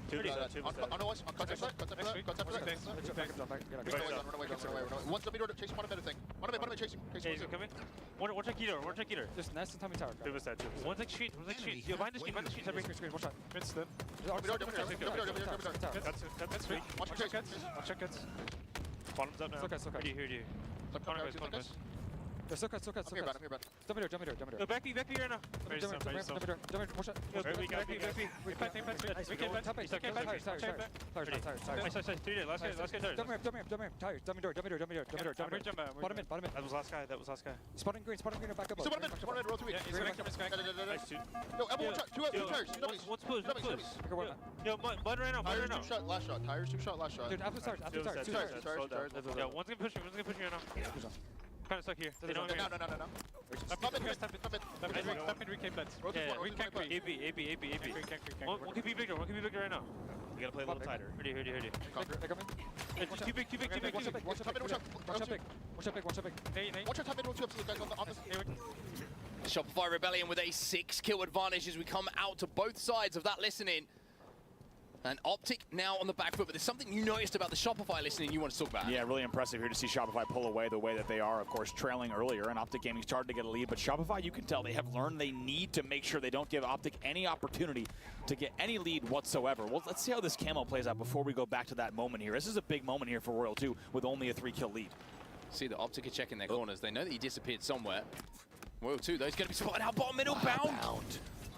Alongside Renegade will get that kill. That's big. And they take the camo down, but Bound now down to no shields. He's got to turn his attention from getting kills to surviving. Not going to be able to do so. Frosty chases him down. 38-34 now. Still just a 3-kill game as another one comes in for Optic Gaming. And let's focus here on this action because down to the wire, and Shopify has played this so well to make sure history does not repeat itself with late game aggression and perfection from Optic Gaming that we saw earlier. 15 seconds or so until that sniper comes up top middle. Whoever gets that might just win this game. Cycle, though, being so annoying, just peeking between those bandit shots, getting the shields ripped down as Renegade, but he keeps himself alive and he's got that plasma pistol still to play with. Really important life here from Renegade. Does so well to stay alive. Now, just like that, the game is within 2. It was a 6-kill lead. It has been completely shut down. Royal 2 grab that sniper rifle. You can see the Optic are trying to hunt him down. They don't want to let him get away with that. But last shot of Royal 2 come out of it with kills. Cycle's still alive on the tower. Legend finds 2. It's a 2-kill game here. Frosty double! Frosty with a double gets traded out by Legend, but it brings us within 5 of Shopify Rebellion closing this game out. But the game is only 3 kills between the 2 teams. Cycle finds that sniper rifle. Big. Frosty staying alive in Rat and also getting the double to clear the way for the snipe grab is going to be huge. Now a 2-kill game, 46-44. Opt to get a couple there. Opt to get a couple. Cycle running back to last shot. The snipe doesn't go up to him either. He's going to have to extend if he wants to grab that. Optic within 1. A bit trapped here at tower. Frosty's in trouble. Somehow staying alive. Nest Royal 2 trying to watch over his shoulder, but the nade comes in. Formal gets one. Bound takes an angle on that. It's Optic who go into a lead. It's 48-46. A complete turnaround in the last moments of this game. Cycle finds 1. It's now a 1-kill game once again, but where did that snipe go? Did anyone manage to pick it up from a body? Or will it influence this game? Optic only need 1. Wow, Bound gets another one here. 1 kill to go for Optic Gaming. Somehow they pull off a comeback so far and leading by 2. No close-ass game, bro. Shopify all trapped bottom middle at the moment. Bound and Optic make the push, and it's Formal who gets the 50th and ties the series up at 1-1. What a comeback that was from Optic. What did we say? You cannot give them any room at all to bring a game back, and heaven forbid in the late game. Let's not forget, it was 36-30 in favor of Shopify. On paper, every day of the week at this level of competitive Halo, that should be a win. There's no excuse for throwing away a 6-kill lead in the late game. Instead, it's Optic Gaming digging deep. How about getting the kill so that they cannot bring the snipe top tower? Last shot cannot get the snipe. They cannot get the angle. They trap them back tower, and they get all the kills that they needed off screen. Legend goes 16-11 in a game that they win by 3. A huge performance from him. Yeah, Legend really stepping up in these Slayer games. Think of the game 5. He was the one that was getting them fired up, as well as leading the way for Optic when it came to those stats. And the Frenchman again in this game too drags Optic back into this series. 1-1 now. The early moments of the game, understandably, with Frosty POV again with that sniper rifle. The mid game, Optic just started to kind of come back, keep it close, but it's the final moments of that game that were the difference maker. And I think you're right. We were watching last shot, trying to get back. How about bounce kill? Towards the snipe tower to at least, if he dies, give the sniper rifle to last shot. Can't quite make it. We talk about the margins in Halo Infinite. That's another example of how thin they are. Bound also doing so well because they were eagle-eyeing bottom mid and pillar door, but Bound actually flanks all the way to key. Here's the moment. 47-46, Roll 2 does not hit the shot. He gets completely collapsed on. And after that, it's a nice 2-man push. Formal and Bound, by the way, they peek Rat Tunnel in like a 2v2, maybe even a 2v3, but they still get the kill. And Optic Gaming ties it up 1-1, which, as we said, has been a key to success for them. As long as they can just keep this within reach, they have the edge, and so far they've done that. We're tied up going into game number 3. Strongholds recharge next. Still got FaZe and SSG in the building watching this finals as well. They want to obviously learn as much as they can from the 2 teams who are playing right now in our grand finals. Ahead of the kickoff major in just a few weeks' time. 1-1 is where we find ourselves. If you're wondering what happened previously, this is how both teams got to this position. The winners final, go back and watch that series if you missed it. Optic Gaming with the reverse sweep over Shopify Rebellion, sending them down to the elimination bracket. They bounced back with a 3-0 over Space Station. And now we find ourselves once again tied up at 1-1. Nothing to split the 2 teams. I'm telling you, the late game composure, it just seems too strong. And what I mean by that, if Slayers were to 75, they wouldn't lose a game. You know, you can't give them what you have in a 12-minute Slayer to 50 kills is a certain number of rotations and opportunities and pushes, and that's kind of mathematically built into the game. And so far, Optic Gaming is showing that as long as you get to the late game, they're going to have a way back into it. And that's what continues to happen on the side of Shopify. They need to just give no room, absolutely no room, which is such a hard task against a team like Optic. And wouldn't have it any other way. Tied up so far going into game number 3. Don't leak the DMs, Legend. Don't do the arm thing again. This is a risky camera shot. You might do the thing. Okay, so far it's safe. I'm just happy we moved away from Legend. I don't want the DMs being leaked on broadcast. No, you can't. No, that's bad. That'd be that's rough. It's yeah. not how you want it to happen. At least even if the DMs aren't, at least needs to get even hacked. if the DMs aren't sus, you just can't. You know what I mean? Just don't want it. It could be sus though. I just don't want what I send them to be revealed. Or you send them. Well, guess what? Or Here we don't have any eggs. You guys have good privacy standards in Europe, so it's two very different tales. Yeah, we do. Strongholds is next. We don't have privacy or eggs here. Now that I think about it, God. But we do have some damn good Halo here. Shopify and Optic Gaming. We do indeed. We're going to move on to Recharge Strongholds next. This is going to be a very, very fast-paced game type.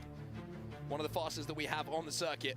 Shock Rifle, of course, going to be there. Camo going to be there as well. And the camo has been a real difference maker. I feel like almost more weight is being put into the camo than previously because the Shock Rifle's little nerf. You know, Shock Rifle used to be able to take over games. With the angles that you could hold down at range with the no-scope ability, now the camo has a little bit more room to kind of maneuver, to be a bit more of an impactful power-up, with that shock being not quite as effective as it once was. So here, oh my heavens, the beautiful grenade off the bank from Formal gets help on a cat as well. 2 dead for both sides. Cycle's going to jump in and try to make sure he continues to deal damage all the way. He's the last player alive in a momentary 1v2. A and B are going to be flipped, though, and he's still alive for a few seconds. Finally going to be taken out, and there's camo in the hands of the Frenchman Legend, who's, importantly, I think, going to be focusing on capturing the stronghold, maybe before thinking about picking up that shock rifle. BNC now still being held, and he's going to, like you said, take his time around gold, prioritize that, easily get the kill to make sure they even things up in terms of the slays, but it's pre-nated pretty heavily and needs to try to stay alive. Gets the kill. Wow. No shields, no problem. Jumps back in, finally going to be taken down. It's 2v2 on the map for now. B, kind of 2/3 of the way to be converted, 3/4 even. I'll give them a little bit more benefit for Optic Gaming, and they do manage to turn it in their favor, but it's only going to be momentary scoring as Shopify have taken control of C. Bao knows he needs to stay alive here, wait for a little bit of help. Tries to deal some damage on the mid-bridge, and ideally goes pipes, but instead it's the Cycle last shot combo. The Young Guns fly into Whirlpool together to pick up that kill. Yeah, a little bit uncharacteristic, the bandit shots coming in from Bound there. Not the cleanest that we're used to seeing in those 1v1 scenarios. B's being flipped right now by Shopify off the back of those kills they pick up, and Optic Gaming 3 dead. And even though Shopify only have a couple of players on the map, looking to push immediately in. I like this play from Royal 2, showing that aggression, taking Renegade on in the 1v1. Last shot arrives as he stays alive, and it will be A now being flipped by Shopify. They have A and B, this traditional setup where they can just watch each other's crosses. Yeah, there's a momentary 1v1, but Royal 2 not only challenges top A, he gets a spawner as well, which helps him. So a really nice selection there in terms of the way to play that. They're going to continue holding AB, and they will continue scoring here at the 30-9 mark. 2 dead for Optic again. Bound going to be caught out on the grapple, but not before he takes down last shot. But we are seeing a triple cap start to be put in place here by Shopify Rebellion. The scoring is going to be going up extremely quickly, and with Cycle having himself a camo, he picks up a double, and he might be able to step in this stronghold as well. But smartly, this is the shield management I'm talking about. Most players would have dived in there, looked for that triple kill, takes the extra second. It means he's got more life to give, he's got more bullets to output instead of just sitting in that respawn screen. He gets B eventually. He knows he has time on his side. Agree, veteran play there. There's no need to push. Sure, he could have gotten the trip. Sure, they could have even maybe got a few more points on the board, but instead, why not get the reset, get the time? They already have the control and the spawns coming in, and allows him to continue dealing damage like this. And just like that, because he plays that patient play, they're up 88-9. 1v1 on the map again, by the way. It's going to be Bound. Oh, Frosty comes off the respawn, though, and Bound just gets his shields clipped at the wrong time. If Frosty could pick up a kill here, it would be big. But even though Frosty goes down, he's bought enough time for B to be reset and C to be captured, and Optic haven't really left their spawn. Just like that, 103-9. It starts to get out of hand off the back of that trip cap, and Cycle, he's already 10-5 in this game. What a start for them. One thing to remind, what the shot? I didn't even see that player. He hit him through the stairs? You even saw the frustration there. To be honest, I have no idea either. You even saw the frustration there on the side of Bound as he got taken down in a player cam. In the end, it's Shopify continuing to play the 2-cap perfectly until they get another 3 opportunity, which I have a feeling might not be too far away.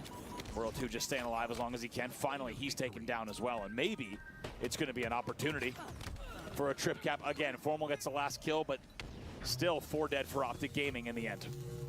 One thing about this game type that I think every player and team knows at this point, though, is that even 100 points, 200 points isn't a death sentence in this game type. You can really do exactly what Shopify have done on the Optic side if you get that 3-4 dead scenario. But the one problem is Frosty on a killing spree. I'm pretty sure they just grabbed that camo. Shopify are not giving them the opportunity to even even up the numbers on the map. I love that play from Frosty because it looked like it was an unnecessary shroud initially from the stacks angle, but he shrouds it, and there was 2 players coming Mangler Pit Orange Door, and that ensures that Camo comes away for free, and they get an all 4 dead as well. Beautifully done, clinical stuff here once again from Shopify.